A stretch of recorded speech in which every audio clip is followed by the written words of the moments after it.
I mean, of course, welcome all of you. Bongino Army, Vince viewers, Avita before us. We were cutting it close because I was just, I was using the boys' room and I had to run into the chair. But we're glad to have you. Today is the last, well, it's actually the first day.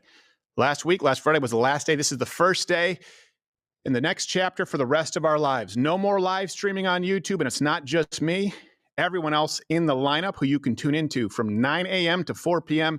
You got Tim Pool after me. You got Jeremy from the Quartering. You got Viva Fry and, Russell Brand, of course. We are all done streaming to YouTube. No more live streaming to YouTube, exclusively on Rumble. YouTube is dead. Rumble did it. We're going to get into some wins from Donald Trump today, the constitutional crisis that is brewing. Hint, it's not. Snap influencers buying soda, telling you that it should be okay to buy soda. Here's a simple concept. If it's your money, you choose. If it's my money, you don't. Also, the Chinese are preparing for war. We'll get into that and more. Welcome to the lineup, exclusive on Rumble. Let's go.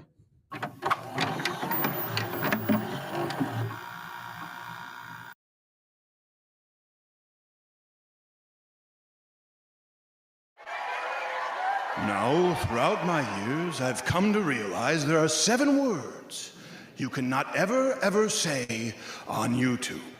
Now, no one ever tells you what these words are. You have to say them out loud for YouTube to cancel you. Because it's YouTube's ever-changing list. Same words, 2 years later, a different list. And these words, retard, chink, tranny, faggot, fag, fig, and Mexicans. Yes, today, those are the words. Retard, chink, tranny, faggot, fag, fig, and Mexican. And Mexican doesn't even belong on that list. It's a benign word. A descriptor, really.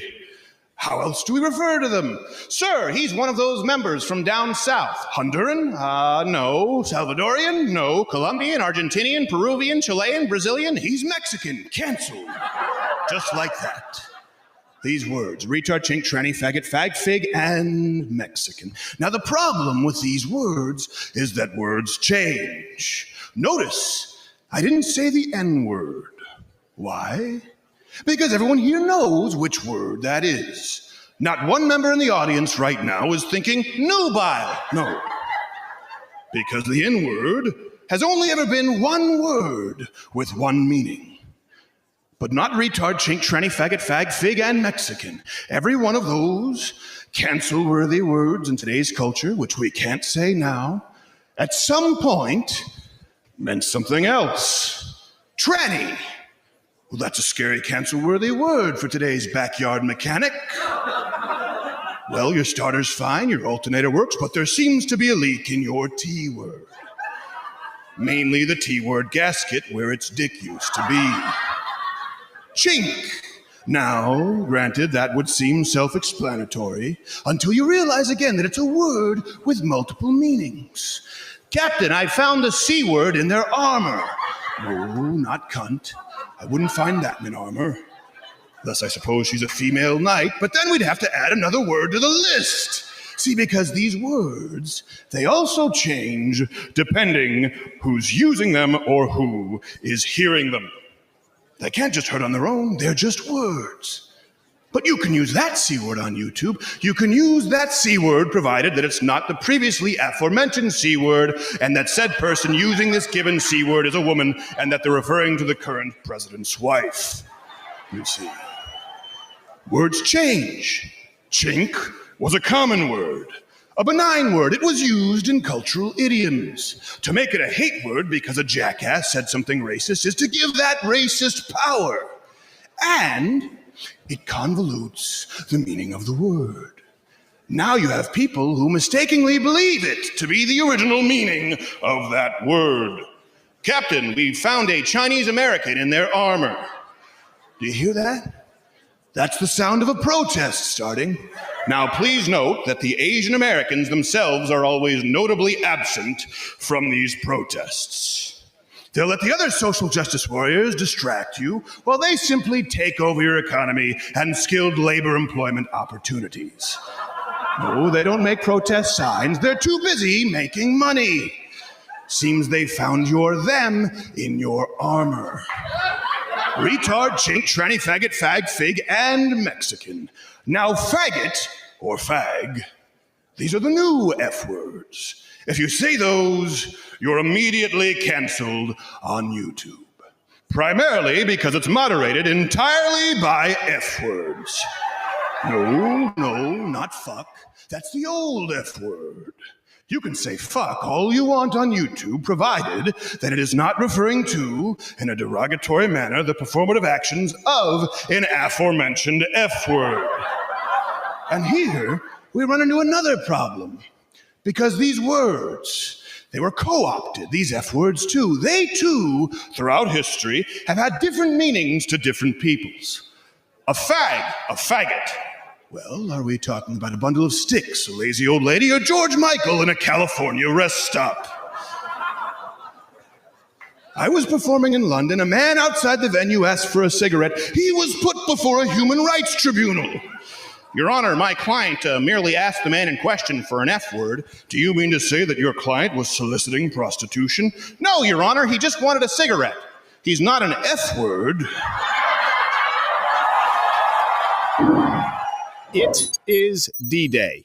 You are now watching the lineup on Rumble live, exclusively, the official home of Louder with Crowder, and you can stream the entire lineup from 9 a.m. to 4 p.m. Monday through Friday. YouTube is officially dead.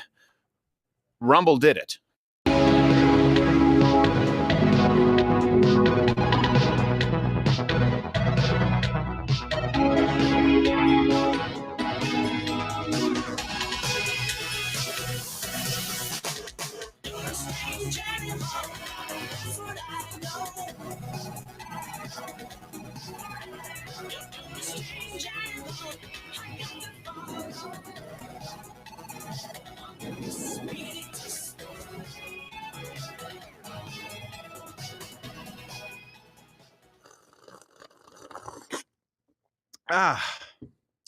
That's the sound of a little bit. It's a lighter sip today. I feel a little lighter. I feel like I've been training with a weighted vest because today is the day we are no longer on the YouTubes. Yes. First day, the rest of our lives. And please, I know right now the Mug Club Army, Rumble Premium Army, go out there on social and include the words cancel YouTube. Let's do it all day. Let people know. Let's see what happens with that Alphabet stock price, like we saw after the Vox adpocalypse. You have that kind of power. We're now exclusive on Rumble.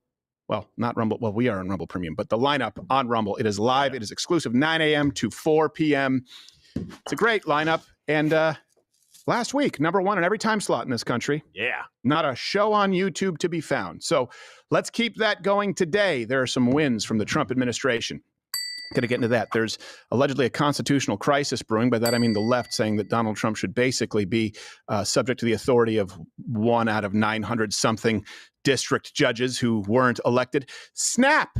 People are using it to buy soda. I've said this. If you can't cancel Coca-Cola from SNAP benefits, you cannot trim anything from the government. But more importantly, you saw some right-leaning influencers out there being paid by soda corporations to tell you that the libertarian thing to do is pay for junk food, and China is preparing for all-out war. I know what you're thinking. Why should we be afraid? Well, that's because there's like 19 billion of them. That's true. I saw their training video, Mulan. Yes, that's true. I'm not too worried. Well, they did.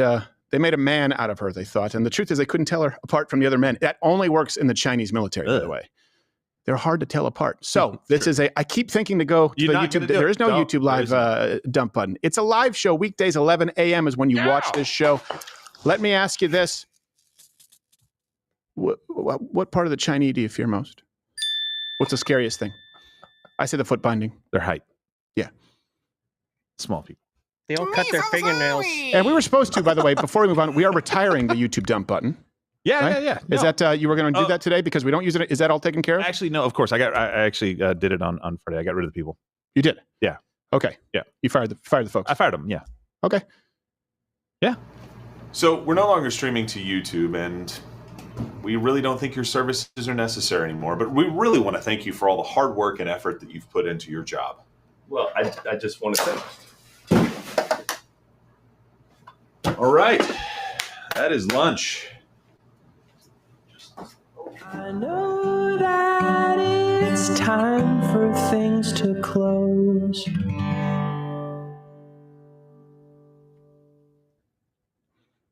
Problem solved, Yeah, right? you fired at them. Yeah.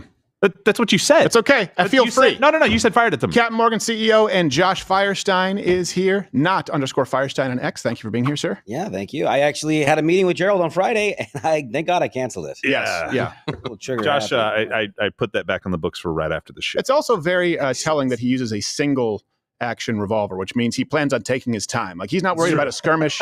It's an assassination. No, he knew what he was doing. He brought an unarmed man into his office Right. for an execution, and I am here for it. He also has a button that locks the door once you're in for the ladies. Now, Oh, Jeez. What about an Thanks. executive at NBC? good thing it's an all-glass office. we have a few things. He doesn't care. He likes it when people watch. So we have a few things to get to. And let me just, we're going to talk about Snap. We're going to talk about what's going You see people now with social media, this era, they take something good and then pervert it into something that is no longer good. Now, for example, a morning routine is very important, right? We even know about this as Christians. Then, of course, you go to Marcus Aurelius, who wrote about it in Meditations. A morning routine is very important. Do your most intense activities in the morning. Be productive. But then that gets warped in the era of social media, affirmation, which is really glorification, where this man, and it's going viral, posted his morning routine, and it may become one of the most viral videos in X history.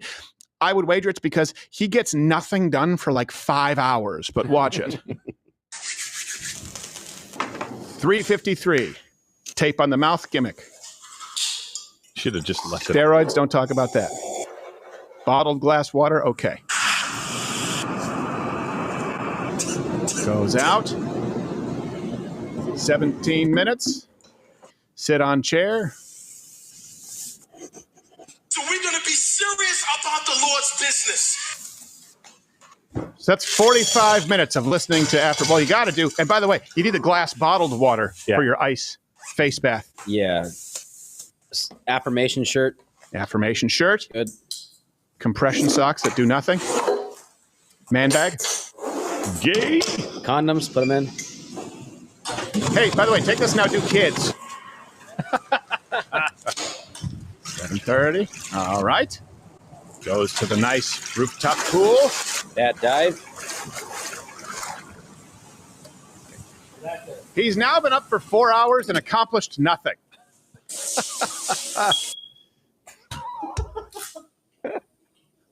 Banana on the face. Well, we won't touch that. No, we're going to stay away. Okay. So 5 hours. looking at it, bro, we got to go ahead and get in at least 10,000.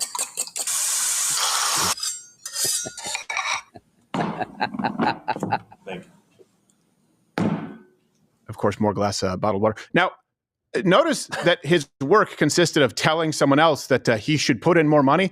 It was 6 minutes. Yes, of work. From 3:53 until 9:30, 6 minutes of it was productive.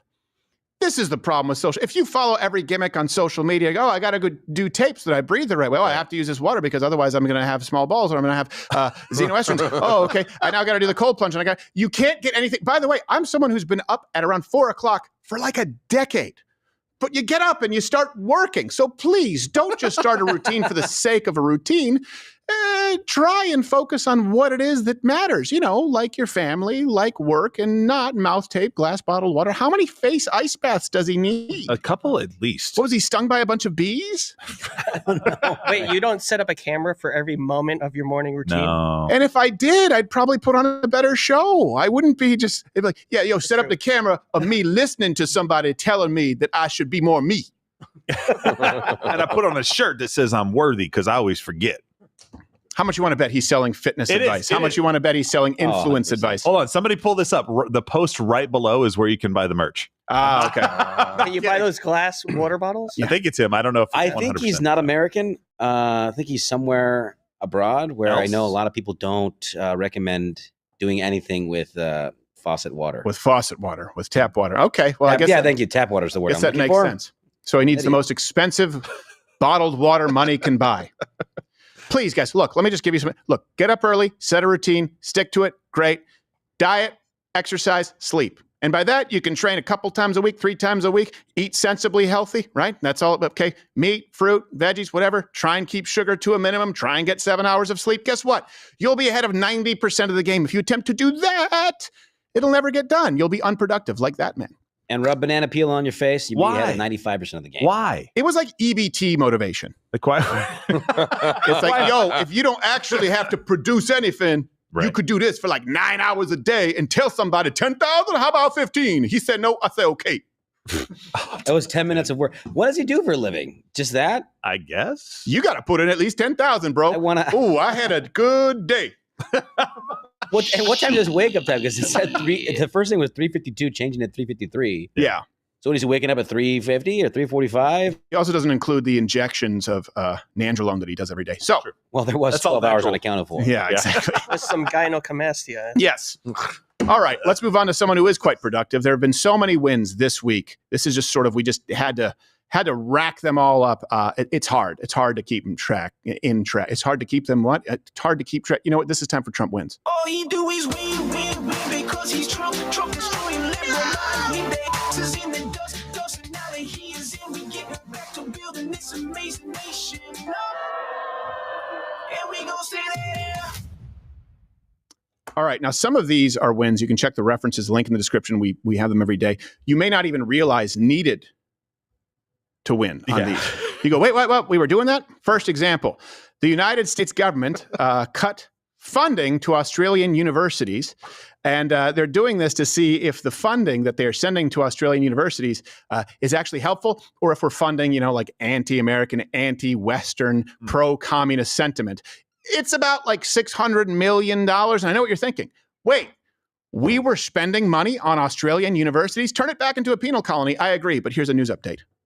The White House has cut funding to 7 Australian universities after they were sent surveys to see if joint research projects aligned with Donald Trump's agenda. Good. Academics were asked whether they have ties to communist or socialist parties, receive funding from China, and it only recognizes male and female sexes. US funding for $600 million worth of research efforts are now in jeopardy. Researchers are calling on the Albanese government to step in and prevent any further grant cuts. The Australian Education Department says the total amount of funding cut by the US is unclear. Well, I'm pretty sure it'll be clear soon. All of it. How about that? I think let's just make it all of it. We go back in time and you have sort of, okay, if we thought communism might be rising up somewhere, we might help with a quiet coup. Yeah. Or we had the blacklist, right? Where We'll people send you talk about some guns. Yeah, the blacklist where it's like, hey, we think there might be some communists among us. Let's blacklist them. Let's purge them. Okay, Right. That's pretty extreme. We're now at the point where we're going, wait a second. We sent you $600 million. You're not using that to fund communism, are you? What? Now get out of town. Are you sure? You sure you don't have Marxist professors who are teaching the destruction of Western civilization? I've never heard of it before. So here, look, these are some other questions in the survey. It says, can you confirm that your agency has not collaborated with terrorists, cartels, or traffickers? Does the product encourage partners to adopt policies and take action to respect their national sovereignty and culture, strengthen patriotic values, and reduce dependence on external institutions? Does your organization encourage free speech and encourage open debate and free sharing of information? Yes or no? This is a good point that actually George the Greek made. Donald Trump, this administration is making it clear, hey, are you taking part in Western civilization and preserving Western civilization and our values? Because if not, you don't get to be a part of this gravy train that is the United States. You don't get to be a part of what it is that we're building here. You don't get $600 million to try and subvert the institutions, and not just the institutions. I don't mean, for example, judges or the education system. I mean values, the foundational principles and values. We're not giving you money if you are attacking them. That's a new direction. That is a shift. And by the way, Aussie officials, they said that this survey amounts to, quote, foreign interference. Wait. The survey does? The survey, it's like, no, I would argue that sending you hundreds of millions of dollars is more foreign interference. We're just solving the problem and getting rid of the interference. Yes. Sorry for the interference. We'll take it back. Look, we're sorry for interfering. Yeah. We will no longer interfere. No. Wait. Interference, smearing. We were talking about, we got some good-looking Sheilas. Don't want to lose them, huh? Everything that bites, stings, or rattles, we got over here. You want some of those? We don't care. No, we don't really want them. We don't really want to go there because I don't want to die by nature's cruelest trick that is Australia. So this President Trump effect is actually, it's sweeping the globe at this point, and it's literally causing PTSD in the outback.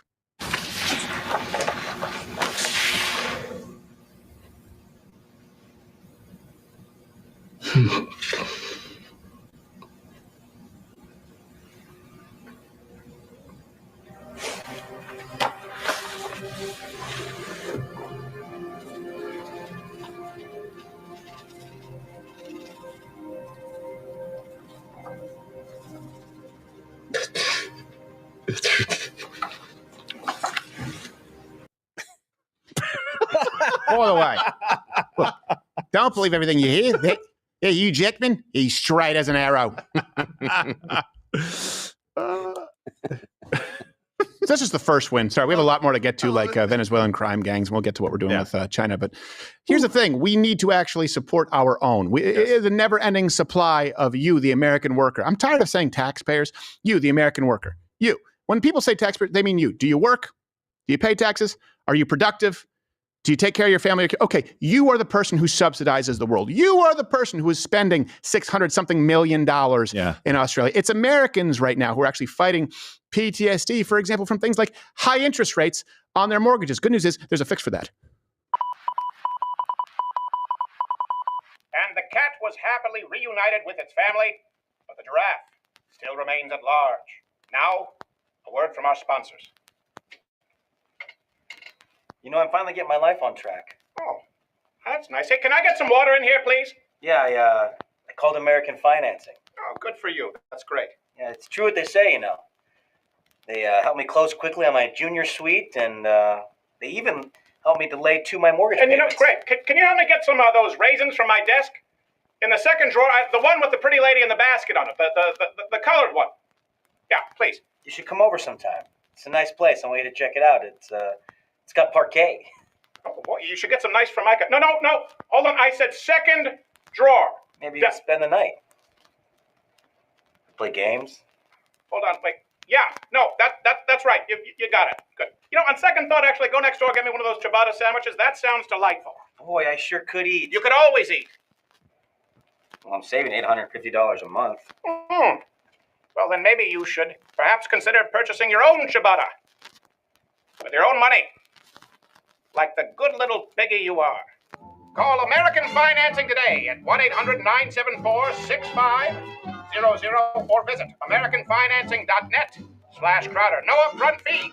Close in as fast as 10 days, and you could even delay up to 2 mortgage payments. NMLS 182334. Got to say that, so I guess we don't get sued. Here's another win that we have. I'm just going to there's so many. I'll go through these pretty quickly. Pressure came from Donald Trump. Flights of migrants back to Venezuela. And by the way, we checked. None of the Miss Universe contestants were on them, so you don't need to be concerned. There you go. They're back. The Trump administration has resumed deportation flights to Venezuela. Nearly 200 migrant deportees arrived in Caracas from the United States last night, just one day after the Venezuelan government reached a new agreement with the White House.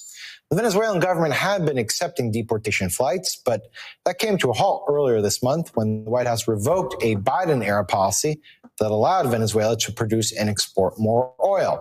So anyways, they were like, we're not going to take any more. And Donald Trump said, okay, well, we have a few things that we could use here to make it seem. They're like, okay, we give.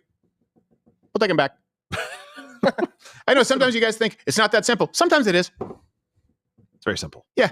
I don't know if you know this, but we're the ones kind of holding the cards here, the United States. Here's another one. This is breaking this morning. The White House just announced that the UAE is going to invest $1.4 trillion in the United States over the next decade. So that includes AI infrastructure, semiconductors, energy, American manufacturing. That's a big one. Here's another win involving a nation that you never thought I would mention along with win in the same sentence. Right. Democratic Republic of Congo. The United States now is actually going to be likely taking over the mineral rights or being involved with the mining rights for some rare earth minerals in Congo. No white gorillas with laser guns, but turns out that's not real. The Democratic Republic of Congo says it will not rule out giving the U.S. access to its vast mineral wealth in return for security guarantees. The statement comes as the M23 armed group backed by Rwanda continues its advance in the eastern part of the DRC. If among those partners we want to exploit our mineral resources, we have Americans. I think that was the main idea for the president. Yeah. Yeah, it's the main idea. The Congo, they've been fighting with Rwandan rebels for a while, right? They've captured some of the mining areas. If the United States ends up with control over these mineral rights, guess what? We'll actually provide some security. They're better off. We're better off. Somewhere in there, some people are getting AIDS. That's never a good thing, but it happens. That is not our fault. It happens. It's the land of AIDS. By the way, Congo is believed to have, Congo and the cast of Rent. $24 trillion in untapped mineral resources, including cobalt, gold, copper, lithium. Well, let's tap that ass. Yes. No, the lithium. Tap that mine. Yeah, tap. Oh, that sorry. Mine. Yeah. Back that mine caught up. Now, if we don't do this, here's a good example too. Sometimes we'll go, oh, imperialism. Okay, look, the United States is the worst empire ever because, for example, empires don't typically send $600 million to a country that they haven't colonized, like Australia, for education, where they indoctrinate people to hate America. We are not a good empire. An empire, by the way, takes resources. Nation building, which we do, which I don't support, is costly. Please comment below. What do you think? Are we an empire? Or are we nation builders? We're the friendly neighborhood empire. Well, pretty much because we actually give them stuff. For example, we go in and quote unquote liberate countries and ask for nothing more than the land in which to bury the dead who fought for it. Now, it doesn't mean that it works out because the Middle East is a cesspool of filth and sadness, right? They don't have the same mindset. They don't share Western values. But this idea that the United States is an evil empire, no, but I think we should start acting more empire-like because we need to stop being exploited. And you have to ask yourself, okay, what's the flip side of that? If the United States, for example, doesn't step in Congo, who will? China. Do you want China? Do you think China is going to, for example, acknowledge human rights more than the United States? Do you think they're going to engage in safer environmental practices? Oh, do you want them to get a leg up over us? Because someone is going to get the rights. And by the way, Congo is not going to become an empire anytime soon because they're the cradle of civilization and they still haven't figured it out. Yes, Josh. I was going to say, isn't China already in one of the Congos? There's like a different Congo. They're all over the place over there, and they're super racist, and they're still going over there doing deals. Yes. Using slave labor crazy. for all this. Yeah, the Chinese are incredibly racist. Incredibly so. And so are the Japanese, but then their racism is mainly aimed at each other. That's Isn't that true. funny? They look largely the same to us. I can't tell them apart, Well, but they're small racist A. against each other. To me, it's fun. Me so sorry. No, you're not. Now, this is a long time coming, but Congo had a great negotiator. Final deal is not done. We actually do have audio from President Trump negotiating with the MC-in-chief. Look, we're very excited about this deal for mineral. Excuse me, you're changing the terms last minute. That's not what we had agreed. Well, frankly, that's a good point. You drive a hard bargain, but they sent the right guy. Me too. You know what? I'd like to have MC Baba across the table. That's true. It's fun that he understands him. It's Yes, like he when does. you see one of the Jedi I talking to a speak C-3PO. Baba. I speak so much. People always say, whoa, you speak such good Baba. He gets deals done. Or is it MC for short? I don't know. So you can comment too. What win would you most like to see? And by the way, the win I'd most like to see is YouTube to die permanently. But get this out on social. We are no longer streaming to YouTube. There is no more live streaming to YouTube. Best way to stay in touch, download the app. Download the Rumble app and follow us. You get notifications when we go live, and you don't get notifications for other crap. You get notifications for the live shows. Rumble owns live. I think we have some more wins, but you know what? Let's get to, we're going over time. The constitutional crisis. Right. You guys been paying attention to this? Oh, I've heard a thing or two. There's a constitutional crisis I'm scared. brewing. I don't know if you know this, but there's a constitutional crisis.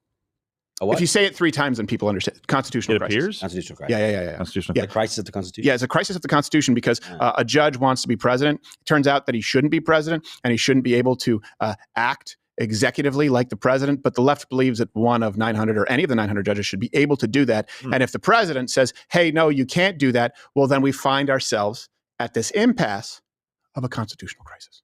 So for weeks now, we've been exploring a question. Are we in a constitutional crisis? The answer is yes. Do you agree Why the is his United head so States small? in Stroke a face. constitutional crisis? Yes, I do, Kristen, He's and a needle democracy is at risk. Constitutional crisis. Constitutional crisis. We could be heading for a constitutional crisis. We are witnessing I'm just a glad he pronounced it right. constitutional crisis. I know. I believe we are in a constitutional crisis. Oh, do and you? in some ways, saying we are in a constitutional crisis does not convey the gravity of the situation. Oh, boy. Constitutional crisis. Of a constitutional crisis. The Attorney General of New Jersey and the Attorney General of Minnesota both said we are in a constitutional crisis. We're on the precipice of a constitutional crisis. We are really in a constitutional crisis. People throw around the term constitutional crisis all the time. Yeah, now, you do. that term, constitutional crisis, is back. Okay. When did it go away? Constitutional crisis.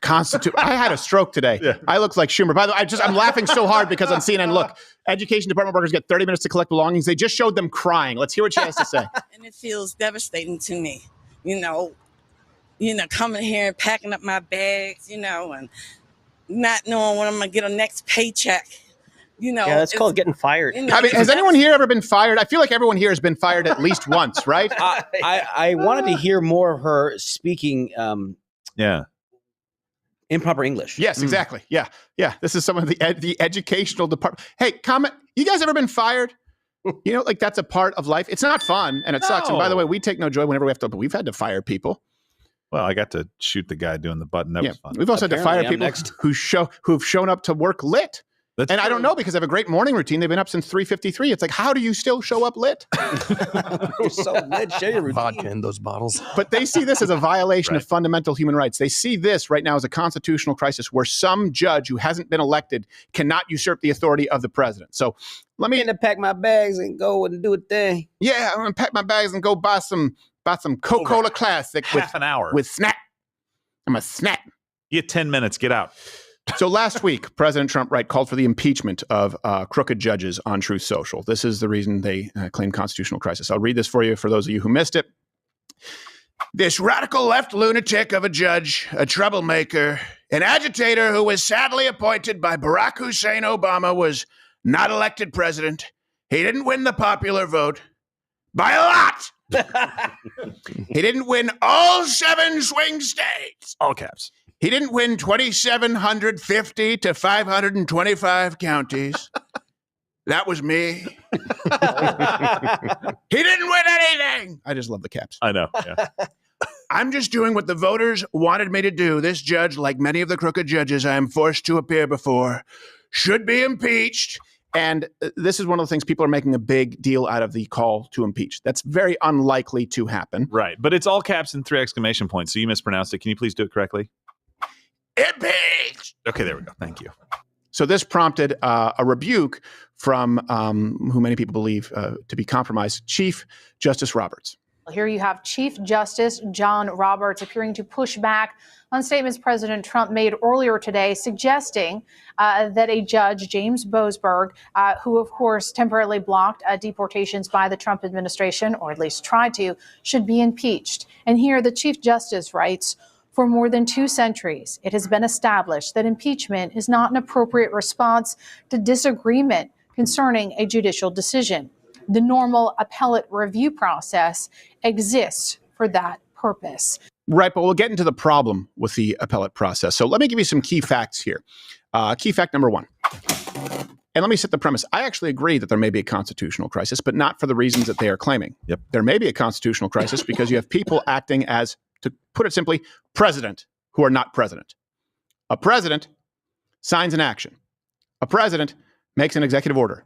And a judge who is not elected goes, no, I'm going to do the opposite of that. That judge is now de facto president, and you didn't vote for that person. So the key fact here, let's start with judges are deliberately usurping power and violating the authority of the executive branch. You cannot have a democracy where single individual district court judges can assume the full total powers of the commander-in-chief. Even on the Supreme Court, it takes agreement of 5 Supreme Court justices to change a federal policy. 5. A single district court judge out of 700 cannot set policy for the entire nation, let alone on national security and public safety issues. Think about that for a second. That's no small thing. Yes. The Supreme Court justices, they all have to come to a majority decision, right? We know that. We've been through some landmark cases. And in this case, some random judge who hasn't been elected, who may have nothing to do with this president, can impose a nationwide injunction to stop the president of the United States. And that's exactly what is happening over Lay B1. So really, just political opponents can shop for one out of the 900 or so judges across the country. And hey, who cares about the Supreme Court? Hey, who cares about the executive branch? This one judge said so. They are acting as de facto president. Now, technically, the injunctions, I get it. They only pause the actions. But let's be clear about this. That's basically a block because the president is only president for 4 years. In this case, we know there isn't going to be another term. And the cases can often take years to go through that process. So a pause is a block for the entirety, potentially, of his administration. Yes. Some guy who you didn't vote for in some place where you don't even live decides what the rest of the country lives with. Hey, remember that vote that you cast? Doesn't matter. Yeah. The injunction's also a clever way to have cover while doing it. Oh, I just wanted to stop and take a look at this long enough to make sure that we were doing it correctly. I didn't say that you broke the law necessarily. I just issued the injunction to make sure that we could look into it for a couple of years until you're gone. Right. Imagine Nice you're cover. working at your job and someone comes in, right? Not someone who is your boss, not a supervisor, not a manager, some third party who you've never seen, who has nothing to do with your company. He goes, hey, by the way, we're not firing you. We're just going to pause your job without pay until further review. We have to make sure that the system is going according to plan. And your boss is going, no, I don't want to fire him. Yeah, I know, but I have the authority to. So your pause without pay, this may take 2, 3, 4 years to work out. But you're not fired. Not fired. I wouldn't do that. Just a pause. Yes. That's what we're dealing with here. Here's a key fact. Number 2. This is where political biases come in. These judges hate President Trump. Mm-hmm. And what that really means is they hate you, the American worker, the American voter, the person who you voted for. They revile you. So Judge Boasberg, who just basically blocked Trump's deportation flights or tried to. Yeah. Let me give you some background on him. All references available, link in the description. He attended a seminar by Rodel Leadership Institute, who have anti-Trump leaders, funding sources. He also oversaw some grand jury matters that related to President Trump's January 6th case, the classified documents case. He also ordered Mike Pence to testify in Jack Smith's case against Donald Trump. Yeah, I think, too, on the January 6th thing, he said strict enough laws did not exist to be able to cover that. He wanted more severe penalties to be imposed on the people on January 6th. This is an activist. Yes. It's very clear that this is an activist. And doesn't he have a job, like a district to represent? You would think judge upon? You would think so. You would think he should do his job as judge. But this is also, that brings us to another point. These lower court actions, these blocks, they're not even close when you this doesn't exist in a vacuum. When you compare it to previous presidents. So let's look at the total for Biden. The total as far as blocks under Biden, and that was a high number, it was 14. Okay. The total under Barack Obama, 12. The total under George W. Bush, meaning district courts, right? District judges, how many times they blocked the president's agenda? 9 weeks into President Trump's second term? 15. Gosh. 15, more than Biden in just 9 weeks. Wow. Does that prove bias? Well, maybe it's just a happy coincidence for these judges. By the way, do you think that these judges, do you think our justice system that may be looking at some kind of reform, they may have a vested interest in the status quo if they're looking at an administration who says, hey, we have to root out corruption and waste? Hey, who knows? But good news is the judges try and block that too. By the way, 90% of these blocks, of the 15 blocks in the first 9 weeks, they came from Democrat-appointed judges. This one judge here, people will say, oh, he was appointed by George W. Yeah, and then he was elevated by Barack Obama, and that's one of the exceptions. 90% of the 15 blocks in the first 9 weeks have come from judges appointed by Democrats.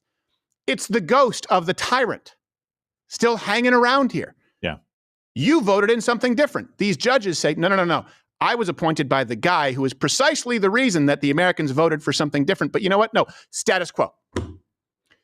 And people talk about destroying democracy. Yeah. This is a constitutional crisis. You know what? This is pulling at the thread of democracy by having unelected judges doing the bidding of one party that, by the way, isn't even in power anymore, but they're still kind of in power. Think of how scary that is. How's that protecting democracy? Yeah, exactly. It's literally not voted in. Exactly. Well, and especially on an issue that the American people have spoken broadly and loudly on for immigration. That was one of the top reasons that he was elected president. That judge went to that conference by the Rodel Institute. It was actually one of the things they hated about Trump's policies was specifically the immigration policy. Yep. So if I'm somebody who's on the other side, I'm like, he went to this conference funded by these people that don't like immigration policies. I have an immigration issue with President Trump. He's my guy. Blocked flights of known violent felons. Yes.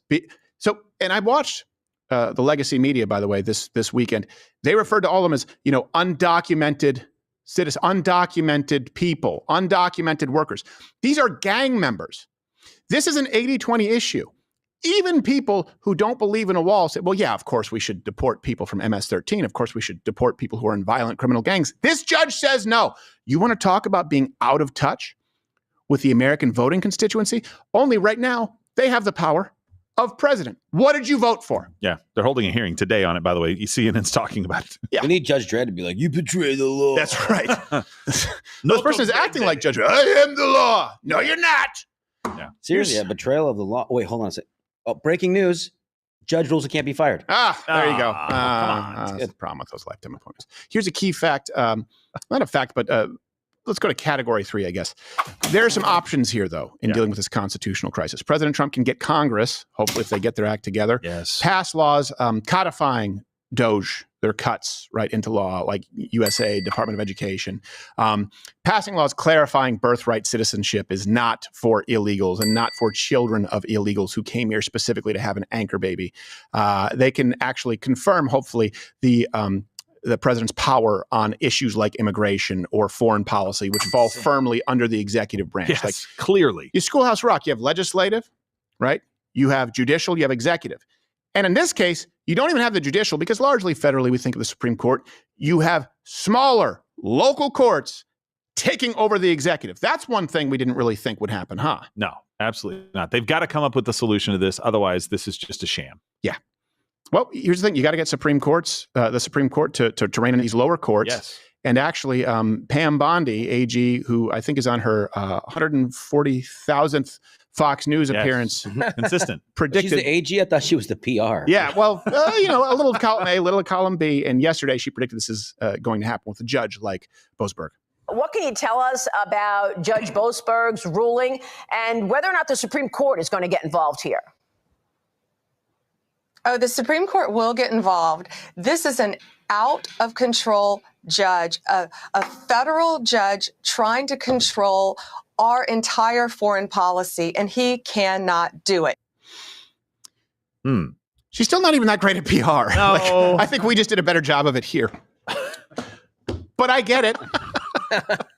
And with all of these judges giving President Trump so much attention right now, it's a time where hopefully he has the right people around him. He should seek some wise counsel. And everyone is trying to get in on that game, including, by the way, someone who's walked a mile in his shoes, ex-President George W. Bush.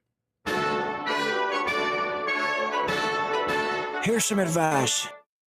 As president, it's tough being the center of attention. Everybody always wants a piece of you. But there's not enough for you to go around. You need to make time for you. I find that if you go in the Oval Office, put a tie on the door handle, you can be reading your magazines or doing your Sudoku, but everyone thinks you're in there getting nookie.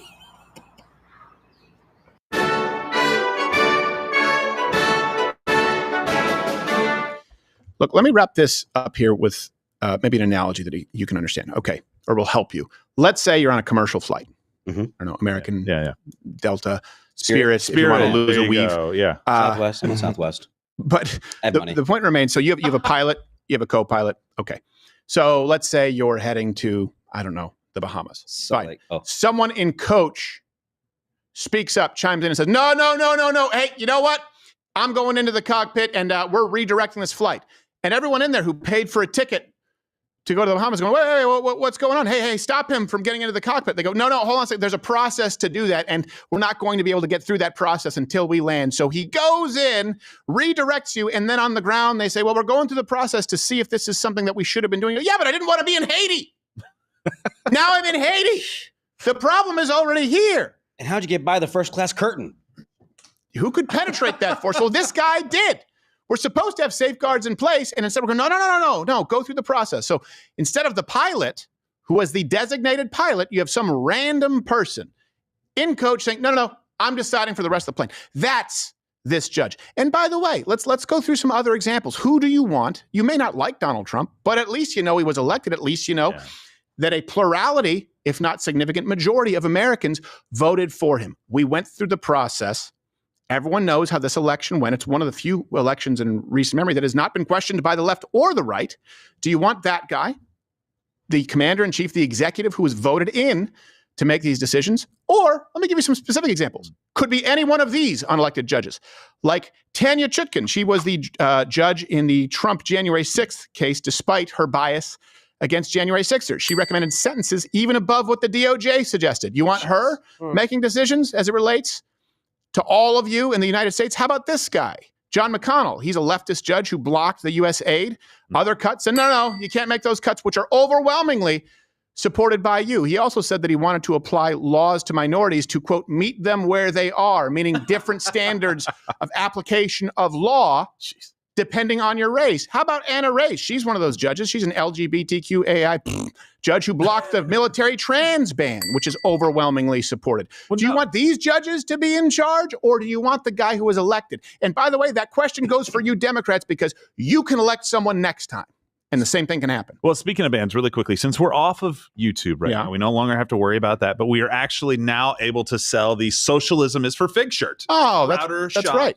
And you guys all wore it. That's, yeah, that's we very, all got it on. That's very nice. Wait, you know what? I noticed that Josh doesn't have one. So Josh, where's your shirt? What? Yeah. What are you? Some kind of fig sympathizer? Yeah. Josh, what are you, a figget? A what? Figget. Figget. Faggot. All right, that's it. I'm gonna take this faggot.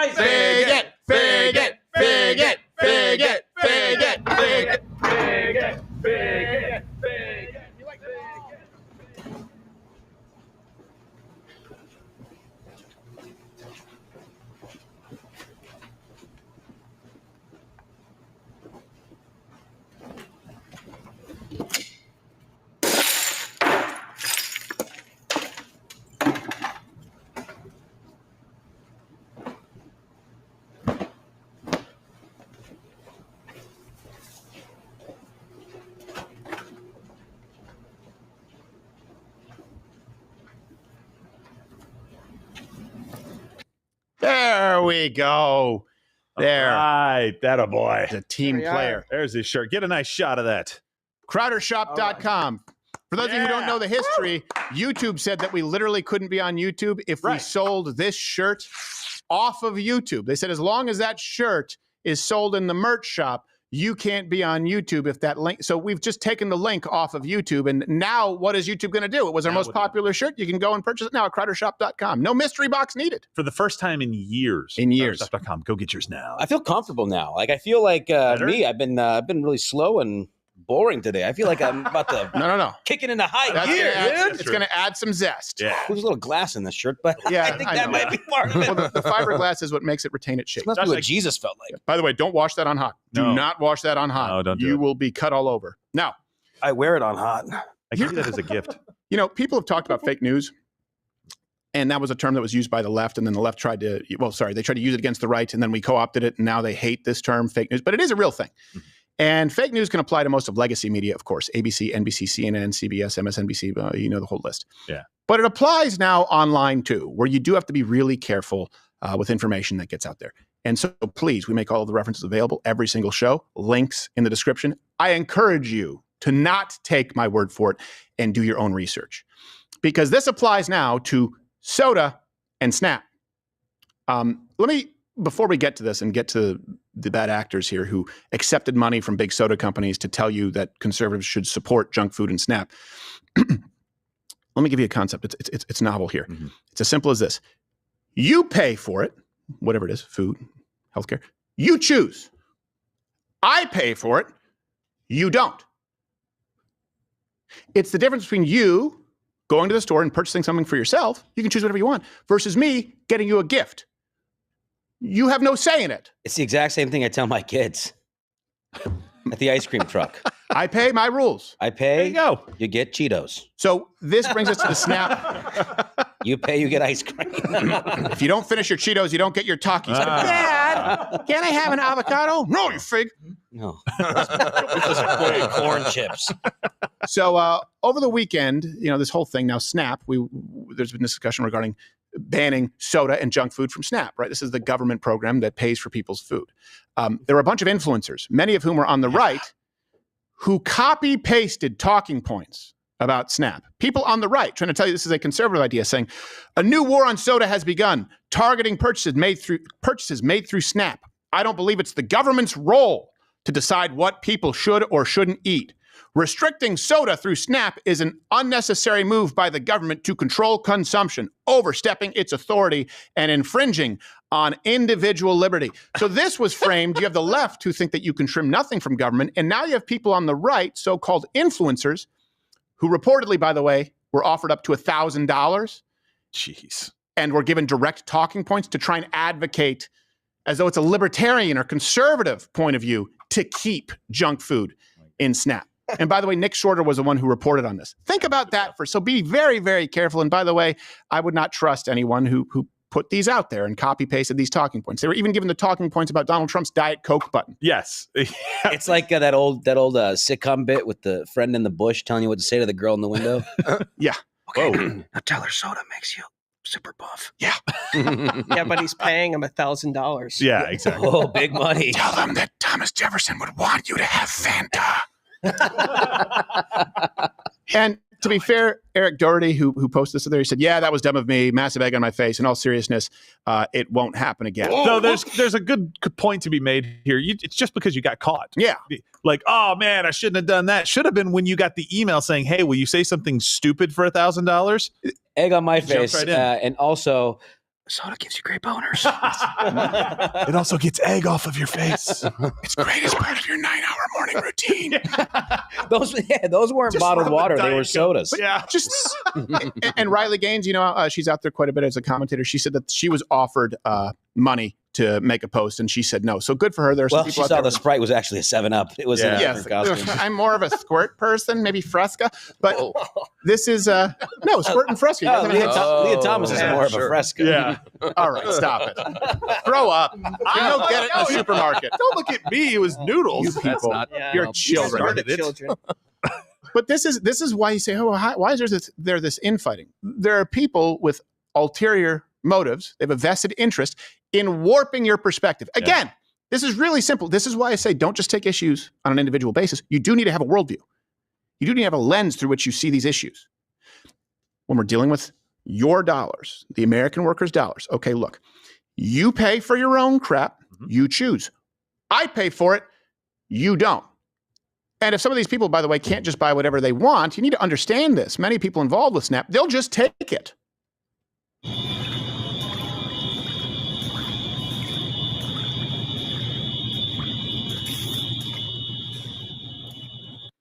Well, give them room to destroy. 28 EBT cards later. Yes.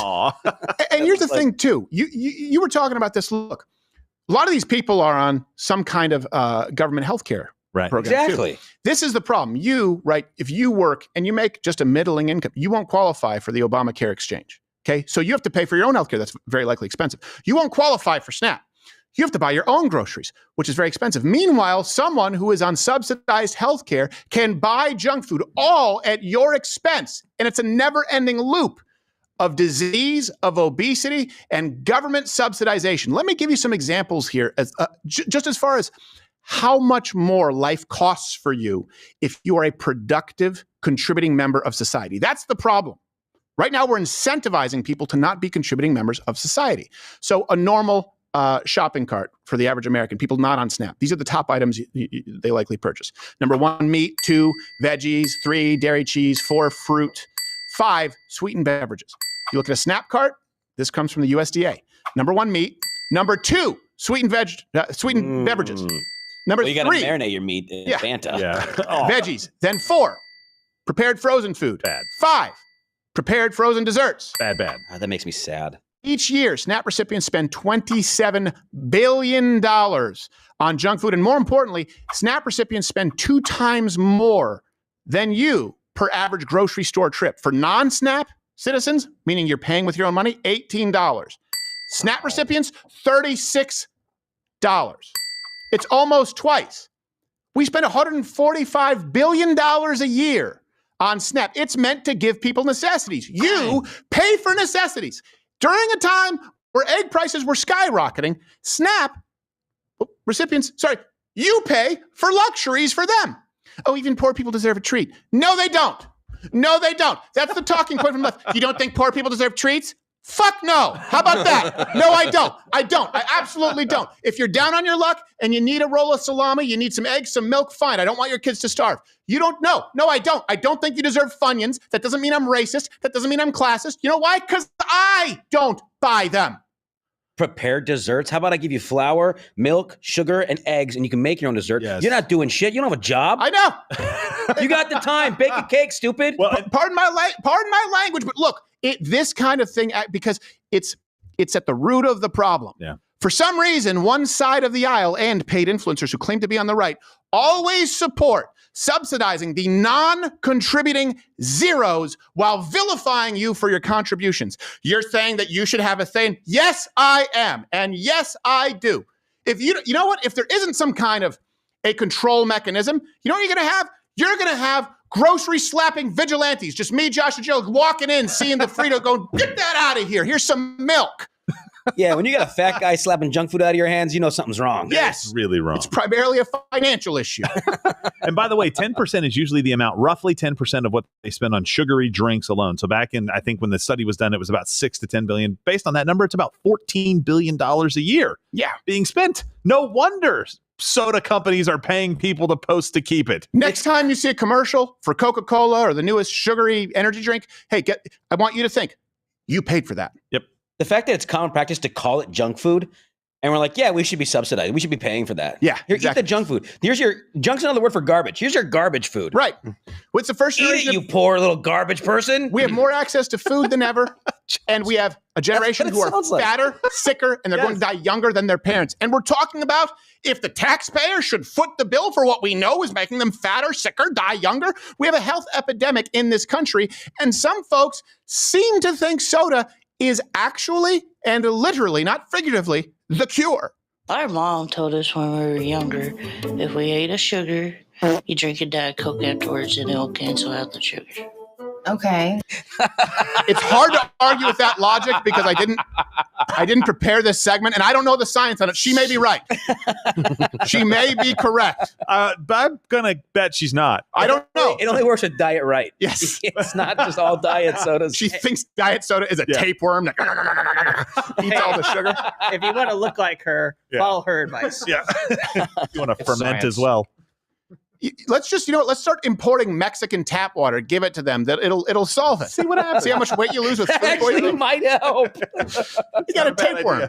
It eats it, and then it's gone. And by the way, one more thing I want to address because you'll have people on the right who obviously, and they go, well, hold on a second. Yeah, aren't you hypocritical? Weren't you against Bloomberg's banning of big gulps? Okay, stupid. Let me go through this again. Do you understand that someone voluntarily purchasing something that they know is not good for them, let's say a soda as a treat for themselves in New York City, that's not the same thing as subsidizing junk food for poor people who need bare necessities. Right. Yeah, sure, we shouldn't allow stuff in the food supply that causes cancer, whatever it is. If we're allowing, hopefully RFK does a good job with that. Assuming that the food supply is kept relatively safe, someone who knows that a sugary drink is not good for them, but they choose to purchase a size large in New York, that is individual liberty. Someone using your money to purchase crap that makes them a larger, quite literally, burden on the healthcare system, that has nothing to do with liberty. It's as simple as this. You pay for it, you choose. I pay for it, I choose. You don't like it? Get a job. Now, we are going to be continuing, of course, in just a little bit. If you are not a Rumble Premium member, you get to continue watching Tim Pool. It's The Lineup live.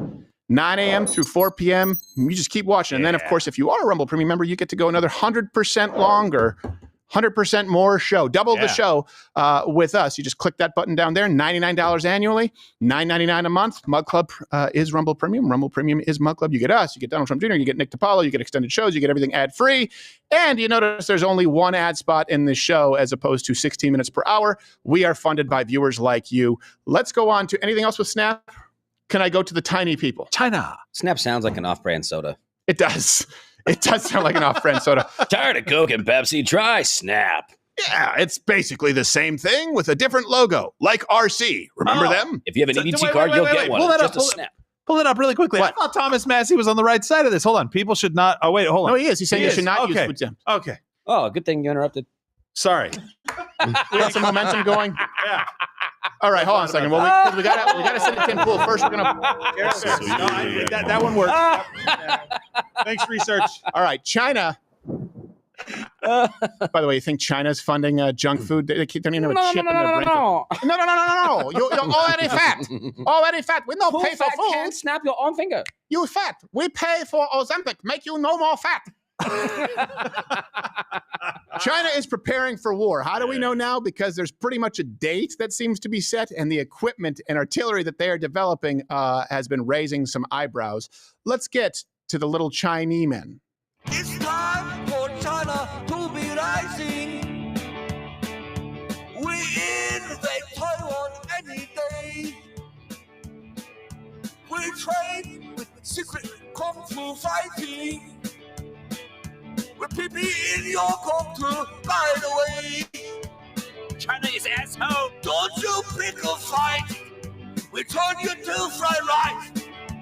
Wartime China on the rise. Once upon a time, we're like, is this okay? Oh, is this okay on YouTube? We don't care. It doesn't matter. So President Trump even addressed this. Again, we're going to Rumble Premium. Everyone else go to Tim Pool. He addressed the prospect of war with the Chinese from the Oval Office. We don't want to have a potential war with China, but I can tell you if we did, we're very well equipped to handle it. But I don't want to show that to anybody, but certainly you wouldn't show.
I love that that's on a loop, strangling the YouTube. No, it was a loop. It felt like an eternity. Yes. Yeah, I thought you were just dancing, Josh. Yeah, when we looks shot like you're salsa dancing. Yeah.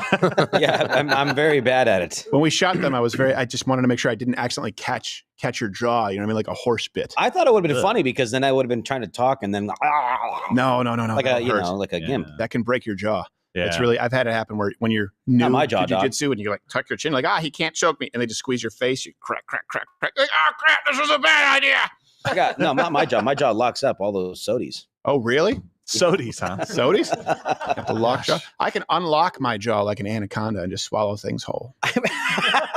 Oh, interesting. Interesting note for the future. Can you swallow John Voight whole, the entire human? I went to the aquarium this week with my little ones, and I was there. There was an anaconda, a big old anaconda. Ugh. And I was like, yeah, that's right. That's it. They go, whoa, what is this? Does it live in the jungle? I said, yeah, it's a really big snake that squeezes things that it eats. Also, it was the basis for a horrible film. Yes. And there was a dad next to me. He's like, yeah, that movie sucked. I didn't like that. Well, we both watched it. It's just a moment. Yes. John Voight gets spit back out, and you're like, huh. Yeah. He didn't die. And they had the sharks, the sharks that you go through that tube and you see them. Yeah. And there's the the sawfish, which technically isn't a shark, but they have lips on it. And there was this black lady who just kept yelling, "Look at them lips!" She was looking. She saw her. Look at them lips! I can't believe those lips. And Steven's looking around like, am I allowed to say anything here? No, yeah, I did. I looked at her. I said, a lot of people pay good money for those lips. And she goes, ha ha! That shit's, I'm sorry. You got little, I'm sorry. You got little ones. And I was like, no, it's fine. And then as I was still exiting the tube, I could still hear, I still can't get over them lips. She just saw her reflection in the glass. Now the aquarium is over there. Yes. Anyway, it was a lot of fun. That's oceanic. So let's get back to the Taiwan Strait. So good segue. Last week, Taiwan officially identified 2027 as the likely date of a Chinese invasion. And they've been talking about this for a long while. Sorry, I can't get over. I just don't know if that person on CNN is a tranny or not. I still don't know. I don't have an answer. Put it in the game. And I don't want it. I want to keep the mystery alive. Friday, President Trump is going to address this from the Oval Office himself.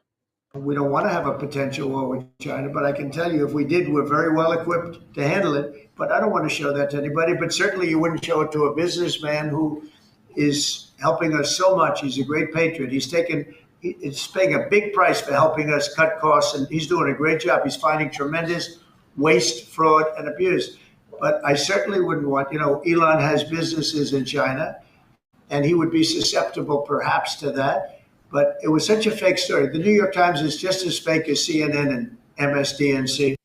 I like that he's petty. And I do appreciate that he acknowledged that. We've always had those concerns with Elon Musk and his ties with China. He's been very, very China friendly. Yeah. Makes me a little bit nervous. It absolutely does. We want to look at some of the developments here too. So Taiwan has a date. And again, a big reason for sort of shoring up everything internationally so that we have our resources and our readiness isn't compromised in dealing with the actual significant global threat, which would be China. And I have said this before. You can comment if you disagree. If we end up in a conflict with China, I think folks will be surprised as to just how much we're going to have to go it alone. I don't think we'll be getting the support internationally that you think we would. Japan will be all in with us because they hate. Yeah, they're very racist. Chinese historically. So that's good. So you have the date from Taiwan. Then this week, China introduced a new deep sea cable cutting device to cut underwater communication cables. Just mean. Yeah. So how could this be used during war? I mean, it could cut global communication completely, especially to some areas like Guam, like Japan, like the Philippines. Still have satellites. Yeah. By the way, Chinese ships, they do have a history of severing cables from Taiwan all the way to Europe. This map shows the global network of underwater cables, essential for maintaining energy security and the transmission of 99% of the world's data. There have also been incidents involving damage to other Baltic cables that have been traced to ships connected to China. These incidents have sparked quite grave concerns about what this means, about the sort of level of potential collaboration that may exist in Russia and China when it comes to some of these hybrid activities. And though Beijing has apologized, it is also still continues to argue that these incidents were accidents. Hold on. What? I never heard of him. How do you apologize for sending a ship to intentionally cut your cables multiple times in the same area? No. Ship got lost and thought the cable was sea urchin. Yeah, but you sent it back, sir. You sent it back a second time to cut the cable. Well, we need more sea urchin. Line. I thought that was my phone line. That's right. We were taking revenge on Sprint. Cut the cord. It's so funny.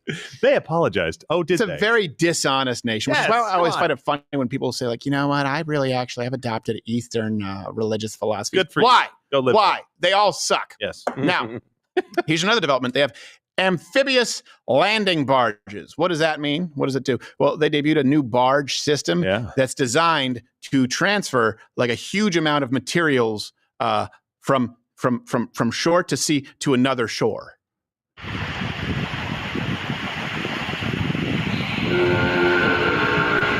It can create like a loading dock half a mile out at sea.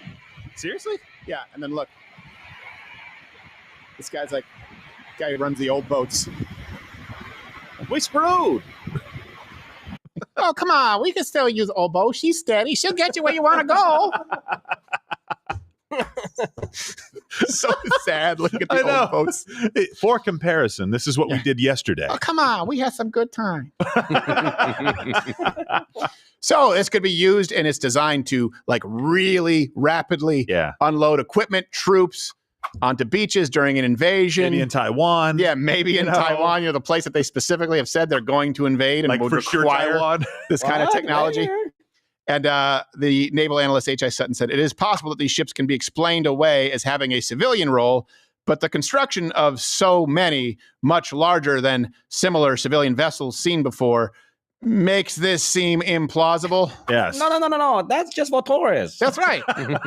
Tourists take picture on barge. That's for tourists and to deliver Hot Wheels. Hot Wheels for children. Toy car. Yeah. Roll out toy car. Yeah. So many toy car. You're not going to use this to invade a nation. No. Hey, that's that part of it. The landing part says point towards Taiwan. I don't understand. Oh, no, that's because you read it backwards. Hmm. You read it upside down. Okay, so what does it say? Says, Whitun Dame. What? Conquer Taiwan this way. Sorry, I have laryngitis. Can't talk now. Must go. It's an inside joke. He just climbs into the hull of the old small boat. Yeah. Oh, familiar place. Disappears. And by the way, they have upped their training regimen by learning from the best.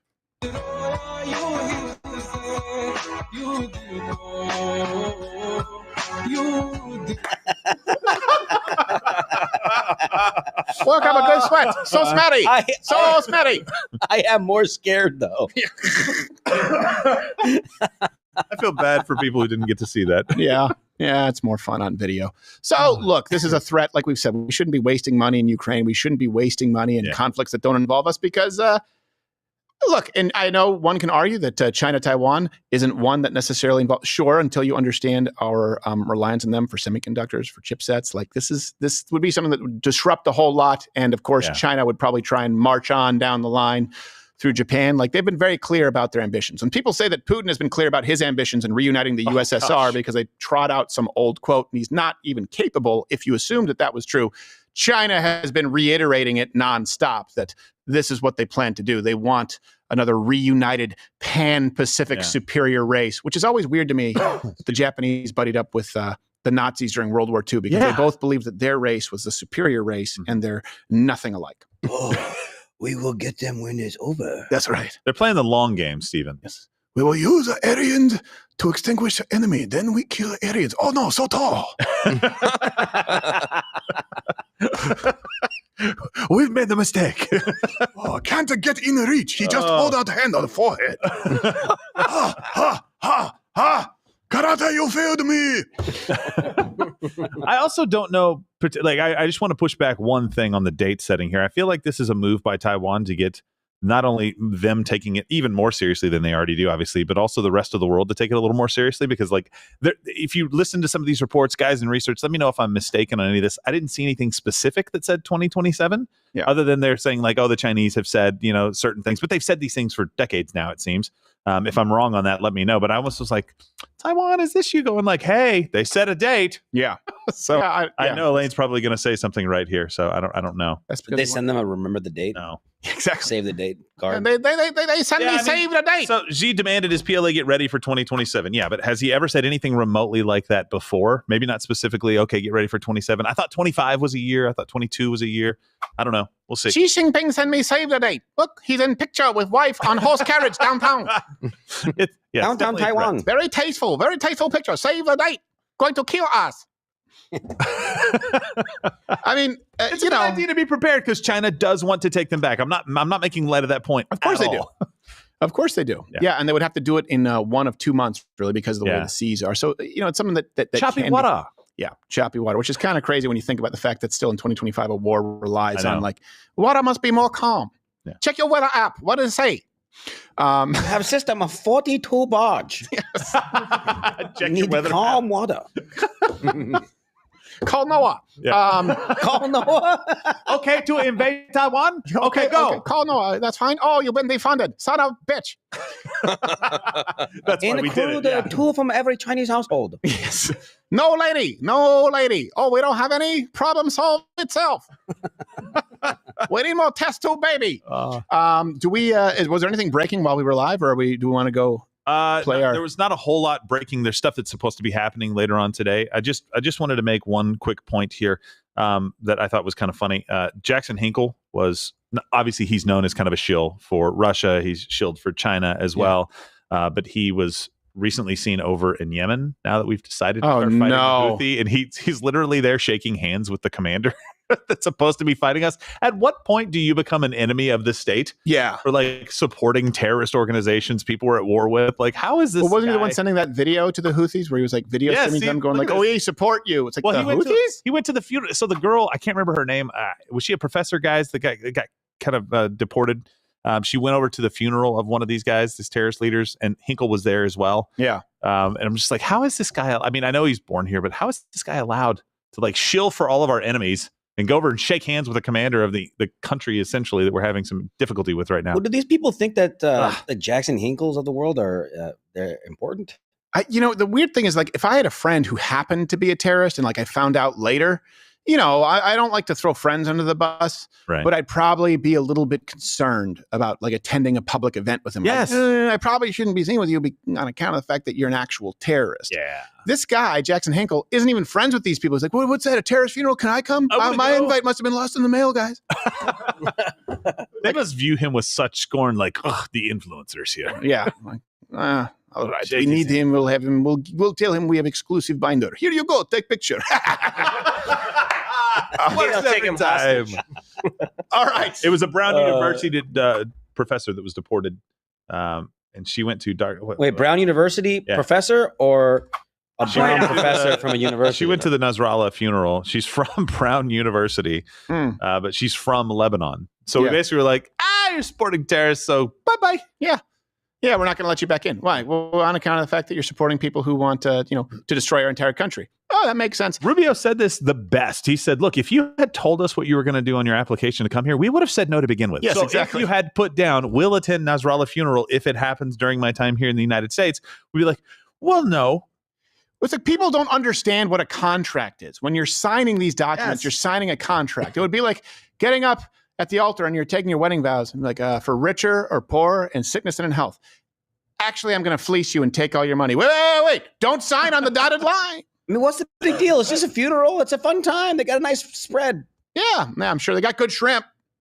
All right. We're going to play for all of the new Mug Club members, Rumble Premium members, those of you who are still with us right now or new people with us. This is a game that we've played for a while, but I think we haven't played in a while. I think the last time it's been a little bit. Yeah. It's time to play Hate Symbol or Not.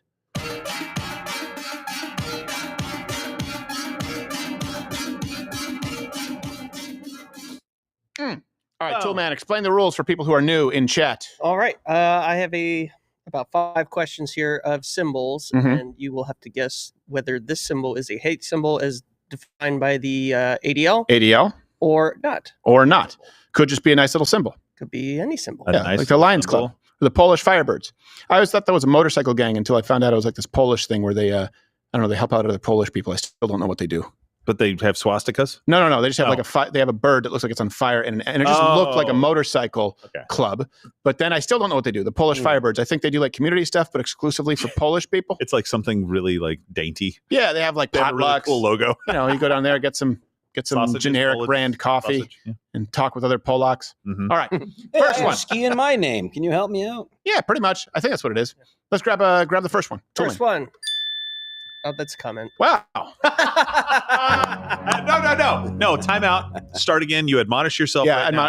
Toolman, it's Admonish fair. yourself, Fair and is then we'll fair. do this again. Admonish yourself. Hold on. Just There you you only. Everybody. Now switch it to Gerald. Switch it to Gerald. No, Switch it to Gerald. Can't do it. Can't do it. Oh gosh, there's no part of his body that hasn't been admonished now. Even his palms are admonished.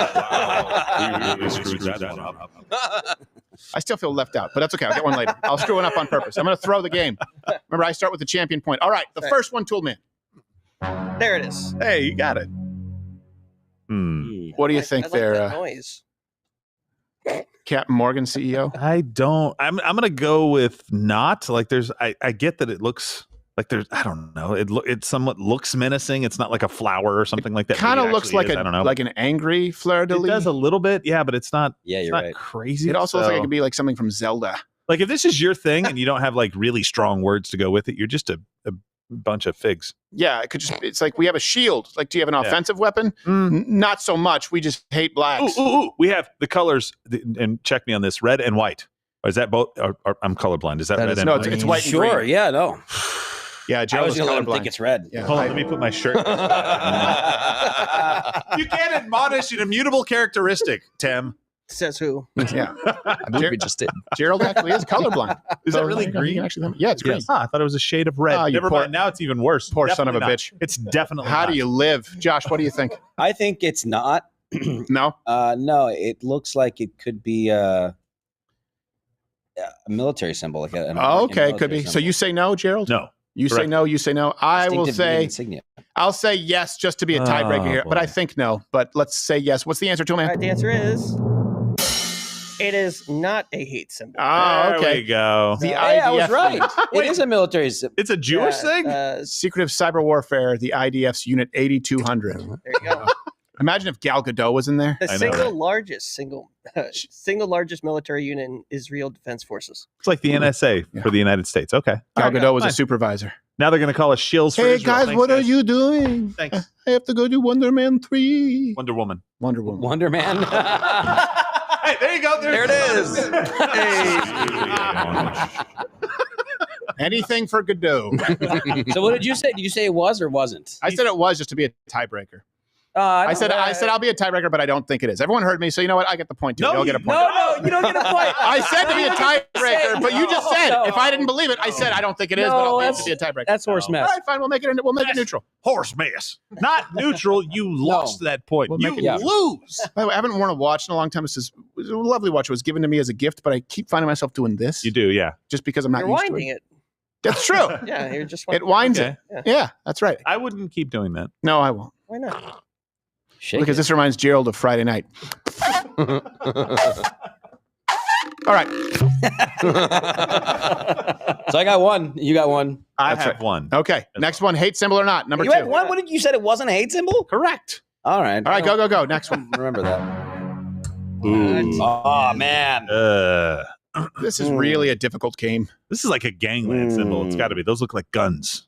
Look like little guns pointing down to the left. So you're shape blind as well? No, down Yeah, those I aren't need guns. individual guns there. Somebody help me out. Draw this for him. One looks like a T. One could No. kind of look like a gun, and I don't All know about three the of other them. ones. The- All 3 of them? See the little 2 dots at the very bottom? It's just cut off from the top. It's like 3 layers of. I can see in 3D, man. Okay, all It's a right. hate So, symbol. okay, how about you give us a 3D answer? Hate symbol. Hate symbol. What do you say, Josh? I say hate symbol. It looks effective. Yeah. It's confusing enough. You know what? Maybe they do is like they show this to confuse the person who they believe is of the inferior race. Of course, I don't, but I'm saying this is what they would do. Right. They'd show it to them like, "Hey, you see what that sign means?" And somebody would be like, "Hold on a second." And they're like, "Smack! It means you're not welcome." It's either a hate symbol or part of a logo of a Chinese food restaurant. Yeah, it could go either way. It's guns. Do you see that sign? That sign means no Japanese. I say hate symbol too. for you. Yeah, but how? All right. Fortune cookie. Oh, what No, did I you- say? you- You what'd you bad say? race. All right. All What'd you say? hate symbol. We all say hate Oh, symbol. we did. Okay. All right. All right. It is not. It's a popular bookstore in That Singapore. promotes firearms. Why would they do that? They don't promote fire. It's a Those are popular guns. bookstore. Those aren't guns. Jim. Wait, is it a popular bookstore or a bookstore named Popular? Oh. Because that just looks like a very small bookstore named Popular. Popular bookstore, Singapore. It's a Happy retail- #1 popular bookstore. Yes. Oh, okay. Oh, Well, that's you, right. So, there you go. you just put it in Oh. your name. Most they- popular bookstore. Happy Say- Lucky bookstore. Hey, no. You only bookstore named Popular. That's right. Most popular. Yes, it is a bookstore named Popular. Oh, okay. There you go. Okay. Well, I Josh guess you was could close. just do that. All right. There you go. Let's see. I know. I BS was when close. see I it. was like, it's either some kind of Chinese something. Yeah, Yeah. no, I think you were close. All right, let's Close. grab the Singapore, next but, one. Hate symbol or whatever. not? Go. Next one. Oh, for Come sure, hate on. symbol. I'm just gonna go and say it. Come on. Come on, dude. Really? Yeah. That's a smarstica.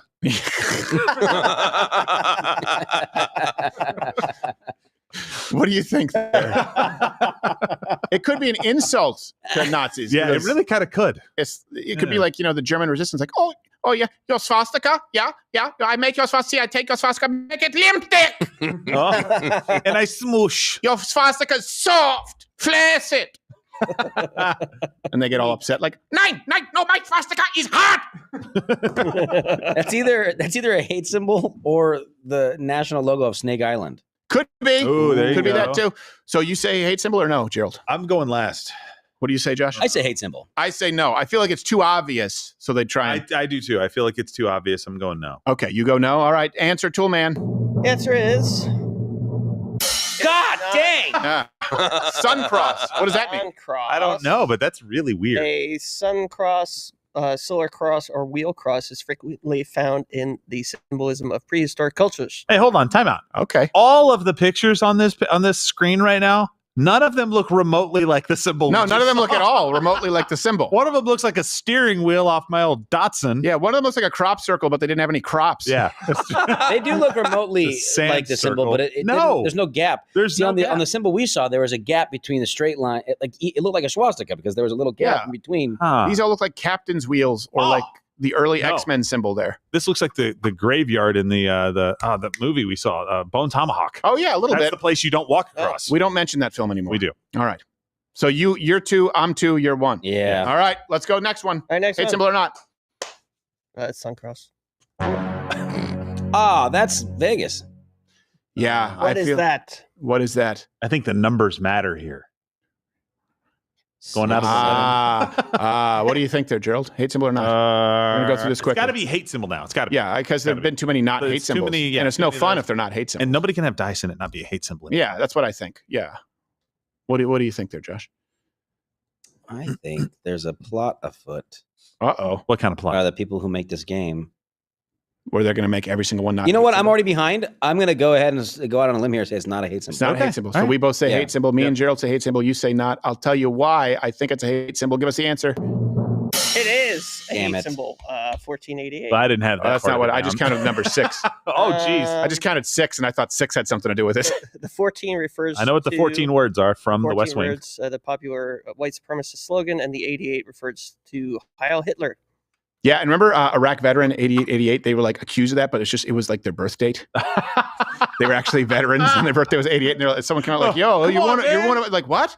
Crap! No, They I'm just couldn't change that. 36. It's funny. It's just I don't think. Let's just not give them that much ground. Okay, final one. Hate symbol or not? Let's Uh, agree. I'm already out. 3, 3, 2. Me What? and you have 3. Yeah, I mean, yeah. You and I have 3, and you have. I have 4. Okay.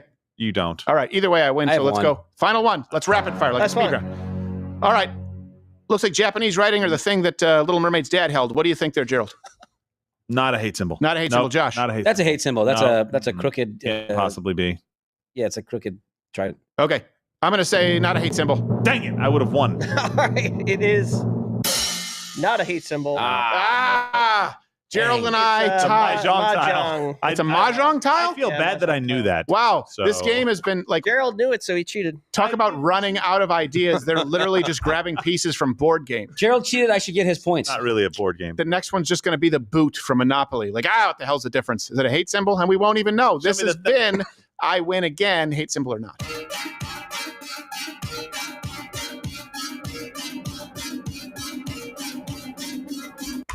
Chats, let's take a few. Really quickly, crowdershop.com. Get your shirt. Socialism is for figs. I want to make sure our audience knows. You know, I designed that when I was Oh. like 15. Did you really? Yeah. I came up with it when I was like 15. I was like, that would be a great shirt. for a large part of your life. Yeah, I might have even been 14 because all the kids were wearing it, the Rage Against the Machine. Did you ever get one printed early on and just wear it? or no? No, I kind of, because I didn't know like MS Paint to be like, I took it Yeah. in like, what if we just instead just like gave him like a limp wrist? And I was kind of combining the socialist, the communist Yeah, yeah. fist with it. And then it just took a while to get it done. It ended up becoming the biggest seller by far. Yeah. And then we were banned for it. But I just always hated it because people would wear Rage Against the Machine shirts. And I would say, you could just wear Hitler, right? Like, this guy was actually a Yeah. genocidal maniac as well. And he was a personal sadist and he was a pussy. They're like, no, man, Tom Morello said he was cool. Didn't have the decency to take out the trash himself at the end. No, exactly. This guy went before the UN and said, yeah, execute without trial. We'll continue to execute without trial. You have no say in it. They wanted to get rid of any black people in Cuba who weren't of pure European Spaniard blood as well. Like, they were incredibly racist, these folks. So anyway, Che Guevara sucks. Let's grab some chess. Tell the world. Real quick, if you want it, research sent in a 30-second clip that they think you'll really appreciate. It's really? MC Baba a cappella. Oh yeah. Oh, so it's more Baba and less of everything else. What we've been asking Baba. for. Yeah, this is what, he gives the people what they want because they have been clamoring for more Baba and less of the fillers. Like, you just be yourself, Baba. That's all we need. This is the Oops All Baba. Yes. All right. Solo album. MC Baba, open sesame.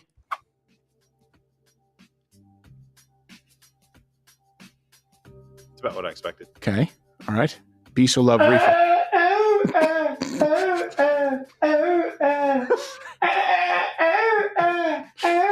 Uh-huh. I feel it.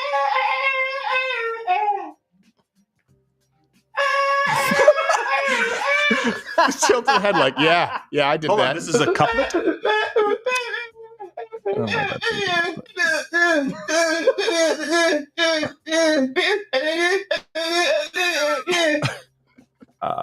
know what I'm saying? I love how he still does like the modernized rap hand movements, like.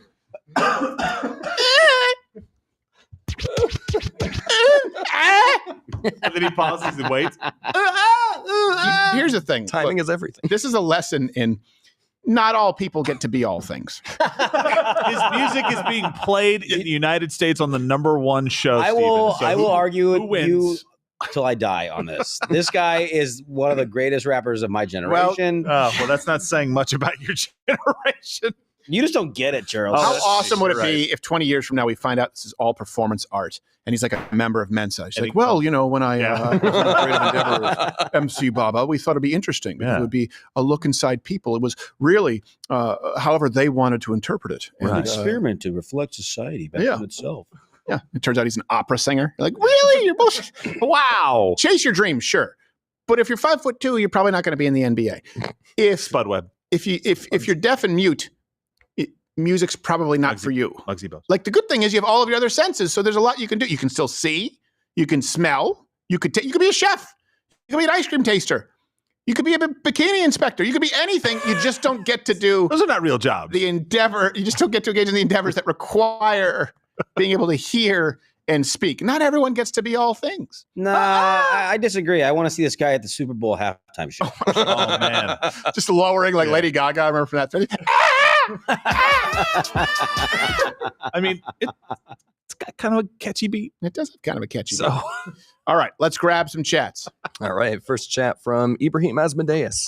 Fix my pants. Question. They're riding up. Why are we still funding the Israel, Hamas, and Ukraine conflicts despite campaign promises to end them? I didn't hear any campaign promises about Israel. Did you?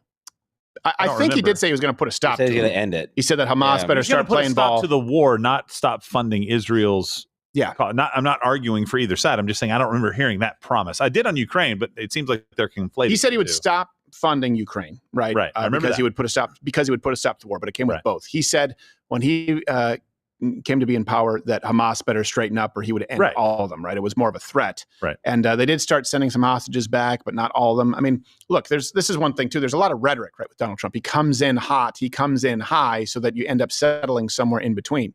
If you want to say that this is one of those things, he's delivered on so many promises.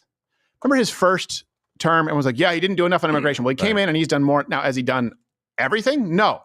But he's certainly done more than any president in my lifetime who made promises and then came to be in office. So, yeah, I'd like to see an end to it. But this is honestly a conflict that's been going on really since the beginning of humanity. And certainly if you want to go back to, post-World War II, I don't really know that you can end it right away. What I would like to see us do, though, is, and we're going to do a segment on AIPAC, because unfortunately out there are a lot of actual anti-Semites who just, the Jews are the causes of all that is wrong with the world. Yeah. And then you do have people who just try and silence you and claim that you're anti-Semitic if you go, well, hold on a second, I do have a problem with AIPAC. We're going to do an entire segment on AIPAC. I do think, and I've said this, I said it with Ben Shapiro when he was on the show, I believe in 2016. I said, if we just stop sending money to all nations in that area of the world, including the nations who funnel money into Hezbollah, into Hamas, then you know what? If we, including Israel, if we stopped money to Iran, if we stopped money to Qatar, guess what? It would be a net gain for Israel. Yeah. That's a potential plan of action. And I don't think that's anti-Semitic because we fund all sides of this war. That part is true. Now, let's separate that. And I hope that Israel wipes Hamas off the face of the earth. Yes. That's where I line up. I couldn't tell you why it hasn't ended. I mean, war is complicated. I think there's a difference in that Ukraine-Russia is not, this is not the same thing as this Israel, this two-state, one-state conflict that's been going on for a very, very long time. I mean, you can go back and watch for chronology, Don't Mess with the Zohan. That's what it was all about. Ukraine-Russia is relatively new as far as it involving all international forces. That's not really a fight that we decided to pick for a very long time. There's a pretty stark contrast, and I would like us to recuse ourselves from most of this in both of those conflicts. Yeah. That's where I am. Yep. Let's grab another chat. All right, next chat from Arcade Heroes. I recall that in Trump's first term, there were a lot of these investment deals announced too. Then nothing came of most. Just PR, or will something come out of it this time? I don't know which investment deals. I don't know to which ones you're referring in the first term. I do remember Ford moving a plant. They said they were going to build one in Mexico, and instead they were building it stateside, and I believe that they started doing that. If someone could refresh my memory on these promises of investments, I don't remember which ones in the first term and which ones didn't come to be. And could it be? Sure, it could be. But we're seeing a pretty stark contrast here as far as policy and retaliatory tariffs. That actually provides quite a bit of an economic incentive to these companies to be in the United States. By the way, no one gets into the positive side of retaliatory tariffs, to be clear. So, for example, you just look at bourbon. I mean, we've had a really bad bourbon shortage in the States where, people are paying absurd amounts per bottle. Yep. So if Canada is our number 2 market, I believe, close for American bourbon, and they can no longer ship there or it's cost prohibitive, what happens is, well, are they just going to take that cut? No, they're going to sell more bourbon, probably stateside, lower the prices so they can move more volume and outcompete other bourbon manufacturers here in the United States. So Americans might have access to more bourbon at more affordable prices. You see that with a lot of different industries. Like, they need to look at other markets and how they interact with that market so that they can still be a company, with their head above water. And now that means their American market is going to be more important. Thus, they need to be more competitive. So there are net positives to it too. And of course, there are net negatives. Some industries are going to be harmed for raw materials, for sure, like steel. That would be a rough one. But we do need to look at both sides of that. Well, and so Hyundai, I think, mentioning steel, I believe they were putting a plant, or at least, funding a steel plant in, I think it was Louisiana today. Somebody can check me on that. I know that Hyundai announced $20 billion of investments, and they were talking about Louisiana, and I think that's going on right now with Trump. But the big difference right now is not just tariffs. I think that's probably the biggest difference. But another big difference is these are the organizations themselves saying what they're going to spend as well. It's not just Donald Trump going out and saying, I had a conversation and then they're going to spend money. Right. It's these guys coming forward and saying, hey, here's a plan to do this. Here's a plan to do that. Or here's the outline of a plan for us to start investing money. So it's a much different thing right now. And the market is up today because a lot of people think that the retaliatory tariffs are not going to be as big as they feared. Right. So they're a bit weakened and the markets are up. That's one of the things that people think is happening today because the market's up a lot. Right. So, well, the big issue is a lot of these companies, to use the term foreign companies, they saw the United States as a market, right? An export market for selling product. And rightfully so. It's the most powerful market that exists in the world. But they didn't see it as a place to invest in R&D and resources because it was expensive, or to invest, for example, in labor because they could do it cheaper somewhere else. So they saw us as a group of people, of consumers, but not necessarily laborers. And that is a shift where I think they're going, okay, the United States needs a little bit of both, and bringing factories here, investing in infrastructure here because they want it to be more cost effective. We're no longer simply a consumer market to these other companies. That to me is a more healthy view of the American economy. Not just, hey, make ultra cheap crap everywhere else and sell it to us. That's how this country has existed for a long time. And you saw it all the time. All these people saying, it's made in China, not made in America. Well, okay, fine. Everyone's complained about that for a long period of time. So rather than just banning imports, it's like, okay, let's make these people play fairly. That's a step in the right direction. All of a sudden, people have no problem with everything being made abroad. Yeah. It's weird to me. Well, it's because it's a selfish motivation. It's cheaper for me, so therefore. And I understand that because you're trying to pay the bills and put food on the table. I understand. But at the same time, one of the reasons maybe your wages aren't where they should be, or maybe the job market is not where you want it to be, is because we've sent all those jobs overseas. Right. It'd probably be better to have at least some of them back. The left desperately wants this country to do poorly because they hate Donald Trump. There was a thread on Reddit where they were complaining about how grocery bills were going down at Costco across the board. They need to go up. There was someone posting, like, at Costco, I'm seeing prices go down across the board, and I thought it was an inventory, but it seems like they have plenty of inventory. How is this happening?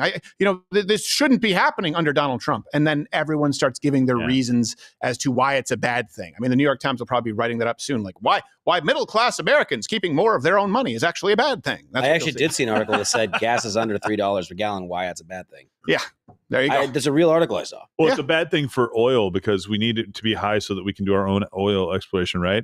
Yeah, that's what. It is bad for the oil industry. It can be to some degree, Sure. but they're going to use every little lever they can to say this is bad. When we're like, wait a minute, I thought lower prices were good. Well, like a good example is the gun industry. The gun industry does not do nearly as well under Republican presidents because there isn't the panic behind. It's that threat, yeah. Yeah, it's that threat. And then you get some gun manufacturers. Oh, that's the one.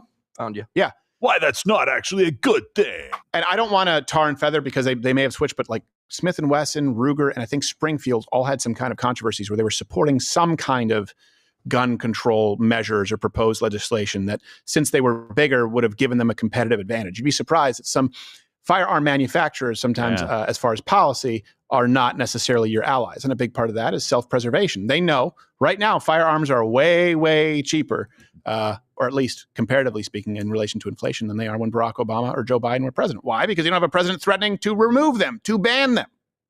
So that does affect the market. Doesn't mean that we should violate the Second Amendment. Let's grab another chat. All right, next chat from Mr. Crazy Pops. How come the MSM didn't care when Fed employees were fired for not taking the COVID clot shot? In fact, the MSM villainized those who didn't take the clot shot. That's a very good point. Yeah, to me, it's always crazy, period, where they just go, you just can't fire this person. Donald Trump, these people who want to come, Bill Burr was talking about that, right? He's like this rich guy who comes in and just like firing people. Well, hold on a second. They're not just, it's not a private business. They're not just firing someone to be mean. They're going, okay, the person paying for this, you, the American worker, does this make sense? Are we screwing the person who's footing the bill? This idea that it's cruel to fire people who are doing a useless job, I don't understand. I don't understand it. And obviously it's not based on this concept of foundational human rights or basic fundamental liberties because, you should have the right to take an experimental mRNA injection or not. They championed it. They celebrated when those people were fired. When people are fired based on performance metrics, not a personal choice, but the fact that they are either not doing work or they are costing the taxpayer too much, now we have a problem with it. It just tells you the left, they used to say Republicans are the party of no. Conservatives are the party of no. They are the party of status quo, more money, status quo, more money. They will stop at nothing to enforce their agenda. Nobody can say that the data was so robust as it related to the Moderna and Pfizer mRNA injection that it warranted firing people, especially people who had already had COVID and lived through it, who were young and healthy. Yeah. Nobody can say it was so robust and it was so necessary that these people deserved to be fired. Anyone who supported it was supporting the loss of income solely for the implementation of a political agenda. Yep. Now, this isn't about implementing a political agenda. It's about efficiency. It's about returning government to what it should always be. We're not firing people because they vote Democrat. We're not firing people because they did take the vaccine. We're firing people because they never should have been hired in the first place. Right. These are the same people complaining about the firings, the same people that will try to, if you say one thing they don't like, will try to find your job. They'll use every resource on the internet. Where does this person work? Who are they? Find their LinkedIn. Get them fired. Yeah. Get them canceled. Get that dumb show off YouTube. Yeah. Hey, can we vandalize their Tesla? Yeah. Yeah. The same people. Yep. I think, hey, if you work in a private business, it's none of my business. Downsize the military. What do you think that means? Yeah, exactly. The military industrial complex. Pete Hegseth's like, hey, you know what? We're going to actually trim them. No, not that way. I lived through that. Yeah. That was during Obama's presidency. Downsize the military. It was a huge push. Mm-hmm. Yeah, how'd that work? I got out. Well, there you go. There you go. Let's grab got out at the right time. Grab another chat. Ooh, this is an unfortunate looking. It's like on CNN, do they just not send out any guidelines like comb your hair anymore, take a shower? No, that would be wrong. I feel like this guy at the end of his interview is just going to like dive head first and crawl back into the earth. Gross. Okay, next chat. All right, next chat from Revens Padawan. Question for Stephen. Since a judge cannot overrule an executive action, does that also mean they cannot overturn a voter initiative, i.e. California not recognizing same-sex marriage? If they cannot overrule an executive action, can they not overrule a voting initiative?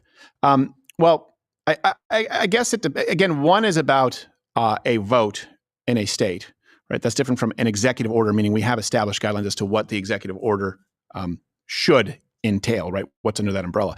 Sometimes you can have people put to a vote, like you look at city councils, like I don't know if they're talking about statewide. Was it city council? They go, yeah, let's defund the police. Right. Was that in Minneapolis or something? And then it didn't back in slavery in Alabama. Yeah, exactly. It's like, yeah, but no. Yeah, so their job is to interpret the law, and obviously that should be as close to identical as originalist interpretation, constitutional interpretation. And so I think they probably would, for example, if a state just if a bunch of people vote for a law that completely violates the rights of a certain group of individuals, that would be under the authority of a judge. A judge usurping the actual executive branch nationally is not really the same thing. Yeah. There's a reason that they're district judges. There's a reason that they're circuit judges. They're not supposed to overturn the results of a national election. That's different. But if California said, hey, we want to bring slavery back or bring some Chinese for the railroads, judge could be like, oh, wait a second. I was kind of put in this position to make sure you guys don't do that. Specifically that. All right, final I ran check. on no new slavery. Yeah, exactly. That was part of my thing. I thought I was taking a risk. Yeah. They said, don't do that. I said, it's my principles. Yeah, it's my principles. I'm willing to take the unpopular position. They said no new taxes. I said no new slavery. Yeah. That's the slogan of the day. I am anti-slavery. And I became known as the anti-slavery candidate. Took a lot of flack for it. Let's grab the final chat. All right, final chat from IMP Leroy Jenkins. Do you think part of the left's long game was to try to get as many people as possible dependent on government handouts so they can use them to exert control over voters? Of course. Yeah, of course, absolutely. That's not even a conspiracy. When you look at Lyndon Johnson, the Model Cities program, you look at the Great Societies program. When you look at what's happened, they deliberately, and not only did they try and get more people dependent on government, but they also created laws that fractured the family unit, the nuclear family.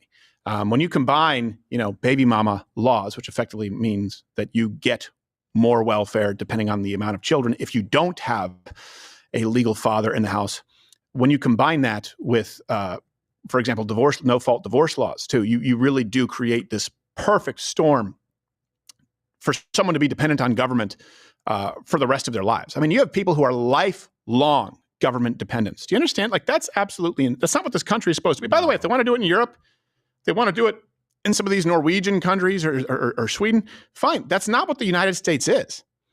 This is the big difference too. I've talked about this with immigration. When people talk about the Irish, Italians, the Jews, the Polish who came over, they got off a boat. We've heard this story so many times with nothing but the change in their pocket and a dream. Now, maybe they're exaggerating, maybe they're not. But that's the principle, was they came here and it was, hey, you're free. Go do what you want. No promises. The only promise is that you are free. You are fleeing somewhere where you were not free, and you are willing to risk all of that security, all of that familiarity for a chance at freedom. The only promise we give you here is freedom. That's a very, very different scenario than, hey, you come over here. Oh, you know what? Actually, we'll fly you over here and fill out these forms, and you can actually receive these government benefits indefinitely. You now are attracting a class of migrant who is coming for free stuff. They're not coming to risk it. They're coming for all reward and no risk. And that is a huge difference. And tying it back to what you were talking about, of course, that's what they try to do with immigration, to buy an entire generation of voters. And that's what the Democrats have been doing for a very, very long time with our social safety net, with welfare, with SNAP, with EBT. I honestly, unless someone is paid by a soda company, I have still never heard anything even approaching the realm of valid as an argument against junk food on SNAP. None at all. I've heard a bunch of screaming from the left that it's dehumanizing, that you're trying to control somebody, that it's their choice. All of a sudden they start caring about choice. Okay, fine. But I've not heard any sound logic whatsoever. And when you get to that point, it's the same thing with school choice, right? You look at these where you go, okay, hold on a second. Let's really distill this down. What is it that you're opposed to when it comes to school choice? Well, if you do, no, hold on a second. Before we even get to the Department of Education, just as opposed to simply funding a school, funding the child so they can take it to what is it that you're opposed to? Well, they might not. What if they don't have transportation? Yeah, but right now they only have one choice of school. In other words, your scenario makes it no better. It makes it no better, and at least there's a chance that they can go to another school if they want to get on a bus, if they want to ride a bike, if they have a parent who's willing to drive them. So, well, what is it that you're against with school choice? There's really nothing there, and you realize, oh, wait a second. That's about keeping people dependent, and that's about buying votes. Look how much we gave to the Department of Education. Let's make sure that we keep those teacher union dollars flowing. Same thing here, where you look at it and say, wait, hold on a second. Well, hold on a second.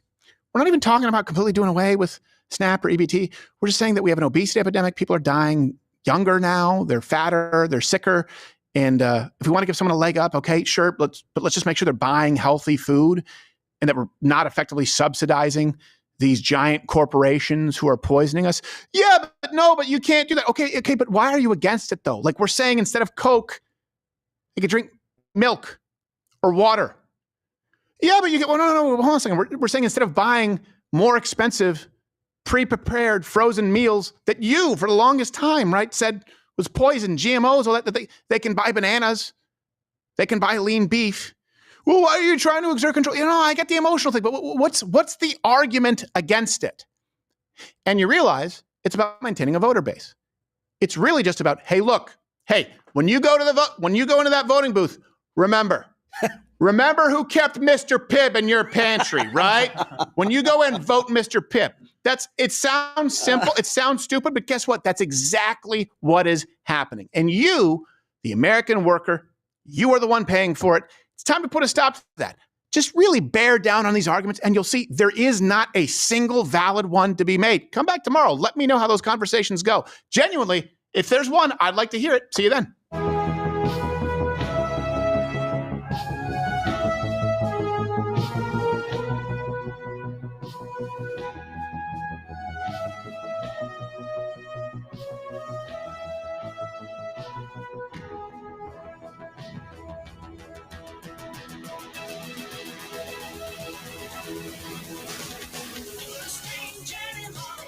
That's what I know.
welcome, Vince viewers. I go with one name, like Cher or Madonna, but he's a man. So glad to have you. You are watching The Lineup exclusively here on Rumble from 9 a.m. to 4 p.m. Eastern. No need to switch that dial if you have a dial and you live in, I guess, 1988, the last time we had a dial on a TV. Download the Rumble app and follow us there. So that way you get notifications whenever we are live. If you are not a Rumble Premium member, you just get to keep on watching. It goes from show to show to show. It's the next evolution in live streaming Rumble. We own live. YouTube is dead. Rumble did it. Before we get to the intro here, want to let you know today we'll be discussing the major screw up of the Signal app debacle, but maybe not as big as the left is making it out to be. We'll go into some claims, truths, ins and outs. And look, hold your fire here because all of you will be equally upset. We are going to be asking and answering some of the AIPAC questions, not the Jews, but AIPAC. I know there's been a rash of actual anti-Semitism out there lately, and there's also been a rash of false accusations of anti-Semitism to anyone who is critical of some policies where, some criticism may be warranted. We are going to go through all of that and more. Stay with us. It'll be a reasonable discussion, hopefully, but you don't know. It's the internet. This is Louder with Crowder.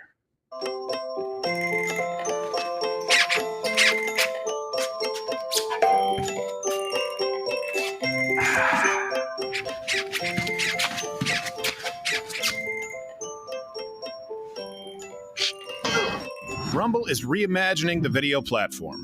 YouTube is dead. Rumble did it. Watch the new lineup exclusively on Rumble Live, including Louder with Crowder at our new time, 11 a.m. Eastern.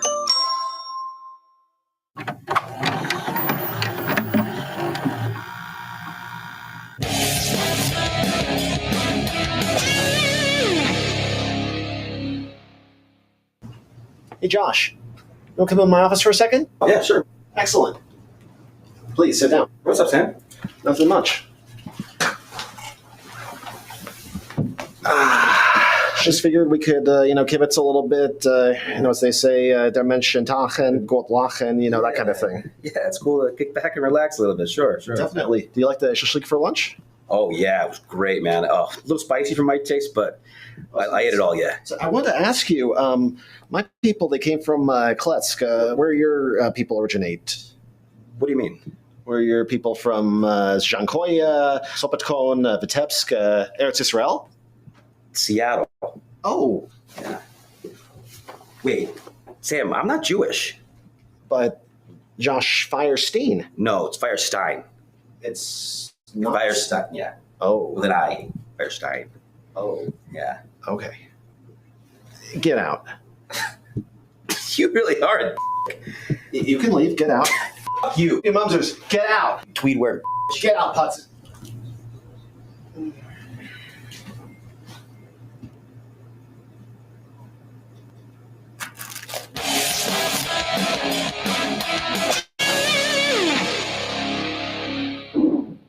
You are now watching The Lineup on Rumble Live, exclusively the official home of Louder with Crowder, and you can stream the entire lineup from 9 a.m. to 4 p.m. Monday through Friday. YouTube is officially dead. Rumble did it.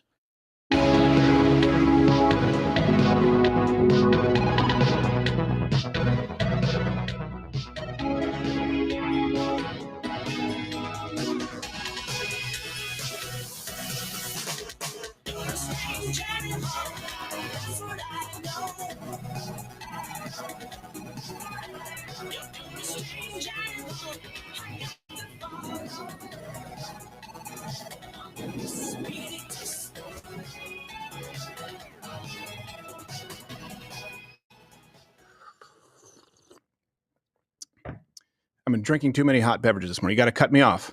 Cut me off like YouTube is cut off.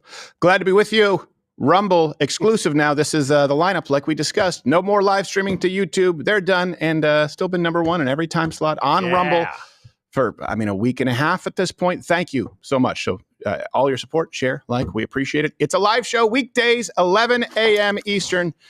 We see you here Monday through Friday. My question of the day before we get to news, who is the last person you would accidentally or you would want to accidentally add to a group text?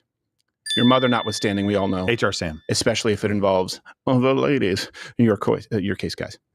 I was about to say Goyim. Why? We're going to be talking about the Jewish stuff a lot today. So call me names. Captain Morgan, CEO, glad to have you here. And Josh Firestein, not _Firestein on X, but then Josh _Firestein on Instagram because he's not banned. Not _ Jewish either. Oh, right. Yeah. It's not a brag. It's just a fact. Letting you know. Sorry, Hollywood. We're going to piss everybody off today. It's okay. We are going to be talking about AIPAC. We're going to be talking about the Signal app. We're going to be talking about the left, Jon Stewart, who now says that people on the right don't like and don't support free speech. We'll go through some claimed truths. You can hit the rundown there, Toolman. I know I already did it, but there you go. And Cain Velasquez, sentenced for shooting at the molester of his son. So this is a hot button issue.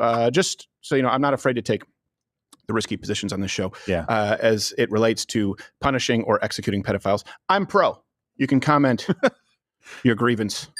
For it. I mean, even without trial sometimes. It's just, if the evidence is strong enough. Yeah, like Russia. So, yeah. I mean, they often tend do to it right there. That's one They stab themselves 36 times in the back, and they put themselves in shallow grave. Yes. And the judge says, okay. Oh, good enough for me. So yesterday, the former UFC champion, Cain Velasquez, was sentenced, including, by the way, some time served for a 2022 shooting incident that involved people in the car. Now, he shot someone who was driving the car, not the alleged child molester who had been systematically molesting his son at a daycare for a long period of time. And so Cain Velasquez did what most self-respecting fathers would do. He tried to pew-pew him. 5 years. That's the sentence for former UFC champion Cain Velasquez after the fighter pleaded no contest to attempted murder and other charges. His lawyer asked the judge to release him on probation, but now expects Velasquez will ultimately serve 1 year in prison after getting credit for time served in jail and in home confinement. I believe that in some ways justice was served today, despite feeling disappointed that he is back in custody. Now, to be clear, the prosecuting attorney wanted 30 years. What?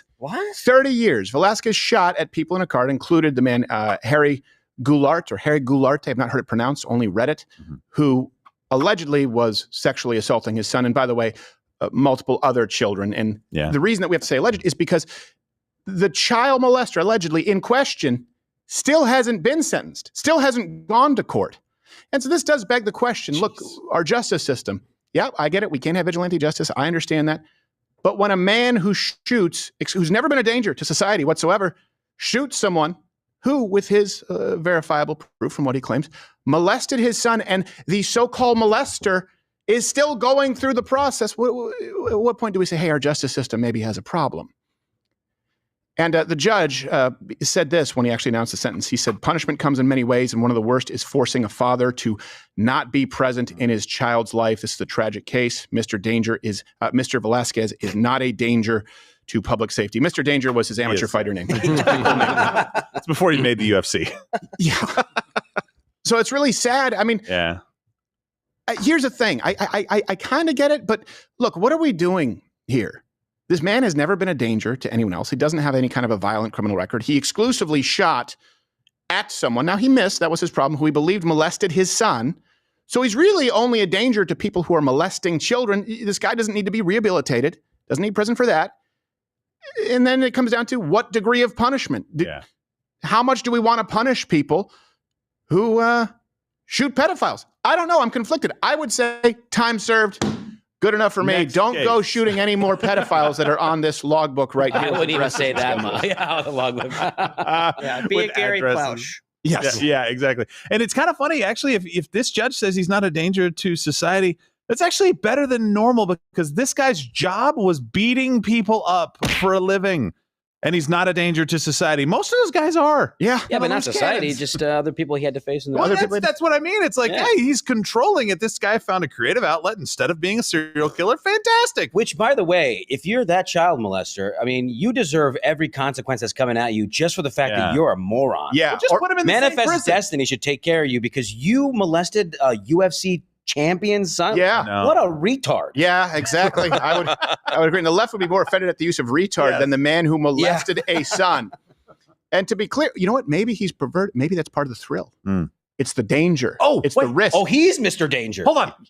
This is all a big ploy by Kane to get even with this guy. So the judge sentenced him, wink, wink, right, to put him in the same prison that guy's going to end up in, and justice will take care of itself. Oh, dear Lord, I hope so. Kane's like, you're going to give me fine. That's fantastic. Hey, Harry, meet your new cellmate. Just brown pride. Yeah. Oh my God. So puto. And he's very American, though. What's funny is Right, yeah. I don't like the brown pride tattoo. It reads racist because it is. But that's neither here nor there. This is my issues. When we do live in a culture where we've had catch and release, no cash bail, or we have violent criminals who are a danger to society, who walk free amongst us, and the left says we have mass incarceration problems. We need real rehabilitation, not just punishment. I think we need both, by the way. And then in this instance, if you read some of the headlines and certainly reactions on social media, they seem to be all of a sudden back to law and order. Well, why doesn't that apply to all these other violent criminals? Why does it only apply when someone is exacting justice on a pedophile? Which, again, you look at the sympathies and where they lie with the left, with child-attracted people, minor-attracted people, MAPS. Persons. And the statistics show that when a pedophile is rehabbed in prison, they do it again. Yeah, that's true. He'll be. Here's the thing. You said, maybe it's a part of the plan. You'll be in the same prison, yada, yada. Well, here's a more realistic thing is Kane's going to get out in a year and a half, whatever it is, after time served. This child molester is going to go to jail for almost no time. Yeah.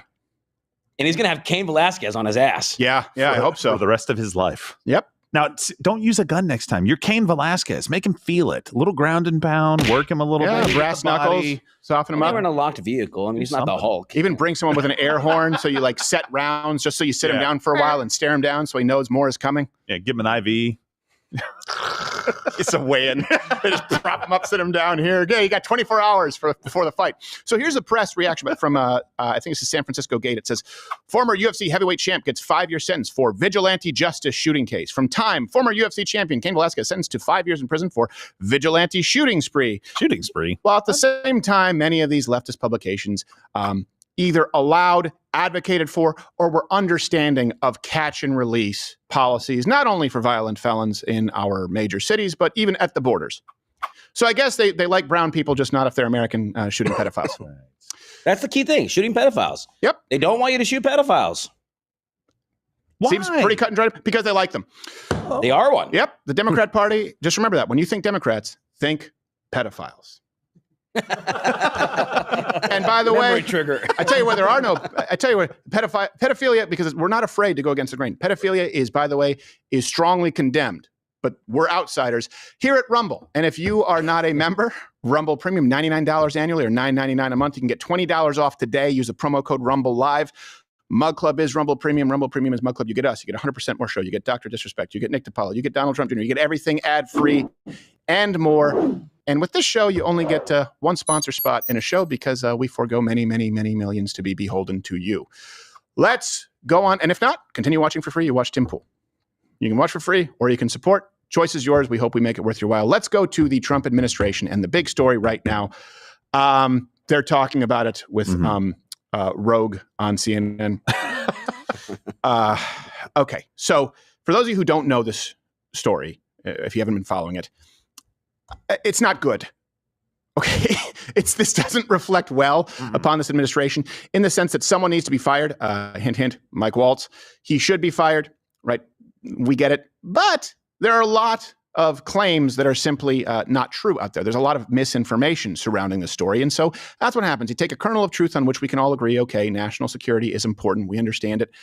And then people start embellishing and adding lies to it when it's not really necessary. So we'll go through some of that. So hopefully you can make sense of it. Links in the description. As always, the references every single show. The Atlantic editor, I guess editor-in-chief, Jeffrey Goldberg, not to be confused with Jonah Goldberg. A lot of people are getting that wrong. He released that he was, and by the way, this guy is garbage. So that is important. Just Jeffrey Goldberg is garbage to begin with. Start there. He didn't do anything necessarily wrong here. He was added to the Signal chat. But this is the guy who, if he had anything that was classified, he would have released it because he fabricated stories like losers and suckers. It only cost $60,000. It's too much to bury a Mexican. That came from this guy. Okay. So this is not the beacon of integrity that he wants you to believe. Jeffrey Goldberg told the public that he was added to a high-level government chat on Signal where they were sharing war plans. Listen to this. The National Security Council is right now trying to figure out how a reporter from The Atlantic was added to a group chat discussing upcoming military strikes against Houthi rebels in Yemen. That's right. Atlantic reporter Jeffrey Goldberg says he was added to a small group on the messaging app Signal that included Defense Secretary Pete Hegseth. She just repeated Vice herself President JD exactly. Vance, Secretary of State Marco Rubio, and Director of National Intelligence Tulsi Gabbard. Okay, so quick timeline.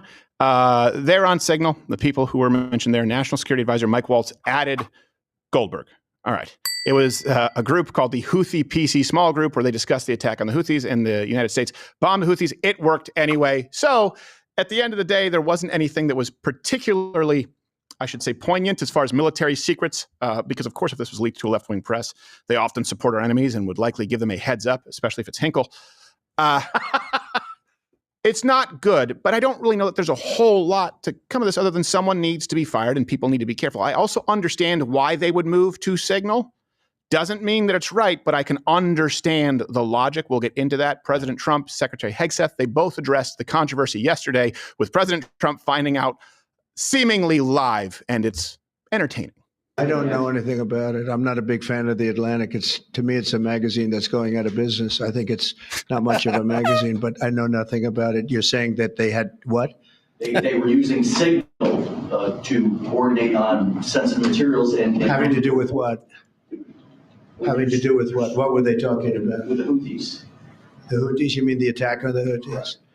Well, it couldn't have been very effective because the attack was very effective. I can tell you that. I don't know anything about it. You're telling me about it for the first time. How did you learn that a journalist was privy to the targets, the types of weapons used? I've heard it was characterized.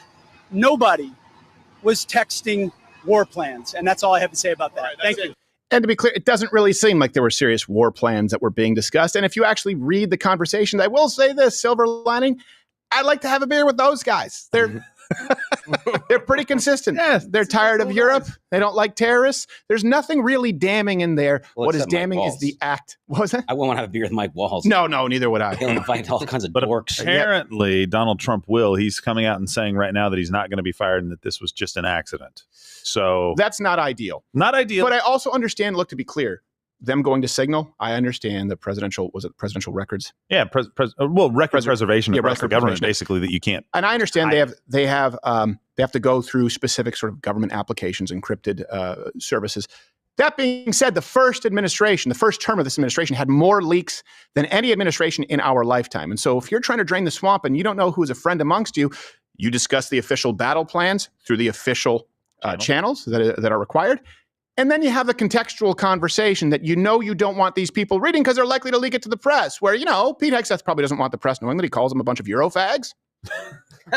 I like that he does. Doesn't make it right, but I can understand. I mean, we've had that here, right? We've had leaks online by accident, which is why we've moved to encrypted apps like Signal, just like this happened last week when we were planning lunch.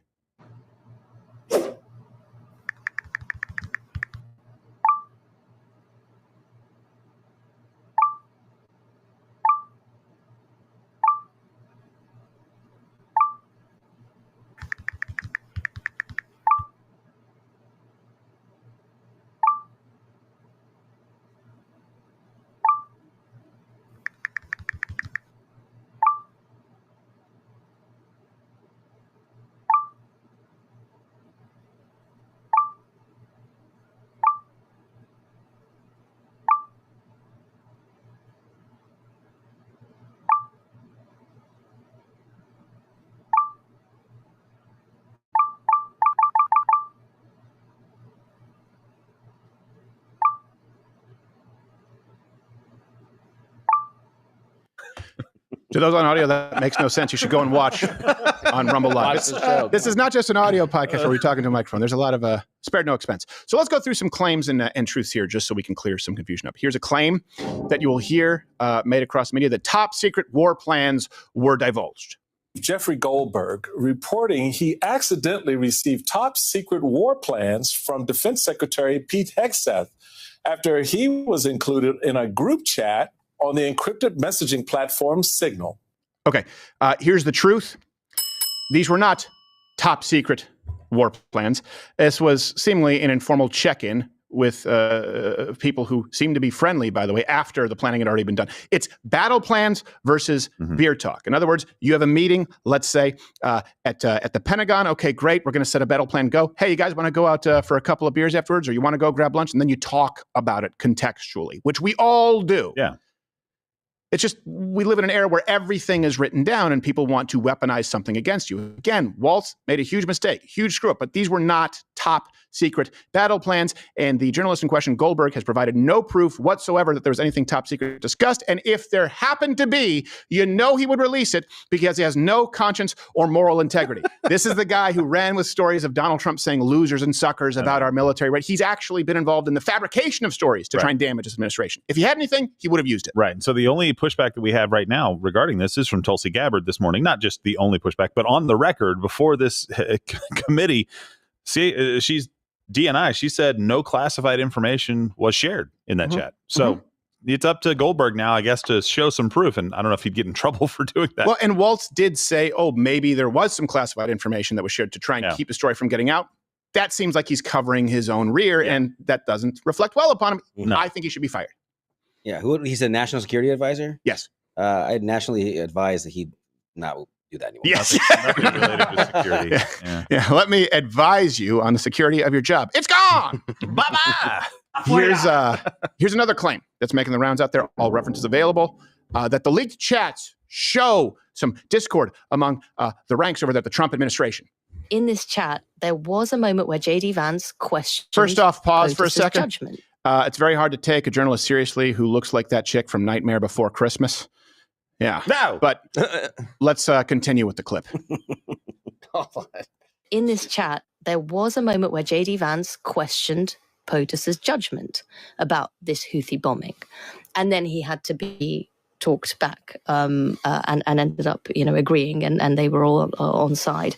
But I think it's a window into, there is going to be at some point, presumably, some actual opposition to the president and the way it's going on, not just foreign policy, but what's happening with the economy, tariffs, Canada. Okay.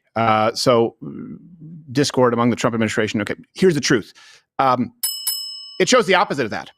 Actually, it shows that these people are actually having healthy discussions, some slight disagreements, and they're comfortable enough to voice their disagreements. I would recommend that you go and read them. This is actually the kind of leadership that I would like to see. Yeah. And it also gave us this banger of a conversation between Hegseth and Vance, where Vance said, if you think we should do it, let's go. I just hate bailing Europe out again. And then Hegseth saying to Vance, I fully share your loathing of European freeloading. It's pathetic. Good. They're the people they claim to be. They loathe Europe. I loathe Europe. Yeah. They're just like me. That right there makes it seem like they wanted that to get out. Yeah, exactly. Like they're like, oh, I want to say this so bad, but I can't. If only we had somebody else say it for us. Yeah. Like, maybe these Europeans have a false sense of confidence, especially if Germany knew how we felt about them. And Germany's like, what? Oh, 9. Worked like a charm. About me? What? I thought we were friends. It also made it seem like he's one of the most America first people out there, where he's like, hey, 3% of our shipping goes through there. What do we care about this? It's really Europe's problem. If we do, we got to get something out of it. Right. Like, hey, pay for it. This is going to cost us men and material potentially. So it does seem like an indirect way to tell Europe, hey, you're welcome. Yeah, exactly. Grateful bastards. It's like accidentally, like you have a gift receipt, but accidentally including the real receipt when you buy an expensive gift. Oh, like, no. How'd that get in there? How did that get in there? Man. Oh, what was that? What was that that Pete got you? It was only 200. Oh, but it's not a competition. I'm such an airhead. So the questions, look, why was any of this communicated over a commercial app? Well, okay, because it's encrypted, right? That's a reason. And because I would bet that they're mistrustful of people who may have access to the official government channels. I get it, especially considering the leaks of the first administration. And when we're talking about the channels that exist and when we're talking about the safeguards that exist as far as protecting information and how it should be treated, the law isn't applied equally. See Hillary Clinton, by the way, who tweeted out, who posted on X, are you kidding me? No, are you kidding me, you crazy bitch? The audacity. Really? You feel the right to come in. So if it's not applied equally, it just means that it can be weaponized. I'm willing to bet they were afraid of their private conversations being weaponized, and so they took it to an app. Makes sense. Not saying that it means it's right. And then the screw up is why Goldberg added. How does that happen? Just an accident? Well, there's some information about this that Goldberg was being added by the administration, I think is what it is. So there's something right here. So it appears his number was added to a contact card by one of the Trump administration staffers. They say that Goldberg really hasn't had any coordination or conversations with Waltz or anything like that. So they don't have any kind of history together. But going back to the Signal app, you had Ratcliffe, the director or the CIA head, is basically saying, hey, this Signal app is pre-installed on my machine. Like, and many other, almost, if not all of the officers, like it's everywhere. Well, it is an app where people buy cocaine. So no, well, I'm sure it does that. I'm sure it's useful in that way too. Right? Yeah. Yeah. So it does seem like this was, and that's not whataboutism. That's just saying like, hey, this isn't like the Trump administration decided to move to Signal. This seems like Signal was a part of the administrative process, like people in the administration using it to coordinate and talk to other people within the administration, whatever. Guarantee you Donald Trump didn't order Signal. He was absolutely confounded that his son could turn on the laptop. You turned it on so fast. Wow. Whoa, you're a wizard. Same thing here. I'll give you the signal. We're a Signal family in this household. No Telegram, no WhatsApp. It's Signal or bust. No. It's clearly something like it makes sense. They're using an encrypted app. What's going on, Gerald? I hear you. No. It's good. It's good. Okay. Good. The other thing too is Waltz. All right. If he did add Goldberg, whoever added Goldberg, look, if Goldberg had classified information that would be damning in this administration, you know that you would have heard of it. This is the guy who was at the center of the suckers and losers story. Remember, he called our military suckers and losers. Mm-hmm. The Vanessa Gillen story where she said that Trump said it doesn't cost $60,000 to bury an effing Mexican. No. Like, so this guy has no integrity. If it costs $60,000 to bury a Mexican, the Mexicans would be surprised. They would too. Yes. They'd have to spend time converting the currency. It's like 600,000 well, if the Mexicans pesos. are doing it, it's like $100. Yeah, pretty much. Yeah. Is there anything new that? No. That all was just the update so far. But we'll see if anything else comes from the hearing. This wasn't about this, by the way. They just happen to have these people in front of them today. So you guys can comment below your thoughts if you think that Waltz needs to be fired. I think that this is a mistake that could be handled well. Waltz is probably going to have to be laid off. And if they don't, then it's going to snowball into a bigger. Somebody's got to take the fall for it. I'm sorry. It is a mistake. It's going to haunt you for the next 4 years. I mean, we got to think about that. We're just now 2 months in. Yeah. That's going to haunt you if you don't fire him. And don't be careless out there. Just really be careful. All right. Because they're always watching. Who's they? Al Jazeera. Let's get to the AIPAC question. Now. Find every tree. This is something that and just please give me a moment to explain some context here. I don't like seeing this division that you see on the right, and I think that you have this identity politics, this kind of class warfare going on, really on what used to be the far left, which is the actual party of anti-Semitism, and then they've sort of connected with the far right in being anti-Semitic. There are actual people out there to whom the Jews are at the center of all problems in the world. And then you have people who, just like accusing you of racism, homophobia, transphobia, they use anti-Semitic to try and silence any legitimate criticism. Let me be clear about my stance. I hope that Israel wipes Hamas off the face of the earth. When people get mad, for example, at Christians or Jews blaspheming against Islam, right? When Muslims get mad, you can't paint Muhammad. Well, guess what? Your entire religion is effectively based on blasphemy because you're claiming that Jesus Christ isn't the person who he said he is and who we believe him to be. But we don't blow you up over it. I'm not a big fan of radical Islamism or Islamism, 150 million plus people who believe that violence is justified against infidels. I want to be clear about that.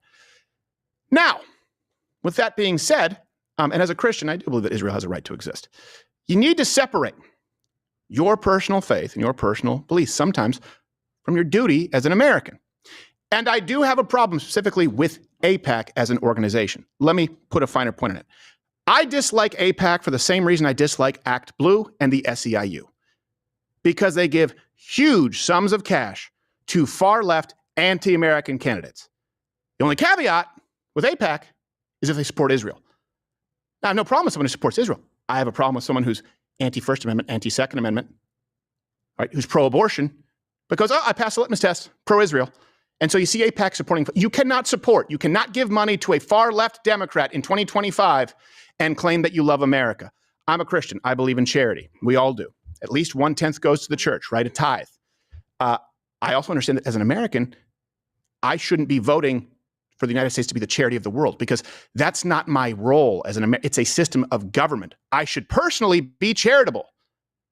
It's not the United States' duty to effectively spend themselves into oblivion, into greater debt, in order to help Zambia, Ghana. Same thing. I personally support Israel's right to exist, and of course, their war against Hamas right now. That doesn't mean that our policy should at any point place allegiance to Israel or some kind of lobbying group above that of the United States. Does that make sense? Yeah. I'm a Christian first, and then I'm an American.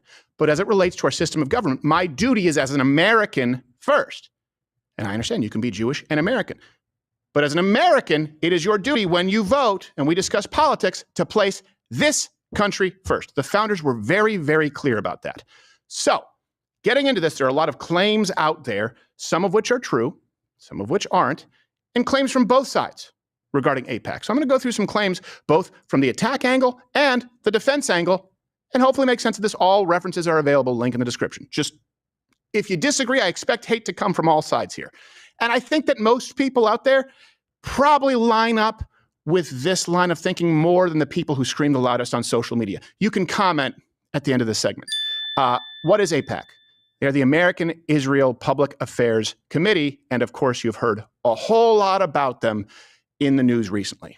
A big part of the conversation is a particular lobby group called the American Israel Public Affairs Committee, or AIPAC. There's also this lobby, AIPAC, which is a very, very powerful lobby. It's all about the Benjamins, baby. In response to this tweet, would love to know who Representative Ilhan thinks is paying American politicians to be pro-Israel. Omar tweeted again, AIPAC. Ostensibly, it's a group of Americans who lobby on behalf of Israel. A lot of the big money lobbies that are corrupting a lot of our politics, big oil, the NRA, AIPAC. I mean, it's pretty obvious why AIPAC would be investing in getting pro-Israeli politicians into the government. If you stand up, you're going to find that AIPAC and other billionaire-funded super PACs are going to go to war against you, putting huge amounts of money in a primary in your general election.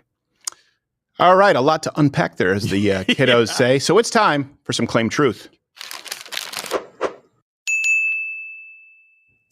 Now, here's the first claim I'm going to address, and this will get me sideways with conservative nonprofits who support Israel no matter what at every single point, including AIPAC, that AIPAC is a very conservative organization.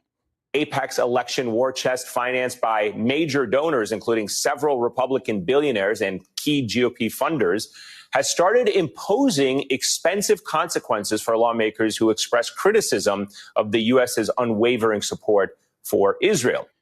Okay, here's the truth.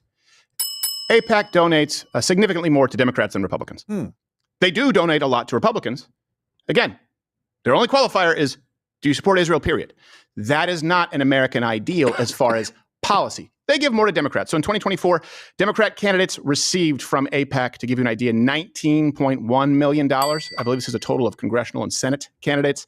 Republicans, $15.7 million. The average contribution on a candidate-by-candidate basis for Democrats, $117,000. For Republicans, $66,000. So almost twice given to individual Democrats, to be clear. Let me give you some examples, by the way. And this is, look, I'm a Christian, and I sat in an evangelical church where, yeah, it was always support Israel. And by the way, of course, as Christians, we do believe that they have the right to exist to that land. Fine, but I'm separating that here. I didn't realize just how corrosive it was to have such a large organization supporting awful people who seek the destruction of your country. And here's the thing. That has nothing to do with Jews. For example, AIPAC gave $866,000 to Hakeem Jeffries, $519,000 to Debbie Wasserman Schultz, Kirsten Gillibrand, $480,000. Nancy Pelosi, only $8,000, but she doesn't need it. She has insider trading to fall back on. They gave her money in other ways. Yeah. So this is the issue here. You have people on the evangelical right who believe that Israel is our greatest ally. That certainly is likely the case, can be argued. That doesn't mean that AIPAC is if they're giving to Debbie Wasserman Schultz and Hakeem Jeffries, and they brag about how 98% of their candidates are elected. Well, hold on a second. Let me ask you, am I supposed to be on board with AIPAC? Does it make me anti-Semitic if I don't abandon my pro-First Amendment principles, my pro-Second Amendment principles, my pro-life principles? Why would I abandon all those principles just because your only qualifier is supporting Israel? I do support Israel. I don't support those candidates, and I don't support a giant organization giving those candidates money. because you're actively fighting against the United States of America. Their primary goal, AIPAC, is to get pro-Israel candidates elected. That's it. That does seem to me perhaps anti-American. This is from its own website. They spent $70 million in 2024 to support pro-Israel candidates, and 90-something% of the candidates won. They even brag that they helped defeat huge Second Amendment advocate Brandon Herrera in his primary because he was not pro-Israel enough. It's like those people who say, I've been a Republican, but I can't vote for Donald Trump. It's a matter of principle. Okay, so the alternative? You abandon all your principles to vote for Kamala Harris because you don't like Donald Trump? He may not be pro-life enough for you. It's a state, when we're talking about the state issue, Supreme Court. Okay, fine. The choice is a candidate who supports abortion all the way up until including birth, period, and violating your right to self-preservation and transitioning minors. Why do you not have a problem with abandoning all of those principles? Right. Why are conservatives expected to abandon all these principles? Because they're afraid of being accused of anti-Semitism if they have a problem with AIPAC supporting Hakeem Jeffries, Wasserman Schultz, Pelosi, Gillibrand. The only qualifier of AIPAC, and this is what I believe people have a problem with, it's a legitimate gripe. The only qualifier is, do you support Israel regardless of any other constitutional stances? And that's the only thing that this group cares about, lobbying American representatives as they advocate for American policy, and they're giving you money. Okay, Mr. Candidate, where do you stand on the Constitution? It's an antiquated doctrine that's in need of a few updates. And your stance on the First Amendment? Scrap it. Got it. How about the Second Amendment? I'd take the axe to that. And where do you line up on Israel? Pro-Israel. Here you go. That is documentary footage. That was easy. By the way, it's incredibly responsible to be pro-Israel and also be pissed off at some of the things that Israel does, right? Sure. Jesus was exactly this, incredibly pro-Israel, but stood in the temple and basically lambasted them for what they were doing and got really annoyed by them as well. I'll just have you say, sometimes like, how long do I have to put up with these people? Oh, if Jesus went to AIPAC headquarters, he'd at least flip a table. At one or two. Yeah, absolutely. You can do both. He'd probably curse some of their fig trees. Yeah. Never producing again. Blow out a menorah, all of it. Yeah. How do you feel about that? Enjoy your Hakeem Jeffries. So here's another claim that I'm going to go through. And now this is going to anger, unfortunately, the actual anti-Semites of the audience. And it's a very, very rare thing. But if you believe that Jews are the cause of all problems in the world, okay. I just ask that you apply your outrage equally. All right? And I'm applying it equally here. I have the same problem with AIPAC that I have with Act Blue. Or I have with whatever Elect Hillary PAC today. I don't like them because I don't like our point of view. They hate America. It's that simple. But this claim that is being made is that AIPAC is the single most influential lobbying group in D.C. They control everything. Well, AIPAC is one of the two most powerful lobbies in the United States. Not just the most powerful pro-Israel lobbies, but most powerful lobby, maybe on par with the National Rifle Association. Okay. Here's the truth. No, it's not. So if you look at 2024 lobbying, we're sort of separating this here. AIPAC ranked 191st behind groups like the National Association of Realtors, Chamber of Commerce, and Meta. So Those if you think the Jews are behind it, Jews, yes, even. They're Jews. If you think the Jews are behind it, a lot of Pinterest moms with part-time realtors. Yeah, there's more money coming from Botox faces. Yes, exactly. This is just big botulism. Now, if you look at 2023 to 2024, specifically their direct contributions, AIPAC ranked 18th behind groups like Act Blue, WinRed, Future Forward USA. Just to be clear, that's where they ranked here. So again, you can be upset about their influence because they may be advocating for another nation above the United States, but to say that they are the most influential is simply not. What's that, Josh? Snack time. What are you eating out of a stop box? Yeah, it's a great spot to hide my snacks from. You know who? No, I don't know who. I don't know. Don't stop. And by the way, it's for firearms. It's not for Captain Crunch.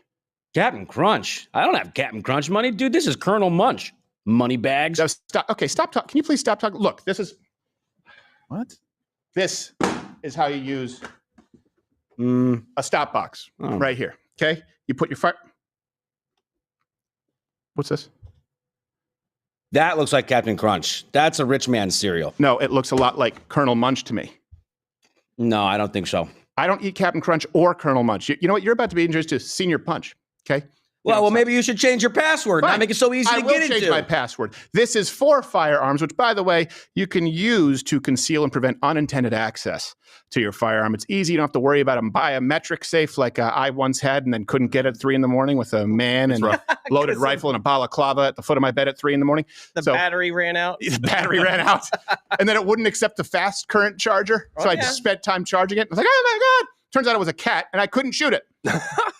So go to stopboxusa.com/Crowder, and it's made in the USA. This is we have them all around. They're great. They're it's not that heavy, but it works and it keeps your firearm. No, it's fantastic. It's also great for like a car and stuff like that. So yeah. Can you toss me that other piece of cereal? No, I'm not going to toss you the other piece of cereal. That's enough. No, I think that's the takeaway is that you have Captain Crunch money over there. I do have Captain Crunch money. And you hide it in your APAC. Stopbox. Stopboxusa.com/Crowder. Let's go to the next claim of APAC. Claim.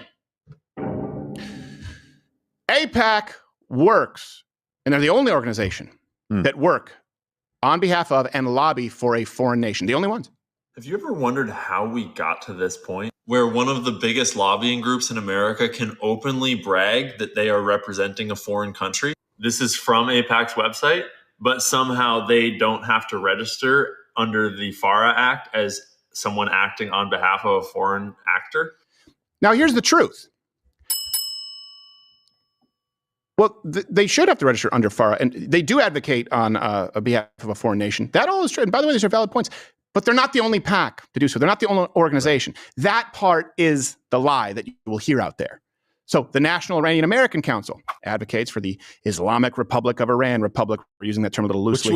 Which we should probably be against. Multiple states. Other PACs that advocate here for foreign nations. They have in India, they have the U.S.-India Political Action Committee. There's Armenia, the Armenian National Committee of America. Taiwan, the Formosan Association of Public Affairs, FAPA, as it's called. Close. Now, let me be really clear here. It's a legitimate criticism, but if you only blame APAC, okay, then it begs the question, why? I think, just to be clear, all of these groups should have to register with FARA. Yeah. All of them. Okay, candidate number 2. It says here you support the LGBTQ plus movement. That's right. Uh-huh. You also support transitioning of minors? More than adults. Oh, boy. Well, what about your stance on Israel? Oh, I love them. I can't get enough of them. I've heard enough. That's documentary footage. Now, I'm asking you 100%. If this makes sense. All of them should register with FARA. 100%. I hate all of the groups that give hundreds and hundreds of thousands to anti-American radical Democrats, whether APAC or Act Blue or the Teachers Union. I believe that is remarkably consistent. And I think it's an important delineator. There are some people with whom the Jews can do no right, and some people with whom the Jews can do no wrong. Neither one is even close to correct. And this is not some false representation as a moderate. Nope, I'm not a moderate. I just think that this whole issue has been convoluted because people are inherently dishonest on this one. Yeah, and I think that when you're talking about FARA, you should understand, and I'm 100% with you on this. They should absolutely have to register, but so should all of these other organizations that are advocating on behalf of other foreign governments. Look, FARA has specific rules, though, Ian, and everybody else making this. You have to say, we need to change these rules because technically people can slide in under those rules and not have to do it. Right. So change the rules so that nobody else can do it, period. Don't just focus on Israel, focus on the entire thing. It'll take care of the problem. Yep. No, I agree. I think that's a good point. You can comment below if you agree, if you disagree. I'm sure that the comments will be lit. Ablaze. They killed JFK so that they didn't have to register. Whoa! That's part of the deal. Oh, yeah, that makes perfect sense. Yeah. Something Jews. My landlord's Jewish.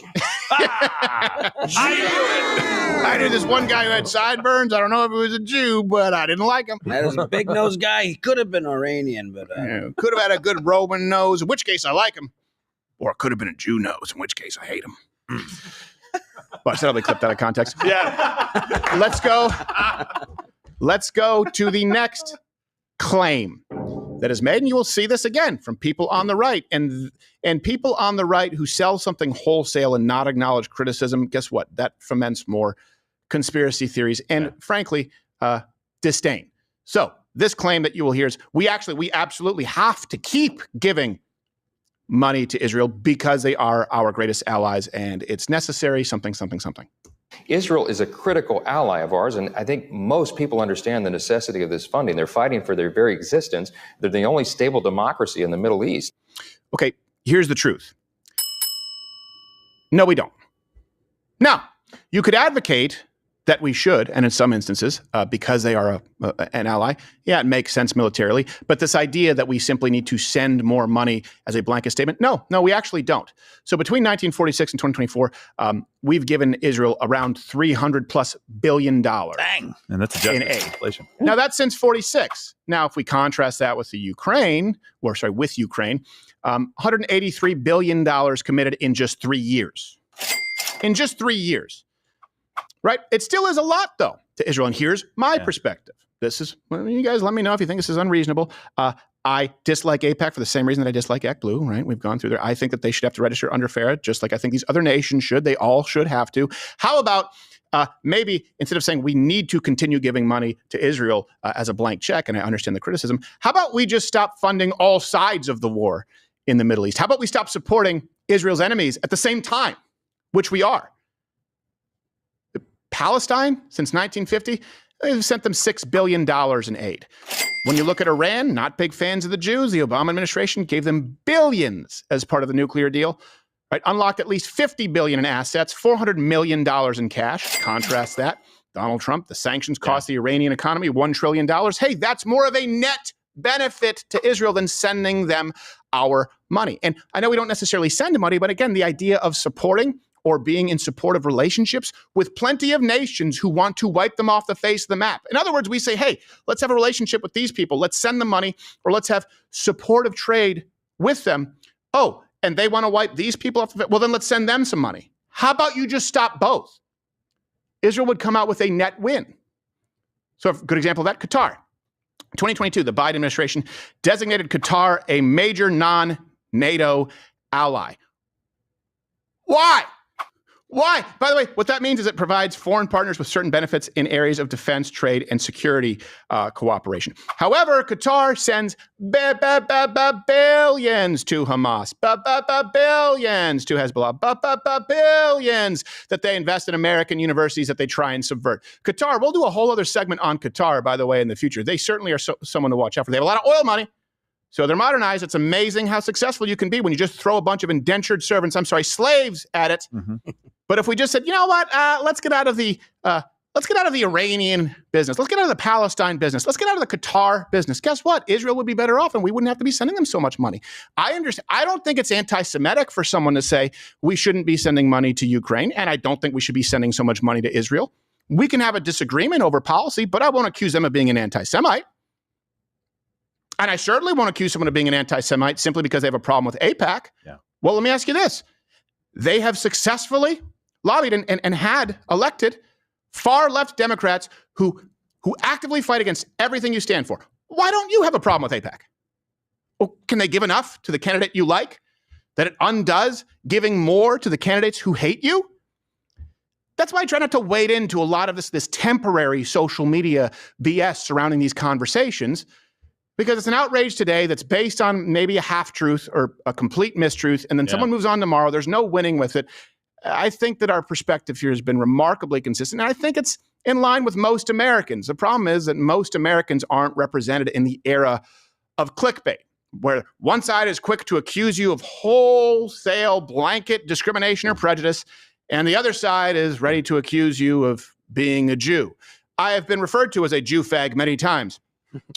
Which, just a regular one. Yeah, which, not gay nor Jewish. I'd be a very large Jew, too. Most Jews aren't quite slight. You're Aryan, and I'm Aryan just with dark hair. This one. Yeah. But even I can't escape it, even with this segment.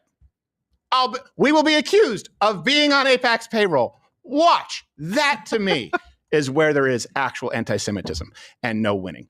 AIPAC is not one of the top lobbying groups in this country. They are not a pro-conservative, certainly not a pro-Christian conservative traditional organization. They are one of the many foreign interests who are lobbying, who are not forced to register under FARA. And the United States is really funding both sides in the Middle East. But none of that matters. This is the thing with AIPAC. To me, my biggest problem is, wait, hold on a second. You claim to be a lobbying group for the United States. But the only qualifier is if they say you don't care about anything else. Well, to me, you're not American. For example, we had a city council member, I believe in California, in Washington, who was an actual cannibal. An actual cannibal made it to city council. And you wonder, wait, hold on a second. This is something in the margins that people don't think of. This actually allows radical fringe candidates to win elections. Why? They can be socialists. They can be pro-transitioning children. They can be cannibals, so long as they meet the litmus test of, oh, no, yeah, but I support Israel. There's your cash. So it says here you're an actual cannibal. Well, cannibal's kind of a loaded word. There's a lot of misconceptions out there. You know, like I don't eat the whole person. Other parts? Yeah, you know, like a toe or a rib, maybe. All right, that's fine. What's your stance on aid for Israel? Love Israel. Almost as much as I love eating people. Shotzi.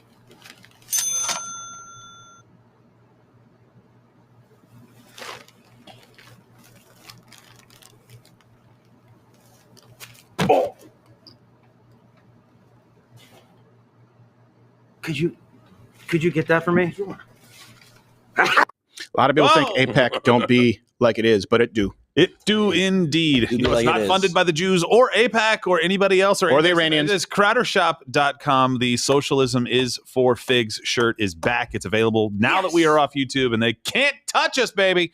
Go to crowdershop.com right now and get your shirt and wear it proudly. Don't be a fig like Josh was yesterday. Oh, that's sad. Don't say it. You said when you're Aryan and you say it that angrily. Don't be a fig. Wow, I don't like figs. It. Wow. Sounds so angry. Crowdershop.com. Yeah. Look, I'll be a fig if I want to be one. It's also a very poor German accent for someone that area. Yeah, I don't really have it. You're like Joey Tribbiani doing the Italian accent. You're a big fat phony. He's not one of us. He looks like it, but he's not. All right. I could tell he wasn't one of us when I saw him counting backwards. That's right. And I learned that in a Tarantino film. That's correct. Also, when I saw him changing in the shower and his captain is no longer wearing his hat. Arrivederci. Are you Joe? All right. Like I said, third best. Let's go to The Daily Show, Jon Stewart. And this is something you're seeing on the left now. They tell on themselves all the time. When they accuse you of being anti-free speech, I know that you as a reasonable person are going, wait, hold on. Wait, the left is accusing me of being anti-free speech? Yes, that's correct. It's retarded, but you need to be prepared to combat it. So Jon Stewart, who, full disclosure, very funny. I just disagree with him. He claimed that President Trump and this administration are unbelievably hypocritical on free speech. And actually, this administration and the right-wingers are pro-censorship. Generally, you've got to search the archives for contradictions on one's stated principles, dig through policy papers to uncover private actions that are undermined by someone's public stance. But this is so blatant. I can't wrap my head around it. It's not even the hypocrisy. It's that they so fetishize free speech, this thing that they do not in any way actually practice. Yes, we fetishize amendment number 1. It's almost like it's important, which brings us to another installment of Claim Truth. It's always funny to me. You'll get like, well, why do you, that's all you care about is free speech. Well, it's not all I care about, but if I had to pick one thing, it'd probably be that. I'd start there. That is my fetish, by the way. The First Amendment, free speech. I'll get in bed with my wife and I say, yes, say whatever you like. Exactly. She says stuff like, oh, yeah, Charles. And I'm like, well, that's not me, but I support your right to say it. Exactly. That's a huge fetish of mine. I don't agree with what you say, but I will fight to the death for your right to say it. By the way, without the First Amendment, there can be no dirty talk. It's true. And who's Charles? Is that your boss? Just like without the Second Amendment, there can be no role playing. What? Not just me? Okay. Nice. That's I get really into it. I say, tonight we're going to do UK role playing. Here's the knife deposit box. Use that stop box. Oops, all bullets. Let's go to the claim here, the first claim from Mr. Stewart. And this echoes what the left is trying to get going as a gaslighting campaign right now. Don't be fooled. Check the links in the description. President Trump, I claim, is attacking universities over speech. Columbia University is bowing to President Trump's demands, announcing it will change a number of policies. Among them, placing the school's Middle Eastern, South Asian, and African Studies Department under academic receivership for at least 5 years. Some students protested the war in Gaza. Suddenly, a whole academic department is on double secret probation. Here's the truth. Speech not the problem. Crimes were. Ow. Kind of like Black Lives Matter. Kind of like Antifa. It's like, we don't have a problem. You want to go out and be a dick. It's the criminal activity. I hope I'm crystal clear with you. So, for example, the Students for Justice Palestine, they organize pro-Hamas rallies all across American campuses. Cost millions of dollars in property damage. Let me give you some examples. At Columbia, they forcibly occupied Hamilton Hall.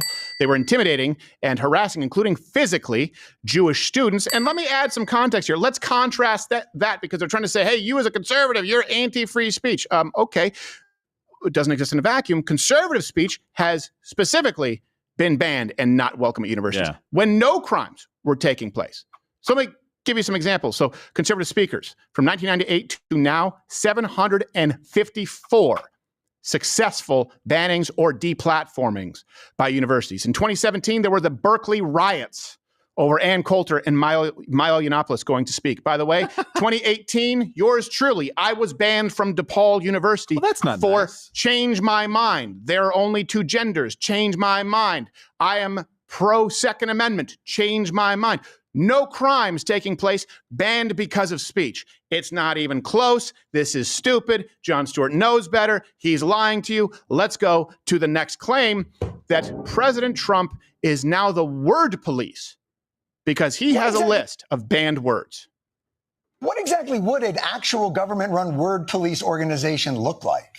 The Trump administration is actively trying to purge the federal government of so-called woke initiatives. Government agencies have flagged hundreds of words to limit or avoid. Words like DEI, BIPOC, anti-racism, Latinx, Native American, Black, women. Seemingly random words like expression, at risk, political, and even mental health and sex. Okay, here's the truth.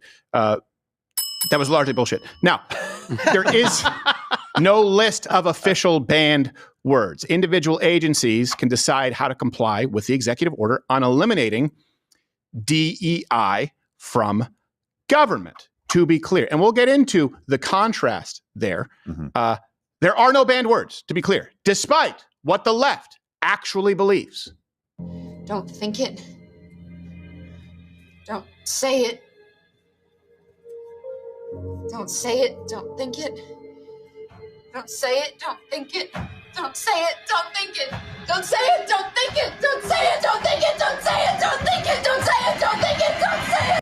Ugh, jeez. TDS has spared no one. And here's the thing. There's no list of specific banned words, but more importantly, this was about undoing the enforcement of words that came from the Biden administration. The Biden administration said, here are the words you have to use, with no basis in history, reality, science. Biology. So, let me give you some examples here. Former Vice President Biden, respect the office. In 2021, they changed the word mothers to birthing people. Idiots. A lot of their official documents. In 2021, they also changed alien to non-citizen. In 2022, they actually permitted gender-neutral U.S. passports. That was an entirely new thing because chicks with dicks could no longer fit on the page. It's actually the phrase of the day. Yeah, whatever. It's one word. Which one is it? Chicks or dicks or which? It's hyphenated. It's hyphenated. Chicks with it's dicks. hyphenated, Gerald. So they just said, we're going to replace this. Well, why are you changing it from women to birthing people? I don't know. We did a focus group. Yeah. We can't say aliens, but that's what it's literally. That's what it's used to say on actual immigration papers. No, we can't say why because we want to buy a voting block. What would gender-neutral passports? What does that even mean? It just means people can be whatever they want. Well, what's the basis of that? Voting. You want to confuse every other foreign country? Come on. Or be a spy? It's true. Easiest way to be a spy. Oh, I'm gender neutral. Put X on there. I'll be Jason Bourne or whoever. Oh, I didn't realize we're going. We're going over time here. So for those of you who are not Rumble Premium members, just continue watching. Tim Pool is coming up next. I'm sure he has a lot to say about this right now because he's very fast to the news of the day. And if you want to continue watching with us for another 45 minutes to an hour, click below, join Rumble Premium. We will be continuing and taking your chats. Just click there, and Rumble Live is a promo code. You get $20 off. Yeah. The very next claim we'll move on to that Jon Stewart and people on the left are making. Again, they're telling on themselves. Just be mindful of that. When they accuse you of something, they're accusing you of exactly what it is that they are doing, and they know it. Their claim here now is that President Trump loves social media, not because it's an alternative to legacy media who effectively box him out, but because social media exclusively pushes a right-wing bias and ideology. He loves it. Meta, X, the tickety-tock.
He loves it. Meta, X, the tickety-tock. Why is it that they're so enamored with social media? Studies by the Wall Street Journal, Washington Post, and academic organizations have found that the site forced political content on users. That content was almost invariably pro-Trump, pro-Republican, and pro-Musk. Huh. The one area of free speech that they want to protect completely is the area that supports them and isn't actually free. Everything about that last clip is dishonest. So here's the truth. Conservatives are banned far more on social media platforms, by the way, up to 4.5 times more likely to be banned per a recent Yale study, not a bastion of conservatism. But for these people who try and act like they live in the realm of nuance and intellectualism, don't you guys always say, hold on a second, correlation doesn't equal causation? Yeah. Okay. Are you ignoring everything that happened on X when it was still Twitter? And Jack Dorsey and conservatives being banned and deplatformed? Are you ignoring, as a matter of fact, the entire basis, the reasoning for Elon Musk to consider it a necessity to purchase Twitter at great risk to him? Oh, that's right. You're ignoring all that. And Donald Trump is only pro-free speech on X. No, it's the only place he's allowed to communicate. Donald Trump has been pro-free speech across all Facebook, Instagram, YouTube, Google, X, Apple, all of these places. Why? Because he was deplatformed and banned. They just didn't play ball. And so Elon Musk bought X, formerly Twitter, and made it more pro-free speech. It would be like acknowledging that we're on Rumble right now, history looking back and going, and then Rumble came along. Well, why was Rumble necessary? Right. And then, of course, you'll see more conservatives on Rumble, and people bitch about that now. They go, it's become, well, of course, because it's the only place where we're allowed.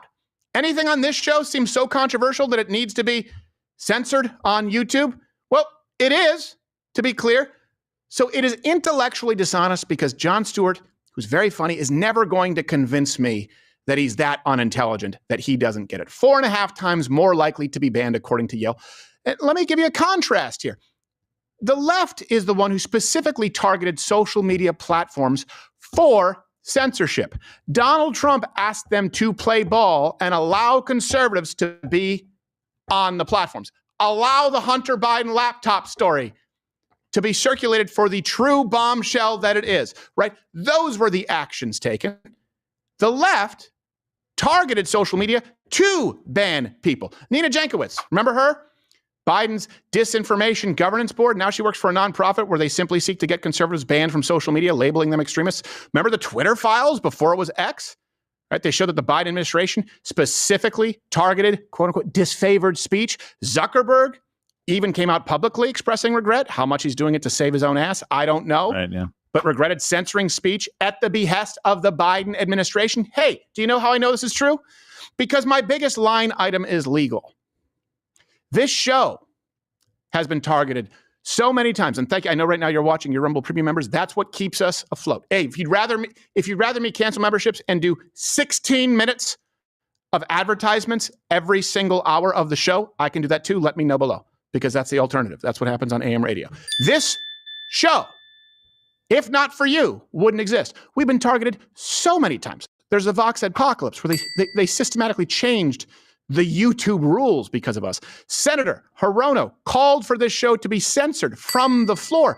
Former Facebook employees confirmed that conservatives were targeted, including me specifically at Gizmodo. That's how I met my lawyer, and we handled that out of court with Facebook.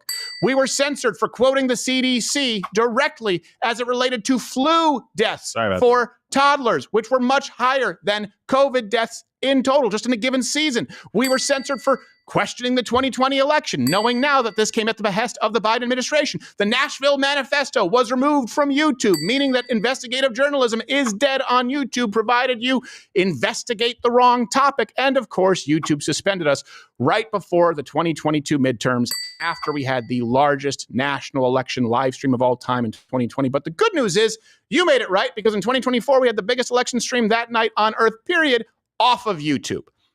So if you're watching right now and you're a Rumble Premium member, by the way, please, I know that there's 40, 50,000 right now. Download the Rumble app. Please hit the hit the follow there. That's the best way to stay in touch. And share this if you can. You are what keeps the amount of attacks that we have had to withstand here. And we try and make hay out of it and make it fun. But yeah, it's scary, because we know those who are in power. We know what they want. They, of course, want us banned. You become effective. We went from gaining 200,000 subscribers a month to 5,000. And it happened like that. Yeah. The targeting from the left is to remove voices. The targeting from the right is to include voices. Big difference. You're not going to convince me that you don't understand it. I think the problem with the left is they don't believe, we've said this before, they don't believe in free speech, right? But even more than that, they look at it like, hey, we're not banning speech, we're protecting you. Mm-hmm. They cloak it in something else to come in and save you from something. So, hey, there's all this misinformation, disinformation. We started hearing that with Jen Psaki more than I think we've ever heard it before in our lives, about what was going on social media with regard to COVID, with regard to anything else that was happening in the news. They're like, oh, we're protecting you from this stuff. Right. This is disinformation. Well, who said it was disinformation? Right. The stat, the CDC thing from California, 4 out of the last 10 flu seasons, I just literally pulled it up and highlighted 4 out of the last 10 flu seasons. We didn't even think it would be something. No, I had no idea. Yeah. I was like, I didn't know I could get in trouble for quoting the CDC. But it's because they look at it and go, no. I'm willing to give up this free speech because I'm protecting you, because that's good for you. And we're like, hey, just don't be the gatekeepers. Nobody do that. Everybody just have free speach. Yeah, we're fine. I realized that the other day, because my kids are getting to that age where I have the lock on the trash can. Yeah. And my son goes, Dad, I can't put this in here. I said, well, that's because I put the lock on there for you. He goes, yeah, but that makes me, I can't put things in the garbage. I'm like, oh, I guess I thought I was helping you, but now you're old enough where you're not going to go through the trash. All right. You make a good point, son. But he's a child. Yes, we don't need the government to do that. That's the difference. Yes. I don't need every corner nerfed, to be clear.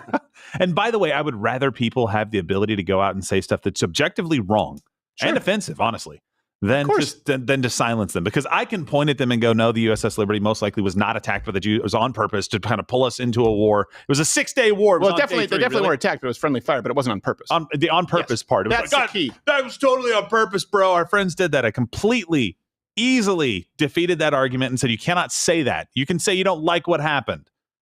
But if that argument is, if they aren't allowed to make that argument, they should be allowed. Then it sits over here in some dark corner of the internet where nobody gets to go in and rebut it. Right. So you can't see, oh, somebody actually has a counterpoint to this. You can choose which one you believe, but somebody has a counterpoint. Yep. That's what we need. No, exactly. I want people to be able to hear the arguments so that we can shine a light on the truth of AIPAC. Yes. And those who have ears to hear will. And you guys let us know where you line up. And by the way, if same thing in chat, this is not an open platform, to be clear. This is for Rumble Premium members who are here, and there's a community. And if you're harassing people and bullying them, of course you'll be removed. But you can express any point of view that you want, provided it's not actually criminal and you're not trying to take over and scare people off. Yeah. Why'd you remove me from the chat? All I did was say Crowder is a fag 40 times. Yeah, to try and bury everyone else's chat. And I don't even get to see them, but I know That's Toolman. not okay. Yeah, because everyone needs to be able to have their voice and speak. Yes. Yeah. And if you're simply trying to silence, you're doing exactly what the left does. You are actively trying to silence someone. And there are people who do that. And I get it when you get frustrated with Jewish people. That's fine. We have HR Sam. Sometimes they can be a little too Jewy. Also, listen, God got so frustrated with them, he made them walk through the desert for 40 years until they all died. Well, I don't think he made them walk through the desert for 40 years. I think he made them leave Egypt and then they got fucking lost. I think that's what happened. Like, where do we go? And he's like, I don't know. I sent breadcrumbs, literal breadcrumbs. You're eating them. I don't know what to do. I think he parted the ocean. He was like, hey, we're getting you out of Egypt where you've been enslaved and tortured and killed. And immediately, as soon as they crossed, they started complaining. He's like, you know what, you guys, you're going to get a few decades to solve this. I love how Jon Stewart goes on and he says, the right is obsessed with social media. And the first place I see these clips is his social media. I know. Right. Or the Daily Show social media, which the Daily Show, by the way, in the bottom right corner of the lower third, they have a little logo for their show. It says, it's an acronym for the show, the Daily Show, TDS. That's Trump derangement. I think that's kind of cute. That's perfect. You know? It is. It's quite telling. And by the way, they're always featured on YouTube too. They get favorable treatment from YouTube. Look, the reason that the right does well on social media is because it's the first time, at least, for example, on X or on Rumble, where there's an equal playing field, where we are not precluded because of our point of view. By the way, people may know this. I had my manager drop me a long time ago because the folks at Jon Stewart, who were hiring people like their reporters, featured players, they asked my management, you can go find this on YouTube a long time ago, if they had anyone like me who wasn't conservative. They said, we don't do conservative commentators. But someone like Young, who's funny, because that's what they were looking for. So I met the other qualifications. It was my point of view that precluded me. Jon Stewart is very funny, but his show does not only go for the funny. They will place a political agenda over funny. By the way, that's their right as a private show. That's their right. But when new media came along and people like me, or people, by the way, even like Joe Rogan, who wasn't conservative when he started, said, hey, you know what? We don't need to play by Hollywood's rules where we can broadcast to an audience who can find us. Oh, all of a sudden we're doing well because we weren't allowed on a lot of the major outlets. We weren't allowed, and certainly weren't allowed to say the things that we wanted to. That's why. And so then the left said, wait a second. We have a problem here. We thought that it was going to be the young, edgy, liberal atheists who dominate. Turns out there's been such a dearth of conservative content out there outside of Fox News that people are using us as an alternative platform. But we want the dollar bills from Time Warner, right? Warner Brothers, Comcast. We want the dollar bills from NBC Universal, ABC, Disney. And so they started favoring them and forcing content creators out. So really what Jon Stewart is bitching about is that people like us even have an opportunity to discuss our point of view. That is not pro-free speech. And by the way, I hope that Jon Stewart continues the show for as long as possible. May the cards fall where they may, even with the unfair advantages of 30 staff writing and a giant multi-$100 million budget coming from Viacom. Hey, please do, because it gives us the ability to rebut it, to refute it. And I hope that never changes. And I mean it. Speaking of which, we have some funny, I guess not speaking of which, but we have some funny clips you said that were coming in. Yeah, I heard something Noodles. Sure. Roll it. You look like a deer caught in the headlights. Every time I turned to you, you're like, that wasn't me that told you that. That was Noodles. I had no idea. You look like you look like a 6-year-old in the park with some stranger as a present for you behind the tree. It's in this little box. It is. You don't know how big I was as a 6-year-old. I could handle myself. Yeah, I know, but it doesn't matter. Once that latch closes in the paneled van. You just don't get in. By the way, this also happened. You want to talk about generational gap? I was playing hide and seek with my little ones, and my dad was all concerned because, like, you know, my daughter was like going to open the fridge. I was like, no, we don't go in the fridge. My dad's like, she gets locked in there. I'm like, Dad, this is not 1968. Yeah, the fridges don't lock.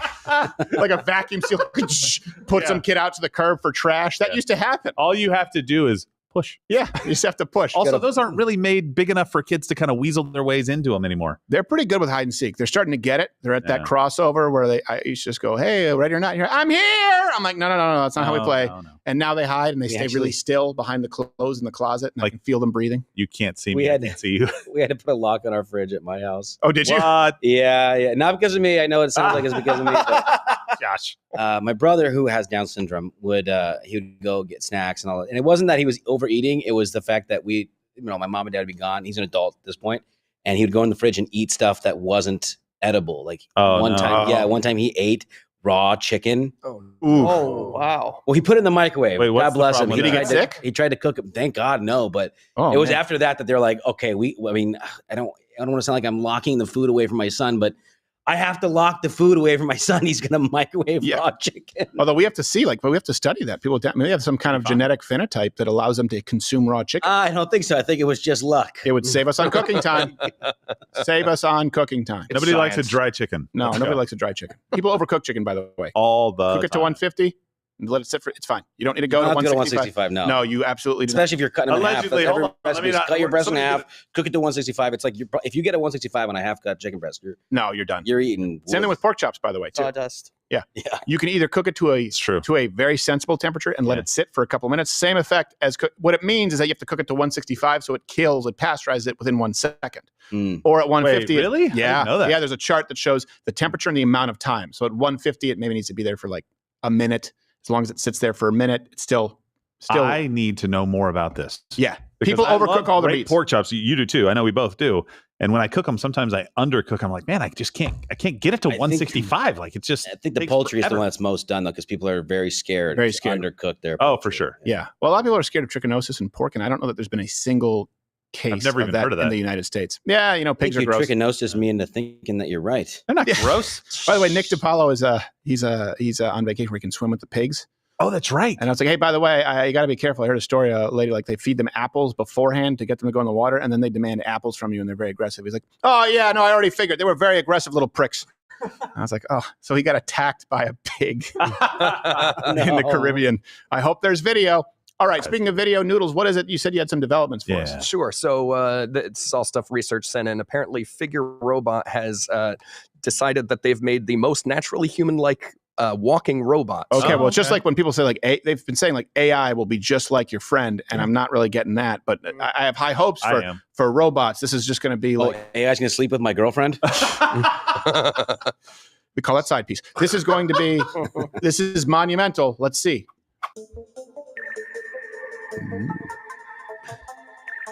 Oh. So natural. That's me when I have to take a shit. That's exactly what I was going to say. That's me. Oh, no. there's more of them. I have the squirts. Boy. I pooped my pants. Just 30 more yards. Not again. Oh, God, that's creepy as hell. Horrifying.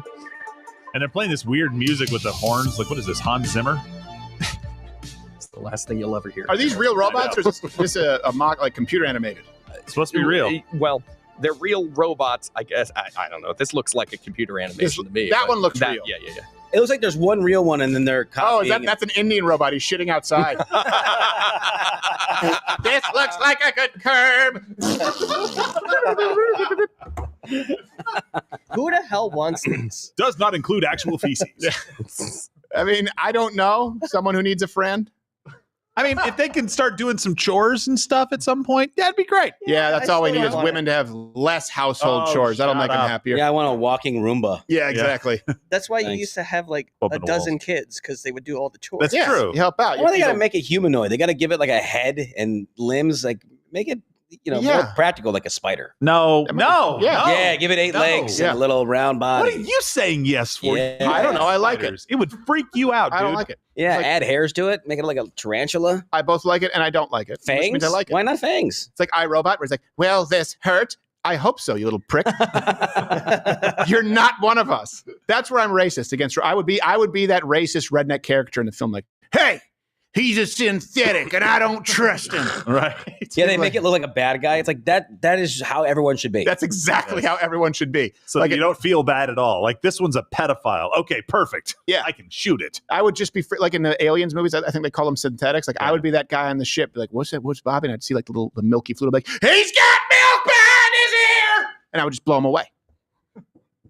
Wouldn't trust him. There you go. Yeah. What if he's trying to help you though? He's trying to help the mission. That's Never the thing. trust a robot. I don't Now even you trust the just say kiosk alien at Arby's. stuff. No, I don't trust. Well, I don't trust Arby's. Exactly. Yeah. What? How did we get to Arby's? Well, it's an untrustworthy place. But every now and then, what's life if you don't take risks? What if it was staffed by those robots? That's all. Oh, that's what I'm saying. Yeah, I don't want. Hold on. The mission was to serve you wonderful roast beef sandwiches. That was the mission. But I feel like they're going to turn me into roast beef. Yes, exactly. That's exactly right. That's exactly right. And then you'd be served Josh. There's just no for way. dinner. By the way, double roast beef. They always say we have the beef. They put No, they the don't. least amount of beef on sandwiches of any place I've been to. Giant buns. And it's always so and a messy. They little put like little cheese sauce on one corner of it. It tastes like So it all vomit. comes out on your hand. And It tastes like vomit.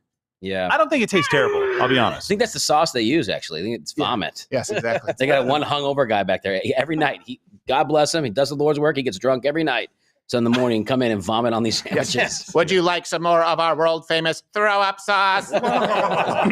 Sorry, horsey sauce. Yeah, horsey Yeah. sauce. It's better than White Castle. Let's just all agree on that. White Castle's delicious, and Yeah. it makes me Oh. feel like crap every time I get I know what I'm poisoned. getting at White Castle. Yeah, I know. Disease. White Castle knows what it is. Arby's tries to present as something Yeah, better you're right. than it is. You remember when Arby's had the burgers? Like, what are you doing, Arby's? What are you doing? You Just trans restaurant. Arby's, you don't have to try so hard. You just got to be yourself. Their Yeah, be like commercials- Taco Bell. Think outside the bun. You know, Yeah. know who you are. By the way, I haven't been to Taco Bell and I went back and all the things that I used to eat they didn't have. They don't have them anymore now. I used to get No. the chicken grilled stuff, and then they don't have that anymore. Well, I got the double. What was it? The double decker taco? Not double decker. Yeah, double decker Yeah. taco. I bet It's you did. fantastic. Don't second guess yourself. You got it.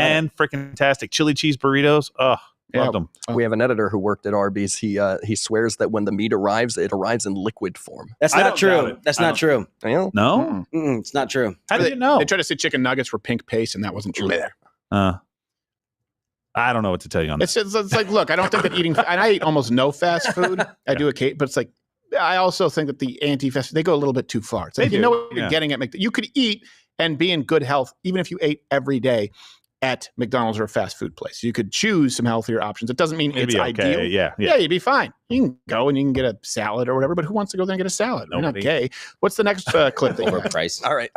This one's going to take a little bit of setup. I'll make it quick. So supposedly in Newtonian physics, there is this equation, the three body problem. I saw this on Netflix. So so about 3 points that orbit each other and calculating their subsequent trajectories. Okay. Again, this goes back to Newtonian physics in the 1700s, but supposedly this is an unsolvable problem. Here's what the equation looks like.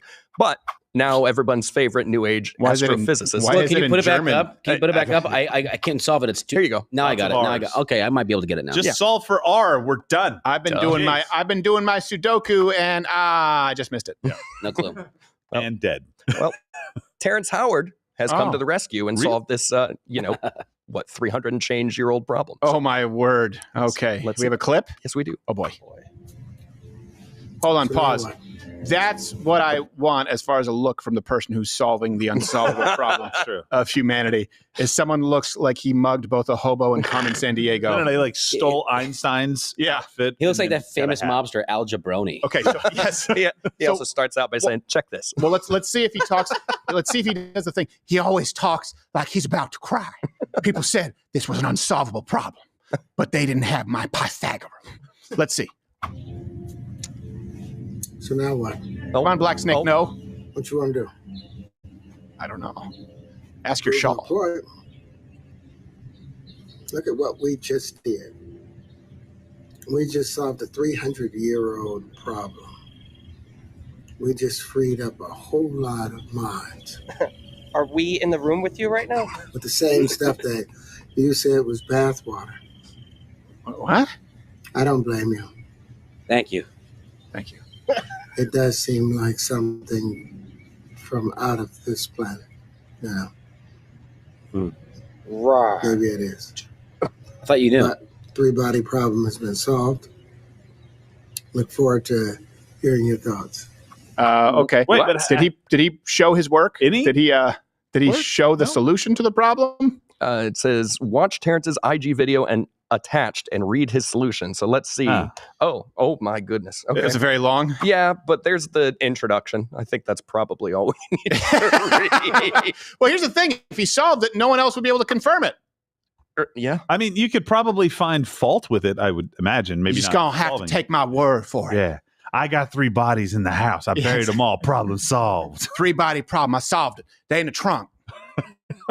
It's a Cadillac. They got big trunks. Well, I love the idea sometime in the future a history book is talking about that Howard theory. Yeah.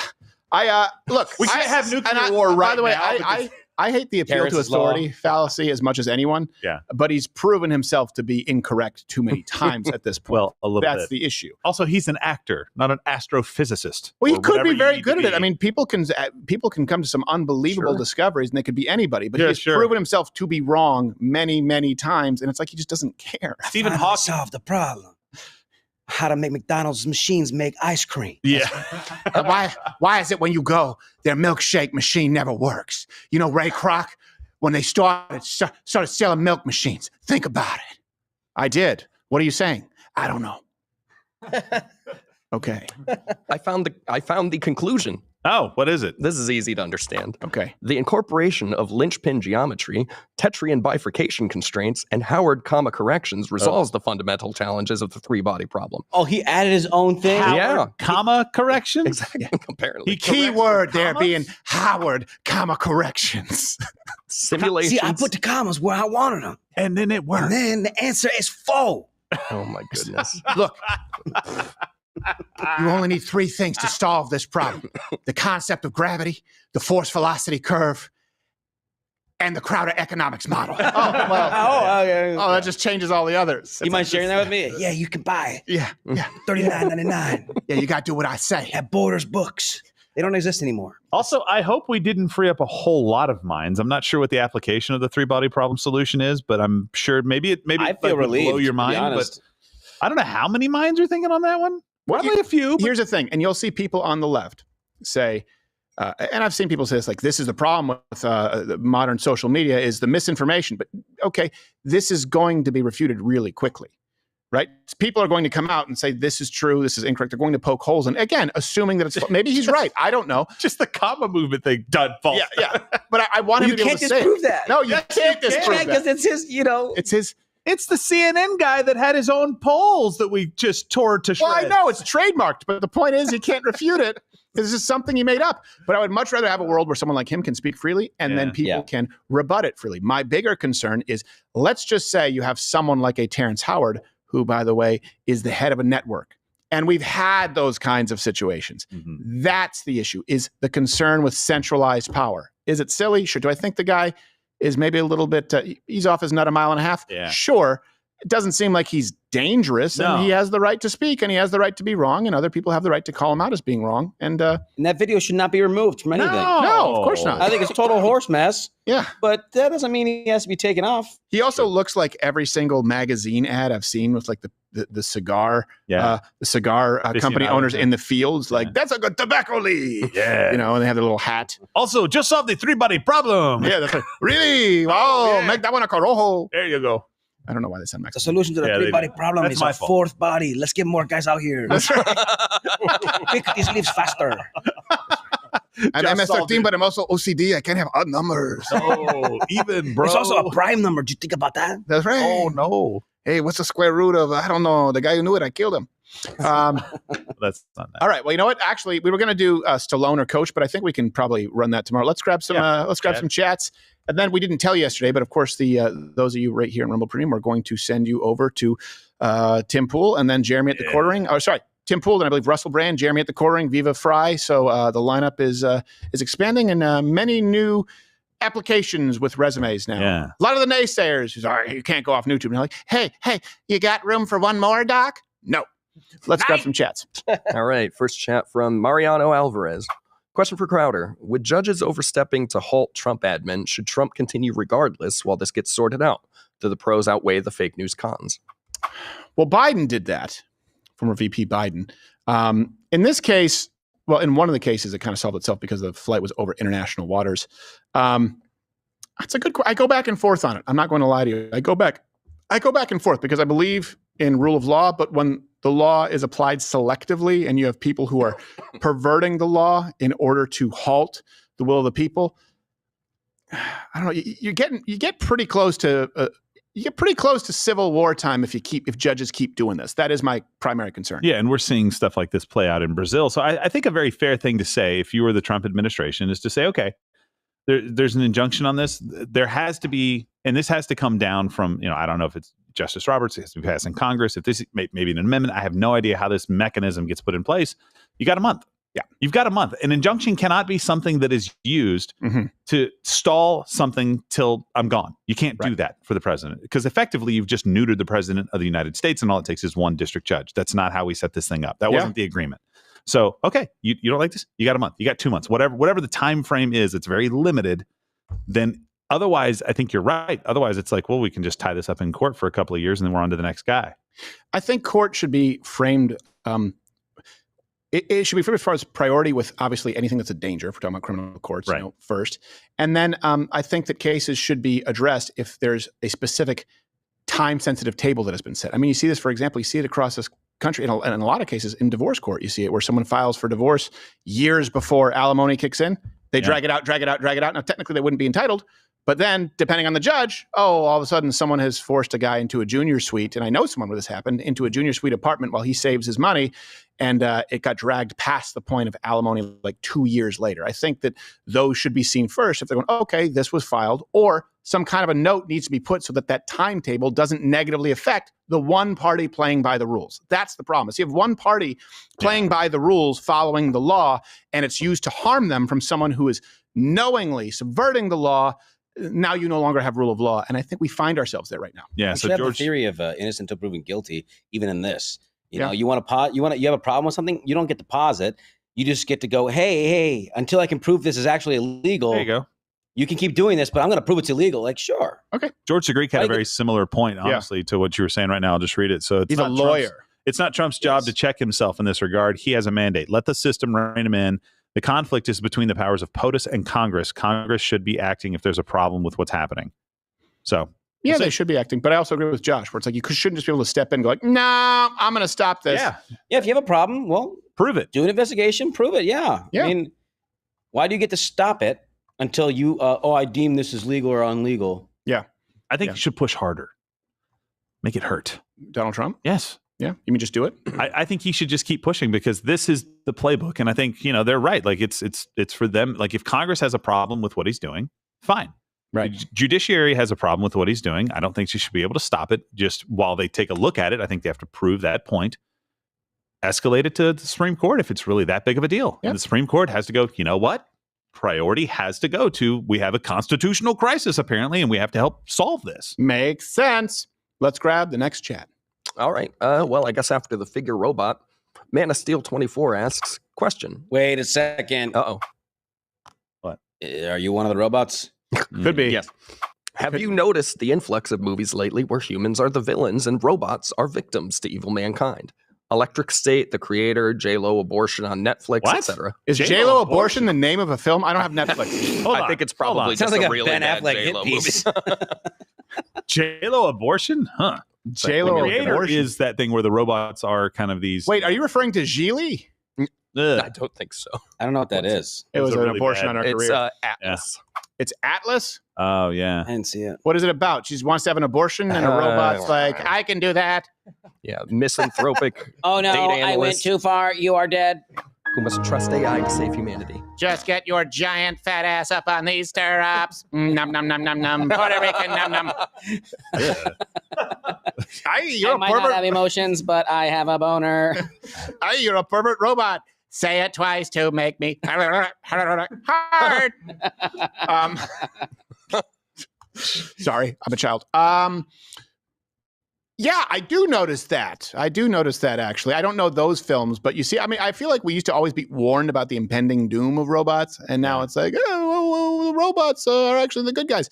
And I guess I understand it because it's supposed to be like a reflection of the flaws in humanity. Sure, but shouldn't we be all on Team Human? Yeah. When it comes down to this conflict, I don't know robots if have a soul, or is that what we're saying here? Like, I don't know if it's necessarily a nefarious thing, like about the robots specifically. I think it's more of like a metaphor. The robots are supposed to be a metaphor where it's like, oh, don't be judgmental and don't be a bigot. Robots are people too. They're not. Yeah. I mean, it's Gaza. Yeah, exactly. Yeah, that's a good point. Yeah. We mean to stop Asian hate. Stop robot hate. We meant Asian. Yeah. It's a little on the nose, don't you think? I have some rewrites. Will Smith is the star. Wait, we have to recast. Look, I've said this like with AI. I don't know that it's. I think we've had plenty of people, by the way, who have their timetable is already up that AI was supposed to destroy the world like a year and a half ago, and then certainly 6 months ago, and then 4 months ago.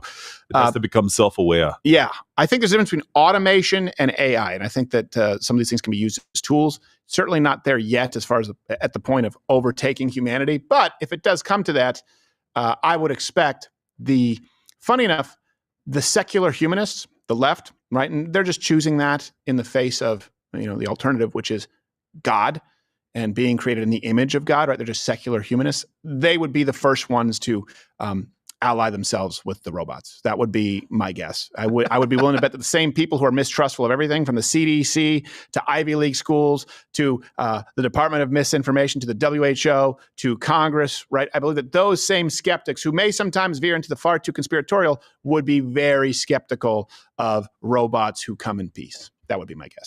I'm skeptical of that. I mean, I think it's normal to be skeptical of robots who come in peace. Yeah, exactly. Like, no one who says they come in peace are coming in peace. Exactly. If that's the first thing that's like, I come in peace. Are you sure about that? Yes? Cannot compute. You didn't sound sure with it. I'm sorry, I'm a robot, so my phrases sound like questions. You'll be the first to be turned into batteries. Yes, I will. Not alkaline. Lithium. I said lithium or bust. Let's grab another. Sebring NY asks, do you think we'll have a summer of love this summer? No. Good. And you're kind of seeing it with Tesla's stuff, but yeah, I don't know. There'd have to be, I don't know, there'd have to be another event. The left isn't like, in other words, when they're trying to say these are protests and they try and downplay the Tesla, the average American, even people who maybe voted for Democrats are going, this is why you lose. Yeah. No. And you know what? I want a culture. We did a whole segment on this, the return of the vigilante, right? Dirty Harry, Death Wish. That's because we had an unbelievable crime wave in the 70s. And they created, that culture created these anti-heroes. And for example, what was his name? The guy on the train, was it Berkowitz? Penny? No. Back in the day, was it Berkowitz, or was he the one who talked to the dog? Berkowitz sounds like the guy who talked to a dog. I'm trying to remember who was the guy who shot them on the L train. Oh, Bernie Getz. Bernie Getz. Berkowitz was the one who claimed there was a demonic dog and then said that was all made up. That's right. Bernie Getz. Shih Tzu. Berkowitz, Bernie Getz, where the media was very surprised that he was basically considered a hero to a lot of New Yorkers, that he certainly wasn't as reviled as they thought. I think you're going to see that now, where I think if there's a story, man shoots would-be vandal on his property over his Tesla, a lot of people are going to go, yeah, that's what you get. Oh, it's Tobey Maguire without hair. Yeah, that's true. They're going to go, that's what you get. Yeah, we've seen the burnings. We've seen, you know what? Hey, guy's protecting his house. It won't be like Black Lives Matter, where those two people in Missouri, remember the couple who they stood on their porch with guns? They were like, can you believe this? They're trying to, they were on their own porch where people were trying to storm the gate. I think it's a different culture now where people understand that folks will defend themselves and their own. And I think that the people who are instigators understand that too. You're not going to have a Garrett Foster situation like we saw in Austin. I think you're going to have far more understanding and empathy for the actual victims, people who defend themselves this go around, than you will for the instigators. And I think that makes them scared. That would be now it could happen. I would be willing to bet that it's not going to get out of control like it did in 2020. That'd be my guess. Research sent in a reminder of the McCloskeys in Missouri. That's right. She's holding a Walther. I believe she's holding a Walther. Could be. Or a Bursa. It could be a Bursa. Ugh. I don't know. They have a nice house. It's probably they have a nice house. I like her Please spring for the I think that was their one mistake, is that they pointed it at them. Yeah. Right. They just pointed their guns at the protesters that weren't attacking. So. Well, they were threatening. I think that was fine. That's it. No, I think it's fine, but that's what hung them up. Yeah, that's what hung them up. It should absolutely be fine. Hey, I'm just aiming anywhere in my yard that I feel like, and if you happen to enter it, well, I'll just let nature take its course. That's not the move, though, man. You got to do it from inside your house. So they don't know. They don't suspect it behind cover from a upstairs window. Yeah, yeah. Silencer. And you also have to You cover one window, let your wife cover the another egress. Also, preferably a trail of expensive electronics up to the open front door. Jeez. Yeah. We have Claymores. Come on in. We have Arby's. Yeah. No. We have Arby's. No, we don't. No, we don't. Plenty of throw-up sauce. Long John Silver. Dinner bell. Ding, ding, ding, ding. All right. Next chat. All right. Rough Game asks, question for the team. What do you think about these large groups of Democrats being bussed and showing up at 9+ rally events to boost their numbers and make it seem like more people are actually at the rally? There's nothing new here. This is the thing. Like, people who think this is new, this used to happen when I was in Michigan. There was a Fight for 15 crew. There was one actual kind of get together. I won't even call it a rally. And after that, I was signed up to their mailing list. I was actually signed up to be a volunteer. They never needed volunteers, and they would just send out pictures of, look, we were at this McDonald's on 28th Street or whatever it is. Look, and there's like 5 people, and you notice it was always the same people. And you go, oh, okay. You guys don't actually want to have a populist, a grassroots movement. You want to be able to lie to the media and say that there's some kind of a grassroots movement. This has been going on for a very, very long time. There's nothing new here. It's terrible, but it's what the left does because, frankly, you can get a lot of people to vote Democrat, okay? And it's not a conspiracy where I'm saying, oh, no one in this country votes Democrat. No. But it's very hard to get that many people to show up for the individual issues of Democrats. It was easy with the Pussy March because it was kind of an unknown, and there were plenty of paid people too, by the way, where people thought, oh my gosh, this man hates women, and it's going to be Handmaid's Tale or whatever it was. Yeah. And then people realized that it wasn't. It's really hard to get a ton of people to show up passionately for a rally to keep men and women's sports. It's really hard to get a bunch of people to show up passionately for a rally, even people who are Democrats to advocate for open borders. It's even hard, by the way, to get a ton of people to show up for a rally to protest deporting violent felons. So you may have people who pull that lever for Democrat, but on the individual issues, which is why they have to run, right, their campaigns as though they are moderates, meaning lie to you, is because on these individual issues, it's hard. With the Tea Party, which was the first time we really saw it in our lifetime, it was the biggest spending bills of all time and increasing taxes. And you combine that with the Second Amendment, violations of the Second Amendment. You combine that with infringing on the First Amendment, auditing conservative Americans. But sure, but it's you can get a ton of people to protest taxes for proof. See the inception of this country. It's pretty hard to get a groundswell of people for the hallmark policies of the Democrat Party today. So they have to pay people. It's not new. We also just had an election. I don't really care. Kamala Harris had big crowds. See how that worked out for her? Yeah. Like she didn't shift one county red. Right. Yeah. On the map. But we looked at it. All 7 swing states. Like this. It's one of those things. Like, I understand there are going to be people who feel like, hey, I'm not being represented right now. And so I'm frustrated. My representatives really aren't doing anything about it that I think makes sense. And so I'm going to go to a rally. Fine.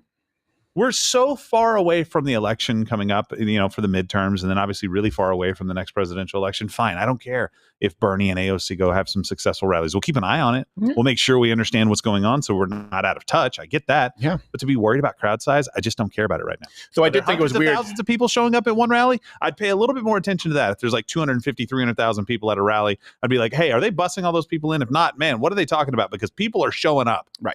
No, they have the right. Obviously, if there is support, then it's something to keep an eye on. I do think it's weird that Bernie hosted his last rally at Pfizer headquarters, but also, but it was all the employees. Yeah, it was like a corporate event, not the CEO. Yeah. He was doing comedy at a corporate event. Hello, Johnson & Johnson. All right, let's grab. I was told that somebody want me to roast the boss. Yes. You're a piece of shit. Roast the boss. You take money from Big Pharma. I bet you I hope you die soon. Like, he has cancer. I don't care. Let's grab one final chat. All right. Final chat from Brolljack. Question for Crowder. Hit the Brolljack. Don't you come back no more, no more, no more, no more. Sorry, next one. It's just funnier with Bernie. Do you think we would see Tesla stock rebound if they introduced a car with anti-riot tech installed? They've already rebounded. I mean, they have cameras. It's not anti-riot, but they have cameras on them. They have security cameras. Yeah, they do. They do have the sentry and they're mode. catching people like crazy. Yeah, what are they? I mean, what more does he need to do? They're targeting the car that literally has sentry mode and is bulletproof. And cameras everywhere. Yeah. all over it. Are they all bulletproof, or is it just the Cybertruck? Just the Cybertruck Yeah, it's just- is, and it's bulletproof. I believe. What is it rated up to, like 9mm handguns? It's not rifle proof. Yeah. But still, that's better than nothing. It's decent. Will it rebound? Look, I think there are a lot of different factors that enter in the equation here. We've talked about this before, like the electric vehicle market, in no small part due to subsidization. You have like Rivian, you have a bunch of other manufacturers who are going to be competing for that space, whereas Tesla has kind of had a monopoly, at least on good ones. So it's sort of like you see this, for example, in even for example the broadcasting space. No one's going to have Johnny Carson numbers again, and Joe Rogan will never have Joe Rogan circa 2018 numbers again, because there's so many more options available. Right, It's a fractured market. You're seeing that with electric vehicles, but I think it could certainly rebound to some degree, and especially if we see some other competitors enter into the space and they are underwhelming, which we have seen with some electric cars. So I do believe that could happen. And by the way, we're going to be sending you over to Tim Pool. Please head on over and let him know that you love him. As far as, do we think it would rebound? Now, I don't know, but I would propose a solution to this, because it is bulletproof and it does have Sentry mode. That doesn't seem to be working. So if Elon is watching, if he's listening, and I doubt he is, because he doesn't like people who broadcast to Rumble so much. He wants people to go over to X. But I hope he's watching. It hasn't been working. Just put this in a suggestion box. Turrets. Big ones on every corner of the car. We'll see you tomorrow. I'm pro turret.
Thank you, Vince, and we welcome many of the new Vince viewers. Vince, of course, which in its original tongue, Latin, all the Romance languages are based in Latin, means, I know it doesn't necessarily translate, but welcome. We're really glad to have you. You're watching the third hour of the lineup, exclusively on Rumble. No more streaming to YouTube. Vita, then Vince, then me, then Tim Pool, Russell Brand, Jeremy at the Quartering, Viva Fry, and we're adding more each day. This is the future of live streaming, but number one in the time slots across the country for about a week and a half running. That's because of you. We really appreciate it. You just keep on watching. It rolls into the next show, like the networks that you used to watch, only decentralized, where no one is told what to say. And today is going to be incredibly silly and childish because, this is a comedy show. So we'll be talking about President Trump beefing up some election integrity. People are mad about that. Crockett is a racist, but you already knew that. And the Signal debacle. A lot of news is breaking live as we will be covering this, but that doesn't change the fact that Jeffrey Goldberg is a piece of human excrement, and we will get into that. So enjoy this word from our sponsors, which is really, it's just us. It's Rumble, because we're trying to get you off of YouTube to Rumble. So sponsors means, you and us, and just watch.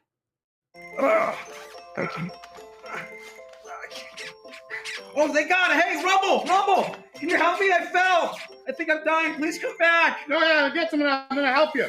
Oh, thank God. Oh, I've been all day just trying to.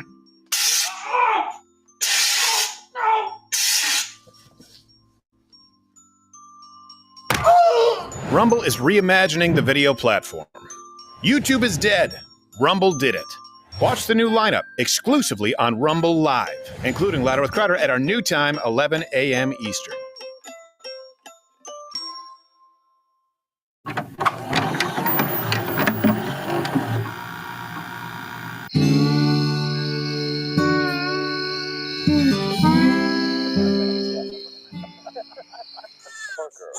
Colton! Colton! What?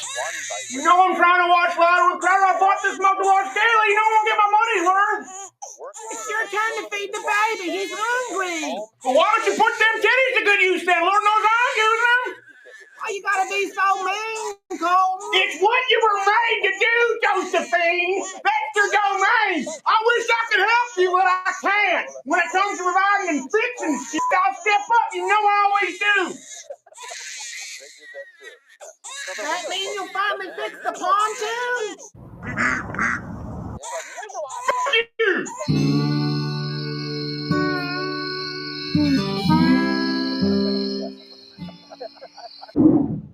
You are now watching the lineup on Rumble Live, exclusively the official home of Louder with Crowder, and you can stream the entire lineup from 9 a.m. to 4 p.m. Monday through Friday. YouTube is officially dead. Rumble did it.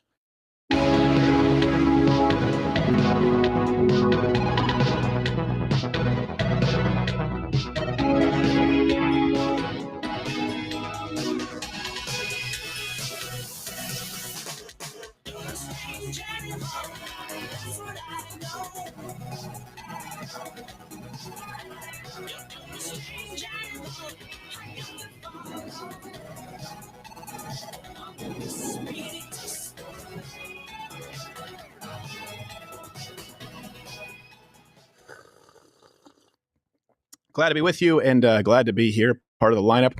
One quick thing that's really getting my goat. I just had I always to spit my gum out before I use a spry gum to, clean my mouth. So I spit it out into a tissue because I'm not an animal. Right. But I have a new box of tissue here. And I don't know why in 2025 they haven't fixed the problem where the initial tissue that you pull out, it's always like half the box. There's only 40 in a box. And you try and pull out one, there's 19. It's just pissed you off. And you're like, come on. This is all a ploy by Big Tissue. Well, the tissue gets excited just like you're excited when you need it. Hey, I spit out my gum. I don't know what you do, buckaroo.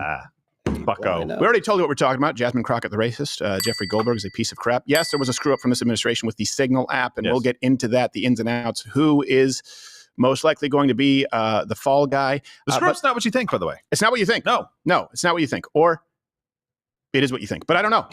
I don't know what you think. I'm not a mind reader. I don't think. I feel. It's painful to think. Good news is that Donald Trump just signed an executive order to, secure our elections in the future. And of course, the left is losing their mind, but we'll get into that more. It's a live show weekdays, 11 a.m. Eastern. Tune in and enjoy the lineup here. Download the Rumble app. Follow us there. That way you only get notifications when we are live. Let me ask you this. There you go. Download it. If you have if the app hasn't been updated, update it, but not right now because you'll lose the stream. What's the worst thing you've ever seen at the airport? Now, I'll get to this first clip. I saw, I know you're going to say, why does it have to be a black woman? Well, because it was. I saw a black woman physically beat the life out of her child at an airport. Did he deserve it? Does she or he deserve it? It was a girl. It was an older lady and a young girl. Wait, beat the life? I mean, she didn't kill her. It's an expression. Well, that would, I was cleaning it up. Come on, Tim. But it came out of nowhere. Like, it wasn't that, there was no escalation. Right. You know, where you think like some talk back, and it escalates and there's a threat. And instead she just says something like, all right, now go over there to that chair. And she's like, I don't want to smack. Oh, like that was a horrible plane ride. Yeah. She just got her back from the dad. She didn't make a sound. I saw it and I was like, should I do something? Should I step in? But I don't want to be on World Star. So Captain Morgan, you are here, CEO. Thank you for Yes, being here. pissed. Appreciate it. And of course, not _Firestein, Josh Firestein on X. It is not you because It's you were not banned. me. And that is clearly not you. Not you. Weirdest thing I saw at the airport was a plane on fire. It was my plane. It was on fire and smoking. What? Wow. Yeah, and then they didn't. When? They fixed it and then didn't change a plane. Really? I was so scared, dude. I was like, wait. Yeah. How have we brushed over this story? I don't know. It wasn't a big deal. I made it. And there's nothing you can do. I landed. Yeah, I was delayed a couple hours, but they fixed it, I guess. I'm going to be on the plane that was on fire? Nah, it's fine. Okay. You sure? Yeah. It wasn't the inside that was on fire. It was the engine, or the outside, or that's I don't not know an what important piece of the plane. Guys, at all. we're wasting time. Sorry. None of us are pilots, okay? Let's trust those in authority. Unless it's a female pilot. Now, DEI spares no one. Speaking of airports, here's a video. It's making the rounds. A woman at DFW, the airport. Mm-hmm. We're not exactly sure what is going on. We assume she's there for either Spirit Airlines or Frontier. You'll understand when you see the clip. Now, the jokes effectively write themselves, but we decided to write some for you. Oh, there's the pilot. Now, that's what I call an easy layover. Turns out that motherfucker is real. Yes. TSA, more like TNA. Pat down? How about a fisting? Hey.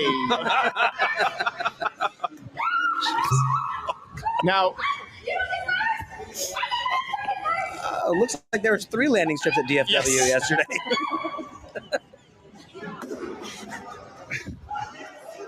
That TV won't break. I'm willing to bet she'll get the complimentary cocktail.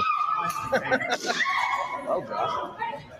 Never when I'm in the airport. No. Dude, the View just does that to people. Yes.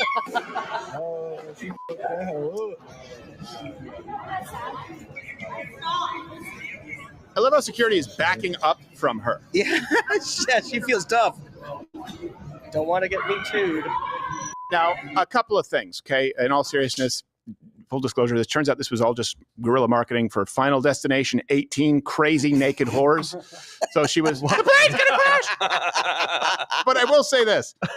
Talk about a very different experience for a man and a woman. Like, how fast before you would assume yourself to be tackled and immediately tased in the testicles? Oh, yeah. If you were a man, like if we were to, if it was a bet, right? Toolman or Dusher, like, okay, I'll give you $1,000 if you run around naked. Yeah. You would be tightening your joints, warming up, preparing to absorb Head the on a tackle. swivel, It you would know be what the I mean? number one concern. Like, Yes. when am I going to get physically harmed? At no point, I guarantee you, did it cross this woman's mind. Why? Why didn't somebody just like form tackle this lady to the ground? Yeah, Gerald's like, free group. No. It's free game. Oh, time out. If it's a lady like running around with a gun, you still tackle her, right? Because you know, like she doesn't have clothes on. I don't care. You're going crazy. Some in an would say airport, it's a somebody perk. tackle Honestly, you. that would go through my head. Because if it was a dude, you're right. I would absolutely step in and try to help. Yeah. As long as they weren't too big. Yeah. I'm not an idiot. Okay? Yeah. But if it's a woman, I'd be like, oh, I should wait. You know what? I don't know. Maybe somebody's gonna. I don't know. Yeah. Let's see what happens. I don't want to accidentally. I don't want to accidentally grab an ashtray boob and then Yes, exactly. But this is, look, get a charge. This is a perfect example. Female privilege. The fact that this woman can go this and is this disruptive and is damaging property and is not physically abused by a big, hefty, preferably from a minority background security guard means that women and men are treated differently. Hey, look, it's fine. I think women and men should be treated differently. Just accept the privileges on both sides of the ledger. Is that fair? Can you comment below and just let me know if you see it? I also have one just quick question. When you go crazy, why is the first thing that most people do is take off all clothing in a public place? You know what? I actually found someone told me about this. When they find people naked, when they find people stranded like in the woods or the jungle and they've died, they're almost always naked. Why?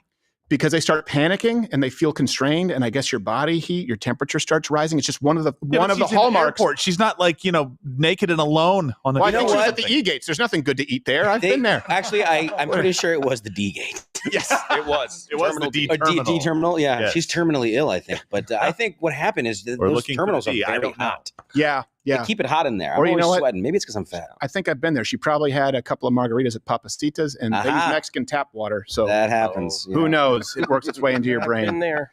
Let's move on to this. This is some good news I mean, that was fun. It was nice, but it's not necessarily good news. I thought it was good news. Yesterday, President Trump signed an executive order, and we'll get into exactly what this is. You know, a lot of people have been calling for this, ourselves included. Yes. This is important. I don't know why it's being skimmed over right now. I do. An executive order to secure elections, and very reasonable, by the way. Election fraud. You've heard the term. I've heard it. We'll end it, hopefully. Perhaps some people think I shouldn't be complaining because we won in a landslide.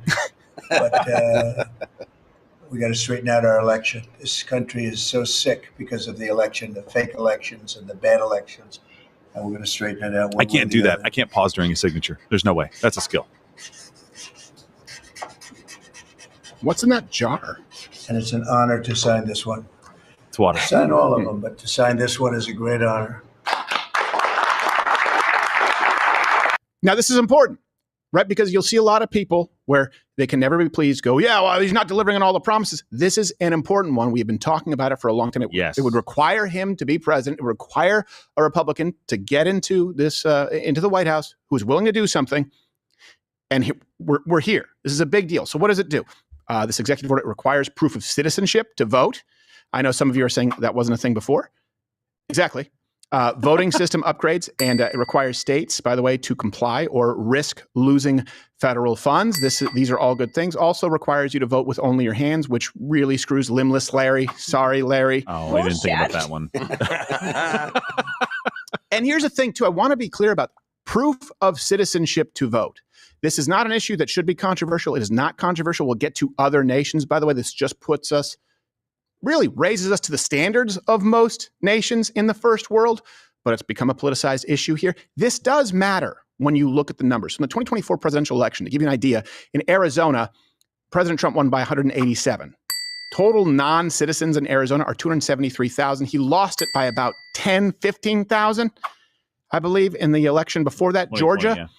President Trump won by 115 this last election. Non-citizens, 339,000. Michigan, he won by 80. Total non-citizens, 91,000. When you look at the margins by which he lost them in the previous election, hey, I'm not saying that all non-citizens voted. I'm saying that it's possible. And the margins are within tens of thousands of votes. Right. How can anyone be opposed to proof of citizenship to vote? Can someone please let me know the argument against it? It's like school choice. I haven't heard a valid one. Well, and they're also against the voter ID thing. And with you states like Minnesota and Waltz up there running it, saying, I'm just going to give it to everybody. Right. Then that just makes these numbers much, much more terrifying because he wants non-citizens to have licenses and doesn't care if they go vote, apparently. And by the way, just in case you didn't hate the media enough and the Democrat Party enough, and I do mean hate. It's okay to hate evil. We're not talking about people. We're talking about hating ideas, evil ideas. And these ideas are central, and they are what keep our legacy media system and the DNC running. In case you haven't hated them enough, just remember, this is about securing your vote. Do you pay taxes? Are you a citizen? Do you abide by the law? Great. You probably want your election secure. The media, the DNC absolutely do not, and they are throwing a fit. President Trump, who still claims he won the 2020 election, he didn't, signs an executive order which would upend how U.S. elections are run. Trump signed another executive order tonight on elections, which, among other things, demands that all states hand over their voter rolls to Donald Trump's top campaign donor, Elon Musk. Because Elon Musk will, I don't know, fix the voting rolls or something. Which mistakes will be made in require identifying ID? who is a citizen, who is not, who should be voting, who is not, so on and so forth. You must use certain voter ID on, in other situations, just outright making it complicated. Yes. What the hell did he say? But to use single syllable words on your prompter are complicated. That's true. So I was going to go through some countries that do have voter ID requirements or proof of citizenship requirements. Right. The problem is it's so long. It's actually faster for me to give you the countries that don't. The only other countries that don't, Somalia, Congo, Laos. Okay, so this puts us up there with other nations. Easier. Yeah, 3. And I'm sure. Look, you can fact check me. I'm sure that there are some different nuances, but the truth is, it's not a controversial issue anywhere else in the world. It's just because you, the American worker, the taxpayer, you're supposed to be the charity for the entire world. They should have secure elections. Only citizens can vote there. By the way, only citizens enjoy certain privileges in places like Mexico, to be clear, in places like Quebec where I'm from. The kinds of privileges that are available to everyone here in this country, including non-citizens who don't pay taxes. You, the American worker, the American taxpayer, you subsidize the entire world. You don't get to have free and fair elections so that the rest of the world can, as they stare down their noses at us. Nope, we're not going to be like Somalia, Congo, and Laos. We'll just be like, I don't know, France. That's the first time I ever said that is a good thing. Pick a country in Europe. They do it better than us right now. This is a brilliant 80-20 issue that we've been talking about, that the Trump administration has been on the right side of. He forces the Democrats to be on the wrong side of. And the public 100%-ish supports some kind of thing. And that's me just making up a stat out of my head. Yeah, it's just this is such a no-brainer for most people when you get down to the nitty-gritty of it. That's why I'm pissed off that we're talking about the next two stories that we're talking about. Because this is what matters. We get it, Gerald. He's aggravated. Gerald, guys, I'm really on a tear today, Goldernet. It just ruffles my feathers, okay? That really sticks in my craw. Where's a craw? I don't even know. I'm not entirely sure either. I don't know when I don't know when There's lots of them, though. Apparently you found one. Did we have an epidemic of goat getting? I don't to the know. point that became an expression. You It got really my gets goat? my goat. Huh. Okay, fine. I think it's a Middle Eastern phrase. Could be. Probably. No, that's Man, that guy really got my goat. Well, I'm sorry to hear that. That's your wife. Yeah, but why? But enough about your honeymoon. By the way, Rumble. This is the only reason we're able to do this.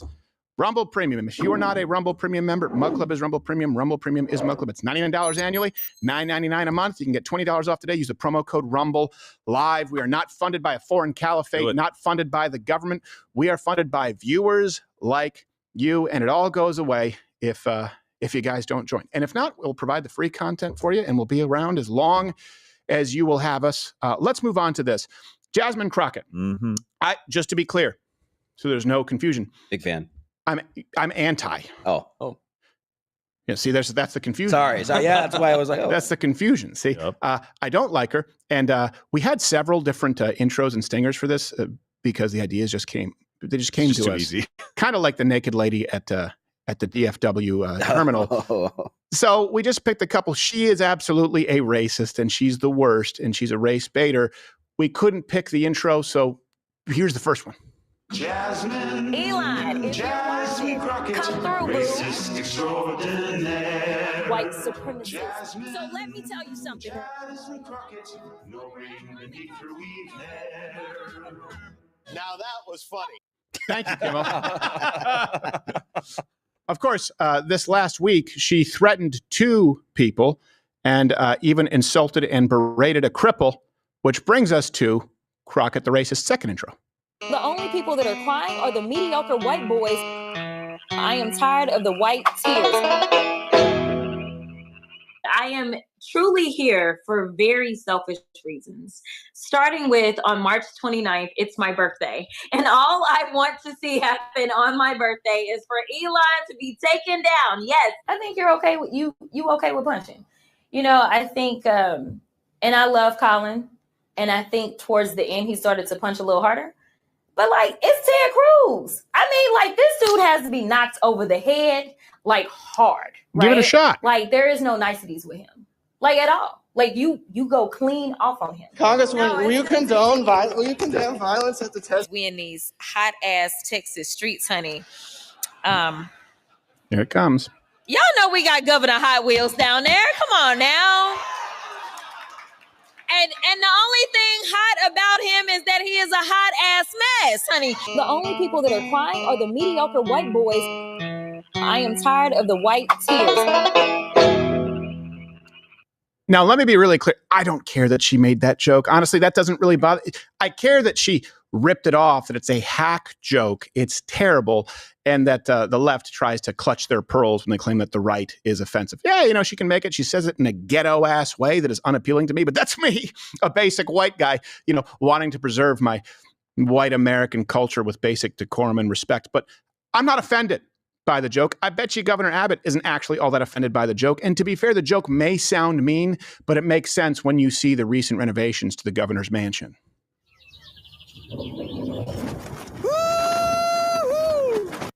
See, now I made it. He's got boosters on that thing. So joyous. He just needs some flames on the side. He'll be good to go. It's like blank check with the water slide. From the bedroom. He hasn't been that happy since he could walk.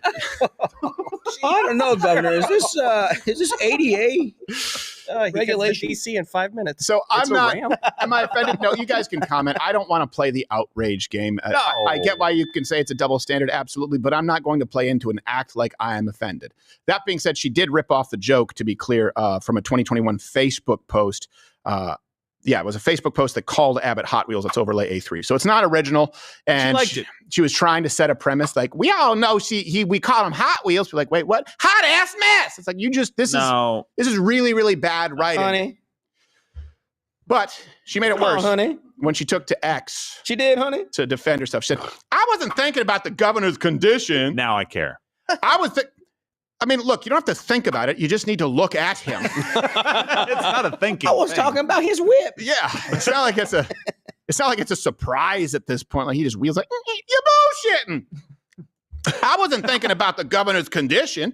I was thinking about the planes, trains, and automobiles that used to transfer migrants back to communities led by black mayors, deliberately stoking tension and fear among the most vulnerable. You mean like people in wheelchairs? Yeah, people who can't run away. Yeah. Hold on a second. You think that black Americans have it worse than paraplegics? Really? Like, is that where we are at this point in the Oppression Olympics? There are black paraplegics. That's a hard thing to say. There are black paraplegics, and they probably have a different experience than white. But if I have to pick the life of a white paraplegic or an able-bodied black man, I would choose to be an able-bodied black man because I could probably run faster too. Than the guy in the wheelchair? Yeah, no, for just sure. than white people. I could jump higher, but I wouldn't be able to play golf unless I'm Tiger Woods. That's only half of me. You're about to say something, Joe. I was going to say, so you're telling me that the most vulnerable people among us are in Democrat-controlled cities that are run by black mayors? Right. Are you saying that they probably shouldn't be in Democrat-run cities that are run by black mayors? Are you saying that should be the prescription, is to get out of those places? Right. So that you're no longer amongst the most vulnerable? I didn't care about this either. I didn't care about the joke because I'm like, whatever, comedy. I like it. I don't even care. It didn't bother me at all in this particular case. She's a complete fraud, though. Yeah. She didn't have anybody advise her to say, hey, there's really no way out of this. Just lean into it and make people come after you for comedy. That's the best way to deal with this, right? What did she go out and say, I'm not thinking about his disability when I said, y'all know we got the Hot Wheels governor. Yeah, it's almost like you pointed to it. What? I don't understand how you. I wasn't thinking about his wheelchair. Look at the wheelchair, y'all. What are those? I used to have a Hot Wheel like that. You didn't. It didn't exist. No, you didn't. Okay, that's a lie. Now she needs to be mocked. Yes. Now I have a problem. Like, okay. And what's funny is you'll get people more offended at the fact that I did black voice than her making fun of a sitting governor in a wheelchair. By the way, I've made those jokes too. Difference is I'm a comedian and I let the cards fall where they may. Yes. But you will have people more offended at me doing an impression of her. Does anyone not get the fact that by the way, she's faking it? She sounds like a ghetto hood rat. That doesn't mean all black women. She didn't always, by the way. So you're not the only one who did black voice. Exactly. She apparently is doing it every day. She's doing it every. She's the bitch dressed like a bitch playing another bitch. Nice. What is that? That's Tropic Thunder. Oh. But I feminized it. Huh? So, I love what she said. She says, busing these immigrants out of cities run by black mayors to where? Yeah. New York City, Eric Adams enters the chat. Yeah. Hey, man. Hey, y'all. We got to do something about this. You don't want him either. We're too vulnerable. Here's the thing. We are quite sensitive here to the plight. We are. Of the cripples, the gimps. So much so that we've actually, we made a mistake. We overextended. So we thought it would be very cool to have an X-Man here in the office, hire them because of their powers. But we made the mistake of, and I was under the false impression that if you're a wheelchair mutant, you have extra psychic powers. Especially if you're related to one. Yes. Turns out we got a discounted rate. We wanted Charles Xavier, and unfortunately, we ended up day rating his brother Chet, who is quite a useless X-Man.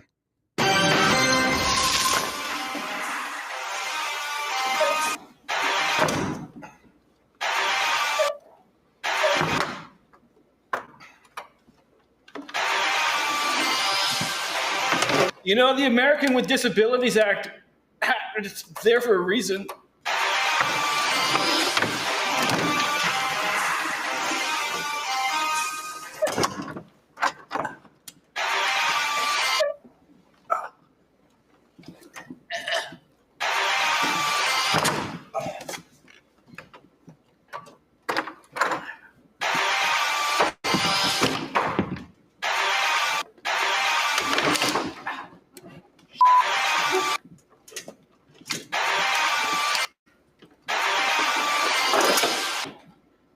There's no paper.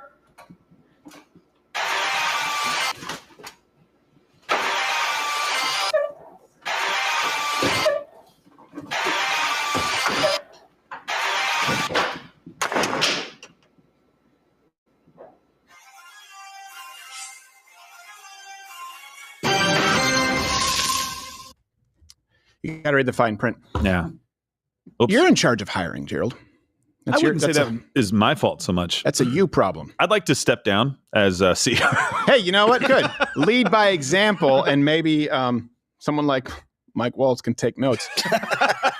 And just to be clear, look, because people get so tribal with this, I think Mike Waltz is a decent guy. I like him. I think he's probably otherwise pretty good at his job. But this brings us to this story. You can't have a screw up of this magnitude and not take ownership of it, some responsibility. Is it a big deal to threaten? By the way, my headphone is just, I have a cone-shaped head, so it's being gay. I can say gay. We're not on YouTube. Mike Waltz probably needs to be fired. He probably needs to resign. So this story came out, and the defense made the story worse.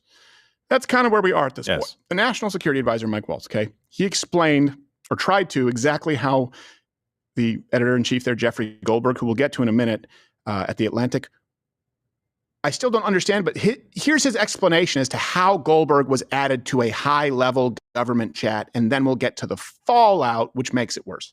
We're going to get to the bottom of it. I just talked to Elon on the way here. We've got the best technical minds looking at how this happened, but I can tell you— Hold your finger. I can tell you for 100%, I don't know this guy. I know him by his horrible reputation, and he really is the bottom scum of journalists. And I know him in the sense that he hates the president, but I don't text him. He wasn't on my phone, and we're going to figure out how this happened. So you don't know? I built the group. My job is to make sure everything's coordinated. But how did the execute number? I mean, I don't mean to be pedantic here, but how did the number? Have you ever had somebody's contact that shows their name, and then you have somebody else's number there? I never make those mistakes. Right? You got somebody else's number on someone else's contact. So of course I didn't see this loser in the group. It looked like someone else. Now, whether he did it deliberately or it happened in some other technical mean is something. Whether this is the problem here. It's like, just say, it was a mistake and we screwed up and it won't happen again. And Mike Waltz would still probably have to be the fall guy. Sorry. But in this case, the defense is worse than the initial mistake. Yes. You can comment, look, calling balls and strikes. I think most of us are in agreement here, right? And we'll get to the fallout. But before that, interesting side note, Waltz's brother-in-law is actually Scott Stapp, of Creed. That's his brother-in-law. Yep. What's happening? I don't know. It sounds like music. It sounds like Creed. Was this your idea, Gerald? No, I have no idea what this is. We didn't. What is? I know it's his brother. Well, I just heard my phone vibrate. It seems that I've been added to a chain. My brother Mike made a mistake and jeopardized the United States. War plans wide open. They sent them to me. Did do that. We're going to Yemen to kill all the Houthis. War plans wide open. War plans wide open. Wide open. Hey, sorry. Stop. Yeah. Josh, can I have that for a second? Oh, yeah. Yeah. Thank you very much. I think I'm getting fired. Nice one.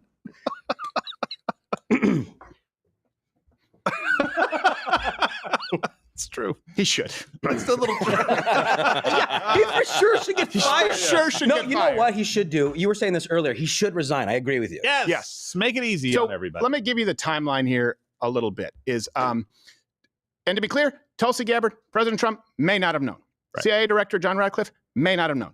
They said that there was no classified info that had been shared. Okay?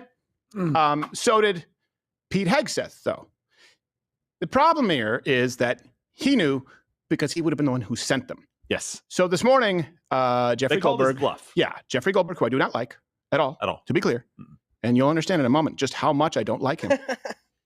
He released more texts detailing specific plans. So to give you an idea, here they are. Here's the timeline. References available. Link in the description. 12:15 Eastern.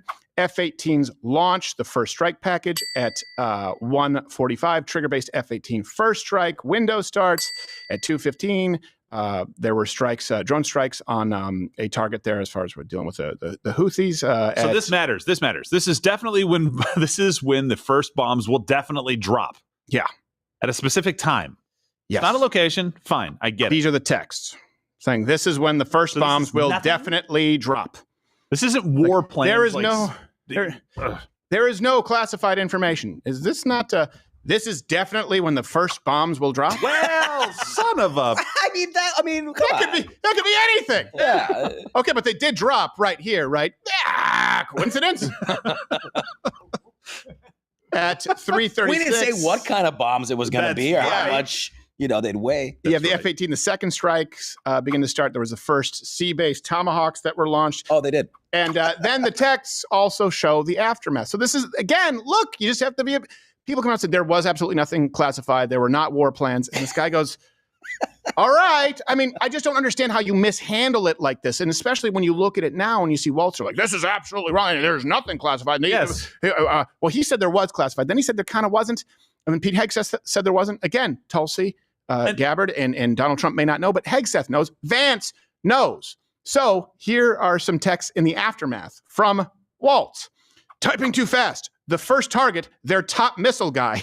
We had positive ID of him walking into his girlfriend's building, and it's now collapsed. J.D. Vance, excellent. It's right after the strike in this text. Right after that's the strike. That part, honestly, that part is fine. But J.D. Vance, like these J.D. Vance. J.D. Vance was responding. He knows that these are classified at this point. He needs to advise President Trump really well. Like, hey, I was on that thread. I responded to that. Here's some of the information that was in there. Let's handle this differently. If this was just about like, hey, look, we don't know how this guy got added, and it should never happen again. And someone said, hey, the reason we went to Signal is because it's hard to know who to trust here as far as our encrypted apps that obviously other people have access to. And we had so many leaks in the first Trump term. We've tried to take precautions. We're going to do a better job. That's fine. The problem is the lie, saying there's nothing classified in there, and you give the left ammo. Don't give them an easy win. So then the administration made it, if you can believe it, worse. And this is not to say, by the way, that I'm anything other than a fan of this administration and the people involved. And I'm glad that we're killing Houthi terrorists. Yeah. Okay? I just don't like that Goldberg has any wins in his column. I know. So the administration, you have Stephen Chung said, the Atlantic beclowns itself as they concede by releasing this that no war planning was going on as they had falsely alleged. He said war plans. War plans. Okay. So it doesn't count like, drop this. Does it have to have the latitude and longi? Yeah. Do you think that distinction is going to be made by the American people, though? No, it is because not. the first part of that thread actually says this current time. All of that stuff was yet future when it was texted out. Then that's a bad thing. Then Vice President Vance, again on X, said, it's very clear Goldberg oversold what he had. Remember when he was attacking Ratcliffe for blowing the cover for a CIA agent? Turns out Ratcliffe was simply naming his chief of staff. Well, he's right about that second part. Yes. And maybe he did oversell it, but this certainly would involve war plans that the American people would be like, this should not be getting out. And by the way, to an adversarial journalist, what if it was some reporter from Al Jazeera? It's not a good thing. So it wasn't my fault. I don't know why the head of Al Jazeera was registered under Mima in my phone. Doesn't that happen to you? No, it does not. It does not happen to me. Oh my gosh. So, and that's the whole point. Like there are easy wins here. But we're not talking about the easy wins because everybody yesterday that knew better went out and said there was nothing there. And then you had this Mike Waltz go on this show and inexplicably say that Elon Musk and the best tech minds on the planet are looking into how somebody got added to a Signal chat. Dick Tracy, you Dude. added them, or one of your staffers did. Maybe Alex Wong added them to this. Lots of speculation going on about him right now. Fine. We could be talking about that. We could be talking about how it wasn't a CIA agent that was unmasked. It was just one of your staffers that was being named. Fine. We can also talk about when he found out that he was in a group that he probably shouldn't have been in with the vice president, did the reporter go, hey, I think you added me incorrectly here. We can't talk about any of that right now. All we get to talk about is you guys look like a bunch of assholes that went out and said that there was nothing there and he called your bluff. Yeah. I hope you're playing 8D chess and we find something else out that redeems this, but I want to focus on wins. That's why I'm pissed. I'm not pissed about the chat group. I'm not pissed about what you said. I'm pissed that we're focused on this story instead of fixing voting right now. Nobody else is talking about that because of this mistake. And that's a huge EO. Hey, great. Proof of citizenship. Nationally. It's what we've wanted for so long. And instead, we're talking about the speculation regarding how someone may have broken into Mike Waltz's phone and switched his grandmother's contact info with Jeffrey Goldberg. Whoa, dude, who added my drug dealer to the party? Yeah, bro. What the? How did you add? I guess we'll take a few grams. Whatever, dude. Who sent this nudie gif? Wasn't me. So Mike Waltz went to X, said no locations, no sources and methods, no war plans. Foreign partners had already been notified that strikes were imminent. Bottom line, President Trump is protecting America and our interests. The last part is right. I agree. But I would say this. You are not protecting President Trump and American interests by bogging this administration down with this kind of controversy. At a certain point, you just have to go, hey, you know what? I'm just going to be too tied up here to be of any use to you. Step out, step back. That's. I mean, and I disagree when you look at Nixon doing that, because Watergate is not the Watergate that we think it is. And then people got mad at Gerald Ford because he parted him just saying, you know what, it's time for the country to move on. At a certain point, if you want to do what is in the best interest of the country, don't make it about you. And your job is to block for your quarterback. You let one through, so kindly exit. This comes from, don't blame the linebacker. Yeah, exactly. He's doing what he's supposed to do. This is from Politico. It said Trump was mad and suspicious. Again, it's speculation that Waltz had Atlantic editor Jeffrey Goldberg's number saved in his phone in the first place. Yes, I would be too. If there was an adversarial journalist who I knew was out to get me, and we'll get to this in a moment, and I was President Trump, I would probably be suspicious. I would probably be upset. If you accidentally added someone, I don't know, from the New York Post or from Media Matters to one of our group threads, I'm like, why do you even have this person in your phone, Gerald? And we've had that conversation. And I know you don't have to be a friend to all people. We have plenty of friends. We could use a few enemies. So President Trump has every right to be mad. But like Gerald said, Jeffrey Goldberg he's not a good journalist. He's not someone to be trusted. He's certainly not a credible journalist. And the right thing to do here would have been him to go, hey, guys, I probably shouldn't be reading about the times and locations of these bombs dropping. I think you guys accidentally added me. I'm going to duck out. If he was looking out for the best interest of his country. And here's also what matters. We have undercover pieces that have been removed from YouTube. That's why we're on Rumble now, right? Investigative journalism is dead, where you have people on the left who don't believe in single-party consent laws, right? That kills investigative journalism. In this case, this journalist was not doing anything in the best interest of the country, wasn't fighting corruption, wasn't exposing corruption, was just revealing private information. This is entirely self-promotion. It's self-aggrandizing. It benefits no one, and the defense benefits no one. That being said, since we've also called some balls and strikes, I still need to get this off my chest. I can't stand Jeffrey Goldberg, so it's time for the latest installment of What a Piece of Shit.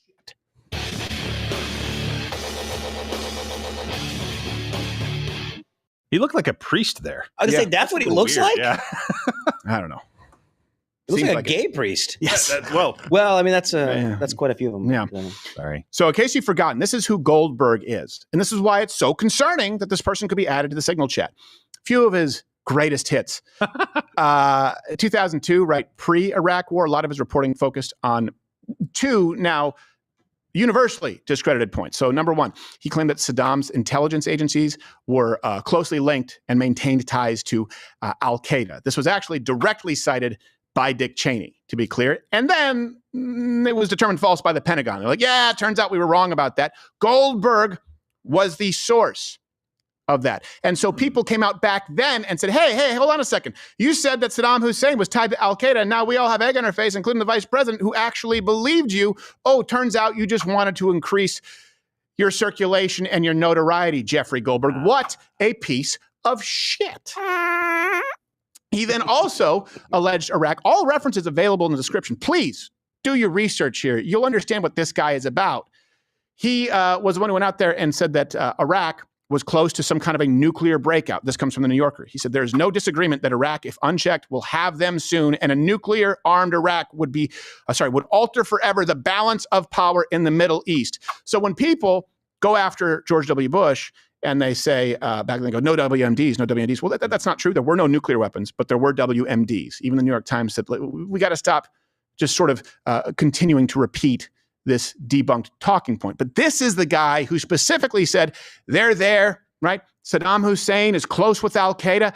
They have nuclear capabilities right now. And again, Vice President Dick Cheney repeated these talking points, which stemmed from Jeffrey Goldberg. As President Bush has said, time is not on our side. Deliverable weapons of mass destruction in the hands of a terror network or a murderous dictator, or the two working together, constitutes as grave a threat as can be imagined.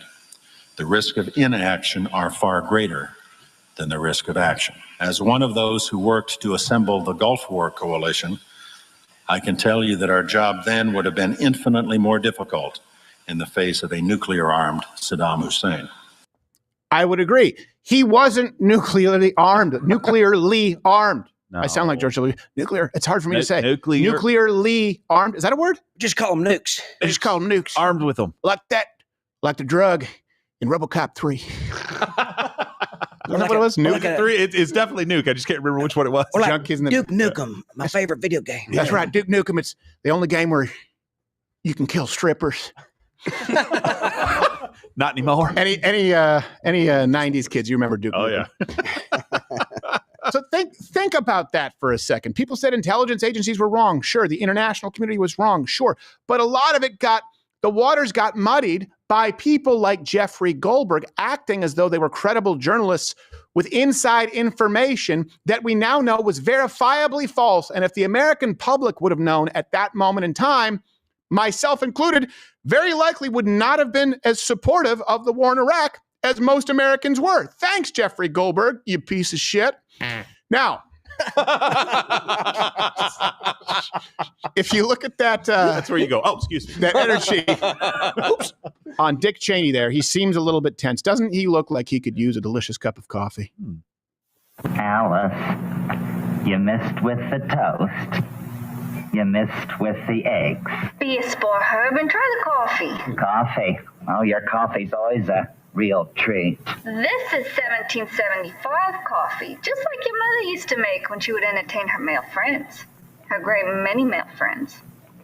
For sex. Alice! You can't miss with 1775 coffee, unlike you on a golf course. Alice! Or like when you thought kissing cousins was a thing. Alice! It doesn't force an agenda down your throat, and it doesn't make your kids gay. They're the coffee of freedom. I can say whatever I want, and they're not going to judge me for it. You're going to love it.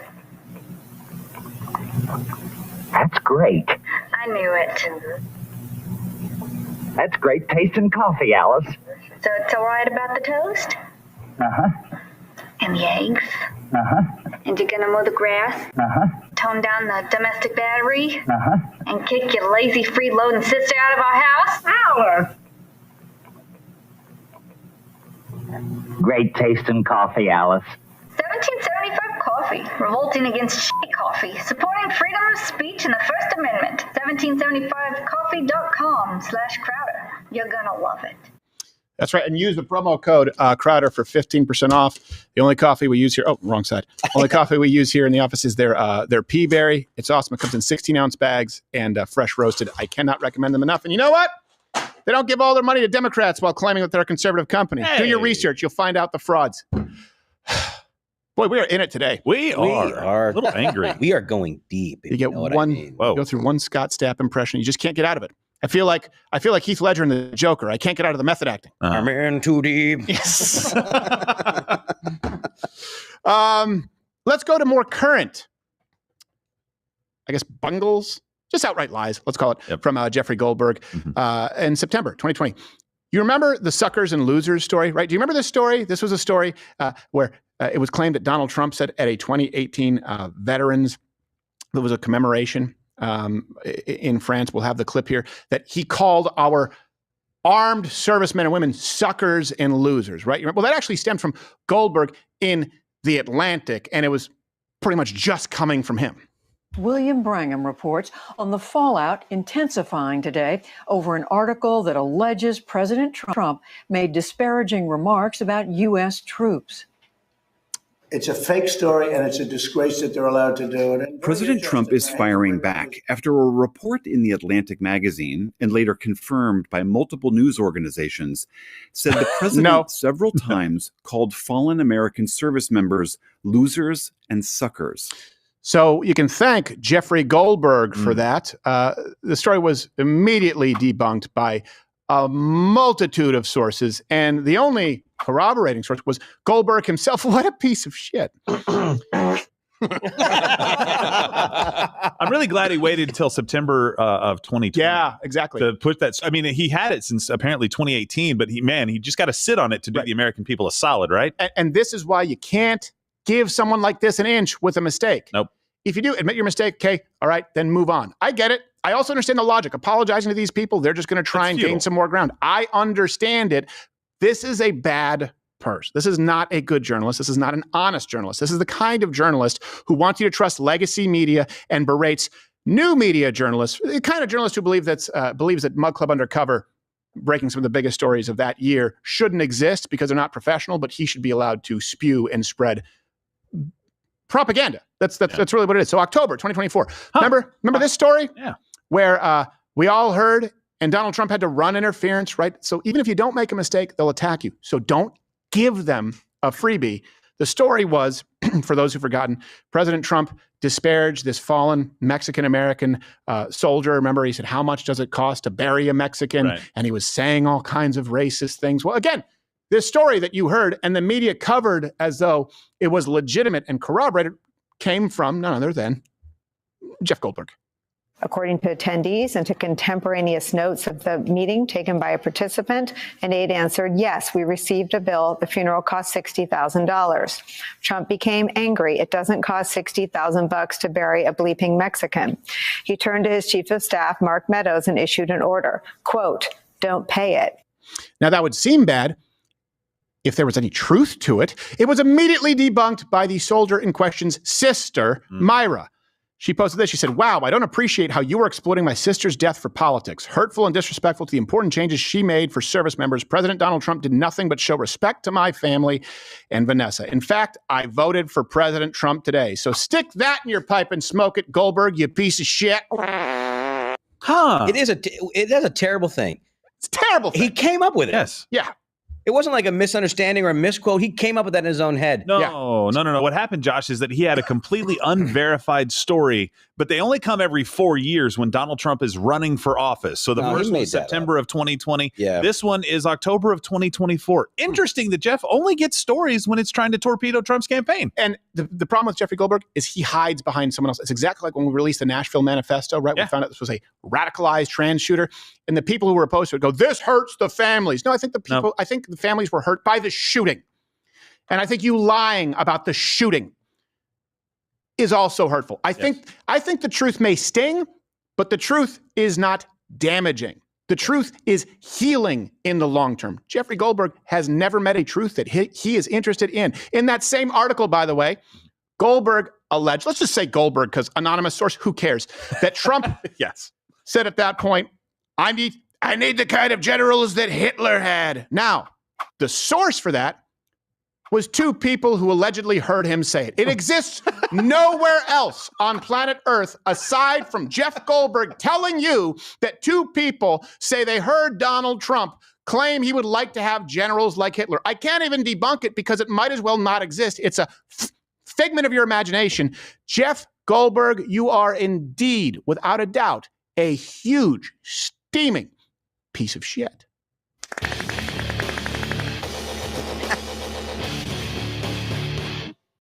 And I know we have some. I know we have.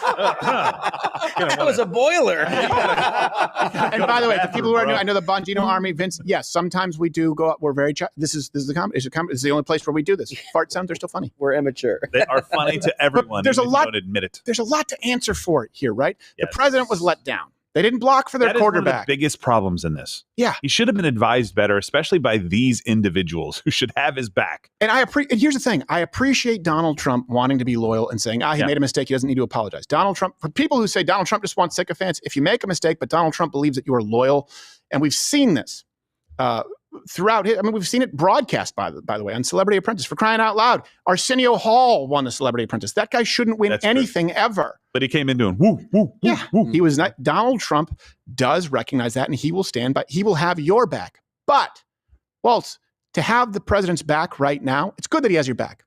That's a great thing. Have his back. Recuse yourself. Resign. That's the right thing to do. Or handle it better. Like, I think you could make the case that this would blow over very quickly with a lot of other things happening, because news comes and goes. By Monday, we're not going to be talking about this most likely, unless they keep doing things to keep it alive, which they've done. Probably some kind of investigation, some kind of. I mean, obviously, you wish you'd handle it better, but it's too late for that. No, I know it's too late. It's already. At this point, it's like you handle it terribly. You went on Fox News, called this guy a loser, a dork, or whatever you said, talked all your shit. And by the way, it was your fault, dude. Yeah, all of those things are true, and this is your fault. Yes. So it looks like we've got a little bit more information, or at least some speculation about who set up the group. So you can throw that overlay up on the screen for me really quickly. So this is from Mike Waltz. Team establishing a principals group for coordination on Houthis, particularly over the next 72 hours. My deputy, Alex Wong, is pulling together a Tiger team at chief of staff level. Right. So that's where this gets a little wonky. So it could be Wong? It could be Alex Wong. Oh, we got the Wong guy, huh? Well. It wasn't me. No. It was the one-armed man. So Alex Wong is he's kind of the principal advisor, it seems, to Waltz. But according to reports, Wong is married to U.S. Attorney Candace Chi Wong. I don't know if I'm saying that correctly. A Chinese woman who is one of the key attorneys involved in prosecuting January 6ers. So there is some speculation right now about, is there any kind of a connection with Alex and anything that went on there? Obviously, in setting up the group, it looks like he probably was the person that set up the group. It's then like, oh, okay, well, is there anything else going on here? Was Alex the reason that this person got added to the group? Right? Why is this guy working for? I know. Yeah. Now, look, I know that he's not his wife, but you know what? If I'm President Trump, nope, disqualified. Sorry, you can't. Why? Oh, because your wife worked on prosecuting January 6ers. It was a trumped-up hoax. You can't be here. I hope you understand. Yeah. And if I was in that position, and I said, that's how the president thinks I can best serve, aye, Captain, I got it. Yeah. That's what these people 100%. need to do. Yeah. And look, these are all the things that we should be talking about. Like all of these things. Yeah. Right. And people, I literally put out a post that I'm pissed. I want to see if there's more information, but I'm really pissed off about how this happened. And immediately people are like, way to do the job of the mainstream media. I'm not. I don't care about what was in there. I care about the response to what was in there, because it takes your focus off of what we're here to do. Yeah. I'm not mad at President Trump. I don't think he even really knew a whole lot about what was going on with this. Obviously. No. Look, every play. I'll use a personal example here. We know, obviously, we've helped President Trump quite a bit. He's quoted us at his rallies. That's the reason that, he was able to run for president when we had our DOJ story. I know that he would have done this show, and I know that people in his circles, oh, it's risky. That's an edgy show. And you know what? I don't think it is, but guess what? I'm fine with it because I don't want to put him in that position. And I think some people may have ulterior motives. They want to direct someone to another show that maybe is run by a nonprofit. Fine. I just said, okay, I'm not going to push. Still going to support him. Still going to say you should vote for him. Still going to say he's the best president of our lifetime. But look, I'm a comedian. I'm not in this administration. I don't exist to serve a politician. But in that case, I was going, people think it'll be more harm than good for him to appear on a comedy show. He appeared on Howard Stern where they had strippers playing the harmonica with their vaginas. But I guess it was a different time. All right, fine. I get it. Walt should go, hey, it's not necessarily fair. This is too important to let it slip through our fingers. I get it. The media, you don't want to give them an inch. Yeah. The inch has already been given when the response was false. They said there was nothing regarding war plans or that was discussed. They knew, even if Wong did it, Waltz knew at that moment in time what he had sent. Yes. That's the issue. They got Breitbarted by the left, and I think this is the first time that's actually happened. So who do you protect first? Do you protect Alex Wong or President Donald Trump? Yes. Hey, I found out that when I gave it to one of my advisors to set up that there was an accident that was made. The advisor no longer works for me. This won't happen again. We'll get down to the bottom of everything else that you guys are talking about. Right. I think that is a very palatable response. Yeah. Taking Has he not gotten rid of responsibility for it. Wong? No, I don't think so. I mean, we can't say definitively that Wong was the person responsible for accidentally adding this person to the group or intentionally, whatever, but it looks like it. So if that's the case, that's a very easy argument to make and go, I would have gone, okay, that makes sense. Let's move on to the next thing, because guess what? These strikes were incredibly effective. And that's the message that people want to get out. Fantastic. Let's do that. Right. Yeah.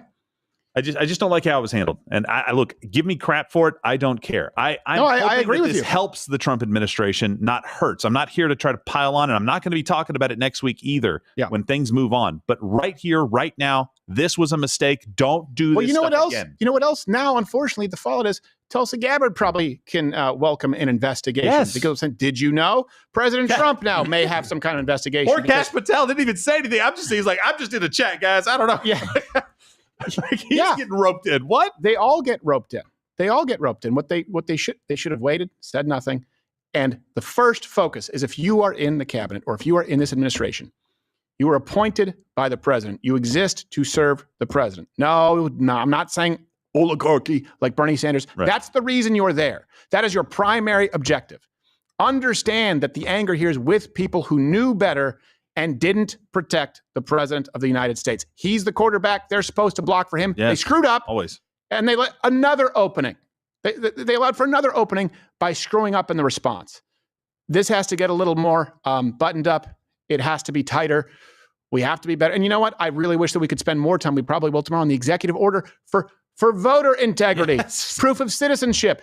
It's what you've wanted, what we've wanted. And I'm telling you, here's the thing too, giving the left an in. They don't want to talk about voter ID. They don't want to talk about proof of citizenship now. You know why? Because they know that it is an overwhelmingly popular issue with all Americans, black, white, Hispanic, right? They don't see voter ID or proof of citizenship as racist. So they don't want, we've now given them a free pass to gloss over it. Look at what CNN's covering. Yeah. They're covering these hearings right now. So we should be talking nothing about, like, I wanted CNN to go crazy on the voter stuff. I wanted them to go crazy over Donald Trump. issue. Exactly. I wanted them to lose their minds. I wanted Crockett to go out. I wanted every single Democrat to come out and say something against it. Fine. Fantastic. We're going to win on that argument 100 times out of 100. Yeah. Let's go have that fight. Instead, right now, they're doing this with hearings. Now, I've heard some really interesting conspiracy theories, like the CIA really hates Donald Trump's plans around the world. And so they did this and they planted this right before these hearings. So I don't know, maybe. Could be. Nobody has said the Jews yet, which I'm still waiting for. I know it'll happen. Could be that too.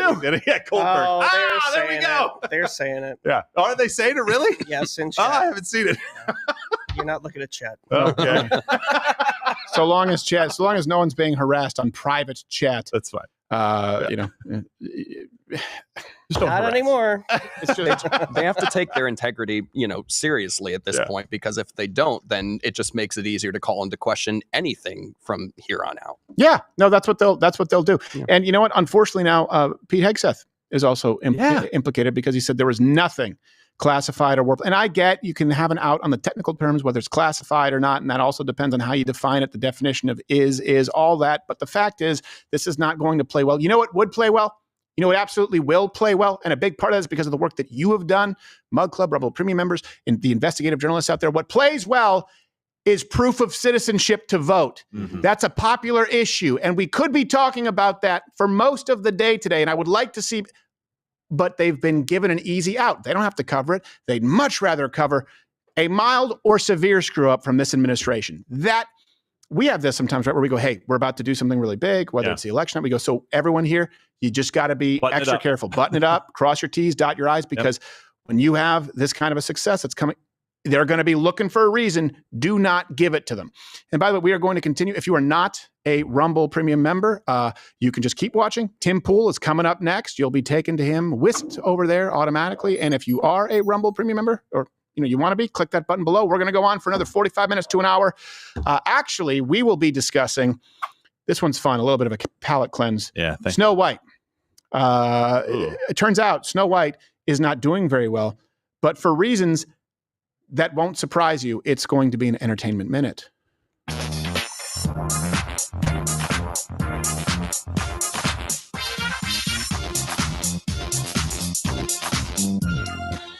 All right, let's hit the numbers, Toolman. I'm sure people want to hear about this.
Yeah, this edition is Who'd Have Seen This Coming? Maybe the Wicked Witch, or what's her name? The Queen, or what the? I don't know. Gal Gadot with the worst acting chops ever. Noodles, you actually said before we get into Snow White and the abysmal box office performance, which is direct proof of far left content not doing well, you said that there's something more current on this too. Yeah, so speaking of Disney, apparently Marvel's got a big announcement coming out today, Yeah. but as far as streaming is concerned, we're beating it. Oh, great. They care. Awesome. This is, so let me give you some quick numbers. 43 million is what it took in the United States, okay? That's the second worst premiere of a Disney live action movie ever. What was the other one? What was worse than that? It was only beat, I think it was beat by the Lion King prequel, Mufasa. Oh my gosh. I think so. Yeah, I wasn't really interested in that. Yeah, so it hasn't been cool. It hasn't done very well. They need 250 million to break even. Here's the lesson. Gosh. You can be, I mean, most people in Hollywood have been Democrats or certainly more liberal for a very long time. When you actively insult, attack, and berate your audience, however, they will turn you off. Now, the job that we have to do, and we have to be effective in doing this, is making sure that Americans realize this is taking place all the time. Like, for example, a lot of people up until Colin Kaepernick thought that, my God, the NFL was patriotic. And then they realized that wasn't true. Or Bud Light. I remember hearing someone go like, I drink Bud Light because it employs Americans. I was in Michigan. I was like, you're surrounded. There's only 50 breweries. If I were to drop a pin right now that you could walk to. You drink Bud Light because in 18 cases under $20. Yeah. Yes. And because of the marketing. You're pay of the $20, $19.50 is spent on marketing. So this has been going on for a very, very long time. And it's been going on for such a long time that the left became comfortable doing it, where they were more, I guess I should say, out in the open in attacking you. But this is not new. And at this point, Americans have rejected it. So not only the critics also didn't really like it all that much. 42% as a critic rating on Rotten Tomatoes, 1.7 out of 10 on IMDb. Wait, was that a 74% fan score? That surprises me. That is maybe it's good. Maybe it's good. I'm willing to bet that you probably have a bunch of activists going like, "Come on, we have to make this. This is one for the girls." Mm-hmm. Now, if there's one thing to be gleaned from this, it's actually the sheer quality of the negative reviews. So let me read you some quotes. It says, I paid nothing to watch the trailer, but I want my money back. Oh, that's nice. Nice job. And funny, this is a joke I made years ago, but if they streamed it on an airplane, I would still walk out. Yes. That's an old joke. That's theft. I'm rooting for the poison apple. Oh boy. Oh, Mud boy. Brown and the 7 Discord mods. Nice. In short, hey ho, don't go. Gene Shallot's getting some edge. That's weird. Yeah. Did you see that there I say, hey ho, she's a lying whore. Okay, Shallot. So there were some midgets protesting this, by the way. Little people. I don't know really what to call them to be sensitive, but nonetheless, it was. You're supposed to say dwarves, which seems There's more a difference. offensive. It does sound. There's a difference between dwarves and midgets. Okay, so people that are small that could have played this role. Yeah. The 7 dwarfs. So actual dwarfs were like, What is a "Hey." dwarf versus a midget? I don't know the difference, but I know there is one. I knew one angry midget, which, by the way, I think they all are. But I met one. I knew one. He's a comic in Tacoma, and he was talking about it. There's like an actual association, I think the Association of Midgets. It used to be the Association of Midgets. Now it's like the Little People. It's a small group. So I thought the dwarves, because dwarfism is the appropriate medical nomenclature. I thought that they were like dwarves, which just seems more I could offensive. be making this up, but I think you're making it up. I might be fishing for an admonishment here, but I stand by it. I think dwarves are what we used to refer to as midgets. Is that the point? Is or can we just say midgie? Midget, dwarf? They're out of work. They're replaced by CGI things.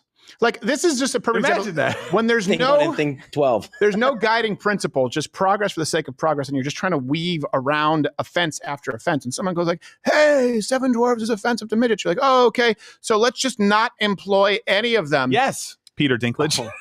Okay. So apparently the difference is midget refers to a person who is very short but normally proportioned. That's not true. That's not how I use. That's not how I use it. That's not how society has used See it. the other side. What's the dwarf? Dwarf refers to a person with one of several varieties of a specific genetic condition called dwarfism.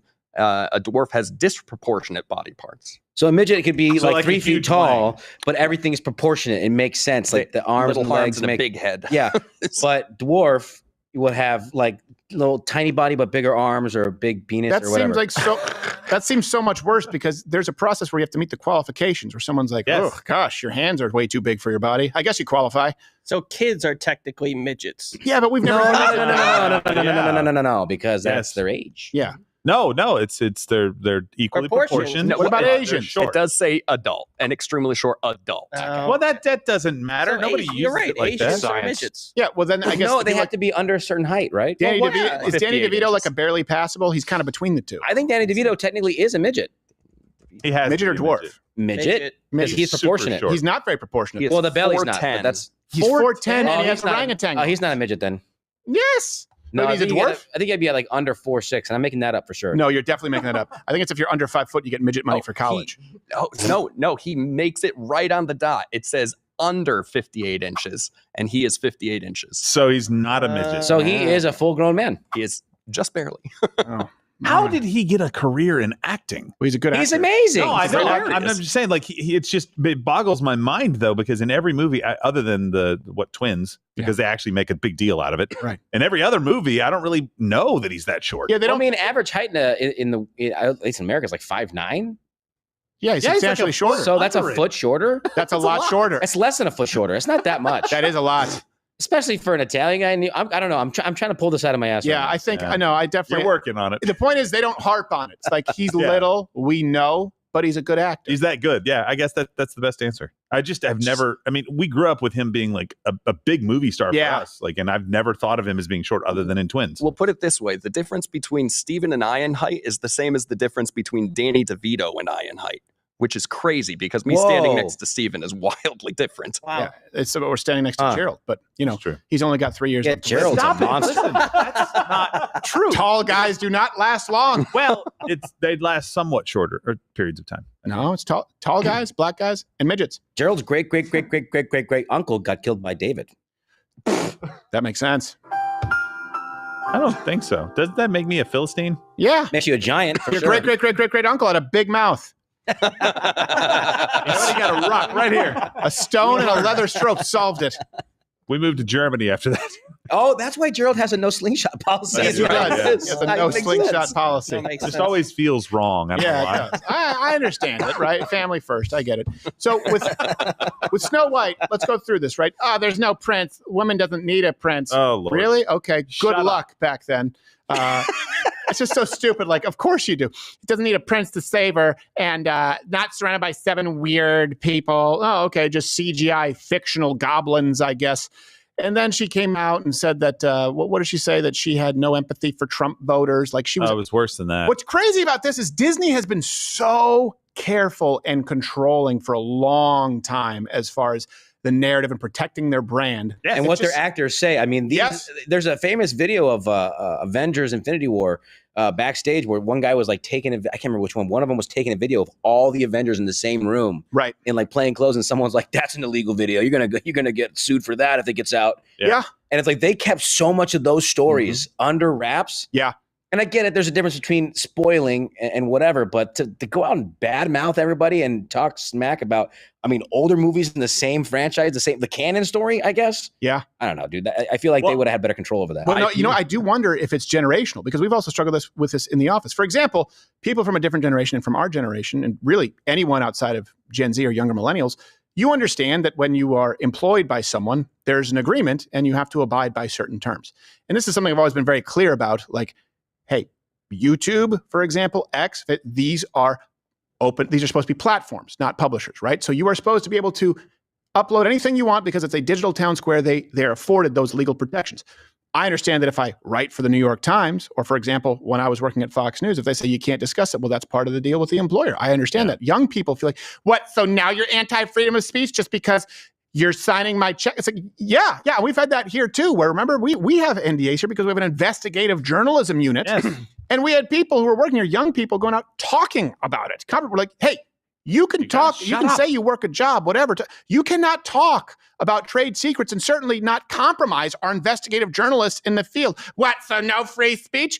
These people could get shot. That's true. Also, you're not the government. No, exactly. You don't have to work here. No, exactly. It's like, yeah, we're pretty loose. You choose to work here? Okay, well, here's the condition. So I wonder if this girl's like, you know what? You are not. And by the way, this happens with people on the right too. who take the money and then want to act like they're a martyr afterwards and speak out against it. We have consistently we've said, no, I can't take that money because that's effectively blood money. If you pay me, then tell me what I can or cannot say. That's why I own 100% of Loudermilk's credit. Then I can't bitch about it. This girl took the money and then decided that she wanted to go out there and, you know what, I'm going to take my stand. Well, you should have made that stand before you took the money to promote a film, because that's not in line with your job description. Right. I think this is their policies coming back to bite them. They went woke. Yeah. She went out and said stuff woke that was going to hurt the film. They couldn't come out and go against her, because then you're going after somebody for saying what you say you believe. Well, they pulled her premiere. That would have been a ton of backlash. Now, they moved things around, but they didn't can this girl. They didn't pull her completely and scrap the film and do it again or whatever. Maybe it was too costly at that point to do it. But I understand you can't spend another $250 million on this for reshoots. But at the same time, like, I think going forward, they're going to be like, hey, shut up. Yeah. Tight-lipped. Otherwise, guess what? We're clawing back some money. Yeah. This would have been a lot better if they, had a strong male along with her, a prince, if it wasn't about socialism, if they didn't remove the dwarves, if they had real dwarves. Crying out loud, it's one of the perks. You get to watch Snow White. I think they could have done all that woke shit. You want to cut woke? They could have done all that still. And as long as she had gone out and been like, well, we just have a different story. I like the old story, but we're doing a different one this time. You're probably right. The backlash would have been 10 times. You're probably right. The opposite of 10 times because worse. A lot of Americans, unfortunately, even people who vote for Donald Trump, they're easily fooled by that. And I'll be watching and go, you see what they're saying, right? What? I didn't get that. I'm like, every single white male is a piece of shit, and the woman is the hero, and all authority is bad, and all business is bad, but government is good as social. And most people don't know what they're watching. She, unfortunately, sort of pulled the curtain back and people knew exactly what was going on. Yes, Toolman. Yeah, I have a clip of it. Oh, okay, great. Her being a retard. Okay. It's no longer 1937, and we absolutely wrote a Snow White. That laugh. Is not going to be saved by You the wrote prince. it? She's not going to be saved by the prince, and she's not going to be dreaming about true love. She's dreaming about becoming the leader she knows she can be. Our rights are on the line, folks. The Our right to buy reproductive Cosby rights. sweaters? Come on. That's the face Go of a vote blue. serial killer. And if you disagree with this sentiment, just hit the unfollow button. I don't need your business. Noted. Thanks. The original cartoon came out in 1937, and very evidently so. There's a big focus on her love story with a guy who literally stalks her. Say it louder so your other eye can hear you. So we didn't do that this time. You don't particularly see people who, look like me or are me playing roles like that. So it was definitely when it got announced. He wasn't a stalker, by the way. Thing that was like trending on Twitter for days because all of the people were angry. And so it was like those people. very much this, yes. It was this people that we awakening need of, to educate, the people that we need to love into awareness. love them in the right direction. No, the people who you need to entertain, the people who you need to serve, the people who pay your salary. And by the way, that's what I've said here too. I have to serve you. Right now, Mug Club, Rumble Premium. Yeah. Otherwise, I have to serve 10 sponsors a show. Or I'd have to serve a giant nonprofit, or I'd have to serve someone else who owns a company, or I'd have to serve a government or a foreign entity funding us. You always do have a master that you serve. I much more appreciate this dynamic now, seeing what happens here in Hollywood, because everyone is serving a master. Yeah. Everyone is serving a master. It's just her going, we need to no, you don't. It's not your job. Your job is to entertain. You are paid to entertain. That's what this is. Also, it's very disturbing to me that I am noticing that lead actresses in live Disney films, their eyes keep drifting further and further apart. What is that? You got Little Mermaid and you got her, and it's like the super soaker that can shoot around corners. It's very turning awful. into Ice Age. It's fetal alcohol syndrome. I was about to say, I think that's what it is, right? Down genetically. Like if one mother has fetal alcohol syndrome and she passes it to a child, it's there forever. Well, it's sort of, it's the child has fetal alcohol. Like they're very far apart. Yeah, but then it carries on to No. I know, but the way you said it sounded like the mom had it. The mom doesn't have it. The mom drinks too much and gives it to the child. Yeah. There you go. So yeah. Point is, she's an idiot. One glass, but it's really big. And by the way, if you have not, please download the app. Follow me. Follow yours truly on Rumble. That's the best way to. You just get notifications when we are live. Please do that because we don't know what's going to be happening with any other social platforms. And the last thing I want is for you to lose touch. Rumble is, it's the best game. It's the only game in town.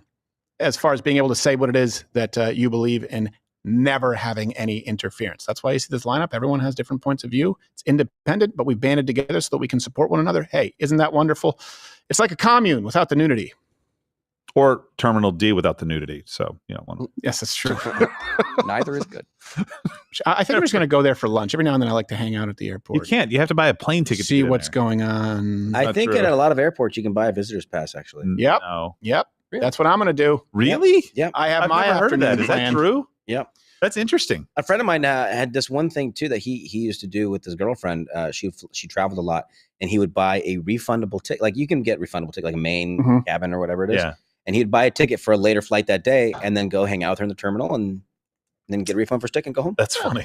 Nice. I don't know if you could still do that. I don't know if you could They got wind. if they've got wind. Getting on a plane used to be like getting on a Greyhound bus. You I have to know. go There was through this anything. one guy a while back, this Chinese guy who figured out how to game the system for the lounge, the American. Oh, I don't remember. It's like this Air China lounge or whatever. And he would eat like breakfast, lunch, and dinner at the airport. Oh, it's an in easy the trick. I lounge, know how to game and it. then get the refunded ticket. So maybe they're catching wise to this kind of. No, it's super easy. You just fake a seizure out in front of the lounge.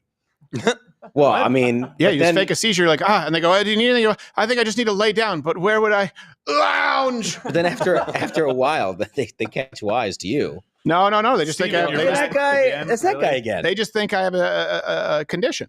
Mm-hmm. Yeah, but why are you always there? And if I'm really lazy, I just tell them I had a seizure, but it was an absent seizure. I just go, lounge now. Like, all right. They see you at the bar. They go, "Hey, aren't you?" They go, $16 a pint?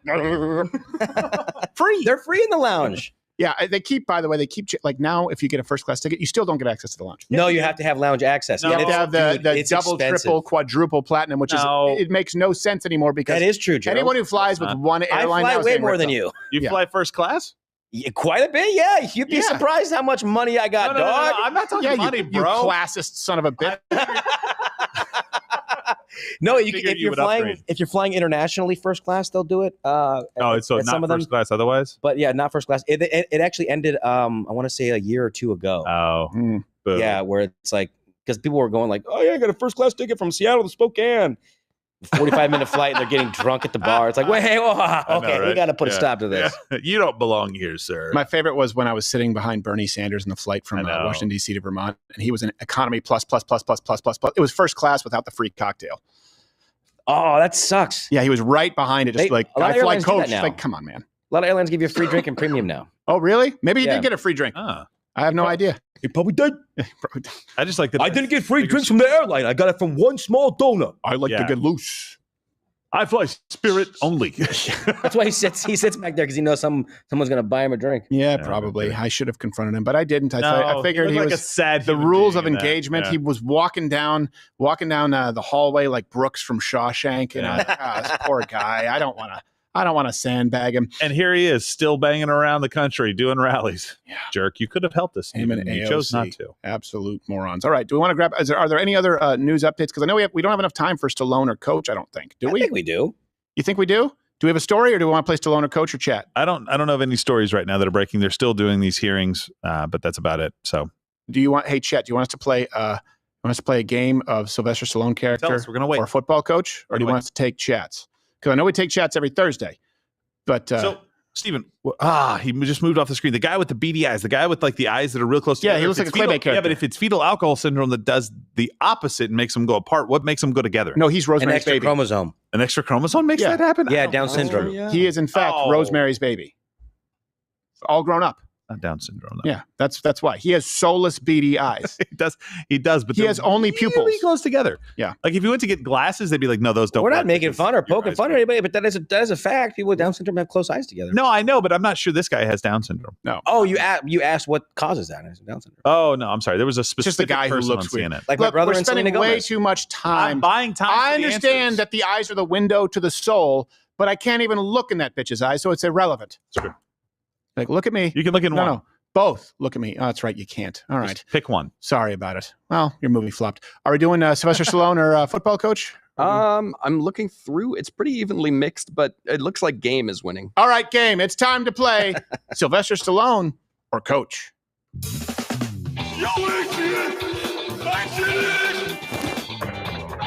I am the right. Shake it out do because I am the this. champion. I start with the champion's point. And Jeez.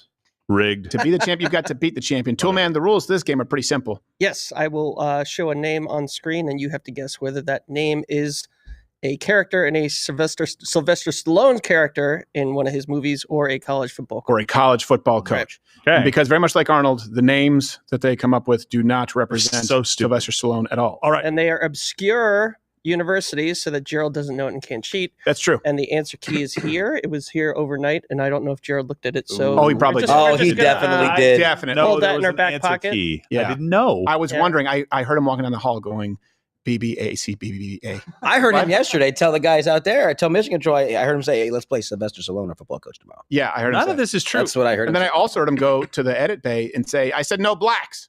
We have Whoa! we have cameras Yeah, I know. to prove none of We'll this is show that you true. said that. Bring it up. Yep. We'll bring it not up tomorrow. When I have enough time to run it through AI. All right. Number one, Toolman.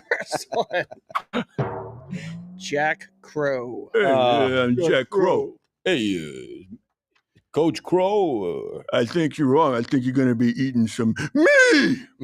Sounds like something you would say. It's better than his brother Jim. Yeah. Yeah. Yes. Yeah, I told you he knows it. You know, he gets all the attention, but That's the assistant I coach. was the brains behind. Look, I'm the one that came up with the rules. literacy tests. What do you think there, Gerald? Jack Crow. That's got to be a football coach. All That right. doesn't sound like a Sylvester Stallone movie. And Josh? I'm gonna say it's a Sylvester Stallone character. I'm going to say a Sylvester Stallone character too, because honestly, it's a 50-50 shot, and I hope that it is. Detective Crow. I bet he's a cop. Yeah.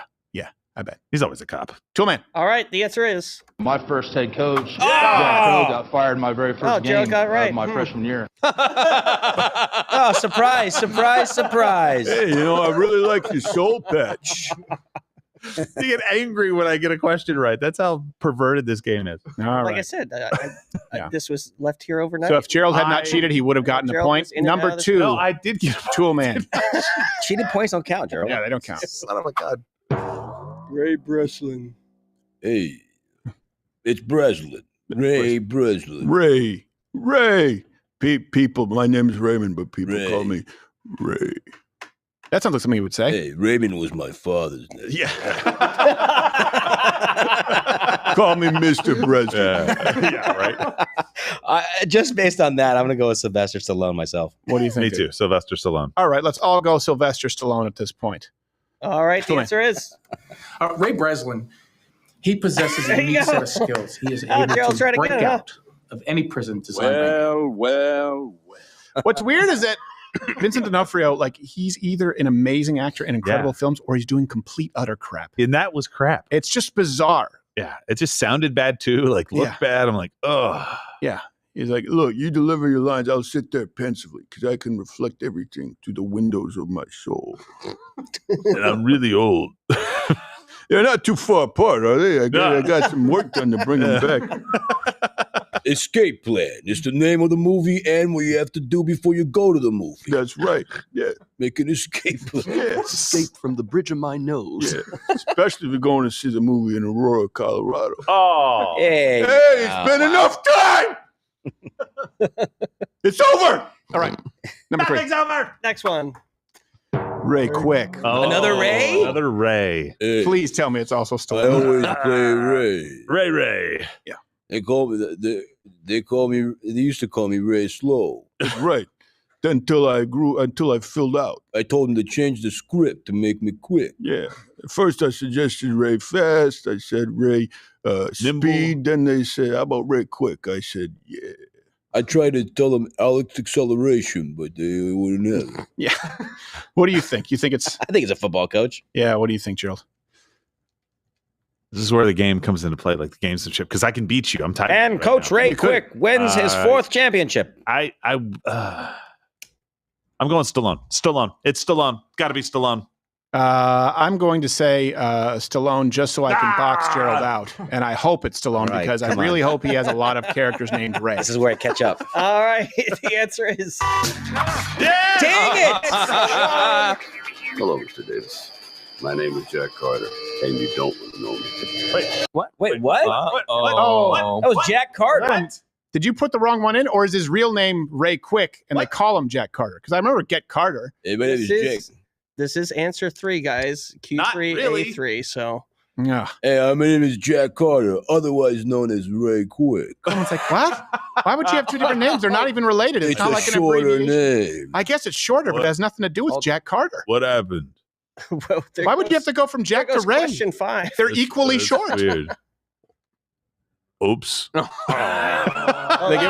give us the wrong one. Yeah, I think the key was Play the correct answer. Well, have no, they I'm not told going to you? play the correct. Why not? Because we answered it, and I know I'm right. We just have to get rid of that question. Yeah, you know what? Yeah, we gotta this whole thing is just FUBAR. Gerald cheated.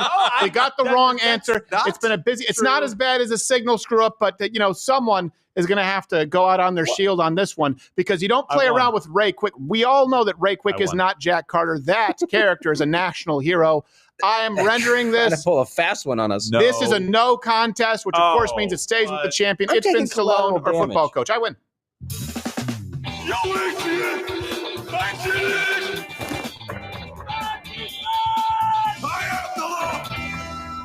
Nothing is over. Nothing.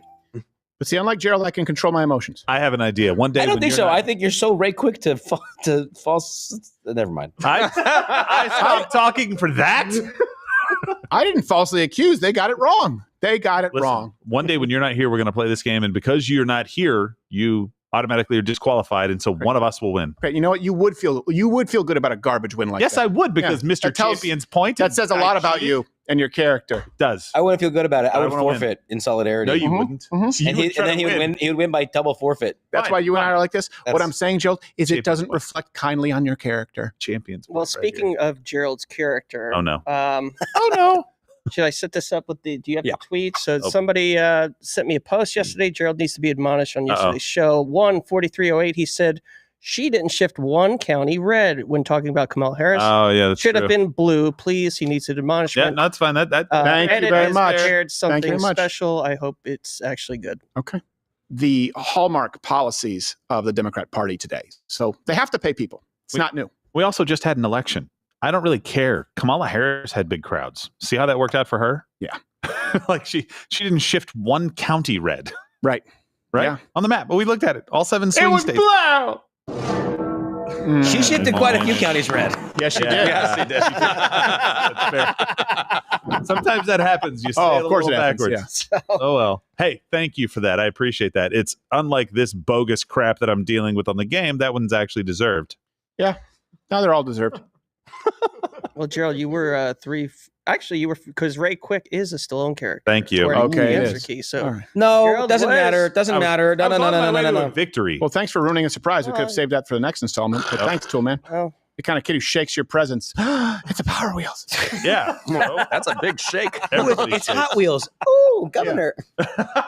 I did that one time. I found out what my Christmas present was, and I was like, "What? This is stupid. It ruined the surprise. I'm never doing this ever again." And I never peeked. But I you never want to shook. know, like you just don't ever want to find out for sure. Yeah, I don't want to find out. It was a Power Pens. Remember those Power Pens? They were pens. Like some of them shot like darts. No. And then one of them was supposed to be like a spy listening device, where the end of the pen folds and it amplifies sound. It doesn't do anything. You just hear some distortion. But That's funny. yeah. My wife always gives it away. Oh no. Like little hints. Oh. She's like, "You're never gonna guess what I got you." I'm like, "Oh no, I won't." She's like, "Yeah, it's just something you love it. It's like your favorite thing." I'm like, "Oh, my favorite thing?" She's like, "Yeah, it's gonna. I don't want to say anything. It's gonna look great on your head." On my head? Yeah, I mean, your size is 7 1/4, right? I'm like, "Is it a Padres hat?" Yeah. Whoa. You said favorite thing. I know it's not liquor and whores. And then she'll go, "Ah, dang it! I gotta get you something else." yeah, yeah. You just do that to get more presents. That's actually a pretty good play. It's not me. She's the one that starts it. Yeah, I know. You blame her. My wife is the opposite. If I say anything, like, I got you a gift today, she's like, is it this? Yes. How did you know? Yeah. Every single time. Like, I can't say anything. I'm pretty good at that, so I just try and not guess. Same thing with movies and how they end. It's just it's like it's a useless skill, but it's a skill that I have. I'm like, this is gonna happen, and then by the way, it turns out he's a ghost Like, I'll be in the lobby when you're done. or whatever. You want to come? Yeah, down? Power Pens. Pen. There you go. See the Power one that has that has that 90-degree angle. That Yeah. you put in your ear, and That you were doesn't- supposed to be able to hear people. And you bought that? That's goofy, dude. Turns out that actual spy gadgetry is more expensive than like $14. And also, you shouldn't be sticking something like that in your ear. Not There's at all. So many injuries. Oh my gosh, no. Hey, parents, get your kids this toy that gets stuck in their ear. Yeah, they'll never hear again, but it'll be cool. Give the gift of tinnitus. From the same company that brought you crayons and nostrils. Yes. Spy Zone. And I had one of those spy. Is that paste toxic? Yeah. Yes. I had a spy. I don't know what movie it was around or if it was just random like spy stuff where you actually had like something that unfolded and you could see around corners with just a couple of mirrors and stuff. Like they were actually, they were very basic, but they actually did what they said. Yeah. You know, it was like, oh, okay. Not like that where, you know, they just lie to you and sell you a pen. You didn't have to set it up in a public stall, but hey, you know, yes, you he's did. resourceful. It actually said, please open first in a public.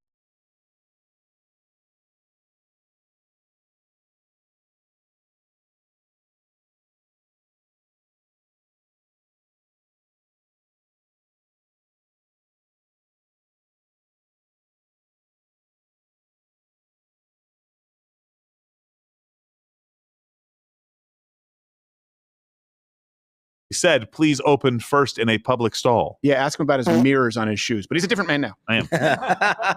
On the front or back? Both. Oh, okay. Listen, 3 weeks ago is definitely in the Yes, it is. Yes, it is. I remember, by the way, what were they thinking with Play-Doh? Where they give you Play-Doh that smells like strawberries. Yeah. You have the little molds that make it look like strawberries, but it kills you. It doesn't. No, you can eat Play-Doh. I know you can now. I don't think that was always the case. I think it's always the case.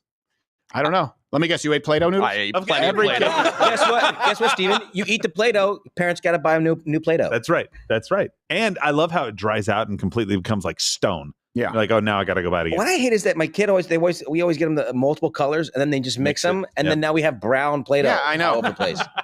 Silly. I was more of a silly putty guy because you could make it bounce.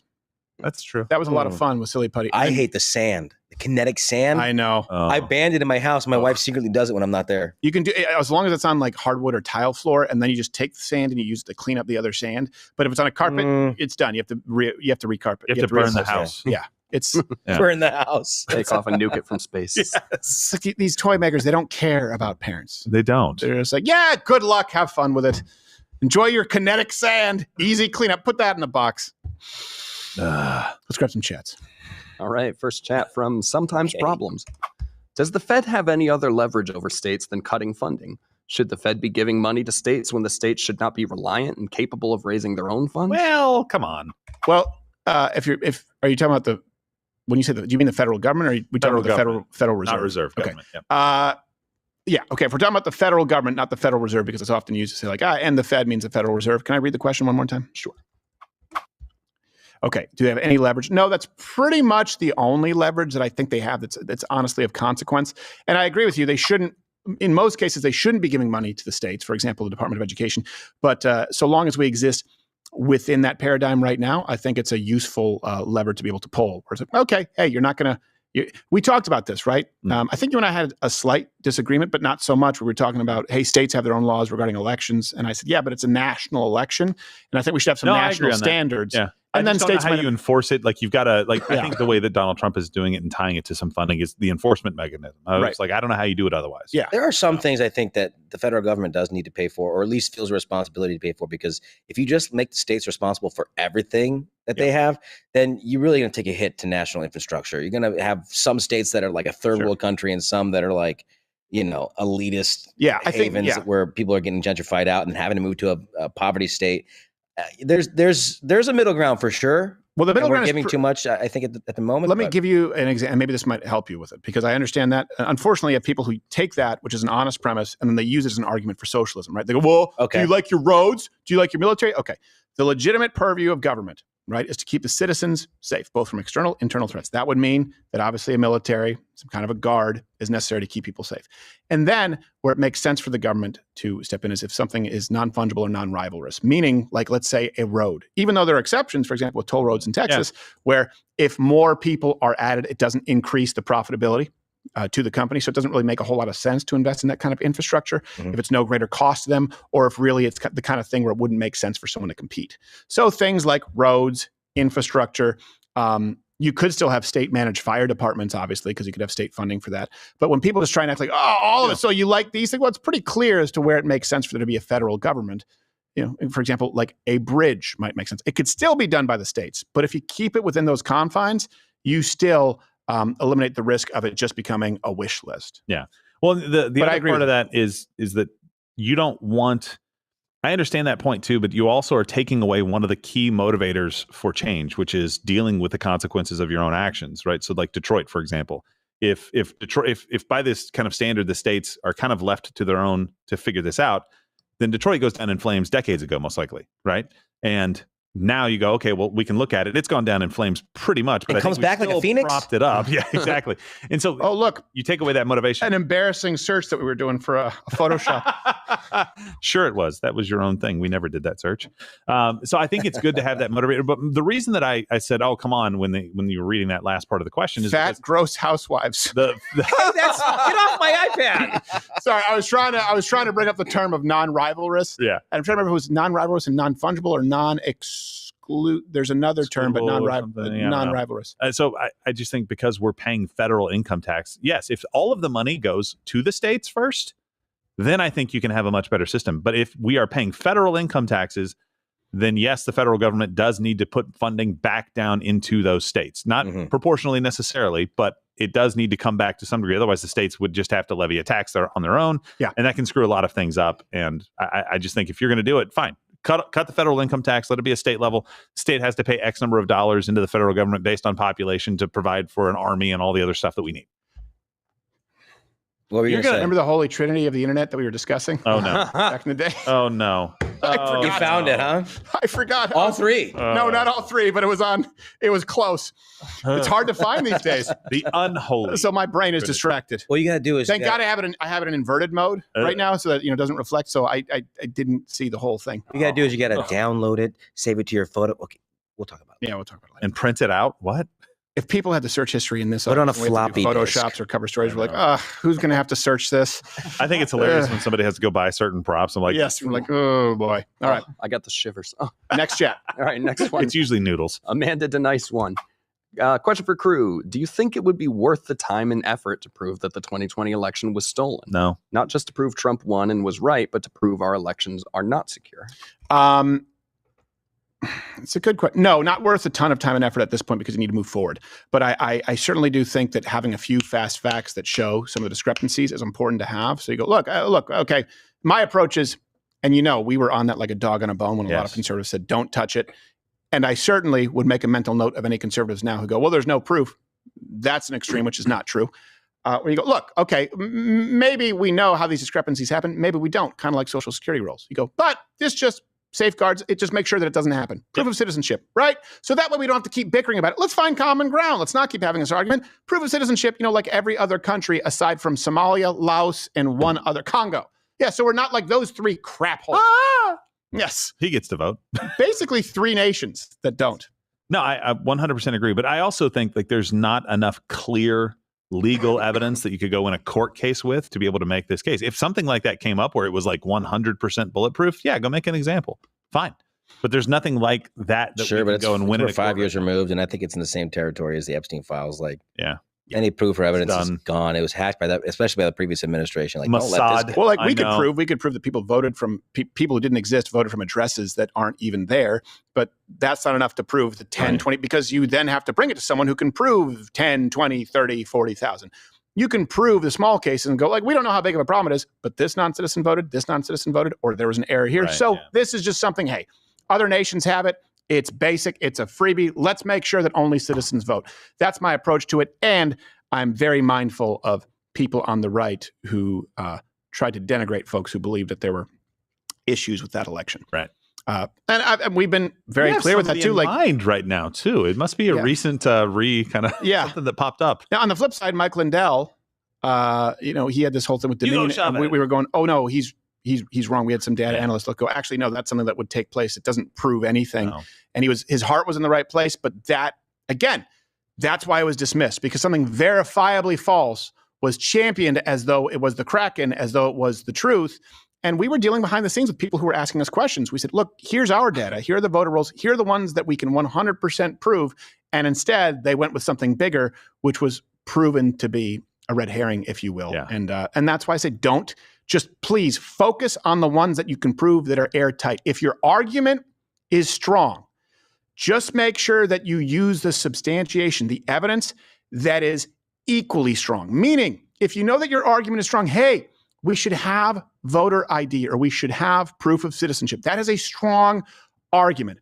Yep. And you have very, very strong evidence to substantiate it. Go like every other nation. Or, for example, A, B, C, D. Give some examples of non-citizens who have voted. That's not hard. That can be proven. But if you go, hey, we need proof of citizenship, therefore I'm going to take this that cannot be proven regarding Dominion voting machines.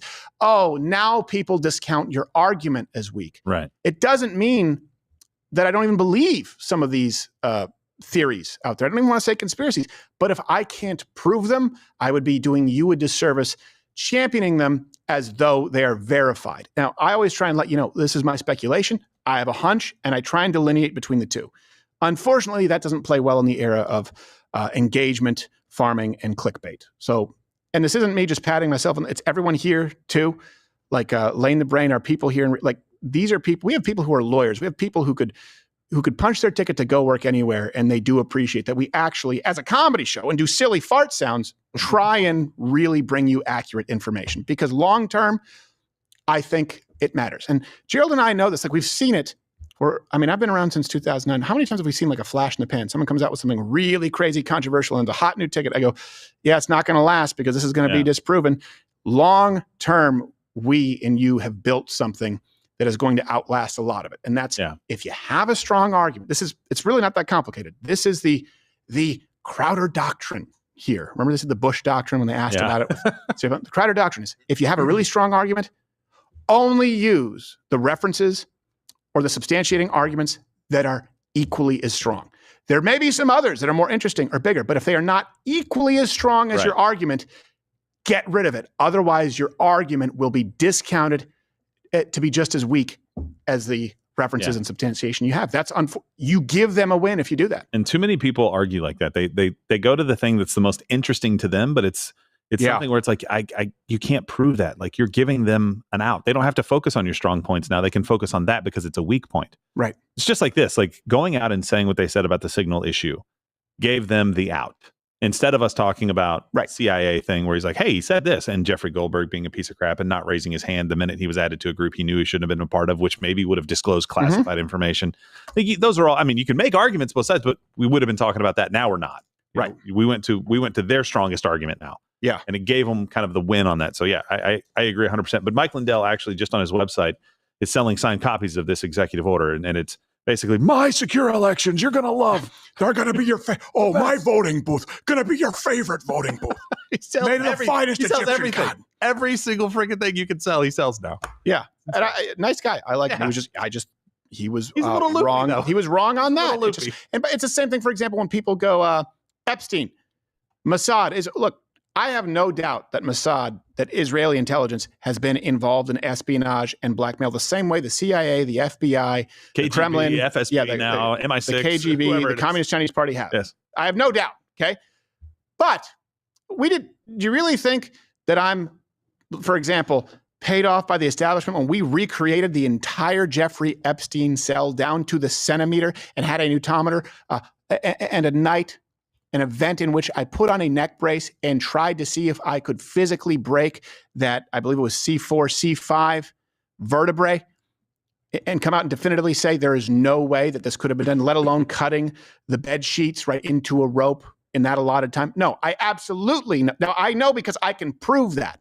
Matter of fact, the Epstein example is a really good one. You had some people going out saying, oh, well, it's unlikely that he would break his hyoid bone, or say, I think that's the kind of floating one right here. And I believe that only requires about 30 pounds of force to break. So then the left came out and said, actually, that's really easy to break. He easily could have done it. We did some digging and said, yeah, but that wasn't the only bone that broke.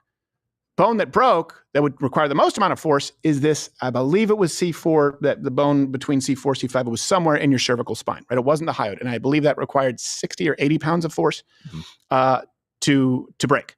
We said, okay, so that's the rate limiting factor.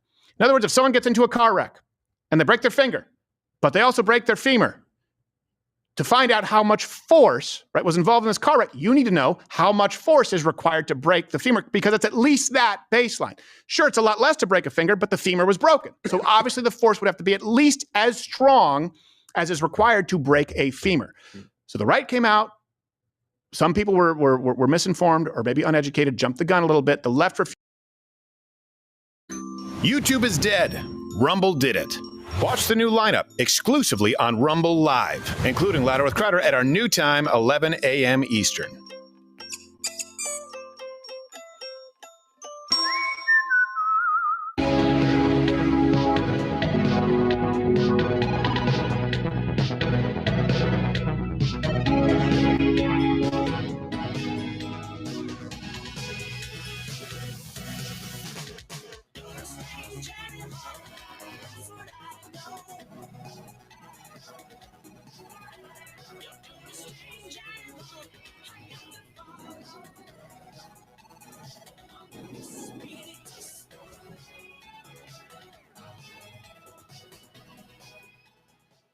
Oh, shoot, I forgot the sip. They heard it, right? Yeah, I think so. I think I'm tired of the sipping. I don't like to be forced to drink. You have to. I like to drink on my own terms. Glad to be with you. A lot to get to today, by the way. My first question to you, what's your favorite car brand? I have to adjust my headphones here. I don't know what's going on. If you say Saturn, you deserve to be executed. They still exist? That's what I'm saying. No, they don't. But there's someone out there who's still hanging on to who's you're actually good cars. No. Somebody's fixing them. No, stop justifying your poor decision. We're going to be talking There's a lot of people that do that with Saab. Is Saab still Saab? No, Saab's gone. Saab's gone, and Volvo is basically Ford at this point. I believe. I don't know. This is a weekday show, 11 a.m. Eastern. As part of the lineup, tune in. We're here tomorrow. Of course, it's a new development here. We are here tomorrow, and of course, on Rumble Premium for another 45 minutes. Favorite car? You let me know. Favorite car brand? If it's American, you're probably wrong. Captain Morgan CEO, welcome. Glad you're here. Josh Firestein, not _Firestein on X. And my half-Asian lawyer, who, by the way, tonight and tomorrow is going to be at TK's Comedy Club in Addison, Texas. Half-Asian Bill Richmond. How are you, sir? Yo, great. Glad to be here. Is this why our suit has been dragging? You've been doing so much of the comedies? You know, there's just a lot to laugh about in the legal world, so you got to blend them together. Yeah, but not our lawsuit. No, not that one. Yeah, don't laugh not that at one. us. Laugh at the other side. Yeah. Right. I have an anonymous client who got into a lawsuit with Google, YouTube. His HR guy is fucking ugly and dumb. Yeah. Oh, wow. Jeez. Let's not get to, well, you know, he could have been a lawyer too, but he chose not to. He's a disappointment to his mother. All right. Before I move up, we're going to talk auto tariffs. We're going to talk NPR, PBS, and we are going to be discussing, of course, they're discussing on CNN nonstop, the Signal mishap. And you know what? I understand where people are coming from. You don't want to give the left an inch ever. But I also understand this idea of not making it a bigger deal than it needs to be. Well, there's how to handle a PR scandal and how not to. I don't necessarily know that it's a scandal, but it's a problem. Trying to make it one. So yes. How do you handle it? And today now, of course, the tariffs on auto manufacturing, they're talking about it nonstop. I listen to NPR every morning. But before that, speaking of pedophiles, I said NPR. It's an implication. There are a lot of pedophiles on NPR. So National Pedophile Radio? Yep. It's covert. It's covert. Don't get me started on their pizza. So Alex Rosen from Predator Poachers, you know him. He's been a friend of this show where he tracks down sex offenders and he confronts them, often gets them arrested. He actually, in this latest clip, was arrested himself for tracking down a verified, allegedly self-admitted pedophile at a Steak and Shake, and he's the one who gets carried out in cuffs. I'm not going to read out loud. This is a pedophile who works here, and this lady is defending him because she cares more about paying him $10 an hour than she does about justice. I'm waiting for the cops. I'll let you know. Steak and Shake in Branson, Missouri employs pedophiles. So she knows he's been caught before and arrested for trying to meet a little kid. And she still defends him and still employs him and said it was slander, even though he admitted to everything and got arrested for it. Yeah, if all that is true, that's These a real people problem are the because lowest some of the fast low. facts, the recidivism rate for pedophiles is 35% after 15 years. Okay. Enablers are just as bad. I understand you got a lot going on. Do we really think the best way to go about it is causing a disturbance? Yeah, actually, well, it's not a disturbance. It's just awareing the public. Wouldn't the best way to go about it be you doing your job, police officer?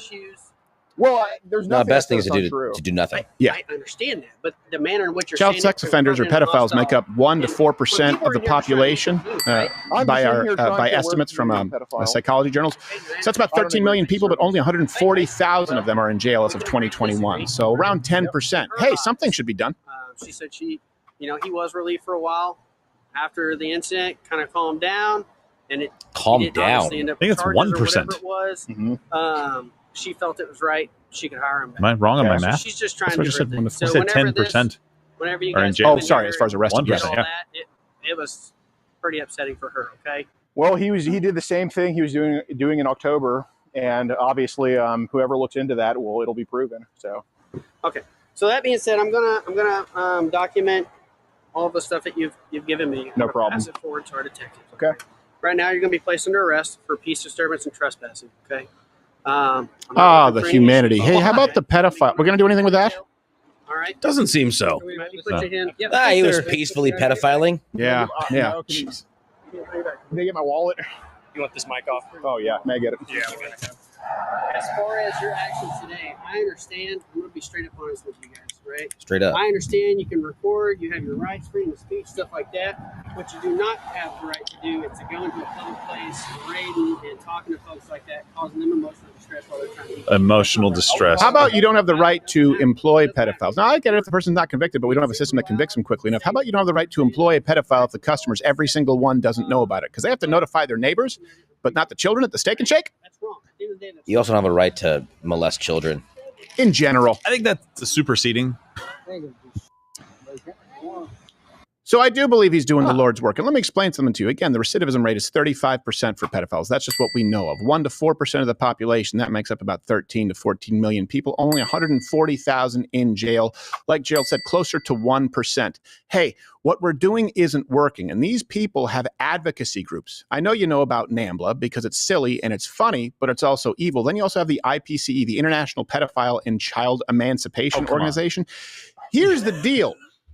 If you keep living in this society where people are arrested for trespassing because they're confronting not only potentially an active pedophile, but someone who knows about it and in the name of empathy, in the name of tolerance, is employing them, which, by the way, is putting people at risk, this is how you end up with Dirty Harrys. This is how you end up with Charles Bronson, Death Wish. It will lead to vigilantism. That's the issue. Do you guys understand this? Yeah, but he makes amazing shakes. Maybe he does. And his steak's not bad. His steak's not bad. I don't even It's think irreplaceable. Do they serve steak at Steak and Shake? I know they serve Steak and Shake. Look, I think there's very little steak, much more shake. Yeah. But you're totally right. I mean, look, when the breakdown of society is what leads people to think they have to do something. And when you let rioters destroy cities year after year after year when they get butthurt over something, and then you go, the peaceful protests with fire in the background, and then you got a guy being like, hey, FYI, people in this establishment who may also have children or bring their children, that guy's a pedophile. Yeah. Right? Registered, already in the system, already known, right? You're not exercising your discretion as a law enforcement officer to not just walk that guy out and go, look, you're not doing it the right way. Technically, this could be a problem. Get the fuck out of here. Yeah, right? exactly. As opposed to what happened here. No, exactly. And here's the thing. I have to say allegedly because my lawyer is here, but the person in question working at Steak and Shake was trying to actively hook up with a minor, that employee, okay? This person has already been arrested and was caught by Alex already before. The restaurant owner admitted that she, keyword being she here, was aware of the arrest but refused to believe that this person is the monster that he actually is and decided to employ him anyway. This is the issue of empathy and tolerance over judgment. And I'm sorry, that's a problem of a feminized society through feminism. Well, what about rehabilitation? Sorry, it doesn't happen with pedophiles. Yeah, but what about this person needs to make a living? I'm sorry, destroyed lives of children, and we don't know how many. And this is the thing with pedophiles, because they don't get better statistically. I wouldn't be able to say this on you. You got to put them down. That's the only way. You got to put like a wild. I'm sorry. I get that maybe you're continuing the cycle. You were abused. I don't care. It's children. If you've already been arrested, if you've already molested a child, and now you're back in the public sphere where you could even potentially ruin another child's life. No, sorry, you're out. You got to leave the village. If you come back in, there's an arrow or a bullet, depending on the arrow, waiting for you. Or if we want to do this more humanely, right, so they feel like they have a fighting chance, might I propose a new national game show, The Running Pedophile. Only one makes it out. Yeah. You put that up in every city. That's I love it. By the way, the IPCE, do they have like a corporate headquarters or maybe, like a convention that the Houthis could bomb every year? It's a Chuck E. Cheese. I wouldn't. They do. I wouldn't encourage that, but I'm like, it's kind of like you're telling us where to go. Let me know. Comment below. Do you think that's an extreme statement? If you are a pedophile who has been convicted, who has been, in other words, beyond all shadow of a doubt, you can't be in society, period, anymore. And if you do it again, put down. Euthanasia. You got to treat it like chickens with bird flu.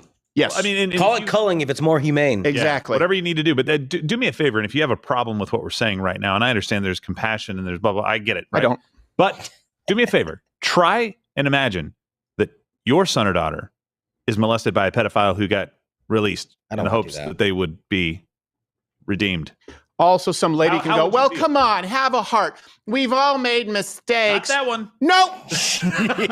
Not even close. Not that one. There's got to be mistakes that cross the line, right? I mean, like if you just consistently say, well, we're just going to compassion our ways into what? Into letting anyone do anything, right? I mean, there has to be a line, and the society has to enforce that line, and the government that the society has created needs to be the first person doing it. And if you don't do that, there's a huge difference between molesting a child and taking mushrooms on my birthday. Yes, exactly. Yes. Especially Both mistakes. Especially if those mushrooms were from Steak and Shake. I think your symptoms were psychosomatic. That's true. They're portobello, wrong one. Steak and mushrooms, delicious. That's where I line up when we're at this point where everything is so warped. And I will say this: the church, Gerald and I were talking about this, in many ways, the modern non-denominational evangelical church has failed people in a lot of ways. They go, sin is sin.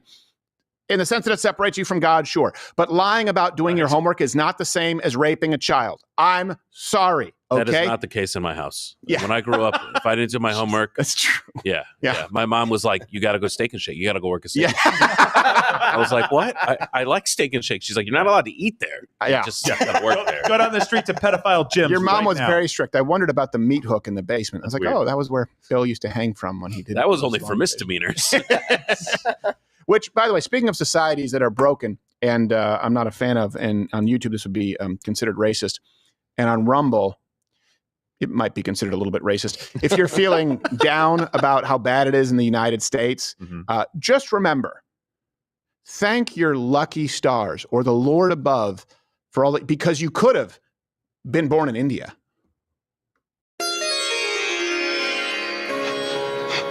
What's I smell? Now, I know what you're saying. Hey, that's updated, yeah. Do you mean to imply that India is an inferior... Yeah, you don't even need a phrase. Yes. It is an inferior country with a culture that is reviled by Western societies and Asians, all non-Indian Asian societies alike. So it's a great unifier. I get that there are good people in India, but not enough. So this weekend, I present to you Exhibit A, and then I'll present to you Exhibit B, and it's very similar to Exhibit A. This was the Maturama Temple Festival in Bengaluru, India. Things went a little, and mistakes happen everywhere. Believe me, I get that, okay? I don't want to be ethnocentric. However, I do judge a society differently if it is a mistake that everyone could have seen coming and you made it anyway. That's pretty. Look at all the people. All the people. Now, that doesn't seem that severe until you see the long shot. People all the way up, like a Dr. Seuss pictorial. Hit the water tower. Now, that looks really bad. I mean, it was a slow crash. It looks bad as a one. It looks bad as a one-off. Right. It looks worse when you realize the exact same thing happened at the exact same festival last year.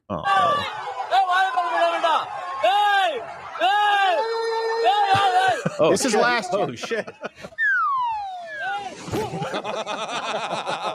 Somehow all those people are cleaner now. Fool me once. That means they had an entire year and there wasn't even just like a board meeting. Like, hey, maybe we need to widen the base or not do this. I think it was even taller this year. I think it was even more. The center of gravity was even higher. What we do is we make it taller. Yes. Yeah, then it'll stay. Maybe more if we put more people at the top and go up, exactly, no problem. It will be safer. We'll have more weight. More weight at the top will make it safe. Better for you. Oh, they died. So I forgot to mention it was a sacrifice. What is this thing? It said 100-foot chariot. I've never seen a chariot that's taller than it is wide. Bill, it's India. Do I really? Were there people in it? It's 2025 there too. And if you could transport the Mayans, if you had a DeLorean, you could take the Mayans. You saw Apocalypto? Take them to this area of India. They would immediately go, that's gonna fall, you dumbass. It's 2025 there too. They're like, let it fall. There's less of them to kill afterwards. That's exactly what go nuts. The problem is they're using square wheels. And think about this. And then we're told, hey, we need to uncap H-1Bs. Bring in more. The best and the brightest are coming from these countries. Well, then why does it still look like that, Doug? Okay. Also, CrowderShop.com, Socialism is for Fake shirt. You can get it because we're no longer on YouTube and it is now permitted. Look, Gerald's wearing it. Yes. Yeah, we can show it. Don't put the graphic up. Fine, I won't sell any shirts. Okay, hey, you know that they don't like? No. They don't like it when you bring the Socialism is for Figs onesie into the neonatal units. I can imagine. That's actually awesome. Yeah. I didn't even think about that. Guys, get legal on it. opinion. They don't like it. Well, Yeah. guess what? The customer is always right. And and this little baby customer says socialism is for figs. What are you going to do? 100%. Yeah. CrowderShop.com. Go ahead. Come at me, Big Pharma. Let's go to... That's not us. That's a quote from Che Guevara. Yep. It is. That's exactly right. What do you want us to do? NPR and PBS. Spoiler, I'm not a fan. Oh. And I'll explain to you why, largely because I don't find dueling lesbian folk piano hour-long programming to be that enthralling.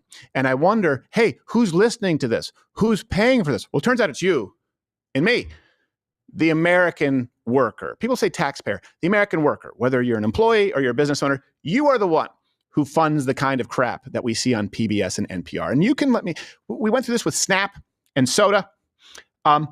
If you can't stop funding to NPR and PBS, dead shows on a dead medium that would never exist otherwise, then you don't believe that there's any opportunity or any justification for trimming government.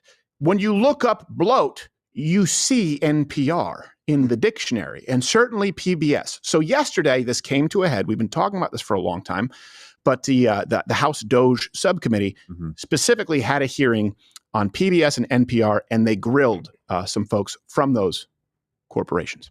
Mr. Berliner, in his story last year, wrote, "I've in the D.C. area editorial positions at NPR." He said he found 87 registered Democrats, 0 Republicans. Is that accurate?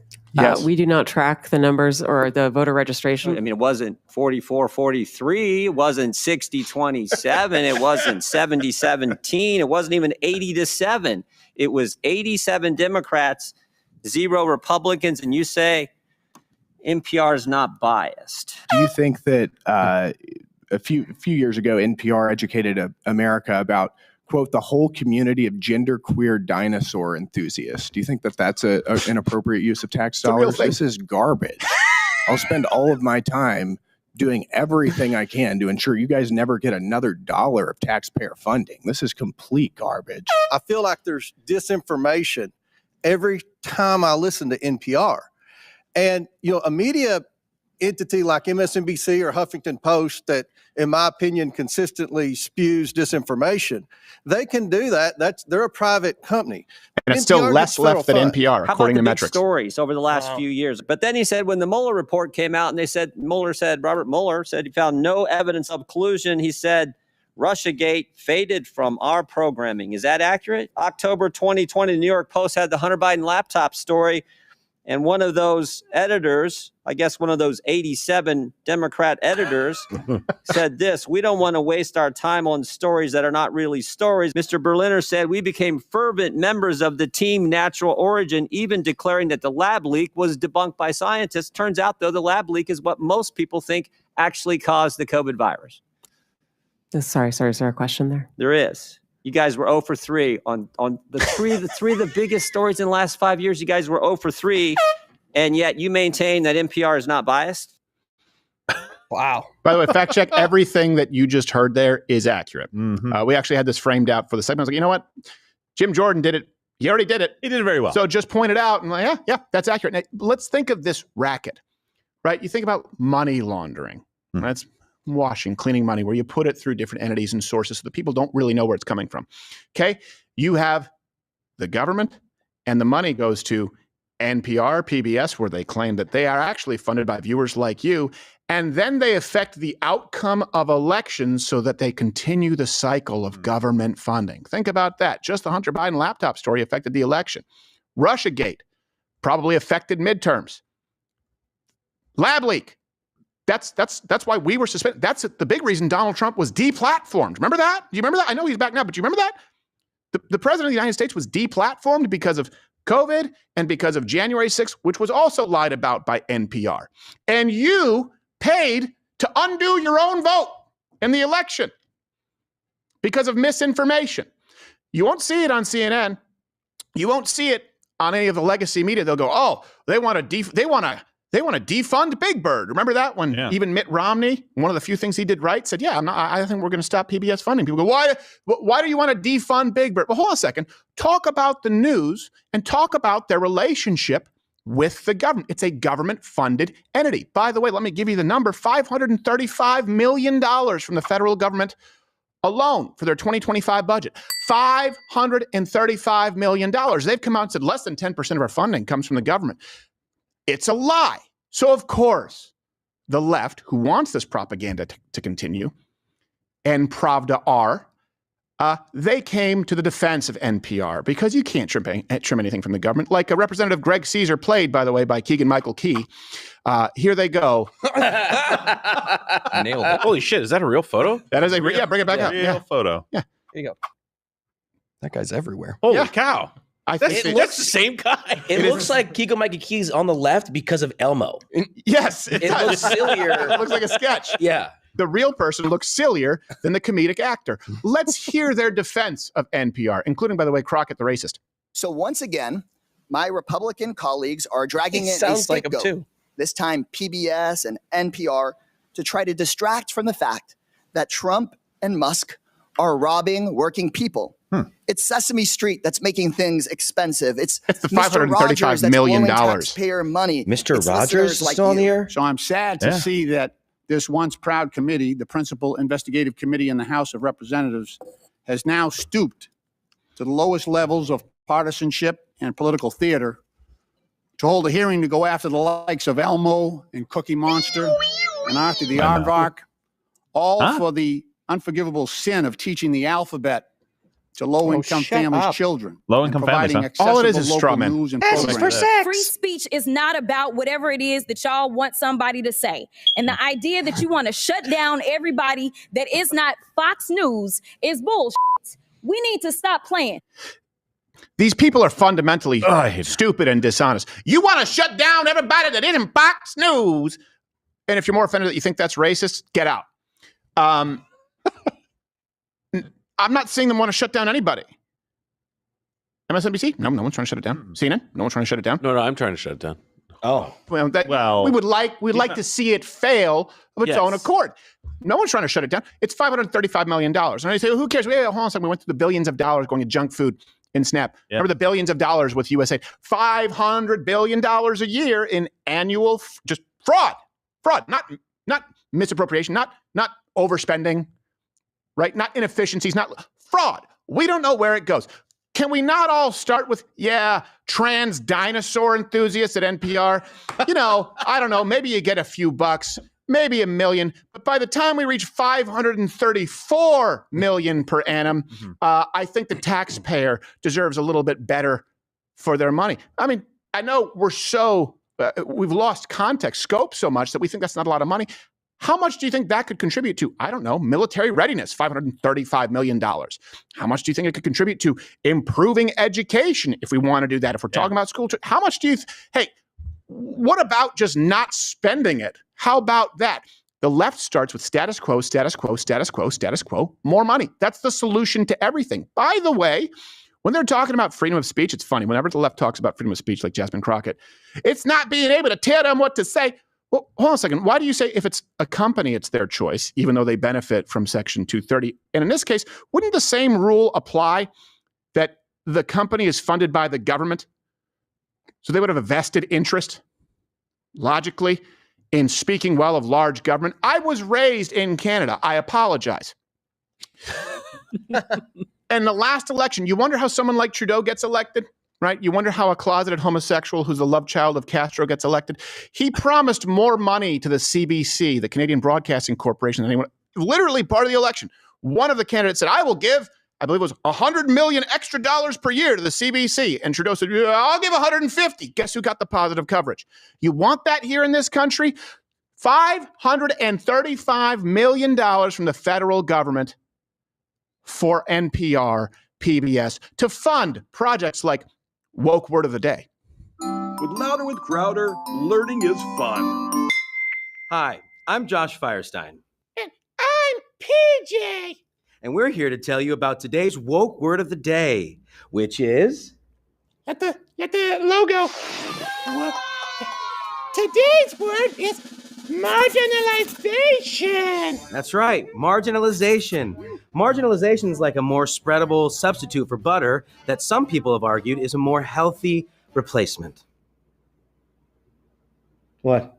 Learning is fun. That cost $12 million. Well, got to pay those guys. Got to pay them well. Let me give you some history and some interesting information, too, that you guys may, it kind of gets glossed over. All references, links available in the description. PBS, NPR, they have a very long history of being far left in their bias. A 2014 Pew study showed that NPR was more left-leaning than MSNBC, CNN, BuzzFeed, and HuffPo. Wow. And they were significantly more left-wing than Fox News was right-wing. Here's another crystal clear example. And there's an Easter egg in here. 2023, there's this show on PBS, Washington Week with The Atlantic, and they had a roundtable attacking Republicans for questioning what we then found out to be true only a very short period later, Biden's mental acuity.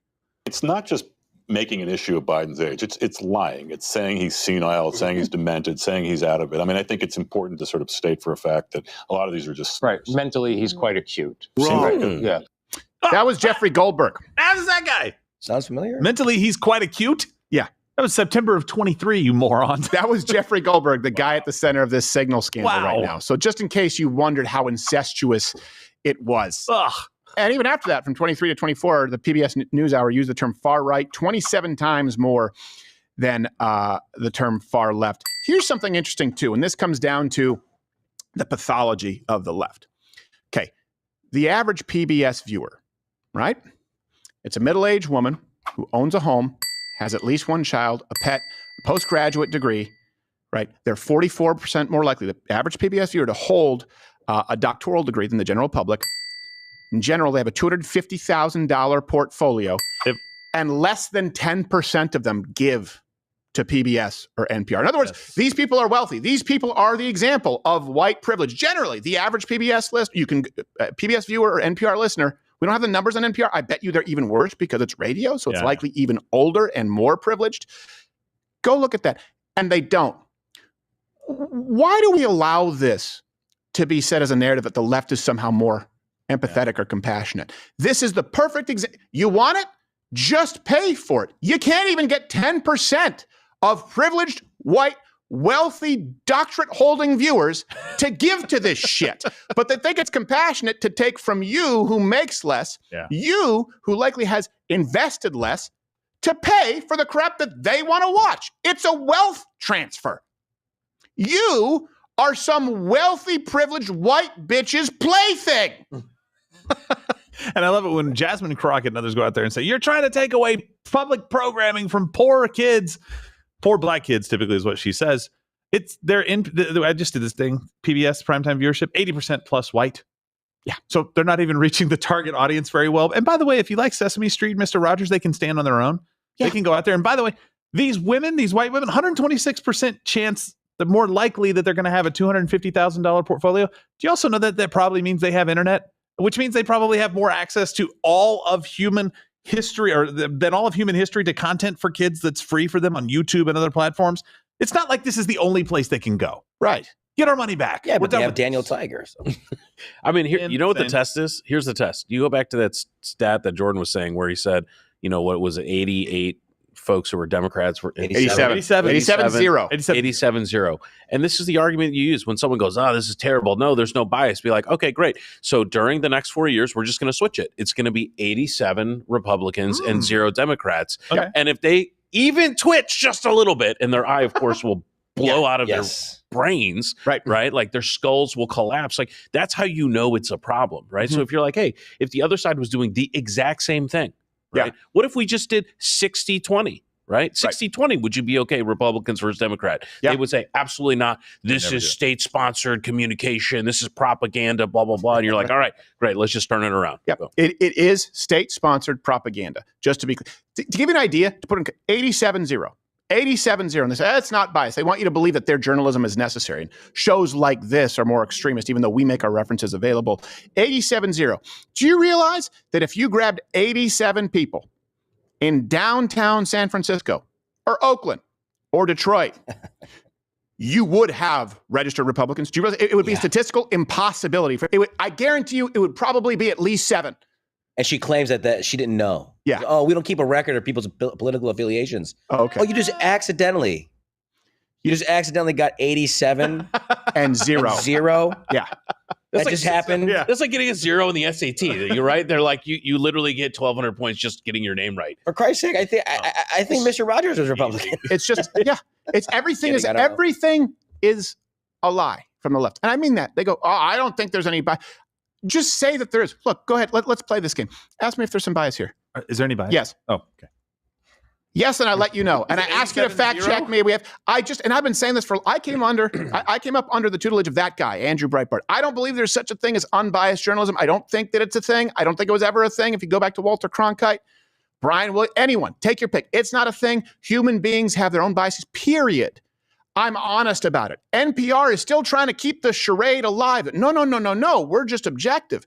You're 0 for 3 on the biggest stories that would affect the outcome of the election and always making the error to favor one side, the Democrats, and 87-0. If we can't cut the $530-something million to NPR or soda from SNAP, it's very clear the left just believes that you can't cut anything from government, and if you try, they'll call you racist, homophobic, trans. And I know it sounds crazy, like these two things aren't related. Correct, they're not. That's just what they do because they have to keep the lie alive. Let me ask you this. What was your favorite PBS program when you were growing up? I didn't like any of them. I watched Ghostbusters, Ninja Turtles, and He-Man because I'm not a homosexual. Let's go back to Sesame Street. My favorite was You're a Muppets Tyrannosaurus Sex. Yes, Tyrannosaurus. It was a genderqueer dinosaur show. He said as a child, not as an adult. Mine was sorry. Mine was Tricerabottom. Let's go on to They do gay. They have sex hammocks? Oh man, They really do have sex hammocks. They found a way. It's so exciting. Turns me into a Faptor. The Bongino army is like, what does that mean? Yeah. Careful. Sorry. You do it too much. Sorry. You do it too much afterwards, you'll be Brachiosaurus. Ooh. These are dad dinosaur jokes, and we feel bad about it. We feel just as bad doing it as you do watching it. Let's move on to the tariffs. This is what everyone is talking about. Full disclosure, I'm not a fan of the UAW and how they have played the largest role in destroying the American auto industry. So my first reaction was, looking at these tariffs on auto imports and seeing that the UAW is supportive of this, I'm going, that is probably going to be bad for American consumers. Yeah. But then I thought about it, and I did not a little more digging, but kind of did a refresher course on the tariffs that we see in other countries. And I actually think that this policy, if implemented correctly, could favor you, the consumer. And by the way, makers of cars, and not just the union, and certainly not just the big three. Yeah. If you actually get into the rules, you realize this is designed to specifically kind of cut China, Mexico off at the knees, who are often one and the same, and to empower even Japanese car manufacturers, Korean or American car manufacturers who try and bring some jobs here onshore rather than simply seeing you as a consumer market. So it could be a pretty good thing, but we'll give you the information. First off, let him set it up. 25% new tariff on all auto imports in the United States. Donald Trump announced it yesterday. What we're going to be doing is a 25% tariff on all cars that are not made in the United States. If they're made in the United States, there's absolutely no tariff. We start off with a 2.5% base, which is what we were at, and we go to 25%. And basically, as you know, and as you've been seeing, not reporting as accurately as it should be reported because it's a massive story. Business is coming back to the United States so that they don't have to pay tariffs. And I think also because of November 5th, the election, they're very happy. So we'll effectively be charging a 25% tariff. But if you build your car in the United States, there is no tariff. And what that means is a lot of foreign car companies, a lot of companies are going to be in great shape because they've already built their plant, but their plants are underutilized, so they'll be able to expand them inexpensively and quickly. And you all know he has been on a tear lately as it relates to tariffs, which earned him the nickname the Terrifier. And honestly, I think it works. Oh, creepy. Yikes. It does. What he just said there. How do Democrats expect? They have been championing the cause of the middle class and bringing back manufacturing jobs to the United States. Why do you think they left? Do you think you can just turn this back on and make a product that's more expensive and inferior and people will buy it and that industry will thrive and all of a sudden the middle class will be booming again like you think it needs to be because of manufacturing jobs? Do you think that's going to happen without any kind of incentive for manufacturing jobs to come back to the United States? Yeah. Yeah. The problem is now is capitalism. And again, I'm a free enterpriser, so I don't agree at all with Bernie and the socialist pricks out there. But the issue that we run into is now you have to compete with slave labor because of the internationalization They should be of championing markets. this on the left. They should be like, you know what? This is going to cost a little bit, but at least you're not going to have slave labor doing this. And at least these are going to be American manufacturing jobs. We've been championing the cause of the middle class. This is what they say forever. And this would be a win for them. And by the way, there hasn't been free trade. No. Just to be clear. So let me go through a few key facts here that you made. Key fact number one. So you do have major trading partners, for example, like Korea, Japan, you're talking about Kia, Hyundai, right? And Honda, Toyota. They don't have tariffs, to be clear, on American cars coming in. That being said, they already have plants here in the United States. And like he said, they have the ability to ramp up capacity quite a bit. So they are allies. They won't be affected as negatively as people think, but we do need to be careful about that. I believe that this is aimed at two key bad actors, as it will. And we can kind of toss Canada in, but that's sort of an aside. So Mexico and China, let's start with them. Yeah. So the share of auto imports in the United States, what we import coming from Mexico, is about 22% of the market. So $49 billion approximately, I believe, I believe this is an annual basis. I don't know what we have there, if it's a specific spread. As far as China, here's the thing. We don't bring in a lot of cars from China, but there's a reason for that. We bring in a lot of Chinese parts. So only about 3.8 billion as far as auto manufacturers as a whole. But the parts, 15 billion, 9.5%. Here's the other thing. That number is really low because what China does goes back to Mexico. They export a lot of their parts to Mexico, where plants move from the United States to assemble them. So now you have an American car from, let's say, Ford, that is made from Chinese parts and assembled in Mexico. Yes. So it's very important for you to realize that the UAW and American made is bullshit in a lot of cases. Yeah. Just to be clear. As far as Canada too, it's important, but they don't make up a ton of imports, but about 28 billion, 12.9%. But here's the point. We're their biggest market, right? Far more cars are sold in the States than in Canada. So Lexus has a plant there, Toyota. Why wouldn't we want that in the States? Why should anything be given to Canada at that point? By the way, the cars that come out of Canada suck. I had a Toyota that was made in Canada, and the guy said, oh, wait, look at the VIN number. He said, yeah, you're really screwed. We've had problems with all of these circuit boards because it's made in Canada. You want to make sure you get the right VIN number. So why is the United States importing any cars assembled in Canada? In that case, the labor isn't even necessarily cheaper. That's just one of those things, a greasing of the palms, a favor for a favor. So yeah, let's bring that here to the United States.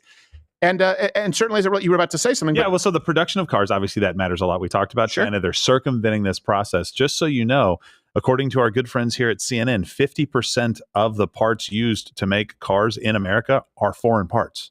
50%. That's half of it. And you think most of that's coming from, Canada or Mexico, like they're producing those things? No, most likely those things are coming from China. And you do a couple assembly steps in Canada. You do a couple in Mexico. That's happened. We talked about that. Right. Then it gets in the United States. This is a major trade war that people probably didn't even know was going on. But car manufacturers did, for sure. They're taking advantage of it. Yeah, they definitely are. And the UAW is taking advantage of it. In other words, the UAW... Look, they're doing it right now on there. 50% foreign parts. It's exactly right. Yeah, 50% foreign parts. Like 12 new plants were built in Mexico just since 2019. But hold on a second. How does that help American-made for a plant to go to Mexico and parts from China? And I get that you'll say the UAW has wanted to bring them back, but there's a reason that it's had to leave. And by the way, you look at these American plants for Hyundai, Kia, Toyota, they employ more than quote unquote American cars. So here's something too to keep in mind is that it's been very hard for the United States to export cars, for example, to Europe. And to China, it's non-existent. We'll get into why that's the case and why that's so. Think about, you don't think that an American car manufacturer would like to open up the second biggest market in the world in China and could make a very expensive, inexpensive car? Yeah. They're not allowed to do so unless they hand over all of their IP. Effectively, there's one exception, Tesla, which is weird. But let me go to Germany really fast. We don't like it. Yeah, it's weird. Share of U.S. Auto imports from Germany, $25 billion, so 11%. And then Germany and the EU, they have a tariff on the United States, any of our cars, 10%. But that's actually not the whole story. And we'll get into some of the unfair market practices. But it stings. It stings really badly. Almost as bad. If you want to know what it feels like, you know how badly it kind of stings when you're in tax season? Well, it's like that, except it's worse in Canada. What does overpaying on your taxes feel like?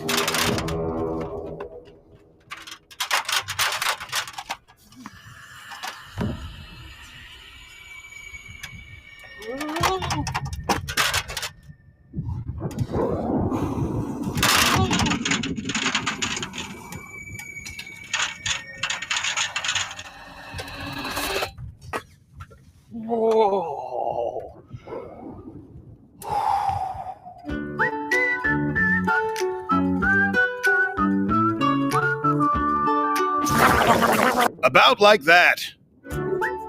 Don't let the IRS bust your balls. Visit tnusa.com/Crowder or call 1-800-958-1000 for immediate relief and expert guidance. Ooh. So it sucks. Yeah. Go to tnusa.com/Crowder or you call that 800 number on the screen. Do not overpay in taxes. These guys have helped some folks out here quite a bit. And I hate taxes. It could go to supporting NPR and PBS. Absolutely. Like, let's not do that. Here's key fact number 2. Let's go through some basic math here. This is the second point that I want to make. The unfair market practices that you have. So I just gave you the example for example. Germany, their tariff, 10%. Okay. So in the United States, you can get Mercedes, you can get BMW, you can get all these cars. And I think there's about a 2.5% tariff as baseline. Okay. You have a 10% one in Germany, but that's not all. Let me take an example. Let's say a $30,000 car from the United States is being exported to Germany. Okay. So you have $30,000. Okay. You add $2,000 in shipping. We're now at $32,000. Let's add the EU card tariff, 10%. That gets us to $35,000, $35,200. Then there's a German VAT tax. It's about 19%. You get it to $41,000 plus a registration fee on top of that. This $30,000 car now costs over $42,000 in Germany. It makes it impossible to compete. So they bring their cars over here, and most American cars, they haven't been great. Some are good, but I guarantee you there are cars that Germans would like to have available, especially in that lower priced sector of the market. It's not something where the United States can compete honestly. And we see that across other countries. Let's take a more extreme example. China. With tariffs, don't look at how it just is. Look at how this really should be if it were fair. Right? Okay, it's true. We don't actually export cars to China. Yeah. But there's a reason for it. It's kind of like when we talked about the tariffs in Canada. They go, well, the 250% tariff on dairy. I mean, it doesn't matter because we don't sell any milk to Canada. Yes. Because of the 250% tariff on dairy. Yeah. That's the point that you're not taking into account. So in China, take the same $30,000 US car, right? if we wanted to sell cars in China, and I'm sure that we would. You know what it becomes? It becomes $56,000 because you have a 15% tariff off the top, which is funny because then you have another 10% retaliatory tariff. Do you guys know this? China has a 10% tariff, right? They already had a tariff. So Donald Trump said, hey, we're going to institute retaliatory tariffs. And they're like, oh, now we do another one, more retaliation. No. That's not how it works. You threw a punch. We threw one punch. Now you're throwing two punches. What? So you did 15. We mirrored it. And now they go, we're going to have another 10%. So you have a 15% initial tariff. Then you have up to a 40% consumption tax, a 13% VAT tax, and a 10% additional retaliatory tariff because we met their tariffs with an equal tariff. $30,000 car is now $56,000. Think about that for a second. Now, let's contrast that. Let's just take German, for example. For bringing it to the United States, you tell me this is fair. Car costs $30,000, $2,000 shipping, 2.5% tariff gets us to $32,800. You add some specific states, right? Sales tax might be 5%. Basically, a $30,000 car is $34,000 to $36,000. They can bring their stuff in here. We don't punish them. Americans get more choice, but Germans get less choice. Not to mention China, not to mention all these other countries in the EU. Think about, they literally have an entire global supply of consumers. We pretty much just have the United States. If you're a business, that's a big deal. We'd have to run this entire company differently if we were only allowed to be viewed in the United States. That's where these tariffs come in, and they're pretty important. This is actually a pretty effective strategy. Here's key fact number 3. I know I'm being a little nerdy today, but I'm from Detroit, and so this is something I was thinking about quite a bit. Honda, for example, they can build their Civics, and I think they will in Indiana instead of Mexico. Think about that. That's 210,000 cars per year now going to be built in the U.S. Hyundai, they're going to locate a new steel mill in Louisiana. Think about that because now that allows us to have some raw materials, not Chinese parts. That's a $5.8 billion plant, 1,300 jobs. Toyota is going to be producing electric vehicle and hybrid batteries at a North Carolina plant. Honda is going to be buying those batteries from Toyota to avoid tariffs. Hey, there you go. Think about the plus side of this too. Now, I'm not saying that this won't increase costs, but you do have to look at both sides of this, and you have to start with how the world is. NAFTA sounds great. Free trade is great. It doesn't exist. Yeah. I was a libertarian. I think there are few people more brilliant than Thomas Sowell. I read Friedman growing up. I had a subscription to Reason magazine, and at a certain point, I said, oh, wait, there is no free trade, though. So we do have to live in the real world. And right now, it's completely unfair. This is a way of addressing it, by the way, that isn't just a kickback to the UAW. Yes. Because you can work for Honda or Toyota and be American. And actually, if anything, it might kind of kneecap them a little bit. A little bit. So especially if you're putting these places in right-to-work states so they can avoid the unions, which these foreign car companies are not going to go and build in Detroit and Cleveland and Chicago areas. It's like there's no reason to, right? So you think the Japanese are going to understand? Wait, no. You do not get a 4 months off free LASIK dental. No. No, it's absolutely not. We have to be profitable. They think it's going to increase the price of the average car. Again, this is kind of the fear-mongering, $3,500 to $12,000 per year. Okay, that was according to CNN. Again, I get a lot of these facts because that's what they're trying to tell people out there. Okay, fine. Congratulations to every car in America that's made here in America. You're now on sale. $3,500 to $12,000 cheaper than the cars coming from overseas. You're welcome. We just helped the American worker sell more cars. Yeah. And now, since there's more demand for your cars, you're going to produce more cars and ramp up production at the already existing facilities that can handle more production. You're welcome. Well, here's the good news. The most American cars that are on the road right now, number one is Tesla. Yeah. 80 to 87% as far as both manufacturing and parts. Ford Mustang is there. That's good as 80%. That's not bad. Then you've got the Honda Passport at 76%. So Tesla, Honda, these aren't necessarily UAW jobs. There can be more good paying manufacturing jobs across this country, not just in Detroit. And here's the issue too. There's nothing you can do federally about the UAW and their stranglehold on Detroit. No. They own the state. It's a problem. And if they have their way, American cars are just going to continually get more expensive and become crappier. This is a way to at least allow a possibility for the American consumer to have more choice if they want to employ Americans and not have to be beholden to the UAW, who, by the way, largely create cars with Chinese parts in Mexico anyway. So this whole be American, buy American, I understand, but learn what that really means. Learn what that really means, because it's not a Ford that's assembled with Chinese parts in Mexico. This is actually about putting America first, regardless of the origin of company, and making us an actual manufacturing hub. And also, by the way, more than just, the world has been seeing us as a pool of consumers, and that's it. Just, okay, we can use them as consumers, but we won't consume their product. We're a country too.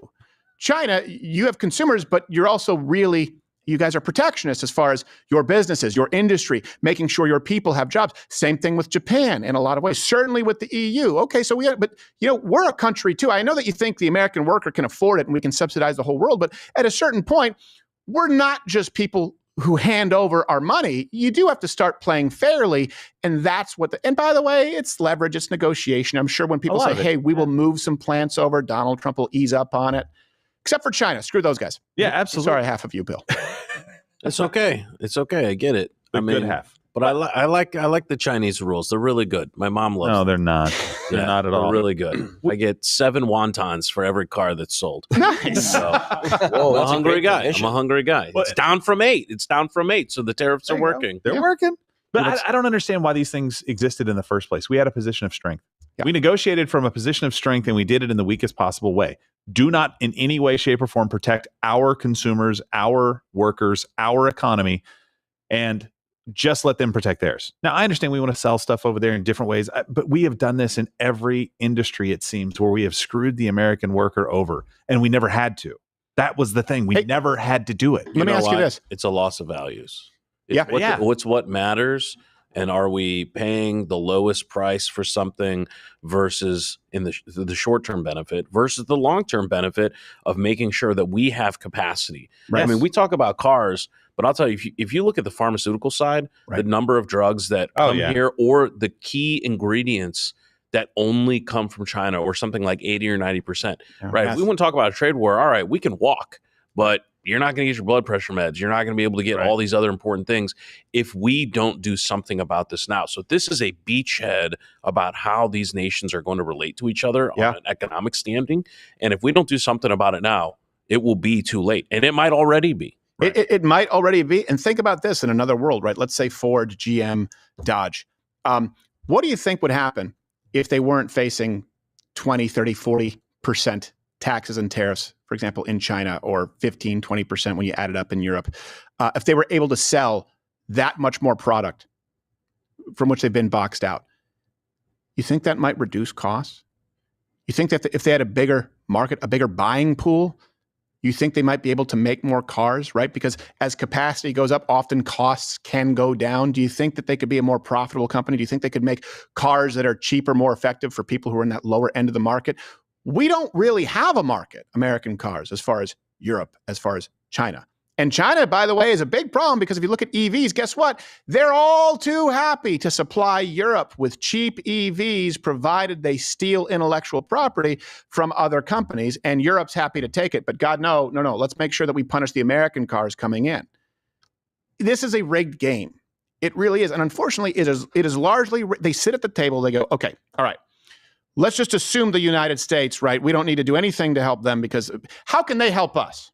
How can we use the United States to help us? Because they have the most buying power. They have the most people who are who consume these products. How can we use them to advance ourselves? And then how do we box them out? That's what you see with the EU. It's certainly what you see with China. And it's often what you see with Canada. It's not right. It's not fair. And I'm glad that people are waking up to it. And I'm glad that people are waking up, by the way, to the fact that YouTube and Google is run by angry tranny overlords at big tech. And so if you're watching, download the app right now. Download the Rumble app. It's the best way to stay in touch. Download and follow us on Rumble. You only get notifications when we are live. Rumble owns live. YouTube is dead. Rumble did it. And now actually we're going to shift over my half Asian lawyer, Bill Richmond, for an installment of Hardly Legal. Look, you just saw him walk over. Saunter. It's Bill. too short of a stinger. Run, Bill, run. All right. And we wanted to have you on because, and by the way, you're going to be, what's the comedy club? TK's Comedy in Addison. TK's Comedy in Addison this Friday and Saturday. The Signal controversy, it's still going on. It's what they're talking about. on media because it's the one thing they think is close to a win. And even Dave Portnoy, let's run this clip, decided to weigh in. Jeffrey Goldberg comes out after, he's like, hey, morons, you guys included me on a Signal group chat with sensitive classified information discussing the Houthis attack before it happened. Pete Hegseth immediate reaction is like, no, that never happened. We didn't leak any classified information. No classified information in there. And Jeffrey Goldberg released all the text in the Signal group chat. And guess what? It's super sensitive. It's super classified. It's surreal. He's an You expert. can't have the top of the top security He's kinda people right. in the United States with the most sensitive information in the world adding random editors of a magazine that hates Trump's guts to a group chat talking about an attack before it happens on a terrorist group. So, update here, and this is why yesterday a lawsuit was filed against the Trump administration over this whole Signal app story, alleging, quote, unauthorized use of Signal app for official business, violating the Federal Records Act. And the lawsuit is looking to get a declaration that failing to preserve Signal messages is a violation of the FRA. Is this? A lot of people are sounding off on it. Now, I understand two minds about it. Half Asian Bill is you don't want to give the left an inch because they smell a little blood in the water. And general mindset is screw you. I'm Mr. Screw You. Yes. But there also is something to be said for not allowing this to snowball into a bigger issue than it needs to be. If someone made a mistake, the right thing, I don't want Donald Trump to have to fire anybody. No. I want somebody to recuse themselves. That would be the right thing for someone to do. Explain to us this a little bit. I guess the first legal point you have is about setting up of the app. I mean, look, there's a complicated answer here. The first one is we got to get this right out. And I agree with you. We've got to acknowledge mistakes, right? No one is perfect when they're doing things. And this was a fuck up, right? The National Security Advisor These are legal terms. adding Yes. an editor in chief of anything, any magazine, doesn't matter what it is or any publication, right? Not good, not a good look. But it is odd that it is the de facto I hate Trump journalist at the Atlantic. Like that just happens to be. That's a weird one. It's a weird of all the coincidence. ones you're going to add, right? And what we haven't heard yet, and there's actually going to be a filing today. There's a deadline for a response to the motion for temporary injunction is at 1 o'clock today, and then there's a hearing at 4 o'clock. Now it might get pushed back, so we'll see exactly what the government's position is outside of some of the public statements or some of the interviews that have gone on. But why Jeffrey Goldberg? This is such a very odd. And who were you trying to add? Right? Was there another Jeff Goldberg that needed to be on there? Right. Was that like a deputy national security advisor? Is James Goldberg? I don't know. That's a crazy part about it. But, there's some misinformation going around the story, especially from the left and what they're trying to push, right? Okay. Which is to say like, look, this was incredibly, this is the most sensitive, most classified information possible. One, there are many, many layers above. Right. That's not to say this wasn't sensitive information. Right. Sure. It's not to say that some of this couldn't have been detrimental had it gotten out. But people are saying, oh, no one in the government's ever allowed to use Signal. Incorrect. That's not correct. There are many different ways to be able to use certain apps. Sure. And the biggest issue here is not the communicating on Signal. It's that you added someone who shouldn't have been on it. That's the first issue. The second is the self-deleting messages, because the Federal Records Act is very, very clear about government officials having to retain their records. And we might find out that this was a default setting on that particular thing, right? But either way, they have to be aware of it. Mm-hmm. And you'll notice in the lawsuit, Marco Rubio is named. Seems odd, right? He wasn't a part of that thread, but it's his duty as part of the archival regulations. I think he might have been a part of the thread, but didn't say anything. Oh, okay. That might have been. That's what I was hearing today. They were saying, turns out he was in the thread, but he wasn't actually involved in conversations. Right. And this is the problem, too, with the waters being muddied. We're saying, well, hold on, was he in the thread? Was he not in the thread? Right, yeah. And why are they going after him? And like I said, the fact is, if people don't just admit you're going to see this investigation, hey, hand over your texts. President Trump, hey, hand over your texts, Tulsi Gabbard, hey, Marco Rubio, and you end up bogging all of them down. Yep, that's what I'm concerned with. Right. I mean, and look, Signal, people will say again, oh, Signal messages. No one should ever have Signal messages. This group that filed the lawsuit, actually one of their bases for filing the lawsuit is that they already have federal open records requests for Signal messages that preexisted this whole dispute, right? Yeah. Because governments are already using it. Of course. Times when it's been an issue, there was one about something related to the Ukraine war where some of the staff were using Signal, and they said, look, your issue, this may or may not be the best way depending on the level of sensitivity of the information, right? And there's certain systems for classified information. But here, it's really about, are you retaining the records in the right way? And that's where someone's going to have to step up and go, these should not have been set to delete. Yeah. And regardless of whether it's classified or not, that was kind of a out of the. Well, I don't want to cut you off, but Tim Pool is coming up. So for these of you Yes. who are not Rumble Premium members, by the way, Hardly Legal on YouTube and I believe on Rumble, you can follow him, Kim Jong Bill on Instagram. We're going to continue with the legal analysis. If you are not a Rumble Premium member, just continue watching. You'll be whisked over to Tim Pool's show right now. And if you are a Rumble Premium member or you want to be, click that button. We're going to continue with this Hardly Legal analysis and more, like 100% more show on Rumble Premium. So hold on, before we go, how Chinese...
And that's how Chinese you are. Exceedingly Chinese. I had no idea. Yes. All the way down only to from the waist up, though. Small. So, yeah. I mean, areas. Yes. So, and one point that you've made here, Bill, that I wanted to kind of harp on is that I got pissed off yesterday. I got pissed off about the PR around this. I didn't get as pissed off about what was contained in the messages, but people trying to say that this was irrelevant information. I made the point, and Tim, you and I were actually talking about this, where it's like you're telling him when. I know he's still gone. You're telling people exactly when bombs will start dropping. Now, you may say that they can't hit F-18s. By the way, Ian Miles Chong, it wasn't F-35s. It was F-18s that he said. So make sure you get the quote correct. F-18s. You're saying that they can't hit them. Are you telling me they don't have a better chance of hitting them if they know exactly when? So here's all that would have to happen. Hey, guys. At 2:30, everybody, instead of being in barracks, everybody on a gun right now. If we've got a plane that can go up in the air, send it up in the air. And it wouldn't be the first time that they've shot down a military plane. I know an F-16 and an F-18 are very different. They've shot at and hit an F-16. They've shot at and hit Apache helicopters. Put it a little bit more clearly. What if it's your son or daughter, but most likely son, who's the pilot of the F-18 going to bomb? Are you pissed off that this information got out? Yeah. Prior to that, most likely. Can we all just agree that it was a bad thing to get out? Fine. Now we can move on to don't go out and say what you said when that information exists. And all Jeffrey Goldberg has to do is go, here are the texts. You said they weren't classified information. You've covered all my bases now. Thank you. Did it come out before the attacks? I thought that the chat was from March 15th and that the attacks information came out after. Nope. So the text Everything was supposed to thread be was on the day. before the attacks, but then the publication was The after public found out after, but this journalist knew about it while it was going on. Right. So the big concern is like, Hours what if this before. wasn't what if this wasn't an American citizen? Yeah. Because that's the thing. It's like, it's not that they knew they added him No. and they shouldn't have added him. It's that they didn't know they added And people him. are pissed off about that, but you can work your way through that. You can work your way through the information. Hey, you know what? That was a screw up. We didn't realize that this person was in it. You can own it and move on. Right. But what they did is said, well, it didn't contain anything. Well, now we know it did contain some stuff that kind of pisses some people off. Well, it doesn't matter anyway. Would probably matter to the pilots that were about to go and bomb things. Well, at the very least, there's an issue. This is one of the big things is, let's say there's no loss of life. Let's say there's no chance that F-18 is going to get shot down. There's nothing there. There's tens of millions of dollars of munitions that will be spent. And if someone had known about where the attack was going to be, because it said Houthi at the top of the thread.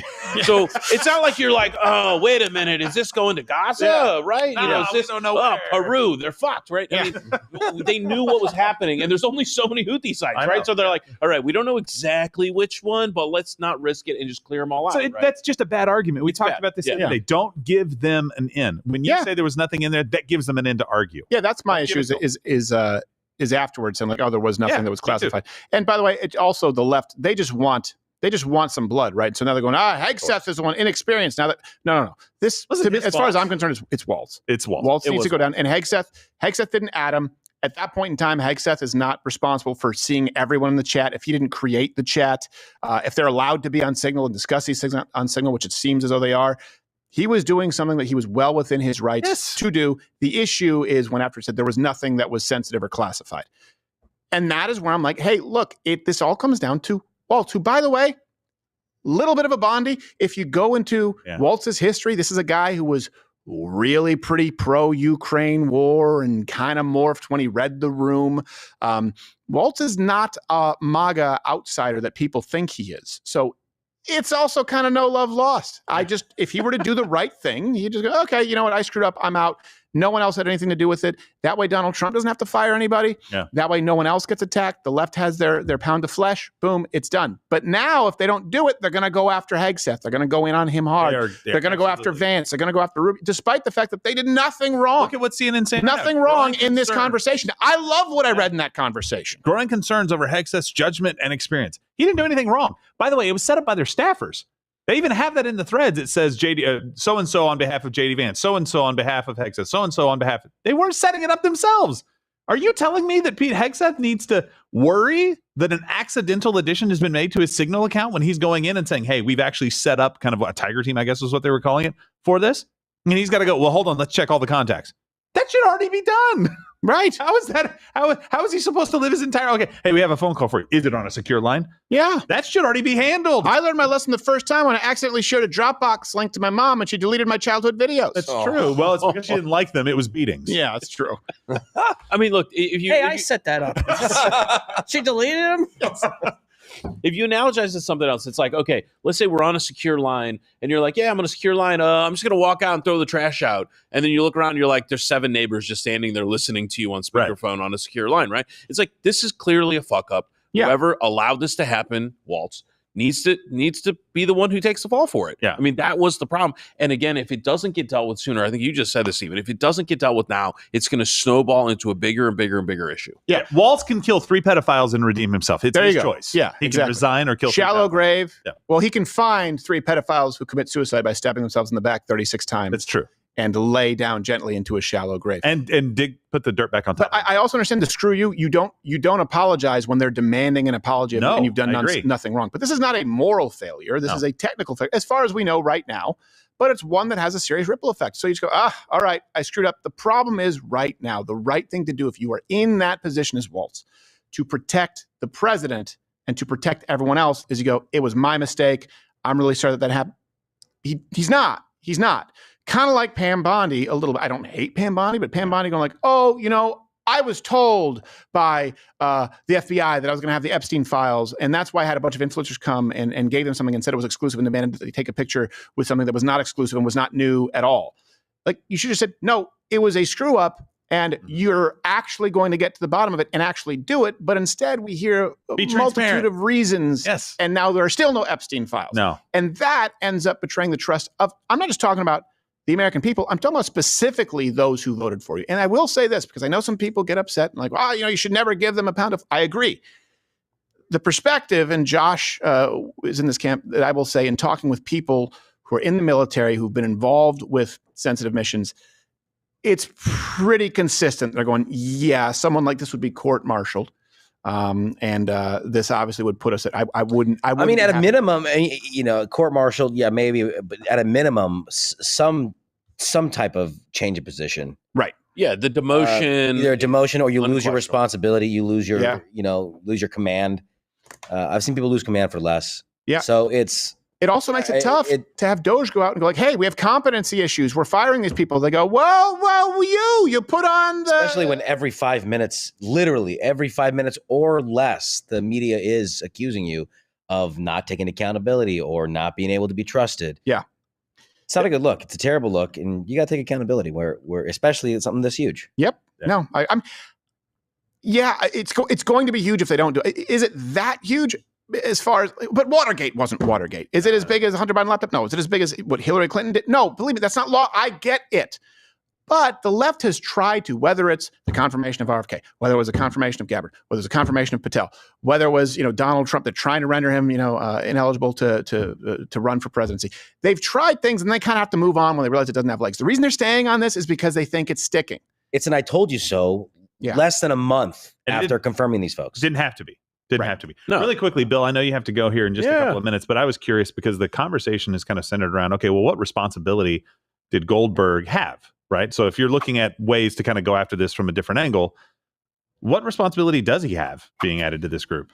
So, I mean, there's very little responsibility. The precedent out there and the regulations around it is that once this information, especially since the government came right out and said none of it was classified, right? Mm-hmm. It really, really reduces. Was the that a mistake, by the responsibility. way? Was it? Shouldn't they have left him in limbo so that he didn't know if publishing this would get him in trouble, or at least there would have been some kind of fear? I think at the end of the day, the fact that he only let out some of it was as his own statement, right? He's like, we talked to the editorial board and we're like, well, if some of this is classified, that is its own problem, but we should not be the ones They didn't release sending the out timing and classified the F-18 information. stuff. That was what they held back. Right. And then they did, they had the first tranche and the second tranche, and there's still some that they still haven't released yet because they're saying, well, I guess the government's saying it's not classified, but we still think it's sensitive enough that we're not going to publish it.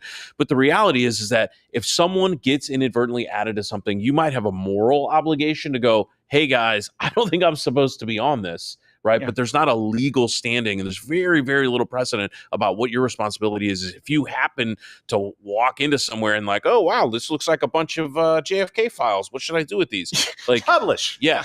And if anything, right, if you're talking about the priority of values and what's important, it's shine a light on these things, right? Yeah. Like, this is a big issue. And is there some ways that you got to do these things behind closed doors? Certainly, right? There's certainly reasons to be able to do this. But this was a major fuck up. Fortunately, with little consequence in the real world, right? Like, we didn't have a loss of life because of this breach. Right. But I think Josh said it best. People in the military know that for far less, you would get busted down 1 or 2 levels, demoted, run out, have charges brought, have to hire a lawyer and go deal with it. People's heads will roll over something less than this. And if a head doesn't roll on this soon, it's going to create a snowball effect. Yeah, no, I think you're right. And I've learned this too, we're early on, we've said this in the company, we had basically everyone just worked here for life because I'd never fired anybody. And then I would always notice the same pattern. You'd have a handful of people who were stressed out of their mind doing 90% of the work because I didn't fire anybody. And he goes, okay, no, you actually have to value and understand and recognize the loyalty of people who are working really hard, and then understand that some people, it's just a paycheck and they don't really care and they're overburdening their fellow employees. And so once we started fixing that, we end up with more good employees because people become a unit. Right now, it's important. Is Hegseth an MVP? Probably. A lot of the people involved are probably very important people. Is Waltz? Probably not. Probably not. He's probably the easiest one to cut, right? And if you don't, and he's out there playing the excuse game publicly, which kind of by proxy throws everyone else under the bus, guess what? You end up compromising the people who you really, really need on your team. I think it's the right thing to do would be Waltz saying, I'm out. That's the only thing to especially with the title that he holds. His title is National Security Advisor. I can't think of a less secure thing to do. Well, and look, he could have come out, this could have been over. Waltz could have come out and said, you know what? I didn't set this up, but I take responsibility. One of my staffers did. They have now been fired. Obviously, if they're going to make a mistake of this magnitude, they are no longer eligible to be on this team. We'll get to the bottom of how we make sure that this never happens again and move on. Instead, he went out and said, I don't know. We got the best tech minds in the world trying to figure it out. And I'm like, it's quick and easy. Boom, you hit a number. Now, there could be something there with that Wong character, considering that he was a staffer and his wife was involved in prosecuting January 6ers. And he's Chinese. Yes. It's pronounced Chinese. Bill knows. Thank you. So, yeah, there could be some. It is a very odd coincidence that this guy just happens to be added and there are no answers. I mean, could it just be random chance? Sure. Stranger things have happened. But how likely is it that the only person who's accidentally added to this thread is the person who has been gunning for Donald Trump for over half a decade? It just seems a little too convenient. You want to add another coincidence on top of it. The random wheel of the court system has put this case in front of the same judge who's answering the question about the gang member flights. Right. Right. And I mean, there's only so many judges, so of course this is going to happen. But I mean, this is what the snowball effect will create, what will continue to happen, right? And it gives legs to the argument that American Oversight is asking, which is to say, hey, we're looking at the texts and they are set to delete. And that is a violation of the Federal Records Act, right? That gives just a little bit of a toehold. It's a little bit of a beachhead on making allegations go. I mean, some of these articles you're reading, they go from like, I accidentally added, wasn't sure if it was disinformation. Turns out it was Pete Hegseth. Turns out Trump did it. Trump's the one that added Goldberg, right? Like, and Putin told him to do it. It was you know, the and you're Jews. like, I can't believe what? Mossad told the president. It's an insane snowball. And rational people will look at that and go, that's a problem. But the color and tenor of it is going to be that the administration is getting tarred over a mistake that shouldn't have never happened, but someone's got to take responsibility. Yep. No, I think you're right. And I agree. I know that Bill has to go, hey, Bill, where can people find your it's Hardly Legal, where people actually can call in and get legal advice? Yeah, Hardly_legal. And we're on a lot of different platforms. We are on Rumble. We definitely want people to be checking us out there. We're continuing to put unique content on Rumble as well, just for special supporters of Louder with Crowder. But yeah, people call in. We've had a ton of different folks. We've had big fans of the show who have called in with legal issues, but it's anonymous. We're helping people, and we have great comedians in Third Share laugh along the way. Hopefully they roast some people too if they have stupid legal questions. Yeah. I would say about 10% of them were like, you're the bad guy. Yeah. And then like, but they're only telling their side of the story. And they're still the bad guy. Yeah. Like even in their own side of the story. And then we'll be like, let me ask you a little bit more just to make, goddamn, you are the fucking bad guy. You are the bad person. Like, I don't know how to tell you. You're the villain. You would know because you're the one who beat her. All right. Half Nation Bill Richmond, we appreciate it. This has been Hardly Legal. Bill Richmond, he has to go do legal things, lawyerly things. All right. Don't you have to go bill someone? Yeah, I know. No pun intended. That one's coming our way. It felt like that was a pun. Not on purpose. No, I realized it, and the way you like. Wait, this isn't considered a billable hour, right? I mean, we're promoting your show. Well, technically, it's a hour 18, I think. So that's 2 hours. No. We're gonna bill him. He's gonna bill us. They're gonna cancel each other out, or we'll win. Who knows? No, I mean, I really hope, I really, really hope that they just do a good job of handling this going forward and this goes away. Because this really should be a 1 week done, move on to the next stuff. Yeah, no, I think you're right. But you know what's forever, Stephen? Herpes. Forever? Yeah, herpes. When you get blocked on X. I got blocked on X? You did. By Rachel Zegler. Who's that? Snow White. Well, Brown. Oh, really? Yeah. Bitch just made my day. How do you? This is your love language, isn't it? What's funny is here's the thing. I don't know if I've replied her directly. I don't know if we did or not. Because again, like if we're posting stuff from the show, like that's people here will do that. So if it's a personal, it's coming from me. It's probably. I mean, if you haven't, then there's probably people replying. Well, I can't. Here's the thing. I know she's seen the content. So at some point she watched it. And was like, people are definitely adding her on your videos because people do.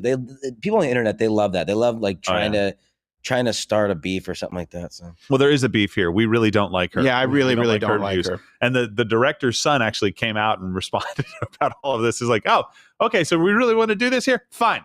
You went out, you got paid millions of dollars to go and promote this movie, and you dragged your politics into it, ruining it for everybody. There's tens of thousands of people that depend on the success of this movie to have a job. But you selfish 20-year-old, went out and made it all about you and ruined my dad's film. Wow.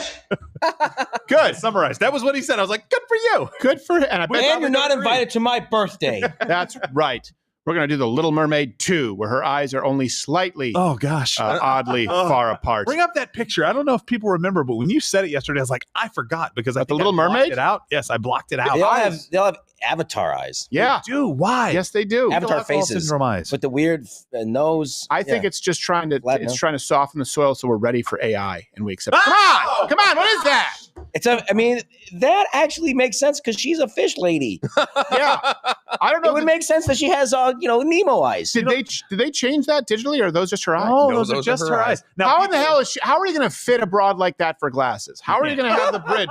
Can't. There's no It's way. like the guy from Star Trek. She has to wear one of those visors. One of those visors. Yeah, I don't like seriously, but it seems like it's a trend. Like there's someone who is casting at Disney who's like, you know what really gets me going? Yeah. Eyes super far apart. You know what? I don't trust people like this because you can't talk behind their back. They see you. Yes, that's exactly right. What? They really do look like aliens. Yeah, and you have to, and you can't. They can't even look you in the eyes. They can And I'm look you sorry in they an look eye. like that. It's unfortunate, but she's a poor, unfortunate soul. That's the wrong movie, but sure. I know. Yeah, I don't think she's bad looking. I just think she's a horrible human being. Let's go to Chat No, it's not a- Thursday.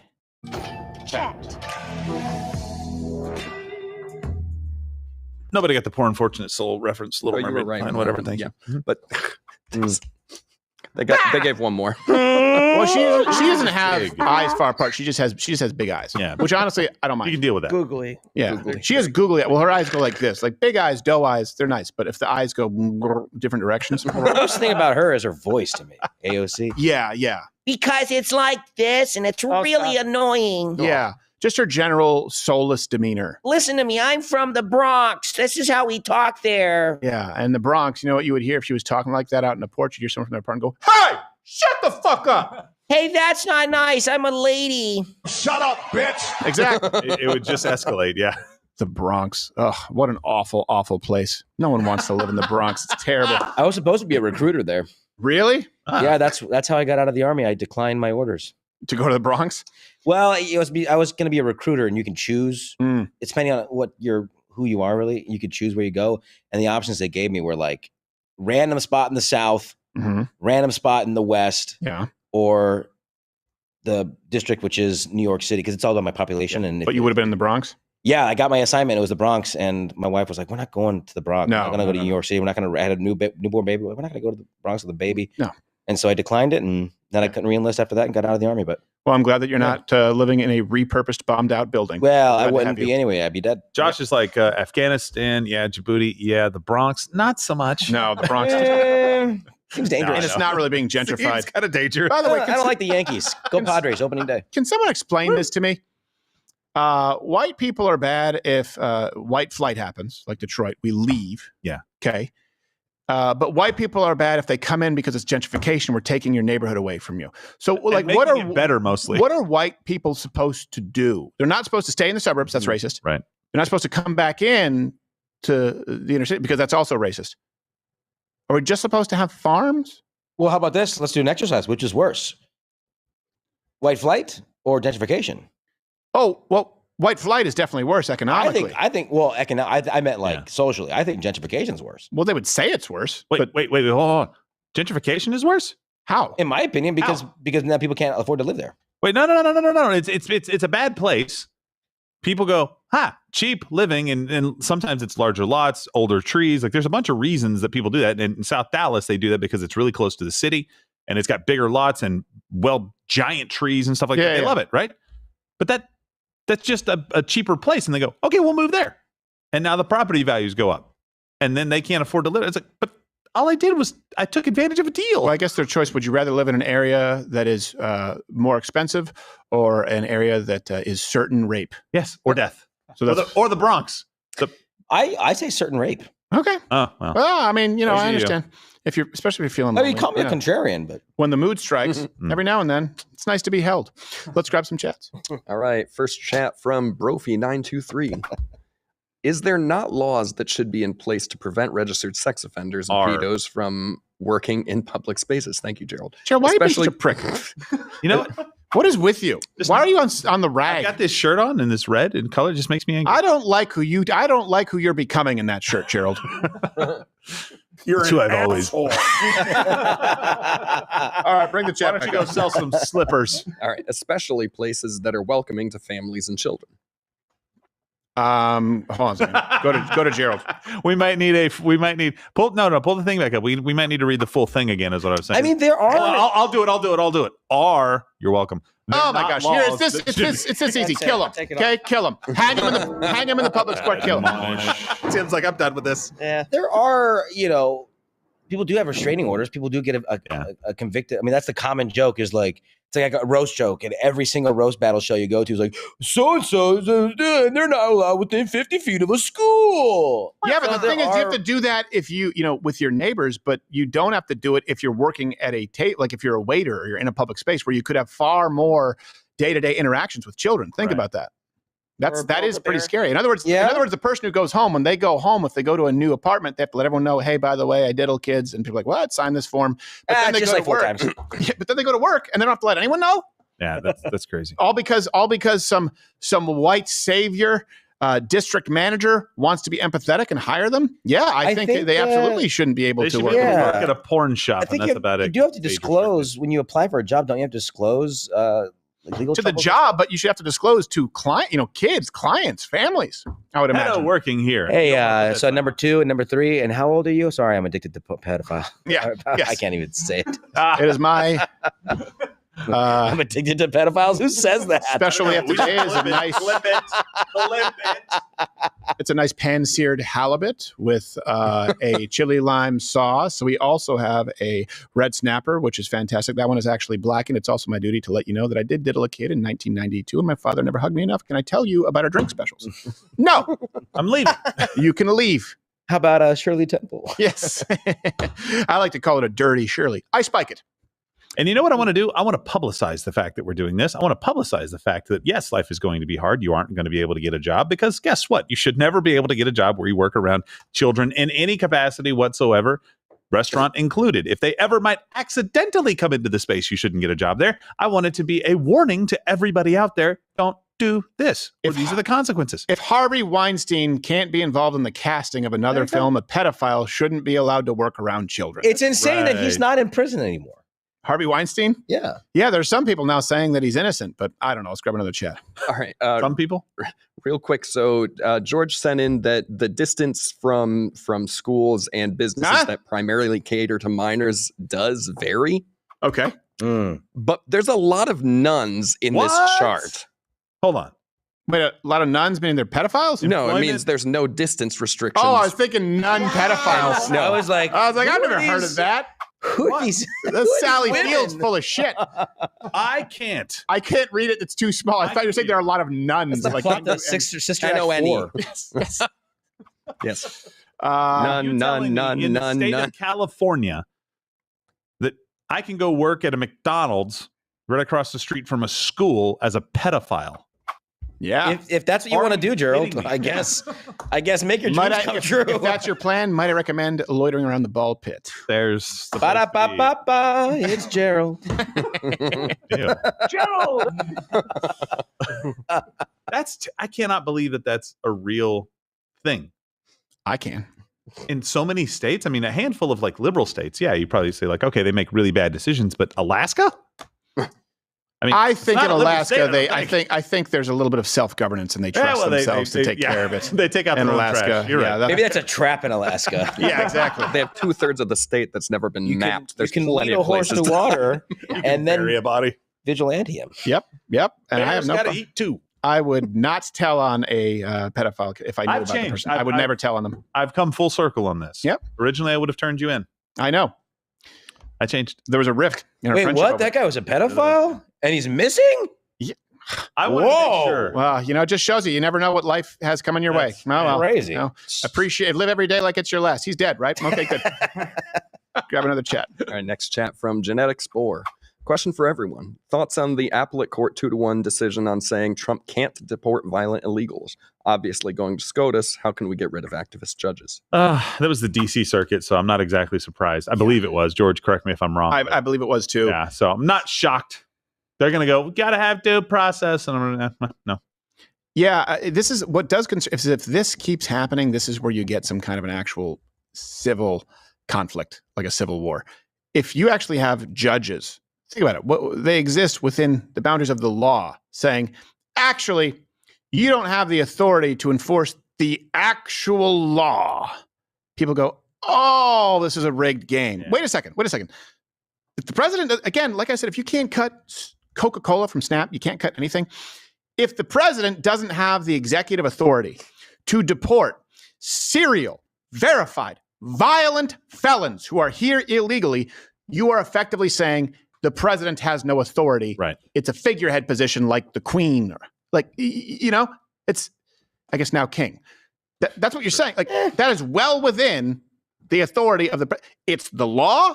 It's not about creating a new law. It's not even about enforcing some kind of an arbitrary law. It's about enforcing a law that keeps people safe that was deliberately not enforced. It couldn't be more clear. They keep doing this. I don't know how you fix it. I honestly don't. That's one of those things. I'm not advocating it. But if they don't straighten up and fly right, I think you'll have a lot of people who think the only way is some kind of a revolution at this point, because that is absurd. Or something out of a Batman comic. Yep.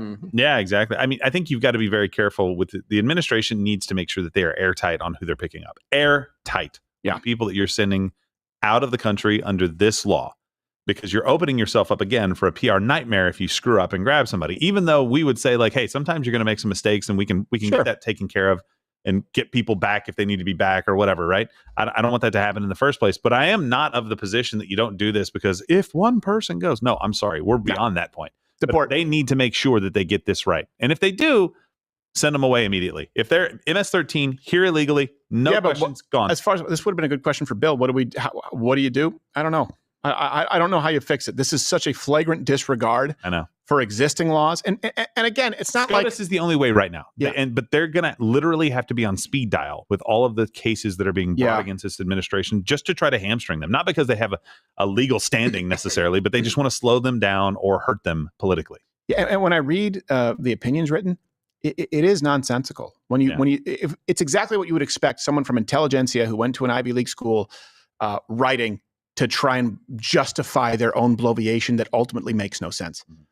Like, let me give you, this is the problem too with people who say, look, actually, I want the intellectuals running the country. I want intelligent people. I want capable people running the country. I want intelligent people and capable people running businesses. Yes, absolutely.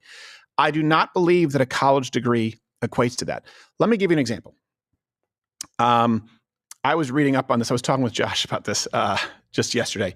I was sitting and I was reading on my phone, and my lady was like, "What are you reading?" I said, "I don't think you're going to understand this answer."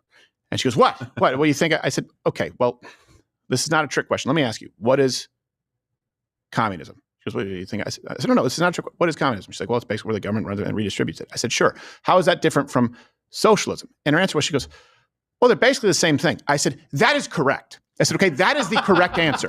But let me explain to you why I'm reading this so that I can be equipped to deal with the people who hope that you get so overwhelmed with their bullshit that they'll somehow come out of the conversation seeming smarter." Okay, your answer is correct. But really, socialism is about the workers overall, or the general citizen, seizing the means of production and distribution, right, collectively, whereas communism is effectively the same thing, but a lot of people argue that it's sort of moving that into a cashless society, and ultimately these rules and the system of governance is determined by the umbrella, the Communist Party. And then what I was reading on at that point was anarcho-syndicalism, because this is what a lot of people who, when they realize that socialism has screwed up everywhere and communism has screwed up everywhere, they will, and I had this in college, they will bring up Catalonia, I believe in Spain in 1936, where they had anarcho-syndicalism post civil or revolutionary war for about 2 years before the Soviets came in and pushed their shit in. And what anarcho-syndicalism is basically socialism, except instead of the people, it's the trade unions who ultimately take over the means of production and distribution, but only if it's a big enough business, because if it's small, you can have the mom and pop shops. And then, by the way, these trade unions are the ones who determine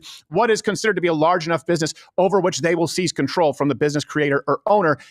And technically, there's no actual government because it's run through these sort of different syndicates, right? Anarcho-syndicalism, but really it is communism, because if you don't get in line, these trade unions are going to be the all-powerful and vote for you to die. Here's the thing, in every single one of those systems, I thought this as a kid, and I've read the Communist Manifesto, and I've read so much Chomsky that it makes me want to vomit, because it's a huge waste of time.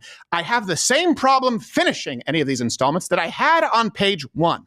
And it's the problem with people who say it's beautiful on paper. Here's the problem that I've always had, and I go, this is why it doesn't work, and this is why you have to act as though these are different systems. Let's say socialism, anarcho-syndicalism. Okay, so they seize production, distribution. Okay, so it's better for the workers. All right, fine. Okay, it just takes one business, one, to say, wait a second, people are wanting this thing, and I think I can do it better. Done!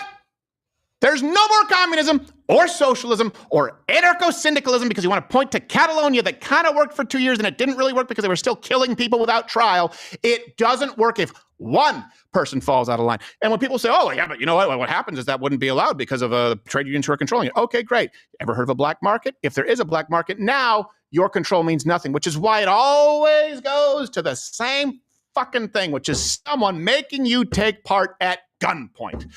I said, so I didn't mean to be rude when I was saying that you probably aren't going to understand this answer, because I don't want you to understand this answer. Your initial answer, aren't they pretty much the same, was absolutely correct. And that's the answer that everyone should give, unless you are a functioning retard like Chomsky or a tenured professor at an Ivy League school in humanities. Let's go to the next chat. Nerd. Love it. Clip it. I hate being retarded. I love it. All You know right. what the syndicalism, anarcho, I don't even Anarcho-syndicalism, and I can't even say it. You know why it fell apart? Because nobody could decide on what to do, because nobody was in charge. Yeah. And they just sat around and were unproductive. And they're like, this fell apart. Could you imagine, by the way, the idea is they vote about everything major. Could you imagine if before run through, every single person had to vote on the color scheme of a Photoshop? Every single person would have to vote on which reference. Nobody had any authority to make a decision by themselves. Right. Well, the trade unions did, but then the trade unions didn't like these. Plural. They Yeah, had exactly. to all get together and Exactly. agree. Nobody would do it. Ever had a drunk who works for you? I have. Guess what? That person's vote counts just as much and holds up every meeting. And guess what? Actually, I think you should do that way. It's like, well, I guess nothing gets done for 2 months because Chet is drunk. It's beautiful on paper. No, it's not. It's as stupid and ugly on page number 1 of your manifesto as it is at the conclusion. We have the same problem and you've never had a solution. The answer is they're the same. It's gunpoint. The answer is gunpoint. Oh, so you're advocating for like the Gestapo. Yeah. And entire college courses are taught on the difference between socialism and communism versus Marxism versus syndicalism versus anarcho-syndicalism. And it's like, it's the same thing. It's the idea that somehow human beings will, for the first time ever, not organize themselves naturally into hierarchies or have positions of authority or people who are better at certain trades, practices, skill sets than anyone else. It's never been the case. It takes place nowhere in nature, nowhere in any type of tribe, community, ever. The answer is they're basically the same. But I have to read this shit. I have to read it because someone else will then go, well, what about? And I have to go, whoa, what about? You're an idiot, and I have to play dumb. Let's go to the next chat. All right. A bit of what we missed potentially. Okay. CJ2156 asks, have you seen the news about the Allentown, PA city worker who planted a fake noose in her Yeah. office? LaTarsha. She got yeah. arrested. Yeah. Woo! Billy Joel needs to remake that song. Which one? Isn't it Allentown? I don't know that song. Allentown. But the town where like all the jobs have left? Isn't it Allentown? Guys, am I losing my mind? Nah, you love Billy Joel. I'm sure you're right. Someone can play it. A bit of a dig. Yes, it is That a wasn't song a by dig. Billy Joel. Yeah. It was a big song. Allentown? How are you guys acting like I'm like this is a big No, hit I'm not for Billy acting- I Joel? said I believe you. I just know. don't know it. You're the only one. Here's what I'll say. I'm bad with song names, so I may know the song, but just not know the name. All right, can we play the song and then we'll show the funny clip of the fake news, which is always funny? Sure. She just draped it on her desk. It's like, that's not how this would work. Almost always these things are I know. fake. Reading the story is really funny.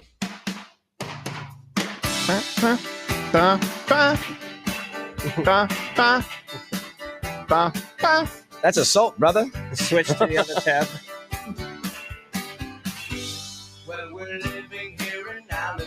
It's the first line. Oh, Everyone- I've heard this. Okay, yeah.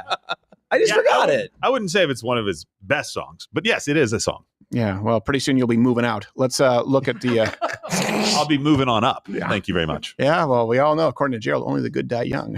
Whoa. That is Only not the- what you think it's about. Tall. That's a really perverted song. It really is. Ugh. You just don't realize it because it sounds so You're singing chipper. along and you're like, wait a minute. Wait a minute. What the? He's grooming a Catholic schoolgirl. Wow. Oh. Oh. This is not the song I thought it was. Do we have a picture of the noose, or is it just, was there ever a picture of the noose, or was it just a claim? I don't know. I don't know if there was. I didn't see a picture of it.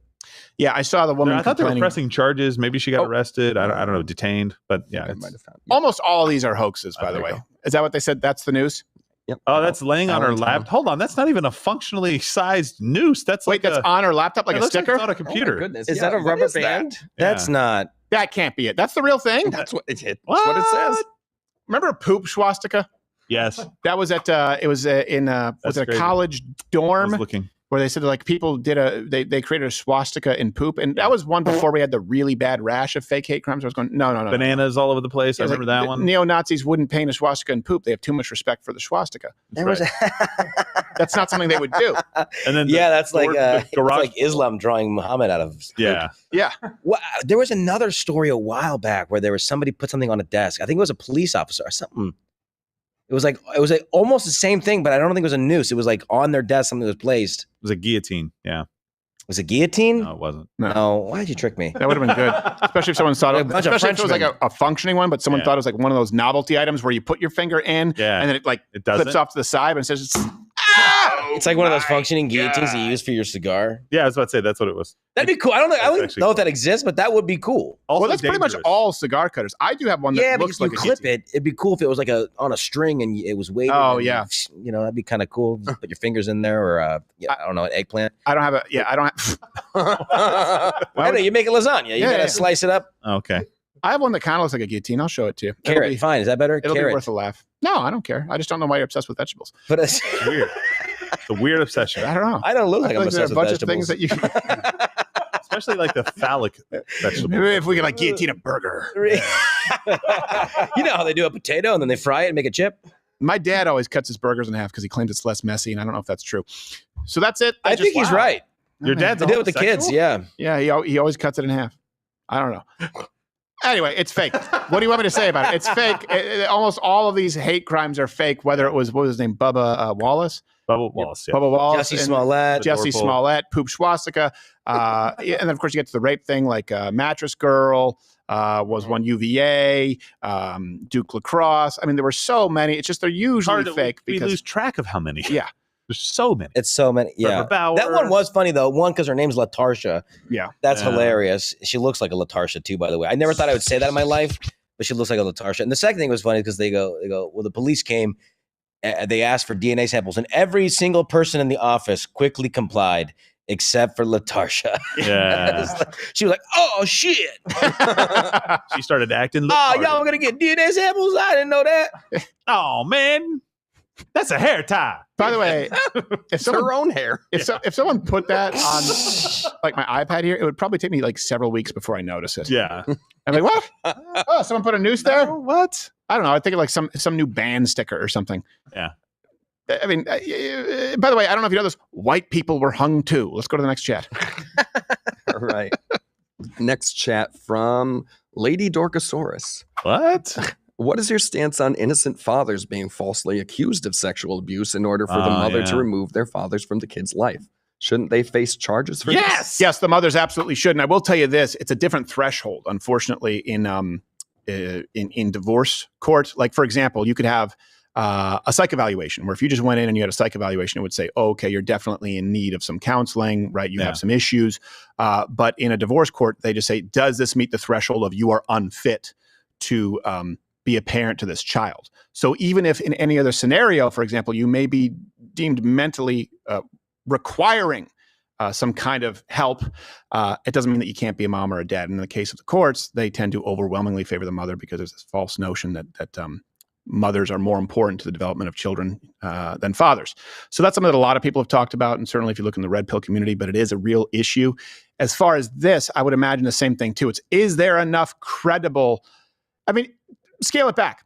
Okay, there may not be any actual evidence that a father has done it, but it doesn't matter. If for example, the father hasn't put rubber tips on the corners. Yeah. He may not see his kids until he has all the child locks on the drawers, right? So it's a very, very different threshold. It doesn't mean that it's the same. So when I'm saying execute people, I'm not saying fathers accused in divorce court. No. Unfortunately, the divorce court may say like, well, I don't know. Until we get to the bottom of this, let's err on the side of caution. You have to have a supervisor.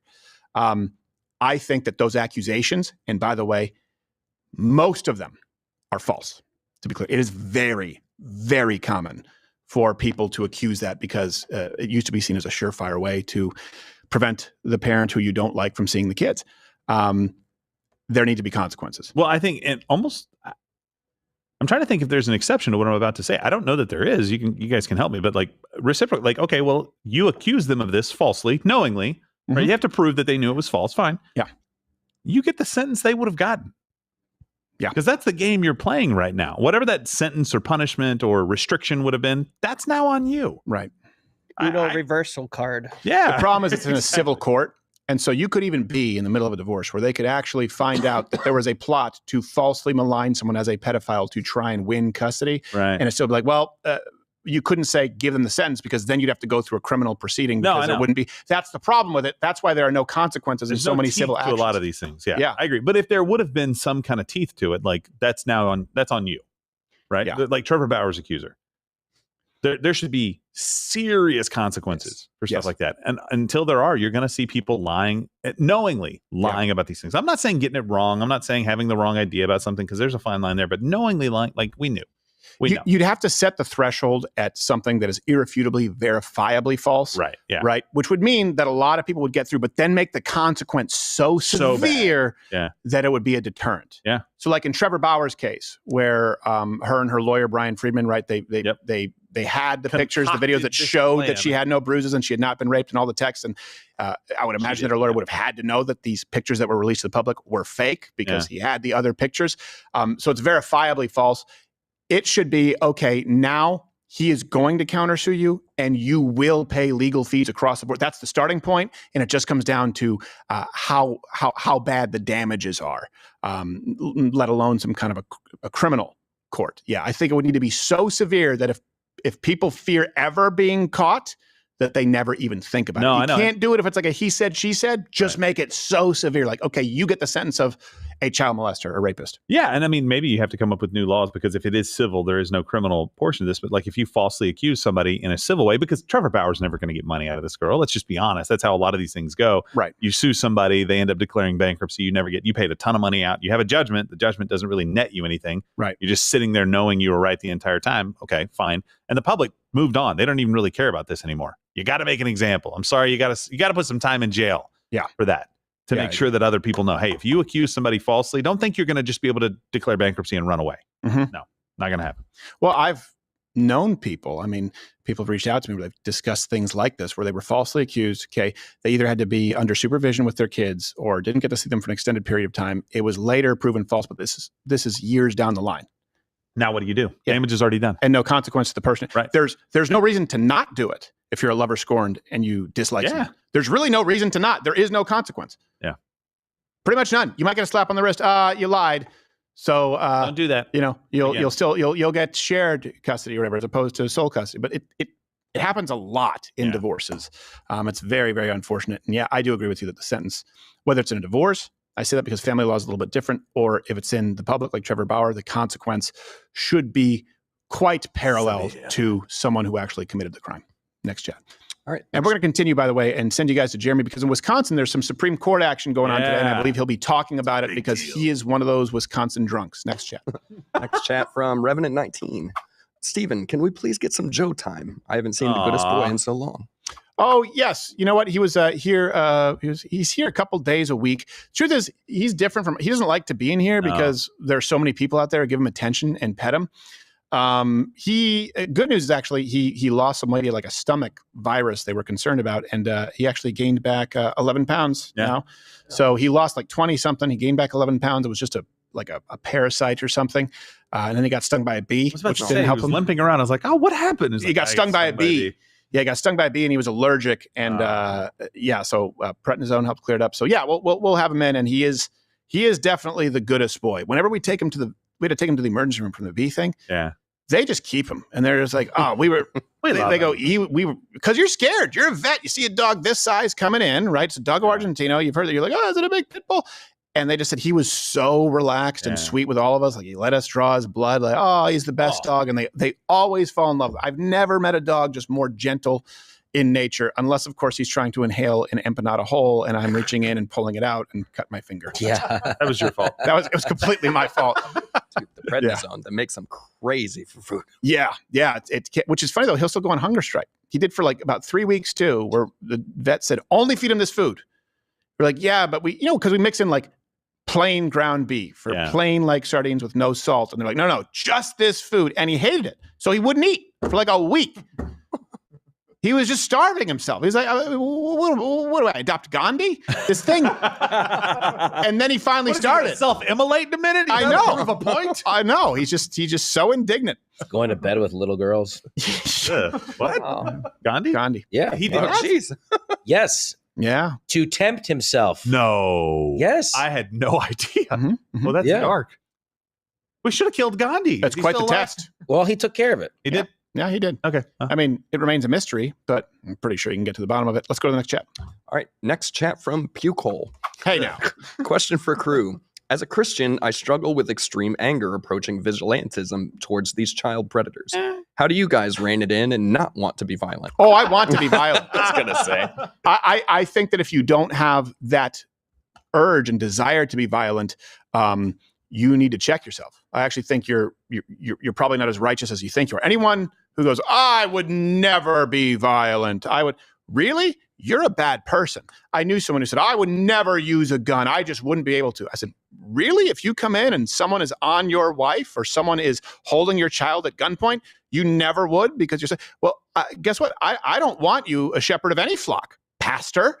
And I've heard people say that. There's nothing wrong with feeling anger. There's nothing wrong with feeling like you want to commit violence against someone who is a predator. Anger is not a sin. No, it is not. Jesus he threw over tables. That's somewhat true. Righteous anger is not a sin. It's still anger. Well, no, but it's not broad anger. So yeah, it's not broad anger. He was mad at them turning the temple into a Starbucks. It was righteous anger. Righteous anger is not a sin. I'm just clarifying. Sure, righteous, but it's anger. So this part right here, I think, is 100%. Like I think what Christians do is they confuse two things. They kind of conflate it. They conflate eternal with kind of the temporal stuff, right? Eternally, can you be reconciled to God? Yes, of course, 100%. Is it most likely going to happen in this case? You're probably not going to go away from it, so maybe not. There may not actually be repentance there. But if there is true repentance, yes. Murderers have been repentant and turned to God. There's a very famous story. I don't know if you've heard about it. Saul, who became Paul, right? Big deal. Then there's the temporal consequences of what you've done in this society. Right. There are consequences for your actions that go beyond whether or not you can be reconciled to God. And it is not our business to worry about that first part with the God part. It is our business to make sure justice is done and that society is protected. And that may mean you have to go meet God quickly and see if you've been forgiven. Yes, precisely. So I think Christians kind of mess that up. I think you're right. And I think that unfortunately that comes with feminism where, and I'm even taking this a step further. I don't think that there's anything toxic in a man feeling anger if it's righteous. As a matter of fact, I think it's necessary. I think it's necessary as part of a complete and righteous man. If you're a man and you've never been extremely angry, then I would question. But not at cooking. It's not like at cooking. I'm very clear. Righteous anger is very narrow. It's not rare. It's just narrow, right? So I think you're right. Like there is this anger. It's anger. Anger because of evil. It's anger because of obviously it's like not self-serving anger. It's just a different thing. Yeah. Obviously it's like anger that your neighbor, got a better car than you. That's different, but it's your neighbor came over to your neighbor walked into your house without being, without permission. Yeah. At 4 a.m. Did your neighbor do this? What else are you supposed to? Well, personal. We're dating now. Yeah, well.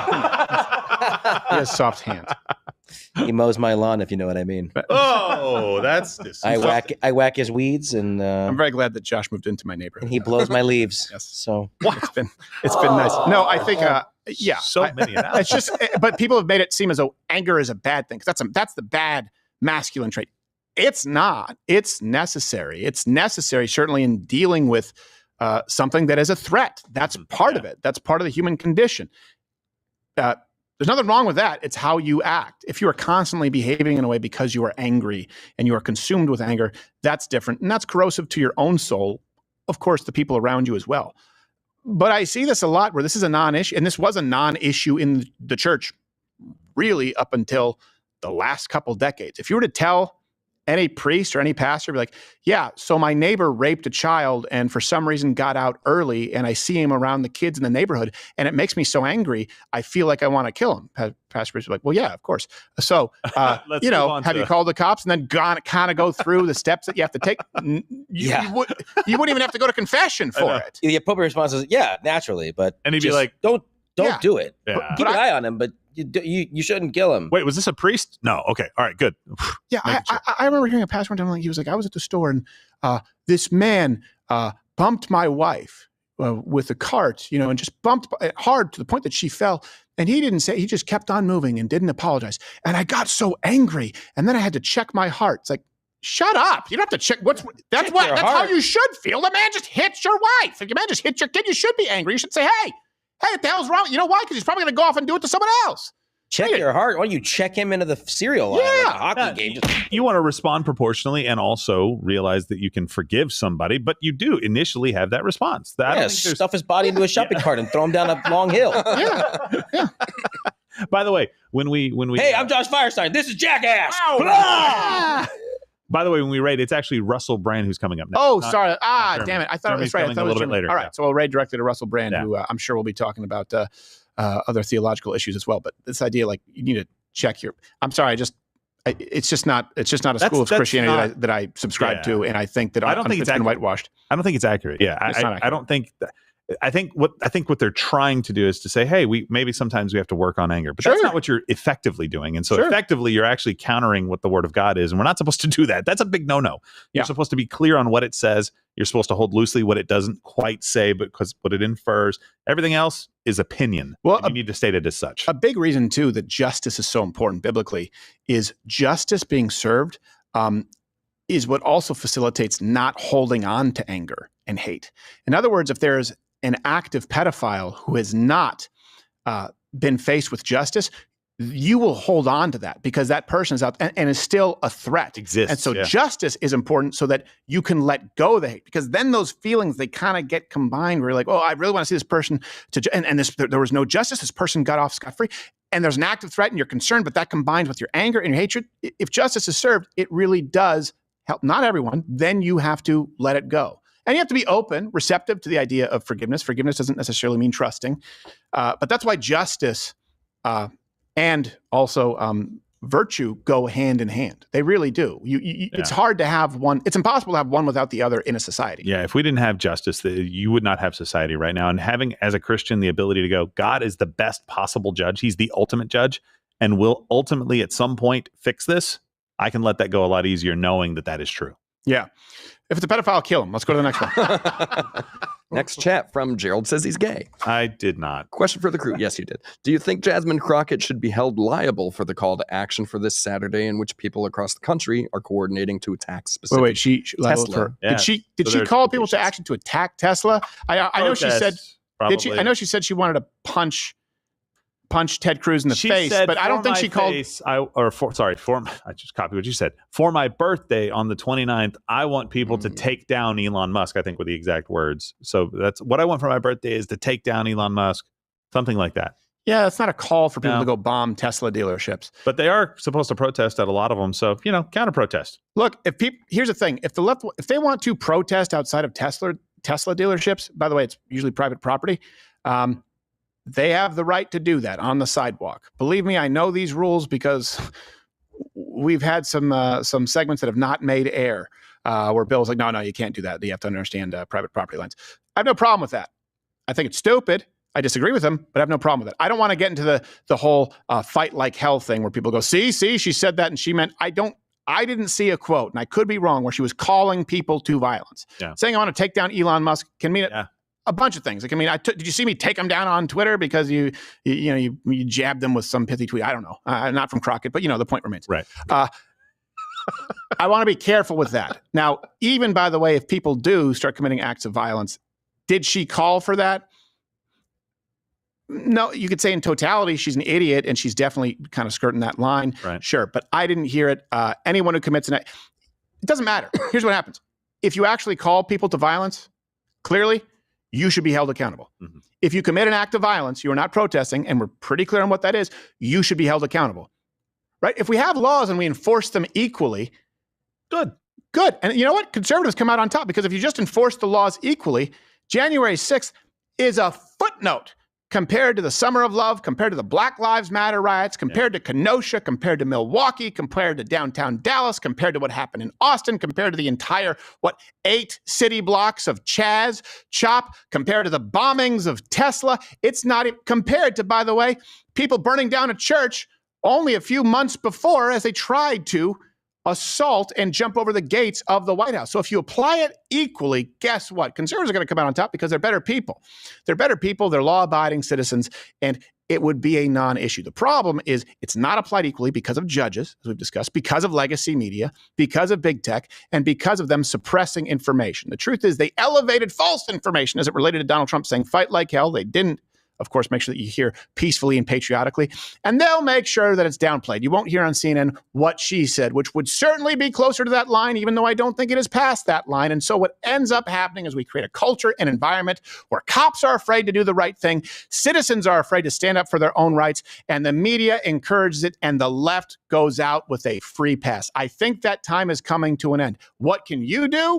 Okay. Don't play the game of Crockett, and I think she needs to resign. Also, she'll do other stuff that's really dumb, and she'll be censored. Okay, she'll be censured.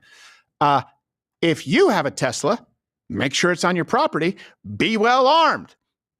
If you know you have a Tesla dealership, I would connect with the business owner there and ask them if they're aware, if they're equipped, and offer your services to help ensure that there is a peaceful protest and that that person is kept safe. Essentially, what can you do? You can be not only a good father, a good spouse, be a good neighbor, because we now know who's going to be targeted. We know there's a master list out there.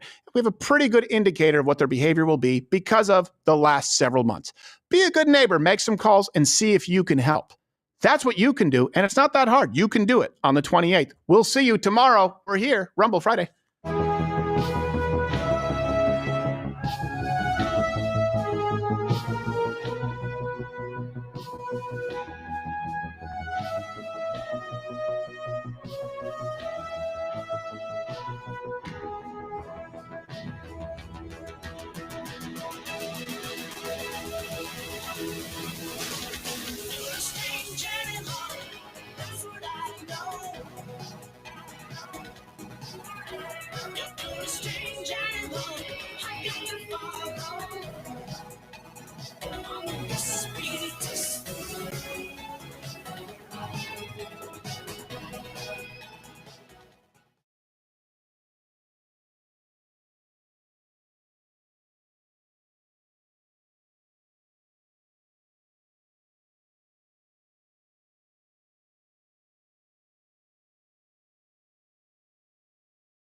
It's not funny.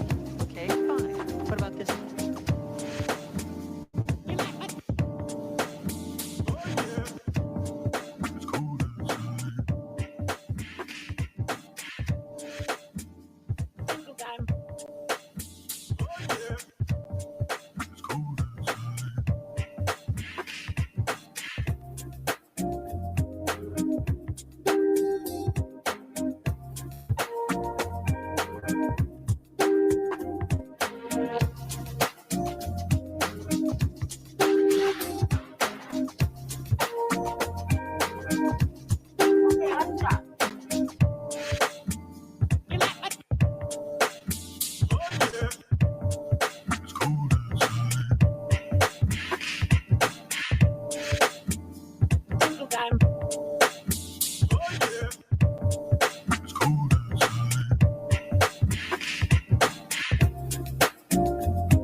Hey, glad to be with you. Welcome, all viewers. You're watching The Lineup, 9 p.m. Eastern to 4 p.m. Eastern every day. The shows just keep rolling together, all free here on Rumble exclusively.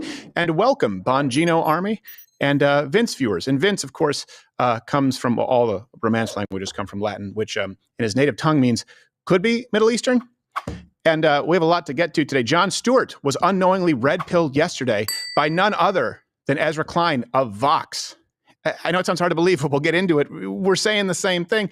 Also, Greenland, we should have it. We should take it over militarily or purchase it. And we'll go through the history of Greenland, why there are a bunch of ungrateful little pissants complaining about the Vances, and why they should honestly count their blessings instead of sheep, that we don't just go over and take it. And I'll make the case. Also, Jeremy from the quartering part of the lineup is going to be on to discuss the Wisconsin Supreme Court. I know pretty much nothing about it because I don't pay a whole lot of attention to Wisconsin. They're largely drunks, but he does. Let's get to it. Hi, I'm Rumble, and on our platform, we don't censor it. Nope, can't say censor. It's borderline content. Well, on Rumble, we definitely don't kick it. Can't say kick. Doesn't even make any sense. You're full of I get the appeal of that, actually. Could I try it? Sure. What's an air horn between friends? Is it just the button up? Just the button right up there? Is that button up? Rumble is reimagining the video platform. YouTube is dead. Rumble did it. Watch the new lineup exclusively on Rumble Live, including Louder with Crowder at our new time, 11 a.m. Eastern.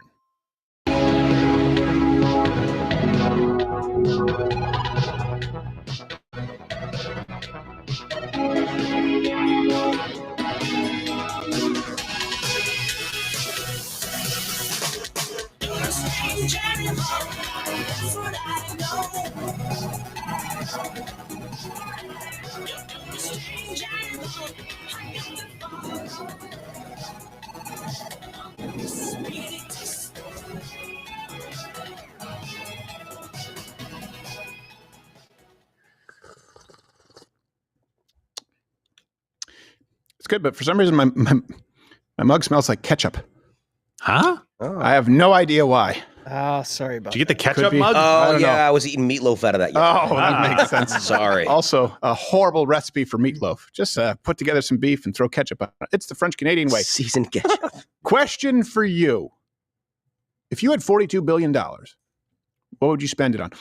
I would spend it on a water slide from my bedroom to a pool and a garbage can full of ice cream. What would you do with the rest of the money, though?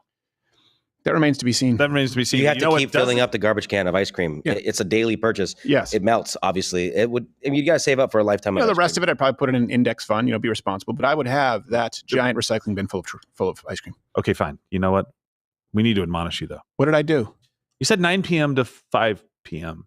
Oh, I didn't say a.m.? You didn't say 9 a.m. Well, the joke's on you because I was having a rough morning and I needed some admonishment. Hit me, Toolman. To get me off the screen. No, I am the. I love. You just said 5 p.m. He said 4 p.m. So yeah, exactly. Wow, Gerald. That is a joint shared I thought about that admonishment. after I said it. I was like, For those of you who are new, welcome, by the way, Vince, Evita, Dan Bongino Army, who's out there doing the Lord's work with the FBI. We provide all of our references publicly every single show, and if we get anything wrong, anyone in this room can call us on it and admonish us. The problem is we're so perverse we like it, so it's not really a problem. Yeah. If anything, it's one of the perks. Kind of want it. Captain Morgan is here, CEO. Thank you, sir. Appreciate the admonishment. Always Absolutely. keeping my feet to the fire. You know that well because the fires of hell are often flickering at your soul. And not _Firestein on X, Mr. Josh Firestein, because that's not you. It's not me. Nope. It's not me, but he's a pretty funny guy. Yeah. That's what I've Sometimes a heard. little wiry. Late at night, he gets a little passionate. He can. Yep. He can be wild. Another wild and woolly one. Let's go to this first topic. Now, let me just set the stage. Right, Marley was dead to begin with. $230 to $520 billion in fraud, right, with our government. That's the estimate each year. Let's just call it an even around $500 billion. That's not overspending. That's not maybe some things that could be streamlined. That's like a fart in the wind gone. We have no idea what's happening with it. It's basically spent on nothing. $500 billion every year. And I say that because this is foundational. It's important. You either believe or understand that that is a problem, $500 billion gone, or you could line up with the left and say, okay, status quo, more money. More money will fix it. Let's continue with the spending. Let's continue with the size of government. And more money is just going to make the situation better. See the Department of Education, see pretty much any government program at this point in time. Okay, so we're going to move on with this and get to Jon Stewart too, because he's very pro big government and then is dumbfounded at what he is about to learn. Yeah. Everyone understand? Okay, good. We've laid the foundation. Flashback really quickly. Remember when former Vice President Biden announced broadband internet for all as part of his Build Back Better plan? Here it is. This law is going to make high-speed internet affordable and available everywhere in America, urban, suburban, rural. Great jobs laying down those broadband lines. No parent. No parent. Wait, what? Have to sit in the parking lot of a fast food restaurant again. Just so their child. Sarah crow in his throat? That's over. And I swear to you, we didn't pick this clip based on that. We were just trying to go back and find the clip where he was talking about this program. It's impossible to find one where he isn't a demented old circus monkey. That was in 2023. Remember when we were all being berated for saying, yeah, his mental faculties. Like, really? He just, why do you make fun of his stutter? That's not a stutter. I can't wait to show this to my grandkids. Yeah, that was the president. What happened to him? I don't know. He tried to pronounce other. To his credit, he continued like a champion. 42 billion was the thing. In other words, he's been there before.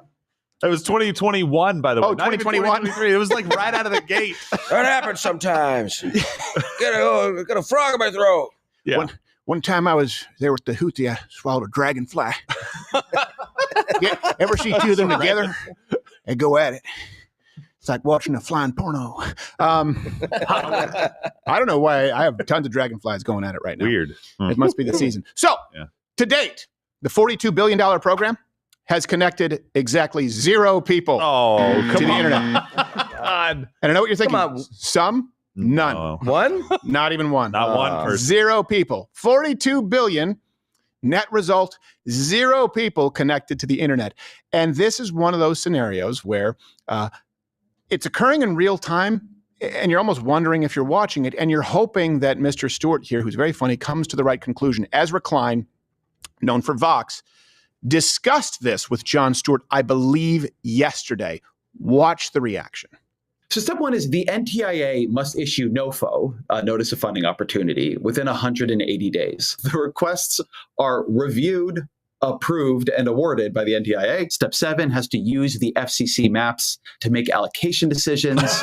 Then, having already done their letter of intent, their request for planning grants, it's hard even to talk about this, man. Then, having submitted because you did it. I think this one is actually quite amazing. Yeah. Having submitted their 5-year plans or letters of intent, step 8 is states must submit an initial proposal. And what the did they apply for? What was their NOFO? Step 10, states must publish their own map and allow internal challenges to their own map. So the government has published a Starting map. to understand They've Doge? invited the states Johnny? to challenge the map. Then states have submitted initial proposals, and they then have to publish their own map and allow challenges. Step 11, the NTIA must review and improve the challenge results and the final map. Step 12, states must run a competitive sub-granting process. Oh my fucking God. Step 13, this is a revelation to states must him. submit a final proposal. This all the proposals weren't enough to NTIA. Step 14, the NTIA must review and approve the state's final proposal. And that is 3 of the 56 jurisdictions and states are there. The next line, which is in bold, says, in summary, states are nearly at the finish line. And it says, to stop their progress now, or worse, to make them go backwards, would be a stick in the spokes of the most promising broadband deployment plans we have ever seen. This is the Biden administration's process for its own bill. They wanted this to happen. This is how liberal government works now. Yeah, it's almost like you have people at the tiller of the ship who've never run a business. Now, here's the thing. We have covered this quite a few times. We covered this, I want to say years ago, where I was speaking with one of our researchers, Martin Lane, and I said, hey, are we still sure that it's still 0? This is not new. We've gone through this. This is Surely somebody has gotten it by now. Surely there's been some progress, and the answer is no. But Jon Stewart is finding out about this now. So we found out about it. Well, we've always known about it, which is why we supported the idea of Doge before Doge was a thing. The idea of trimming government bloat. He's finding out about it now after the billions have been spent, and I wonder if this would maybe change his perspective. If he could go back in time, and you remember that this was the man who, of course, criticized Doge and the idea of laying off any government employees or trimming anything. I want Doge to work. I want better efficiencies. I want to get rid of the alphabet agencies that don't do enough, make the Pentagon pass an audit. But we are doging in the wrong place if we want to really change the system. The Democrats should go live on Facebook and do the people's audit.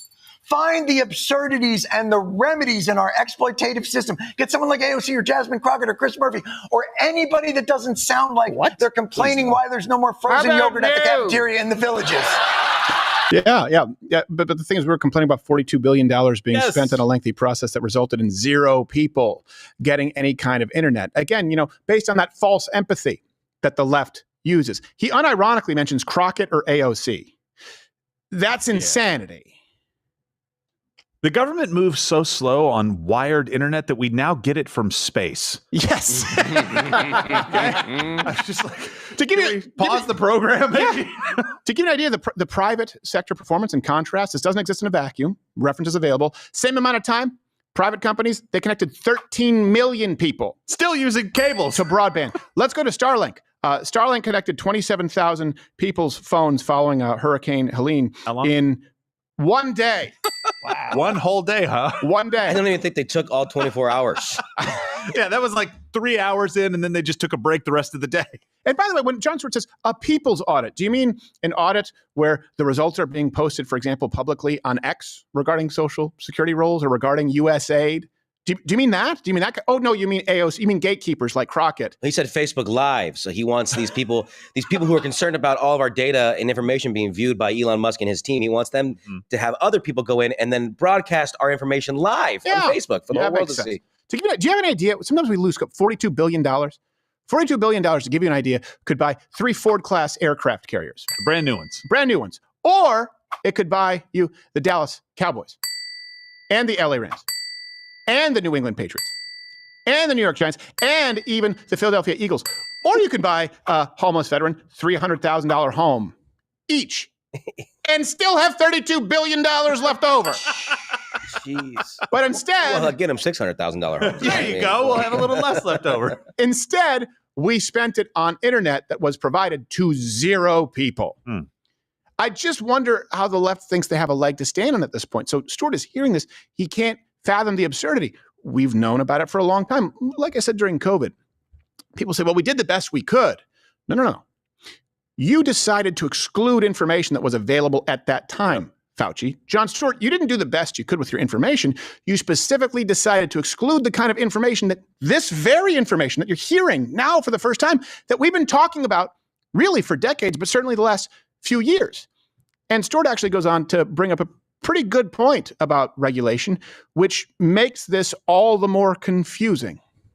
By the way, going to make it impossible for anyone other than larger corporations to comply, because the expense that it would take for smaller, more agile, more local businesses, they would not have the manpower, the financial resources. You are excluding an enormous amount of the American economy in terms of building things by laying on compliance costs that would drive most companies into the ground. Yes, but you vote for the party who deemed BlackRock and Vanguard too big to fail.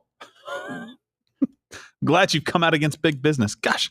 This is what we've been saying, by the way, about Obamacare, about the health insurance, the biggest kickback to health insurance companies ever in this country. This is what we've been saying about green energy deals that go to giant companies like Solyndra. Or, for example, this with internet. Overregulation. Of course, that's why big we're banks, super banks. Yes. You can't have local credit. Airlines. How can you compete with a never-ending supply of federal funding? Airlines. Yeah. There you go, buddy. Welcome to the team. Completely agree. So what could possibly be the solution? Again, the platform of the left is Status quo, more money, more money. And here's the thing. You have a direct contrast right now. Remember, I kept saying you had 8 years of Obama, 4 years of Trump, then you're going to have 4 years of Biden. There's going to be a contrast. One of these things is not like the other. And people saw it, they realized it, and they reached for it the moment they had another shot. That's why this is important right now. Elon Musk and Doge, there are countless examples of waste that they've found. Like, for example, he talked about this, I believe, yesterday, $1 billion survey. Hey, do you like stuff? That's a clip. We routinely encounter wastes of $1 billion or more, casually. For example, like the simple survey that was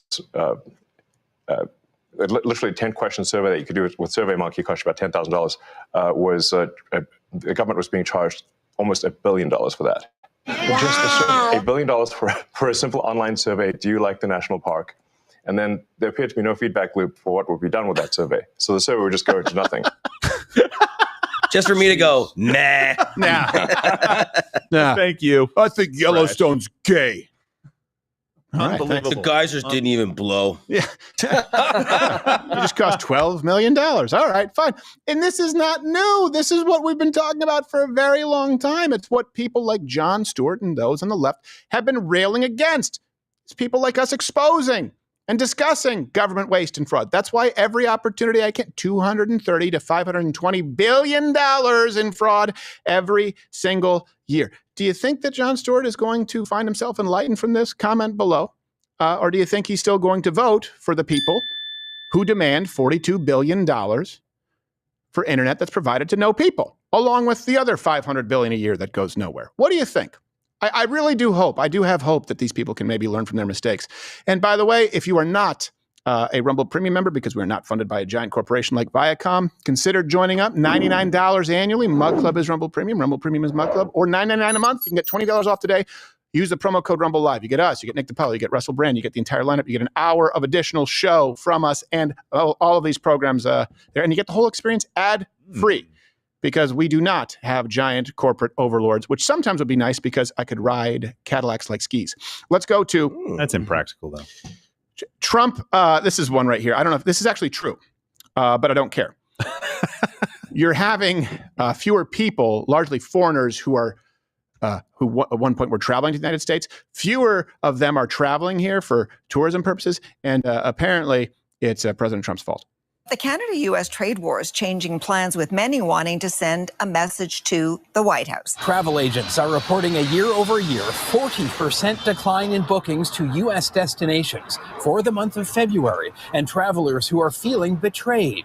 Yeah, the analysis firm Tourism Economics started the year predicting an 8.8% increase in international visitors to the United States. Mr. Dickus to you. A 5.1% decline. It blames the dramatic change on the Trump tariff warmongering. Rising prices, trade wars, and Donald Trump's polarizing policies, all pushing foreign visitors away. I'm fine with it. So it might be, some people are saying that it's opposition to the tariff policies. What? So you're saying Disney World's going to smell better? Yes. That sounds fantastic. I'm going on vacation this July. That's awesome. Nice. There's the Trump administration is considering banning people from more countries, which I'm fine with. There's stricter enforcement of visas. There are a multitude of reasons, but I will say some cities have made their own bed here, especially when you see some of the tourism ads that have been coming out lately, like Memphis. I don't know what they were thinking. When it's time to get away, there's a place nestled snugly on the Mississippi River where rock and roll was born and quickly abandoned. The land of the Delta Blues, where even Delta Airlines refuses to fly. A place where even Martin Luther King Jr. could be murdered not for the color of his skin, but for the content of his character. Often called the Mogadishu of America, Memphis will steal your heart and your wallet. With its steadily decreasing population, there's always a vacant building just around the corner waiting for you. In a city where the overall happiness of its citizens has earned it the nickname Home of the Blues. Whether you're eating slow-smoked ribs or being stabbed in the ribs, Memphis is sure to be the place that you wish was more like Nashville. So put on your blue suede shoes and be sure to be inside before dark. Only in miserable Memphis. To the one viewer out there angry, I don't care. Memphis sucks. Now, and you know it. Yeah, keep it down, you river rat. Just be honest. Yeah, most people are agreeing. So yeah, Memphis is I terrible. feel like Memphis is the kind of place where if you live in Memphis, you're like, yeah, dude. Yeah, we get it. I'm sorry, I don't have my family over. It's like Detroit without the false sense of pride that it's coming back. And it's like, nah, yeah. Kind of in the Well, middle. sometimes you have a good job and you own your house and you're like, it sucks, but it's home. That's where I am at this point. Hey, look, there's Elvis. So some countries, by the way, they're also issuing warnings to potential tourists about traveling to the United States. And by that, I mean virtue signaling. Yes. These countries like Germany, Denmark, Finland, the UK, Australia issuing warnings. People traveling. Everything there can kill you. Yes. And it's a rapist colony. Careful, mate. Better stay here with the alligators. Better stay here in the land of snakes. Than over there with the guns. Crooks and rapists. They didn't even warn their citizens about traveling to North Korea. Yeah, I know. What are you doing, Australia? So it's fine. Look, we're doing reciprocal tariffs. Let's do the reciprocal, reciprocal roasting of nations. We should issue a travel warning to people traveling to the UK. Be careful of the no-go Muslim migrant rape zones. The grooming zones. gangs. Yeah, as they call them. Or be aware that if you go to the UK, you could be arrested for uploading a meme. Australia, I don't know. You should be aware of everything there, everything that lives, including the people, and it's a penal colony. And to those going to Finland. The warning is it's Finland. There's nothing. Don't go to Finland. Why go to Finland? Yeah, if you're going to the UK, don't bring your teenage daughter. It's open season over there. Yeah, and Finland. I mean, at least Memphis. There's the thrilling aspect. Yes, Finland is the place where Islamic terrorist refugees. They went to Finland. They looked around for about 2 days and they left. Yes, you don't know what you're talking about. Yeah, what's in Finland? I don't. What do they have? I mean, the Finnish. I assume they have cable. I don't know. It's consistently rated like one of the top 5 happiest places, if not the happiest place in the world. Yeah, and they don't. What do they have? They have nothing except for white people. Well, they're happy in the way that like retarded people who don't know any better are happy. That's a good point. That's a good point. You're like, yeah, I mean, I don't want to bring him down. You're right. I don't want to bring him down. I don't want to do this, but I'm going to compare the entire Finnish people to dogs. In the sense that, like, okay, if a rapist comes into your house and reaches out to pet your dog, he'll lick him. That's Finland with rapists. You do nothing. You provide nothing. And I had a neighbor who was from Finland, and I remember he used to talk to his mother while she was naked in the shower. Whoa, dude. Yeah, we were going to McDonald's. He's like, let me go ask my mom. And he started talking with, whatever silly language they have. And I noticed because he had the same apartment that I had, so I knew the floor plan. And he was talking to her for like a good minute and a half. And you saw? And I said, wait, that's the bathroom. No, I was on the other side of the hallway. He goes, yeah. I said, wasn't your mom in there? He goes, yeah. She was in the bath. I said, did she have a curtain closed? He goes, no, it's just my mom. I said, no, it's your mom. And she was naked. Yeah. Cool mom. No. Yeah. So then I did his voice. And I was like, my neighbor's mom. Yeah. I don't want to say his name. Yeah, you should have went in there. Apparently, I think his sister might work for some conservative out there. I was like, oh, yeah, I remember that guy. He was a dick when he was 14. That's random. Let's go to Greenland, another place that is silly, but it's not inconsequential. Okay. So I want to present, or let me posit something here. Is it possible that Donald Trump is using his sort of demeanor that's seen as bombastic to draw attention to things that are actually quite reasonable and most people haven't thought of? I think that may be the situation with Greenland. When you understand the historical context, this is not new, the idea of the United States controlling Greenland or wanting to purchase a very important piece of land strategically or, frankly, just taking it. And Greenland is pivotal as we go into the 21st century here, continue, and we understand the threats that exist abroad and really the waterways. So it's very, very important. And a lot of people just thought it was absurd. Also, Denmark is full of assholes. So anything you can do tiny country. It's a tiny country. A lot of assholes. Exactly. It's a stinky place. It is a very stinky place. It's the kind of place that issues a travel warning to their citizens going to the United States when they basically live on an iceberg.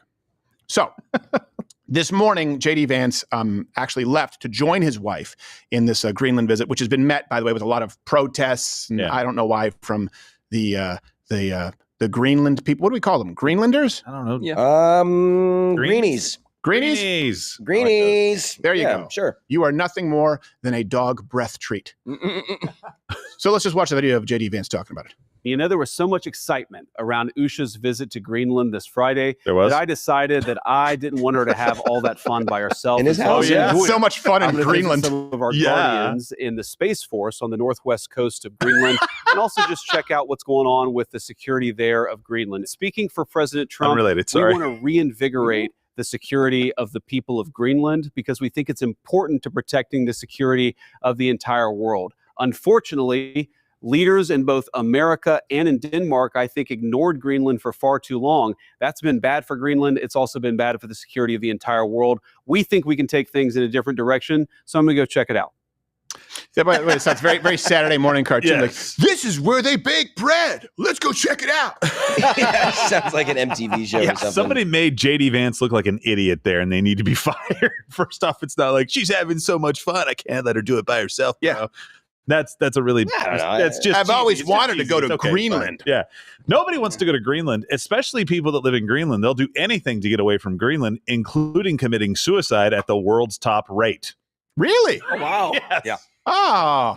Get me the hell out of Greenland. Well, you know who's even going to if be? I have to die. You know who's most upset about that is the Japanese.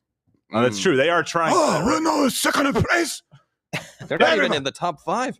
I wish you would step back from Greenland, my friend. We can come and take it over and you can die. Yeah, that's right. And by the way, the Danish prime minister, like we care, he's all mad. He's going, I have to say that it is unacceptable pressure being placed on Greenland and Denmark in this situation, and it is pressure that we will resist. Okay, fine. We won't wait up. Good luck. So Donald Trump first floated this idea of purchasing Greenland from Denmark in 2019. Okay. We'll get to why that's entirely reasonable. You may not know the history of Alaska and even, by the way, the history of Greenland. The Danish prime minister at that point in time called the idea absurd. And then, of course, President Trump doubled down, writing on Truth Social, for the purposes of national security and freedom throughout the world, the United States of America feels that the ownership and control of Greenland is an absolute necessity. So that's absurd. Necessity. Hey, why are you repeating my words, but you're turning them into different words? Go screw yourself. You'll live on an iceberg. Here's another clip of Donald Trump saying this recently, that we do need to secure our interests in Greenland. And again, this is well within the bounds of something that any other nation would do throughout human history.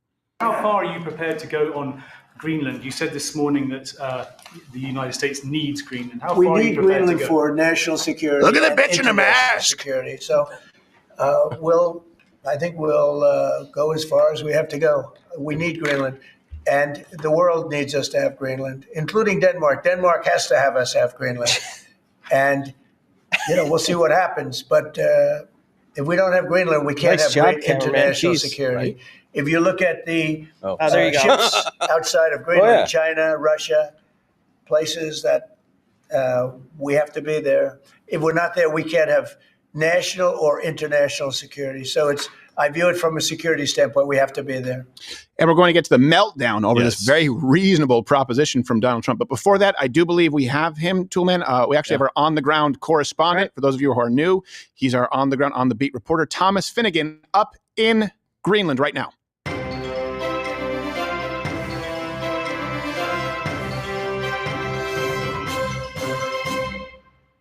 All right, Finnegan, what have you been able to learn on the ground? Hi, Stephen. Hi. What have you learned in Greenland? I think I made a mistake. I made a travel error. There's nothing green about this place. No, actually, for once, Thomas, you're in the right place. Iceland is green. Greenland is icy. It's a thing. I didn't pack for this. Don't worry about it. What can you tell us about the possible Greenland deal? That's what we need to know. I can't feel my legs. I think I have frostbite on my ears, and I'm pretty tired. I'll just lie down here for a bit. No, Finnegan, warm don't. up. Finnegan, laying down on the ice it's not going to warm you. It'll make you colder. We need your report. Finnegan? Okay, Tim, just cut it. We'll check back in later.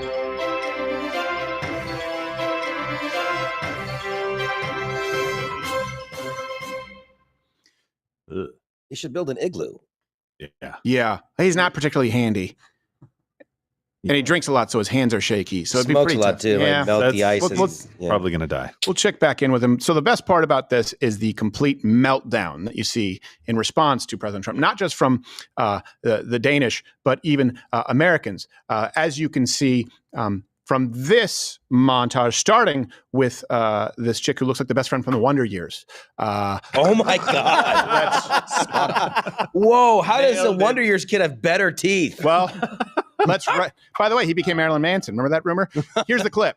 You know who they're sending to Greenland this administration? Dentists? Norm? Yes. Sending the wife of the vice president. I don't know how she has a specialty in Greenland relations. I doubt it. This is colonialism by any other She looks like she gives big Shameful sloppy is kisses. Bullying.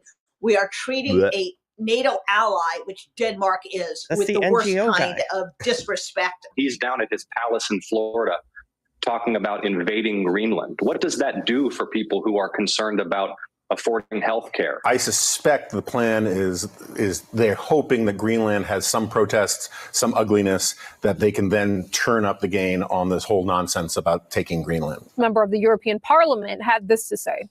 Let me put it in words you might understand. Mr. Trump, f*** off. All right.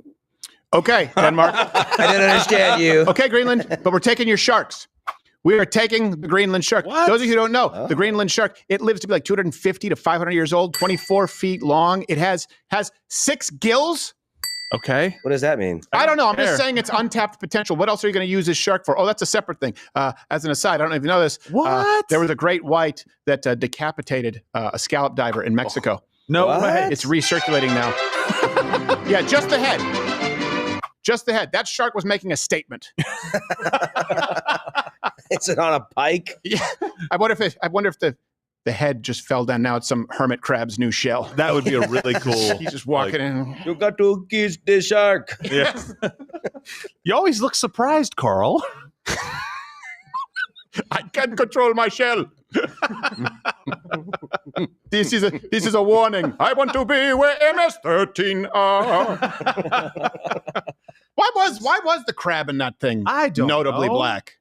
Because it's a Caribbean, I believe. It's like okay, the that whole makes thing sense. where he's like. I guess it's not. Is it the Caribbean? Is it not crab? There's a lobster, I think. It is a lobster. It's a lobster. It's a red lobster. Yeah.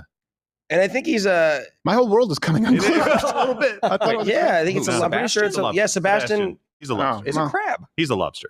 Sebastian the crab. That sounds right. Sebastian. All right, we need a man, fact check. this could be fact check. The Is he a crab or a lobster? Sebastian No. the crab. There you go. I don't. Yes, that's clearly a crab. Okay, hold on. Time out. There's no tail. Well, look at the last claws. time- He has. Yeah, come on. No. He has lobster body though. Look He at him. has a lobster body. There's no tail. No, that's an I admonish. don't care. That's an Show me a admonish, regular Gerald. crab. Show me a no. And it's admonished because you were so smug. You were so smug and you were so sure that he was a lobster. If you just said, "Isn't he a lobster?" Here's the thing: you don't understand. You don't know how you come across. If you just said, "Isn't it a lobster?" No one would fault you. But you were such a prick about it. Yeah, Gerald. You had to say it's definitively a lobster. It is Gerald, a lobster. you brought it up, and we all said it was a crab, right? Yes. All of us were like, "That's a crab," and Gerald said, "No, it's a lobster." You guys are idiots. Do you guys have any idea how much sleep I lost over how you screwed me yesterday when I was like the Billy Joel song, right? Allentown, and you were like, "I've never heard of it." I was like, "Wait, did I dream that?" No, it's a really big. It's in the very first verse. Living here in Allentown, idiot. Yeah, it's a stupid song. Sorry, I couldn't remember it. Josh, make sure you get your balls off the frickin' table over there. Oh when my you gosh. leave. You You gotta own your own mistakes. That's a frickin' lobster. Yeah, It's what red. are you talking about? No, I said it. silly. I said it was a crab. No, you did not. I said no, not a lobster. That's goofy, dude. One more thing. Gerald doesn't believe in red crabs, apparently. Yeah. Okay, now do me a favor and put that side by side with Sebastian. Yeah, I'll get right You're on. still arguing this? We're not doing it You're anymore. still arguing this? Gerald, you've taken enough time from the show. I think I've been wronged. Take the L. Just like that time we were asked if we could go see any artist live, either alive or dead, and you said Motley Crue, and we all lost respect for you. How dare you? I'm going to be posting about this later. Admonish him. Yes. Admonish him. Well, he's not going to sing "Kiss the Girl" to Gerald. You've got to kiss the guy. Don't you Guys, I'm turn gay. that lobster against me. All right. Okay. All right. Let's go back to Greenland. The hell? It's hard because nobody cares about Greenland. That's the thing. So it's easy to get, and it's Friday and we're tired. Yeah. But let me give you a few key facts here, the history of Greenland. So key fact number 1, Greenland is, and it always has been, a matter of national security as it relates to the United States. So since World War II, the U.S. increased their military presence, and they even established bases to try and secure Greenland during Nazi occupation of Denmark, because most of these European nations are pussies and they couldn't stand up to it. So the United States had to kind of step in and do their job. Then you have the Cold War. The U.S. built Camp Century to actually house nukes capable of reaching Russia. This goes to the close proximity geographically, why it's important. And now Greenland is actually home to, I want to make sure I pronounce this right, to U.S. Pituffik. No. Pituffik? It's the space base. But it reads like a naughty word. A Pokemon. Yes. Or a racial slur. And so we've known this historically, but really Greenland is actually pretty pivotal to us winning the race, really, for the Arctic against China and Russia. And actually, former Trump NSA advisor Robert O'Brien pointed this out. And I want you to watch Rob speak, actually, about, is it no, wait, I don't think his name is Rob Arctic. I don't think his name is Rob. Is his name Rob Arctic? I'm trying to remember. Maybe I wrote a note. Maybe there's two Robs. The point is, none of it matters because you're going to watch him in an interview with a man who looks exactly like Mr. Yunioshi from Breakfast at Tiffany's. And let's play the actual clip. President Trump's also talking actively about Greenland. What's the latest there? Well, the latest is Greenland is a highway from the Arctic all the way to North America to the United States. It's strategically very important to the Arctic, which is going to be the critical battleground of the future, because as the climate gets warmer, the Arctic is going to be a pathway that maybe it cuts down on the usage of the Panama Canal. And the Russians and Chinese are all over the Arctic. It's true. If it does get warmer, that ice will melt, which opens up a whole lot of possibilities for bad actors. It sounds like a job for... My name is Freeze. Learn it well. Mr. Freeze. You think you're getting through China? Ah! Chill. Chill. Hey, Russia, there's a storm coming, baby. We do not know what is happening. We don't think they are taking us seriously. They send fictional character to stop us. So China actually has attempted to invest in quite a bit of infrastructure in the Arctic, including rare earth mines, airports, some maritime stations. And unfortunately, we talked about this too. Remember at the beginning of the Russia-Ukraine war, we were like, China and Russia are not good bedfellows, but if the Western world plays this wrong, the real problem would be if they happen to become a sort of begrudging couple. And we're seeing some signs of that. China's been ramping up their cooperation with Russia all throughout the Arctic. Alaska Senator Dan Sullivan called the size of the Chinese and Russian joint operation unprecedented. He said that the U.S. sent 4 Navy destroyer ships near the Aleutian Islands in response to those 11 Chinese and Russian warships near U.S. waters. So militarily, it's pretty important. And if you understand too, Greenland, they have a lot of rare earth minerals, which would be pretty important for the United States. We actually don't have a ton of those. That's one thing that we sort of lack. So China has about 44 million tons of the world's rare earth reserves. We only have about 1.8 million tons. Greenland has 1.5 million, so almost as much as us in our entirety as a country. Also have a lot of energy reserves. They have 17.5 billion barrels of oil that we know of, 148.2 trillion cubic feet of natural gas. So taking this into account, in other words, if there happened to be a nation like this that was largely entirely defenseless, in the United States, for example, I don't know, replace us with the British Empire or the Turks, the Ottomans, the Greeks, the Romans, Greenland doesn't exist. It's the United States. Yeah. Right? It's very, very important, and they wouldn't be able to stop but we're the good guys, so we don't do that. That being said, something pretty important to note is, I guess, key fact number 3 here, all references, we make them publicly available. There's plenty of precedents for the idea of this expansion. So in the 1860s, Andrew Johnson, or at least his State Department, they talked about purchasing Greenland. And then in 46, the Truman administration offered to pay $100 million in gold to Denmark for the purchase. They should have done that of Greenland. What year was that? 46. 46. That would have been a great thing for them. And in 46? Yeah.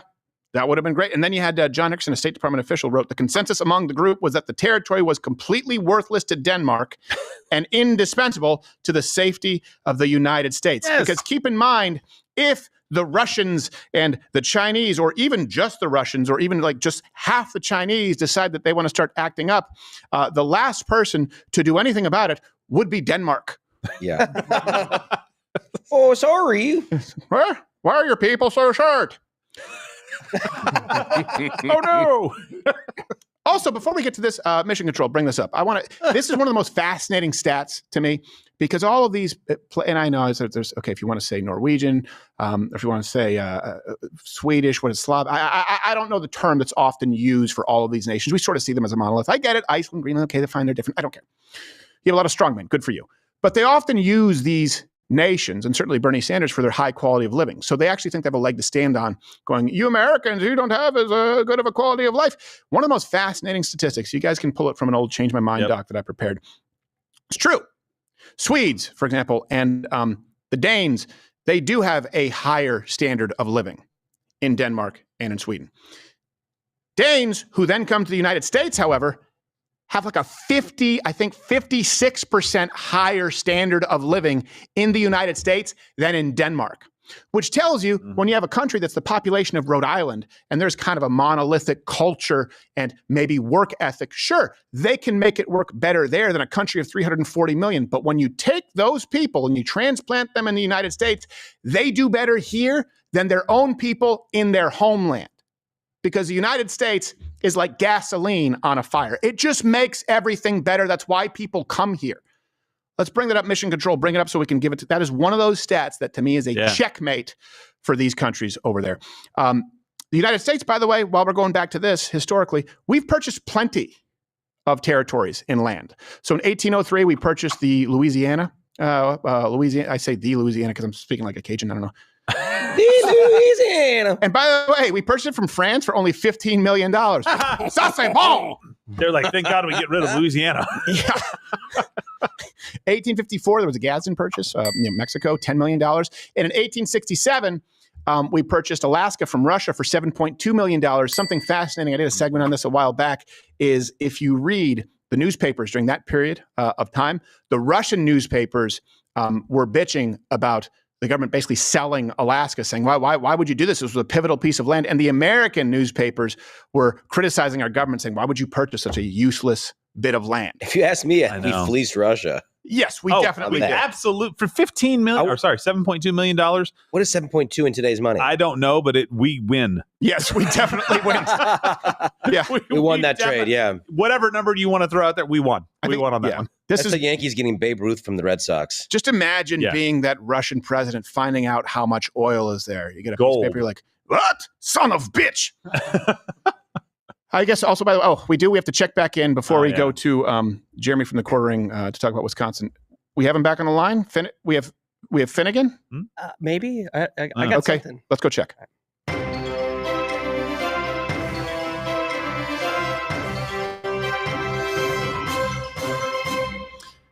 All right, Finnegan, now that you've had some time to warm up, what have you got? Oh. Huh. Uh-oh. He'll bounce back.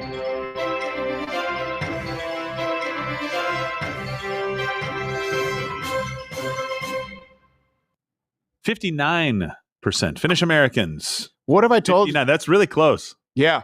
So no. 50, No, it's 55. No, Danish is 55. Finnish is 59. No, Finnish is 53. It says 59 down here. Oh, Finnish. Sorry, I was looking at the Swedes. You're looking at Swedes. Okay. Admonish you. So I was off by 1%.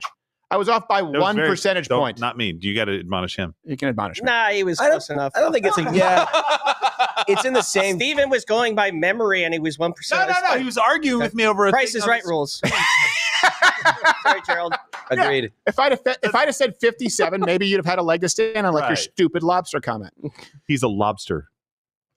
Here's the thing. It doesn't have to be a thing until Gerald makes it a thing. Then he doesn't let it go. What, are you going to gaslight us into thinking that this obviously a crab, which I said from the beginning, is a lobster? Yeah. What kind of lobster, though? Like a Maine lobster, a rock lobster? I'm going to die on this underwater sea shelf. I'm dying there. Yeah. It's a lobster. You know, I hope you die there. And a little hermit crab with a head shell passes by your cave. It's clearly a Dungeness. Yes. I'll know where he came from. Yes. I don't really know my crabs. Are the Dungeness ones with the soft shells? Anyway, so it goes back to this. Okay, Greenland, there's historical precedent. It's very important. Right. We understand that now. Contextually, this is not absurd. But is it even feasible? Right? Otherwise, you shouldn't float it if there's no way to do this. Here is the next key fact for number 3, number 4. How we could actually control Greenland or how this could be done. So, most likely scenario, Greenland declares independence, right? And they vote to become a part of the United States. And by the way, there is actually a major push on the island of Greenland right now to declare independence from Denmark. Not necessarily become part of the U.S., but they want to get out from under the oppression, I guess, of Denmark, which is just kind of funny to think of the Danes oppressing anybody. It's like it's a tiny country. Yeah. They get made fun of. That's the oppression. So big. Yeah, they probably wouldn't be the U.S., but they could, if they leave Denmark, I don't know how Greenland's going to protect themselves. They could form some kind of like association pact with the United States, similar to the Marshall Islands, something like that. The less likely, but still possible scenario is that the United States basically can make Denmark an offer that they couldn't refuse, right? So basically, Denmark right now would have final say over the transfer of Greenland to any other country. You can buy them. If they want to sell it for the right price, I don't like the way that they've been talking. So, the price just went down and they should take it. The least likely scenario, and by this I mean almost no possibility, but it would be funny, is if the United States just takes over Greenland by force. How much force? Yeah, not a lot. It wouldn't need to be a lot. You know what I mean? It's kind of just like a pawing jab. You're just feeling it out. Come on, guys. Don't make me do this. Like a fixed fight, a phantom punch. You just go in and they just, overact. And then throw some money down to them. Here, surrender. You're hit like a Mack truck. Because they don't want to take any more pain. So it's very, very unlikely. But I do appreciate that President Trump, he always leaves this option on the table. Like my father when I was acting up with the wooden spoon. It was there. He rarely used it. Sometimes he did, but very, very rarely. But I knew it was there. And so Donald Trump has made it clear, maybe military. Let's start, if we could, with your references to Greenland and the Panama Canal, so forth. Can you assure the world that as you try to get control of these areas, you are not going to use military or economic coercion? No. And can you tell us a little bit about what your plan is? No. Are you going to negotiate a new treaty? Are you going to ask the Canadians Show your to hold the cards. vote? What is the strategy? Yeah, I can't assure you. You're talking about Panama and Greenland. No, I can't assure you on either of those two. Yeah, and why would you? Mr. President, could you show us all your cards right now? Yeah. So I can get an exclusive story? Yes. It'd be like going into a store or going into which by the way, I feel like when I go to shopping malls now, I feel like I'm with some third world barker in the middle of it. It'd be like going in with some haggling, kiosk and just showing them every bill you have in your wallet before negotiating a price. Why would you do it? And in some instances, if they're trying to rip you off, you beat them up. That's what we do with Greenland. How about we pay nothing and we just take it? We're already there. Yeah, I mean, I'm mostly joking, but not entirely. By the way, download the Rumble app and follow us there. That's the best way to stay in touch. You only get notifications when the shows you love are live on Rumble. If you have been subscribed on YouTube or Facebook or X, head on over to Rumble, and the app is quite seamless. Update it, too, if you haven't updated the app. Not right now. Later. Not right now, after the show. Conclusion here in wrapping this up. Seems like Donald Trump is serious about Greenland, and he has good reason to be. And I think what we'll see develop is the media point to this as absurd. Isn't that ridiculous? Because no one's really been thinking of Greenland. That doesn't mean that people in the know behind the scenes have not had Greenland on their radar for quite a long time, as far as national security, as far as resources, as far as keeping our eye on China and Russia. And there are a few different ways to do it. This is a negotiation that is taking place. If you've read Art of the Deal, you know he wants to come in high. He wants to come in hot, and we'll probably settle somewhere in the middle. But anyone who tells you that this is absurd, that Donald Trump wants to go out and take over the Panama Canal and Canada and Greenland, they're just not paying attention, even though at the end of the day, we absolutely could. So one thing, too, I would caution the left. Stop overplaying your hand a little bit here. If you keep accusing patriotic Americans of being the bad guy, of this country, of being the bad guy, at a certain point, maybe we just own it and say, all right, well, since you've been accusing us of being an empire for all this time, let's just go ahead and be one. Let's stop nation building and let's start taking. You don't want that. We don't want that, but you may push us to do it. Basically it's your fault. They have the highest suicide rate in the world. I think change in management would be good for Yes, them. it would. Or Yeah, we'll just wait you out. Yes. There won't be any of you left. You have Suicide Glacier. You don't even have Suicide Forest. Exactly. You're a failing Just bodies franchise, laying Greenland. everywhere. Frozen. Or like space heaters. Yeah. I say you treat it. I say you treat it like a sports team. Change the name, like the Seattle Supersonics. They left Seattle. They went to Oklahoma. Now they're the Thunder. Guess what? Greenland. Now you're Iceland. Damn, it's taken. Yeah, it's taken. That's right. Frozenland. Yeah. Plus, we also have Mighty Ducks too.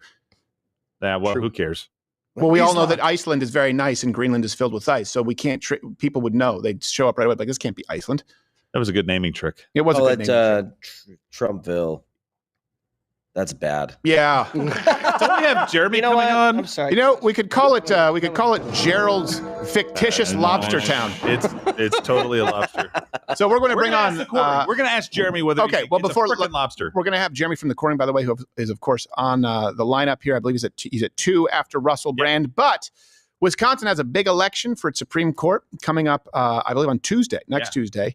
Trump posted about it on Truth, saying, Brad Schimmel is running against radical left liberal Susan Crawford, who has repeatedly given child molesters, rapists, women beaters, and domestic abusers light sentences. This is the first paragraph. He just goes in. He leads with child molesters and rapists. Can you believe it? She is the handpicked voice of the leftists who are out to destroy your state and our country. And if she wins, the movement to restore our nation will bypass Wisconsin. All voters who believe in common sense should get out to vote early for Brad Schimmel. Here to discuss this and more is Jeremy, right here in the lineup from the Quartering.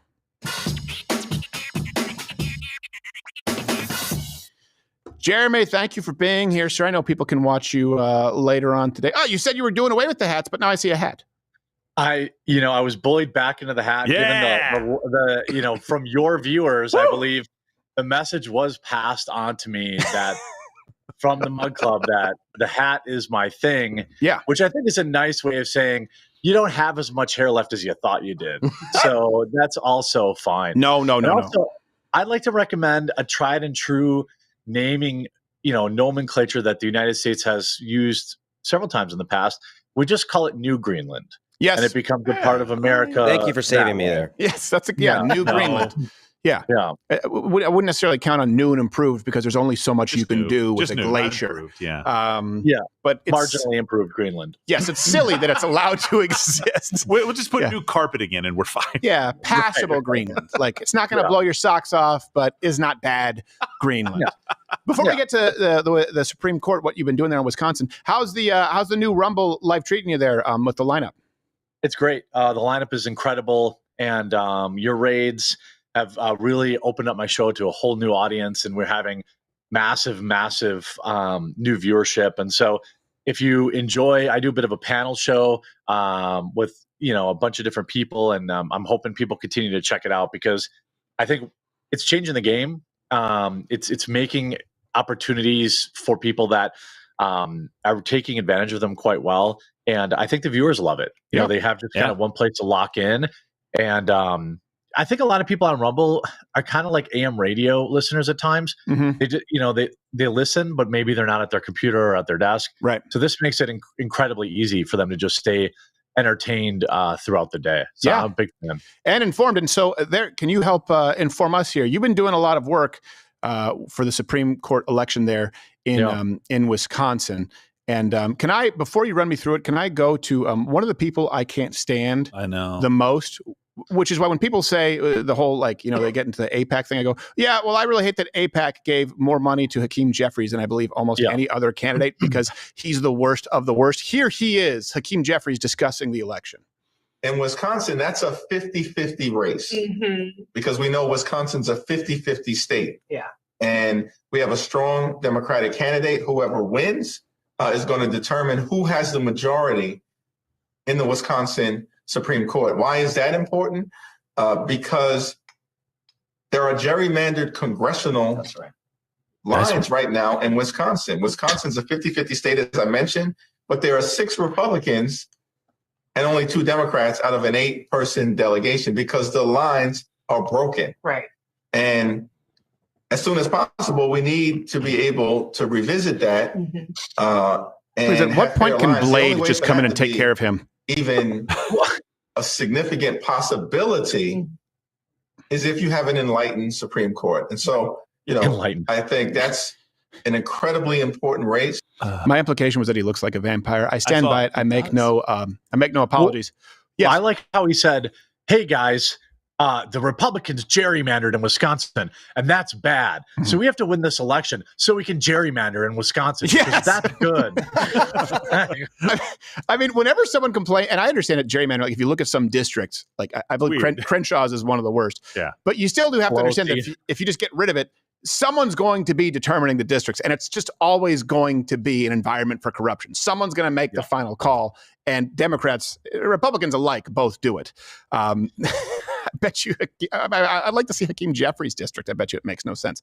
But run us through this, because it's different state to state. So Supreme Court in Wisconsin, right? This is something that people will vote for. How has this been panning out? Well, right now, the Republicans are getting outspent 2-1, and we've got that fat blob Pritzker donated, from Illinois, donating $500,000. We have huge money coming from Democrat losers flowing into Wisconsin. People are door knocking from Illinois in Wisconsin. That's how important this is, because as evil and vampiric as Hakeem Jeffries may appear, he's 100% correct. That's why they're pouring the money in. And conservatives, they do great for presidential elections in my state, but they are not great at voting in the lesser elections or the bi-yearly elections. And it is imperative that people not just vote, but bring a friend or two. Right now, the polls have Schimmel behind a couple of points. The betting markets have him down bigly, just a 15% chance to win.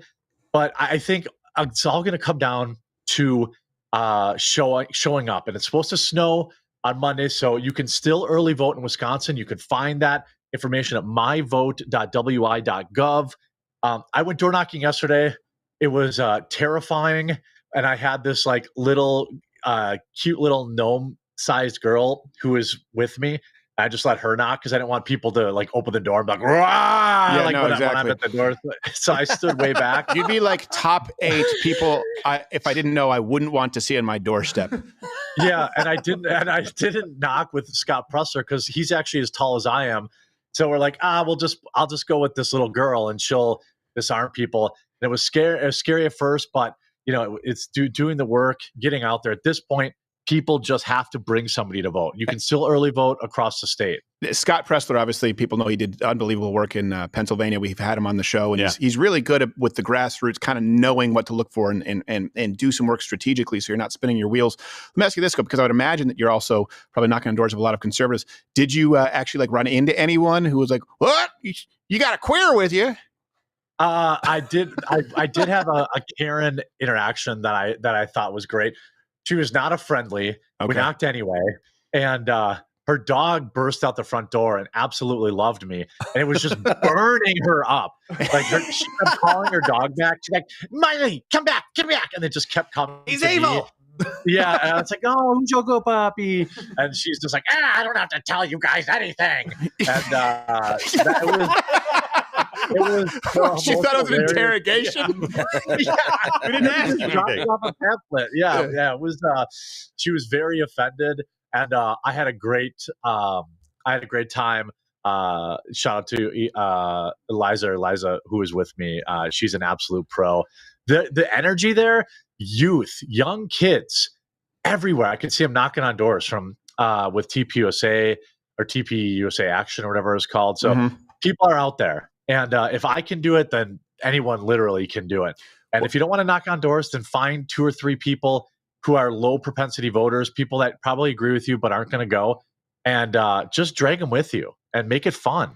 Have a party afterwards or whatever the case is, because this is a big deal. We've got voter ID on the ballot too. Yep. So for people, yes on voter ID, Brad Schimmel, and obviously you want to educate yourself on the local school board stuff because I can't, my school board's different than a lot of other people's, but this is huge and we're behind. And people really, really, if I can just say this. Okay, we got to send people to Tim Pool, but go ahead and say it. You got 12 seconds.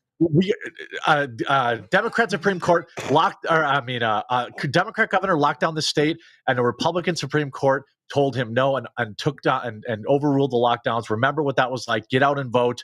If you can't vote early in person, make sure you show up on election day and bring people with you. Okay, that almost worked, but it was partially nonsensical. We're going to continue with you on Rumble Premium. And everyone who is not a member, you can click right now. Continue with Jeremy. We have a behind-the-scenes show, actually, for Rumble Premium members today. And the rest of you, you stay right here, and you will be taken to Tim Pool. Tim Pool, take it away. Jeremy, it was like you were playing Mad Gabs for a second there, but we're going to go.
All right, we are back with Mr. The Quartering. And, it's funny. I look at I was saying, I got a watch as a gift, and it's an analog watch. And I'm not in the habit of it. And I don't know if this I'm going to sound really stupid, rightfully so. I don't trust it. So I look at it, and then I still look at my phone. Like, it is 01, right? For some reason, I think like this could be wrong. Yeah, I've recently become a watch guy, and I have the same anxiety. I have to wind it. So I'm like, is it working? Is it working? I'm just check my phone. Yeah. Check out this fancy watch, ladies. But also, it doesn't tell time. No, it does not. It's nice. I wore a watch every day from 6 years old up until I got my first iPhone, and then I just stopped. But I never didn't have a watch or a pocket knife. Yeah. I just got out of the habit. The other thing, Jeremy, before we go on here, you're from the Midwest. So yesterday, this screwed me up. I was saying, I said, ask the question. Just ask the question. Okay. See if he's on our side or not. Okay. Billy Joel. Famous song about a dead Midwestern town in Pennsylvania. What's the town? Never heard of it. Allentown? Woo! I'm Never living here in Allentown. Nope. No. See? No. I'm just saying. Sorry. Told you, Steven. It's down the catalog of Billy Joel songs. It's not. Look, you know why you remember it and we don't? It's because we didn't have an album of Scottish Billy Joel covers. That's true. And you did. To be fair, I was not. Like I missed Billy Joel. Like I was a little too young for him. Like when he was popular. Well, George the Greek here. I hope I'm not speaking out of turn, but he has a friend or former family. He has friend or family who lived, but they lived in that area where he is. I believe it's Long Island where he's out there, and he has a helicopter because he goes into MSG, to do his thing every month, and he goes out on the helicopter. But they call the cops to complain because he has speakers on his helicopter on the outside of his helicopter. So imagine at 3 a.m. he's coming back and saying, "Heart attack!" What the fuck? He's playing his own music. He's playing his own music. And everyone says he's like great. They love him in the town. He's super friendly, riding his motorcycle. I'm like, yeah, but that helicopter.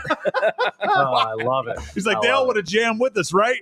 You know what? You do it like Billy Joel because he said, I'm never going to write better songs than when I was in my 30s. Yeah. Because, I'm comfortable. He's like, so people love the songs. He's like, why would I be mad that they want me to play these songs? Yeah. They love them. And so he has a good time with it. There's so many bands that hate playing, like famously Nirvana hated playing Smells Like Teen Spirit. And like all this stuff. It's like, dude, everybody paid to hear that song. Yes. Like, what are you doing? It's why they're there. Yeah. Like, I don't understand it. Yeah. Or it was like my parents went to go see Nora Jones. And, she's Nora, everyone knows you think jazz. And it was like a techno. She's like, I'm doing this for me. They're like, yeah, but we paid to hear jazzy Nora Jones. Yeah. I'm just going to work out some new material tonight. Yeah. Great. Good. Yeah. Nobody wants to hear Limp Bizkit do jazz. Right.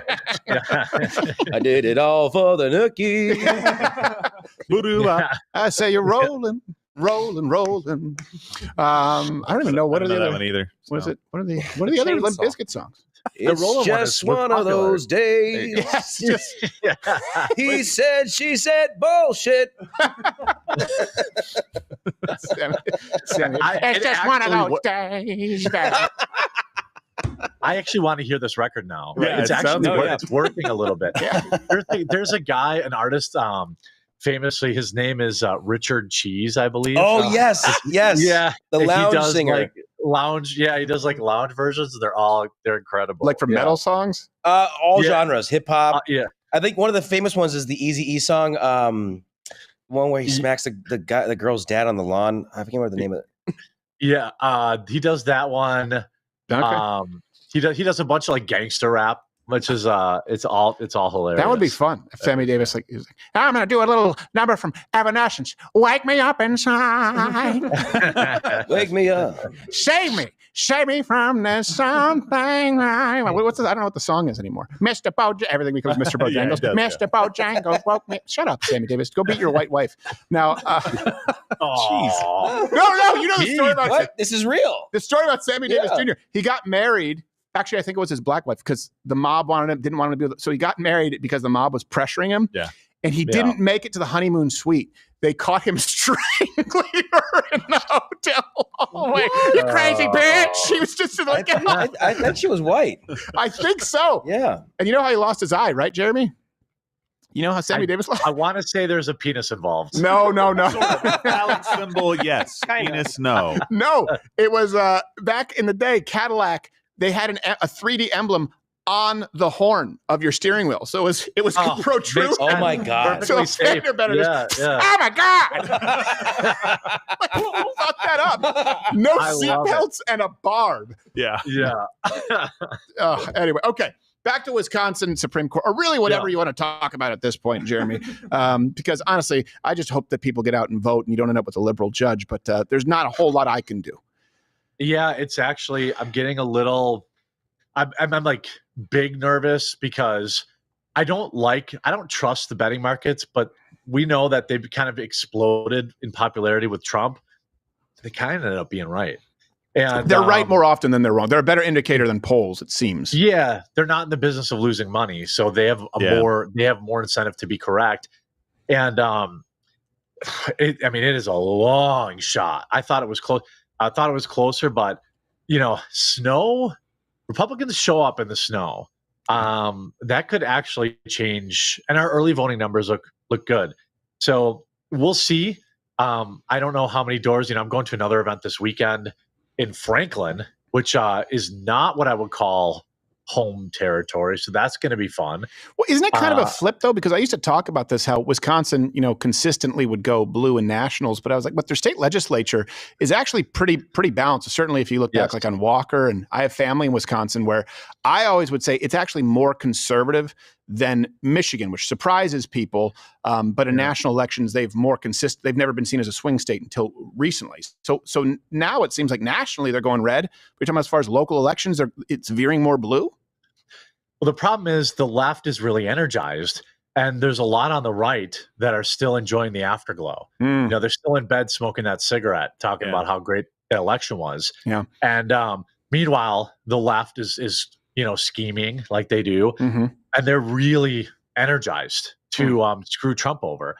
And if we lose the House, obviously midterms and stuff like that will matter, but like this kind of stuff is going to happen. I mean, there was a huge election in Pennsylvania that the Republicans lost by 400 votes, and they flipped from red to blue. Just because people get complacent and they forget about these, in particular, midterm elections and these like spring elections for Supreme. It's like, it's hard to get up unless you're a young girl and you just really love your abortions. It's hard to like get up and get out and selfish whores. Hey, motivated whores. That's why we lost the majority the last time. I know. Oh, that's the fall of our nation. Gen Z loves their abortions, and that's why we used to be a Republican majority. Then they ran hundreds of millions of dollars on abortions, and we lost. I blame Gen Z. I blame weed, because Wisconsin has consistently been the drunkest state in the union, right? 49 of the top 50 drunk counties are Wisconsin.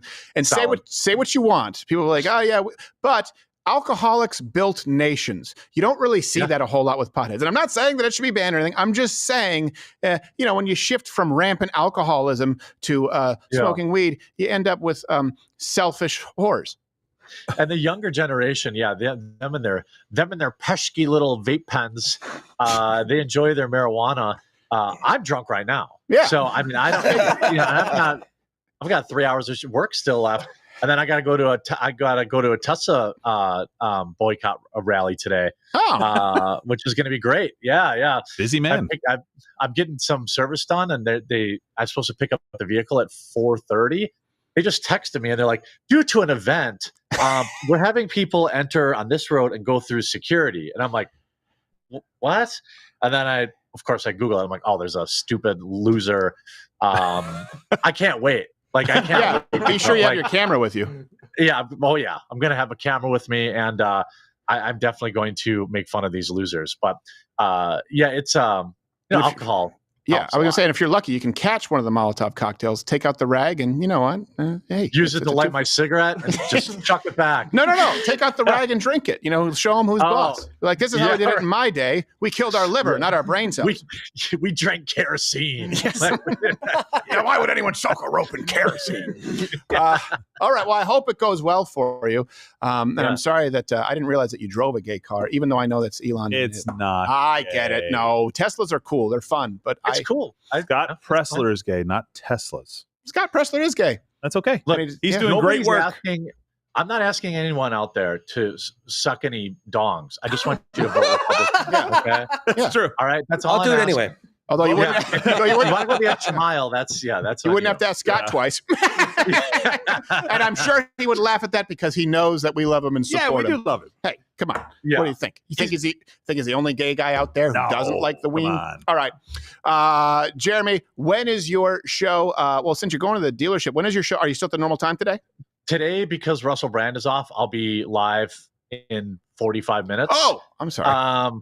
But normally it's at 2 Eastern. Okay. So 2 Eastern, Monday through Thursday. And I guess I just found out this morning. So Russell's one of those, I took Fridays off, mate. Because so I don't know. So I'll take great impression. I'll go do it. Yeah. Nailed it. Hey, how'd you get that? What's that black Rumble plaque that you have behind you? Because this one accidentally broke. He has a black one with the green writing. That would no. That's just the box for the other one. That's the box that came in. Do we still have the box? It's in my office. Well, we should use that. Gerald stole it. Yeah. What do you think? You get the nice box, Gerald? Yeah. I'll be quiet. I'm sorry. That's what I heard about him. It's a lobster. Yeah. That's what it is. It is a freaking lobster. Anyway. Yeah, that's what I was saying.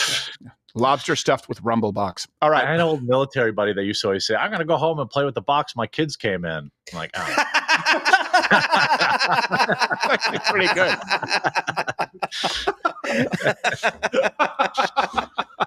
It's true. It doesn't matter. A layered joke. It doesn't matter what's in there. You always would rather play with the box. Well, I hope he's not doing unboxing videos. No, exactly. Well, that's a different career path, I think. Yeah. Well, you know what? If you have the unfortunate misses, you only do it on Boxing Day, just the day after Christmas. That's it. Yeah, and then you dust it off, and then I go back to.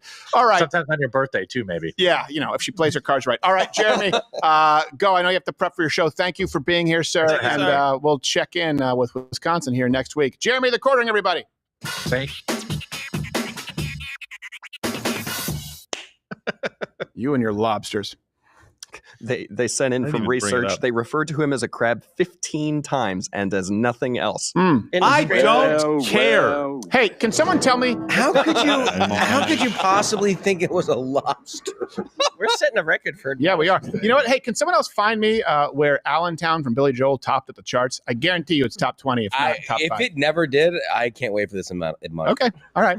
I guarantee you it was top 20. Guarantee you. Going down to Apple Town. What is how it go again? I'm living here in Allentown. Allentown. They're shutting all the factories. To say what? Number 17. I told you, top 20. There you go. Back then, that was a big deal because that means it was played every day, like on the hour. It was a big deal. It was number 43 on the year-end version. So yeah, great job making a top 100 hit. Boo. How many top 100 hits do you have? How many top 50? Do you have any idea how hard it is to get a top 50 hit, especially back then? What year was that? 83. 1983. I was 4 years old, Stephen. Oh. I may have missed this one. Oh, Other okay. Billy Joel songs were a Yeah. little better. You were also really young. Did you hear about the Cold War? No. Oh, What's your honestly, comeback? that screws my whole. Yeah, all right, Dude, wait I didn't till- just accept for you to be awash in stupidity and own it. I think Gerald was lying. So Yeah, yep. I think so. Yes. Because I just mentioned the Cold War earlier, and you went. You're "Ah, right, I do know yes." what it is. Maybe later today we can introduce Gerald to Johnny Cash. Yes, exactly. Wait, are you against me on this too now? Jeez, Josh, you're such a turncoat. Like, what's this new sound? Turncoat or loyalist? Yeah, exactly. We'll introduce you to Johnny Cash. He'll be fab. Like, what's He's this a- new he was a- sound? he was Strong great. like a freight train, sharp like a razor. That's what they used to say, but it's new to Well, you. just maybe pick one of his better songs instead of one of his also rans at 17. That's a great song. Well, real fans know it. Yeah, it's a great song. It was an anthem. Really? Wait until I introduce you to Alice Cooper's You know how School's long Out. I've never heard this before. You know how long I've known you, right?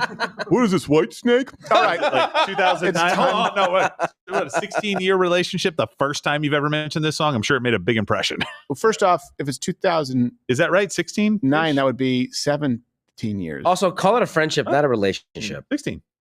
I understand what it means. Oh, but that's it right. just No, sounds- it was 2008. That's right. It was 2008. Don't you change It dates? was on me. 2008. So it's 16, 17. What were you saying, Josh? I'm sorry.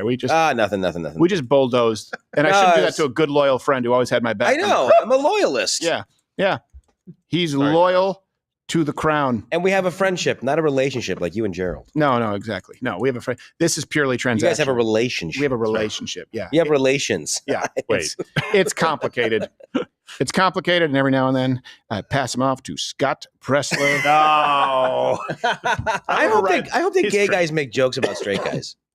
I'm sure they do. I hope they do. I hope they go, Of course they do. The stupid straight guys with their vaginas. That's all. Not there, but Oh, look at me. I like vaginas. Idiots. It's like, get a new thing.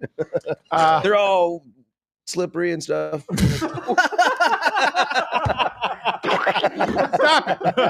Stop it. There are families here. Oh, boy. You know what? Oh, sorry, I know you families. wonder how is a sausage made that results in a show of this caliber. And so that's why it's time for some behind the scenes.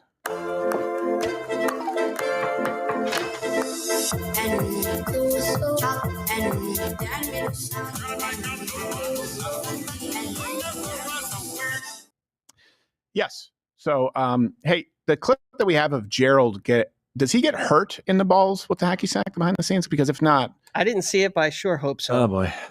do you remember any pain involved? I don't know. I was going to run that first. If that I wasn't do the case. remember. I do remember that I nailed him. You did nail him? I nailed him. Okay, so we're going to show you some other behind the scenes here, but Thanks. I have these written down. I have three clips. So sometimes we have these ideas that we don't really know where they're supposed to go or how we do it, and this was loosely based. And by loosely, I mean exactly based on something that happened between me and my brother on a winter retreat where I threw a hacky sack in his right at his nards, and he woke up like, remember that game Don't Wake Daddy? He woke up crying. And so we did this as a commercial with Gerald, and I haven't seen this, but I guess there are some outtakes of Gerald getting narded by a hacky sack. I like the title of this sketch. It's called Hacky Sack Attack. So they're going to hit me in the with Imaginary. Okay. I'm gonna do it without the cup. So glad I had to order those on Amazon. This one. I got a small for Gerald. Gerald is going to get a hacky sack whizzed right at his nuts. Ooh, warm ups. Yeah, your arms and your legs should make a V. Also, if you can spread your legs. Literally just abject terror. Just be like, oh, action.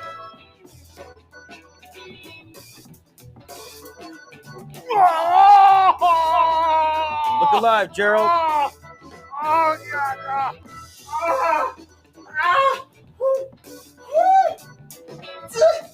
What? Flash! It burns!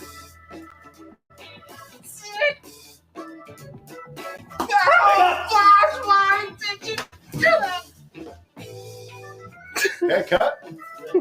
All right, we like that. Okay. You managed to get that second one in there and it's crouched again. Yeah, would you be able to just snore for a bit real quick before we get your mic off?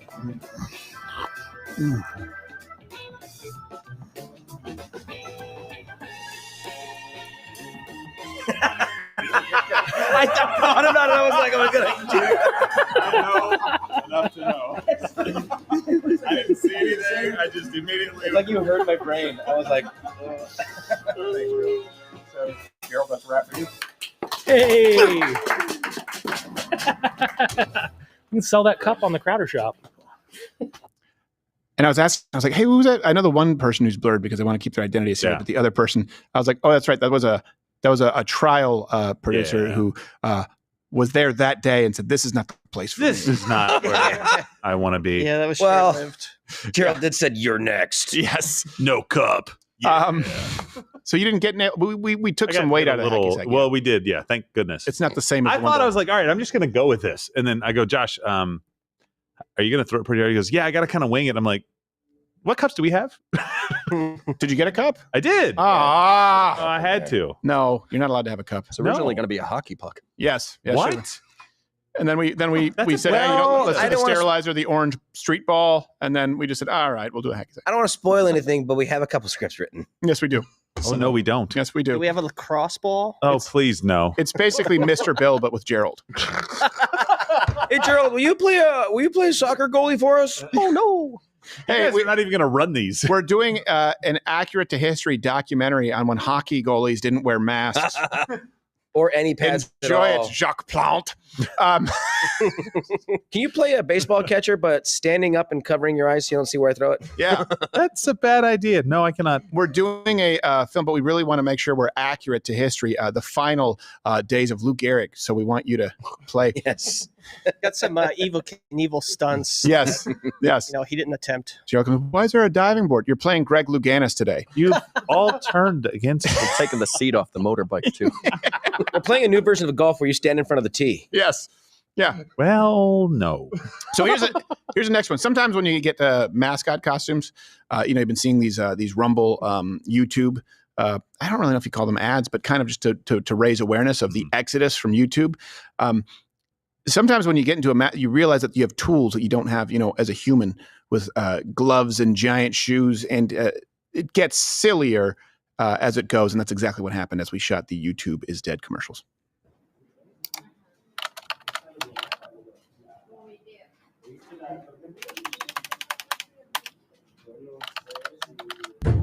I'm gonna have to issue a strike. I don't give a I feel like I'm reveling in it. Hey, R word, can't say that. Strike two. What are you? Some kind of gay umpire? That's it, buddy. You're out of here. This is exactly why Rumble is eating your lunch on live stream. You know what? One more thing that I gotta say to you.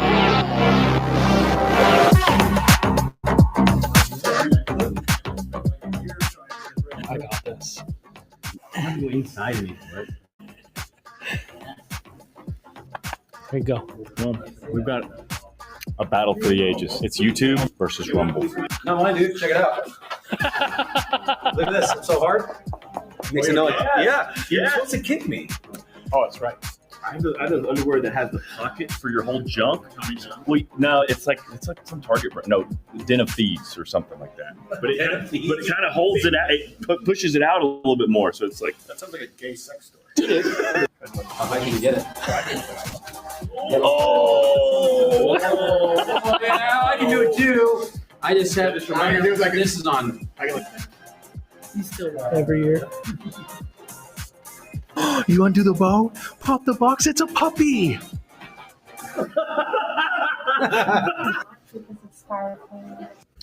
Yes.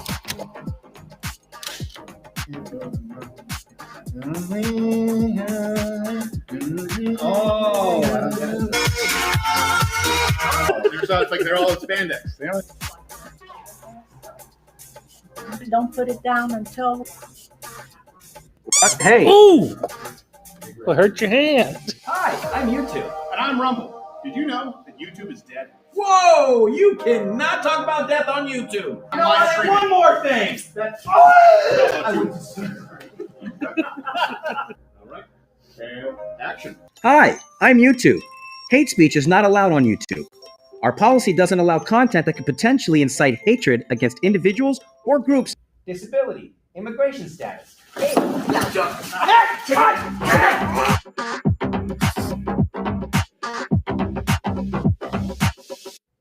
Yeah, so I felt I was. It's a lot harder than you think because we can't. There's only a certain degree range that you can move your arms, and so trying to get that loop over. I don't know how many takes we did where I was like, okay, you're just gonna have to fake it like I can choke you, right? Then I put a little more gusto into it. Yeah, I liked it. Yeah, it was fun. The mallet one was really difficult too because that one was so heavy. Where because you had to hold it. I had to hold it and then lower it on it. But once it starts moving, you can't control it anymore, right? Once it gets past that. And then because the one take didn't work for some reason, the one take didn't work when the mallet hit me on the shoulder, and I thought to myself, I go, you know what? That wasn't that bad.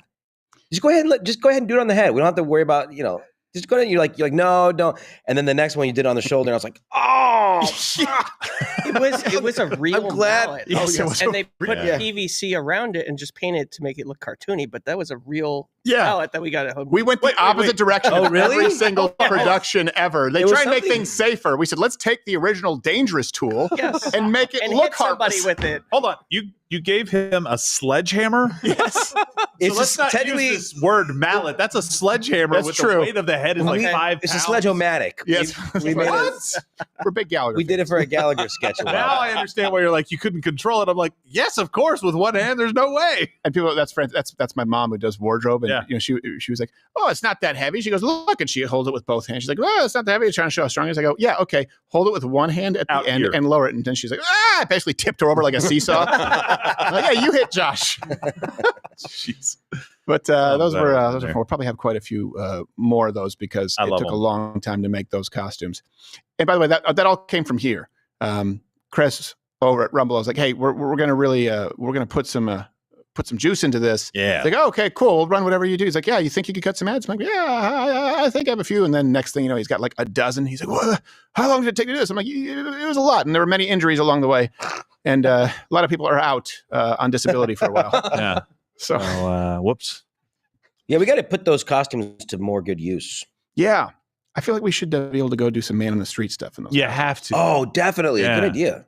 Yeah. Have to have security because we're completely defenseless. We should do man on the street. Well, I don't know. The YouTube one, it's pretty big in there. I think I can maybe get a false arm for one of them. You just and then keep a gun in here. You know, just pull in like a cartoon turtle.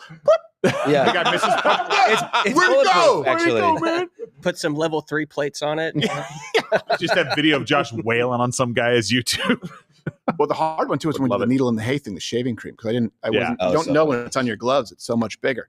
We should do man on the street with the YouTube and Rumble things, and then play age restricted or not with people. Oh yeah, that's a good idea. Like, what do you think, ma'am? Yeah, with your children, what do you think? Do you think? We'll just make sure that we time it correctly so that Dan Bongino's audience doesn't tune in on the clip of the age restricted or not YouTube. Sorry, goes from a teary goodbye to in context, you guys understand we're shining a light on the fact that YouTube is depraved and degenerate, but out of context, it looks like that's us.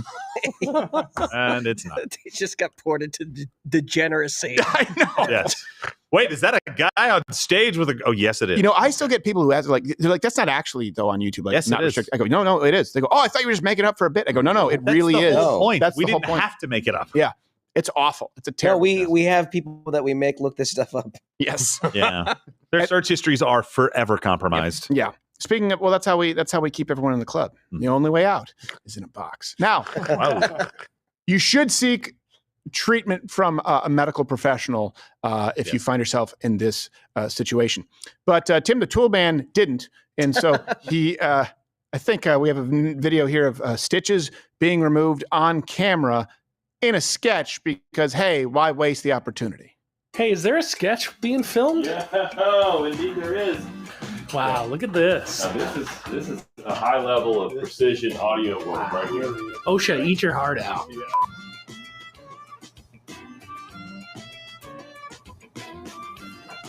Hey, Toolman, you okay? This whole bit was born from hey, I got to get stitches out. I canceled the appointment because I usually do it myself, but they're on my back. Can we make it funny? And he was like, yeah, I'll write something. Oh, yeah. Yeah, just trying to get these stitches out, but I can't really see what I'm doing. You doing it yourself? Yeah, I always do it myself. Yeah, that's not going to work. What do we need, Nick? I'm looking for some shears. Here, let me help. It was sterile? Ah, probably. All right, so let's go ahead and roll cameras, please. I have these all times. Sound? I bet you did. All right. All right, here we go. So what's the action? Is this to capture Tim's blood-curdling scream?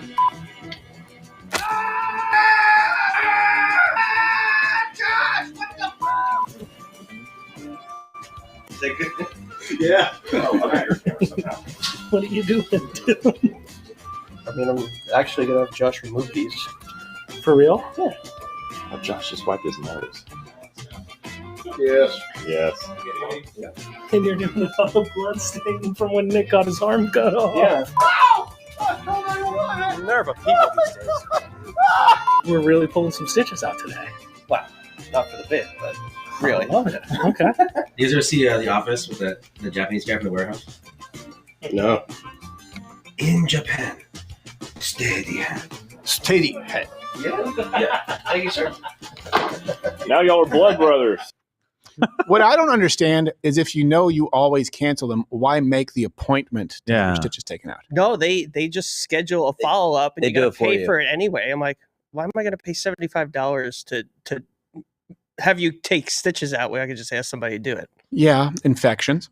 You know, Nah, it's all wound care. Yeah, basic medical care. Yes. Nah, I never do it. It's stupid. It's a waste of What, dude? I nailed it. It's fine. He got a No military infection? grade job. Yeah. Exactly. It's mil spec. Yeah, he wiped his nose before he touched your open wound. That he was saying that to be funny on camera. I didn't really wipe my nose before Really? I did that. Yeah. Did you put some of that Manuka honey on it? No, I always go suck it back up. Yeah. That's right. Hey, look at this guy. It looks like evil Persian Donald Trump Jr. That's the guy with the gay face.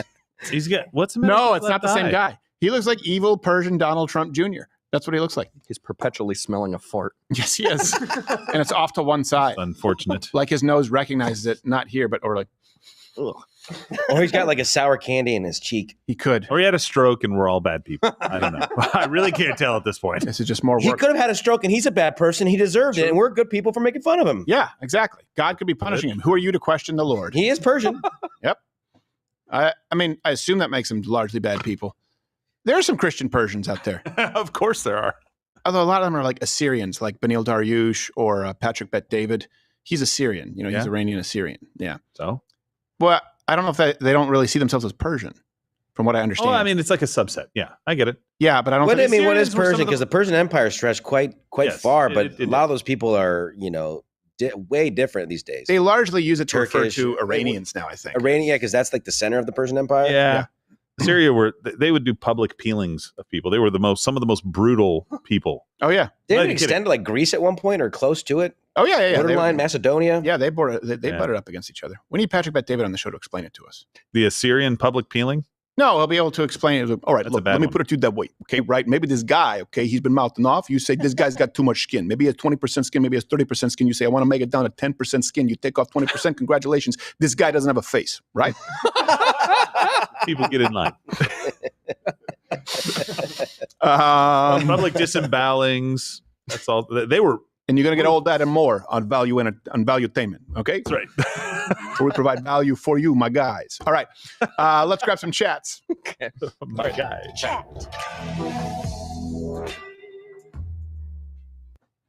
I have zero context for this first one, but it's too funny not to ask. Okay. Doso Klakos asks, remember when Biden's uncle was eaten by cannibals? That shit was wild. What's your favorite tall tale? He said that once. Yeah, he did say it. Yeah. He said it. Yeah. It's just crazy that like all these little things that were like, oh yeah, Corn Pop He was a said Do they mean that. tall tales from Biden specifically? Because there were a bunch of them. So there was one where he told a story that had like 3 or 4 outright lies. Oh, yeah. And I think it was like, well, this is Scranton.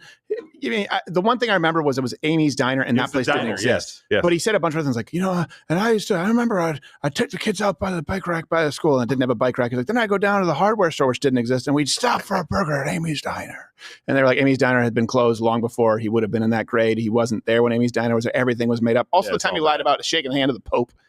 Remember, because the Pope was like, I don't fucking meat pie. He also took a dump on the Pope's floor. Yes, he did. No, but when he was vice president, he's like, well, they're meeting the Pope. And the Pope's like, no. No, shake a hand. That didn't happen. Why is the Pope Japanese? Why is it a Pope? I am the Pope. Welcome to Vatican City. Vatican City have a great wall, not as big as wall as China. Yeah, that's right. That's right. I'm a Pope. I do so much of smoke. They choose me with a smoke. No make a sense. You like my white outfit? They sent in the clip, apparently, if we wanted to watch Talk it. about Amy's Diner? No, about the cannibals thing. Oh, okay. Let's see that one. Yeah. And my uncle, they called him Ambrose Brosey, they called him Bozy. My Uncle Bozy was a hell of an athlete, they tell me, when he was a kid. And he became an Army Air Corps before the Air Force came along. He flew those single-engine planes as reconnaissance over war zones. He got shot down in New Guinea, and they never found the body because there were a lot of cannibals for real in that part of New Guinea. That was when he was still running for president. Yeah. In April of 24. Bozy. That was 1 year ago today. Yeah, you're right. Or not next week. Bozy's Rib Shack. In Scranton, in honor of Joe. I mean, I guess it could be possible. It's just with him. Yeah, it's maybe.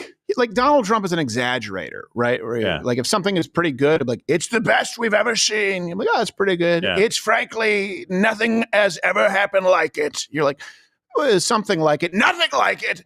Whereas Joe Biden makes up stories that never happened to him with people he's never met in places that don't even exist. Like it's a different level. It's pathological. Do you have something? He was shot down in a single-engine plane over Papua New Guinea, and the worry is he was eaten by cannibals? Yeah, I mean, that's the least of his concerns Exactly. at I'm that pretty point. sure The body at was that point never you're free gone. because he was blown up. Well, I mean, he goes to the most wild thing. He's like, well, they never found the body, probably because of those cannibals or Predator, one of the two. I've seen the movies. Like, he just goes to some random thing. You're like, what? Yeah, he can't help himself. Yeah. He has to lie. Usually it's for some kind of sympathy or some kind of street cred. I sometimes think he just didn't know. Like, I think he was just not there, not capable. He was just threading things together in his mind. I think a lot of it's like it is a bit of dementia or No, losing your dude, he mind had to where- drop out of his presidential run in '88 for directly plagiarizing and true. saying he was valedictorian. He was No, bottom I two know of his he lied. class. I know He he makes lied. and like the crazy thing to me is that this is a guy his entire life. Anti-valedictorian. That's what he. Yeah. Like he didn't even fear someone calling him on it. Like even pre-internet, the easiest thing to pull would be your grades. Absolutely. And he chose to lie. He's like, I was valedictorian. I was top of my class. Like, it says here you were bottom two. He's like, did I say that? Different school. I'm in elementary school. So he's always been a piece of Yeah. shit. No. I wasn't giving him cover. I'm just saying, like, I think part of the time that's 100% right. And then the rest of it, he's just like, stories just come to him. Yeah. It's like a 5-year-old who doesn't know the difference.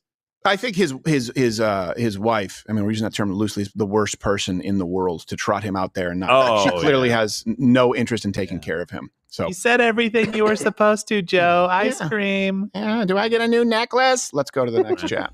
All right, next chat from Shalepi 79. The question for all. My siblings are relentless with their libtard nonsense involving trannies. As a Christian, how do I maintain witnessing to them without compromising on biblical truth? Okay. Look, if you just said libtardedness with like all in with the trannies, these probably aren't. It doesn't really matter how you carry yourself in this. They're dyed in the wool. They've bought in. Like it's one thing for someone to go, yeah, I guess I don't want to be mean to guys in sports. But if they're actively pushing the LGBTQ plus agenda, I would say they've given you a free pass just to have a field day and have fun with it. Make fun of them. Just point them to biological realities and how out of it they really are, and then point to the fact that they're losing. I don't think this is someone who you can convince if they're actively supporting that agenda. It's very different from a Ask them if they're transitioning. Yes. Why? Oh, you look like it. Yeah, just do that. Just make fun You of look them. like a yeah. You don't need any compassion. Anything else, Joe? No, I think you covered it. Okay, next one. All right. Next chat from Amanda Denice. 1 question for the crew. You've had so many strikes, been demonetized, and had elected officials call for your removal from YouTube. Why do you think you were never permanently banned? 2 reasons, I think. Number one is well, first off, the show is like, I know that the show is far more edgy than it is profane. Like if you look on YouTube back then, now you have people who claim to be like the edgy, rough comedians who are censoring out words like retard or even the word death or the word sex. Yeah. We're not in the business of that. We created the YouTube dump button so that we wouldn't have to self-censor. But I've always been aware of their community guidelines initially, right? And the truth is, those are ones that I just probably wouldn't violate because, it's usually like actually threatening death or something like that. So we didn't break their initial rules, to be clear. The show isn't super profane. I think what protects us is if anyone goes and sees something that has been, portrayed in the media as outlandish and they fast forward or they rewind it 30 seconds, they get context, they go, oh, this is actually not how it's been sold. And the second thing is, by the time they would have wanted to do it, we would be too big. In overall viewership and overall kind of subscribership at that point was the biggest conservative YouTube channel that has been. Certainly in organic views. And to remove us, I think they realized, and we would speak with people at YouTube, that it would be tantamount to saying publicly a declaration, conservatives aren't welcome. Yeah. Right? This is not some kind of anti-Semitic, neo-Nazi or crazy conspiratorial program at all. I mean, we provide so many references. I mean, for example, at that point, it's a lot easier to just go, hey, we're going to suspend you and bog you down so you can't stream on the midterms rather than banning you. Because if they ban us for quoting the CDC, that's a lawsuit that they lose, and they know it, and they know that that's going to be public, and it's hard to defend. And yeah, they also know that for us, they made it such a difficult uphill battle that we would rather migrate people to Rumble than spend all of our resources being locked up in legal battle with YouTube. If I felt like YouTube still had the biggest audience and you could reach people with the truth, we would still be actively fighting to have the biggest platform there possible. But they simply don't allow it on YouTube now. So I think it's those 2 things. I think it's that we didn't violate their actual guidelines, their actual rules that they created. So they created new ones. And number 2, they didn't want to publicly declare, hey, conservatives aren't welcome here. So they'd rather do it behind the scenes, which is why I have a bigger problem with the shadow banning and the throttling. Mm-hmm. Yeah. I think those were the 2 reasons. Is that what you would? Yeah. I was going to say, you've used that argument, like be a pufferfish, basically, or was it pufferfish? Yeah. So you can't. We can't be a shark in YouTube, but you can be a pufferfish where you just make them want wish to pick another fight. Yeah. Yeah. And I think that's what we did pretty effectively, is like make them want to pick on somebody else and not us. Now, not trying to shift the target away from us, but like, you don't want to come after us. This is going to be too much of a fight for you. Yeah. Like, don't do this. Yeah. And also, unlike, there are other people who we know, in the conservative sphere who play ball. Yeah. Where, in other words, YouTube kept changing the rules. And we were like, well, we're not going to. We're going to go with the initial rules because that's when the channel was created. That's when you made us a partner. So we're not going to do that. And we'll create the YouTube dump button. And okay, you don't want us to have this shirt in our merch store. We created the mystery box, which they're upset about. But we made it very clear, we're not just going to be pushed around. And so you're going to have a decision to make. So they knew that. And so they knew that it would be the same kind of prickly behavior if they permanently banned us. And I just don't think that it's a fight that they wanted. Kind of like with TikTok, when we were doing the ban, hey, let's get banned on TikTok. Yeah. It was a campaign. We were not banned because it was something that a lot of eyes were on. Yeah. They did it later on when we weren't really doing anything on TikTok for some bogus reason. And we knew, with YouTube, that was the big kind of concern. Like, we wanted to make sure we could get as many people off of YouTube as possible. One of the best opportunities for us to do that was election night. And we knew going into election night that we had a target, and they're just going to go back in the catalog 5 years if they wanted. That's what they do. Try to find something for us. And we're like, look, after this, we're going to be done with this. Next year, we're going to get off of here. By the way, what was the shirt that got banned? Socialism is for figs. Socialism is for figs shirt. So this boggled my mind. You got in trouble. So it's at crowdershop.com. We can finally bring that back because we're not on YouTube right now. But you got in trouble for having socialism is for figs. Mm-hmm. Then you put it in a mystery box. Yes. And then I guess somebody at YouTube bought the box. Ordered the box. You guys, and Johnny Boy almost died. Yes. Because allegedly someone in the office was in tears. Yes.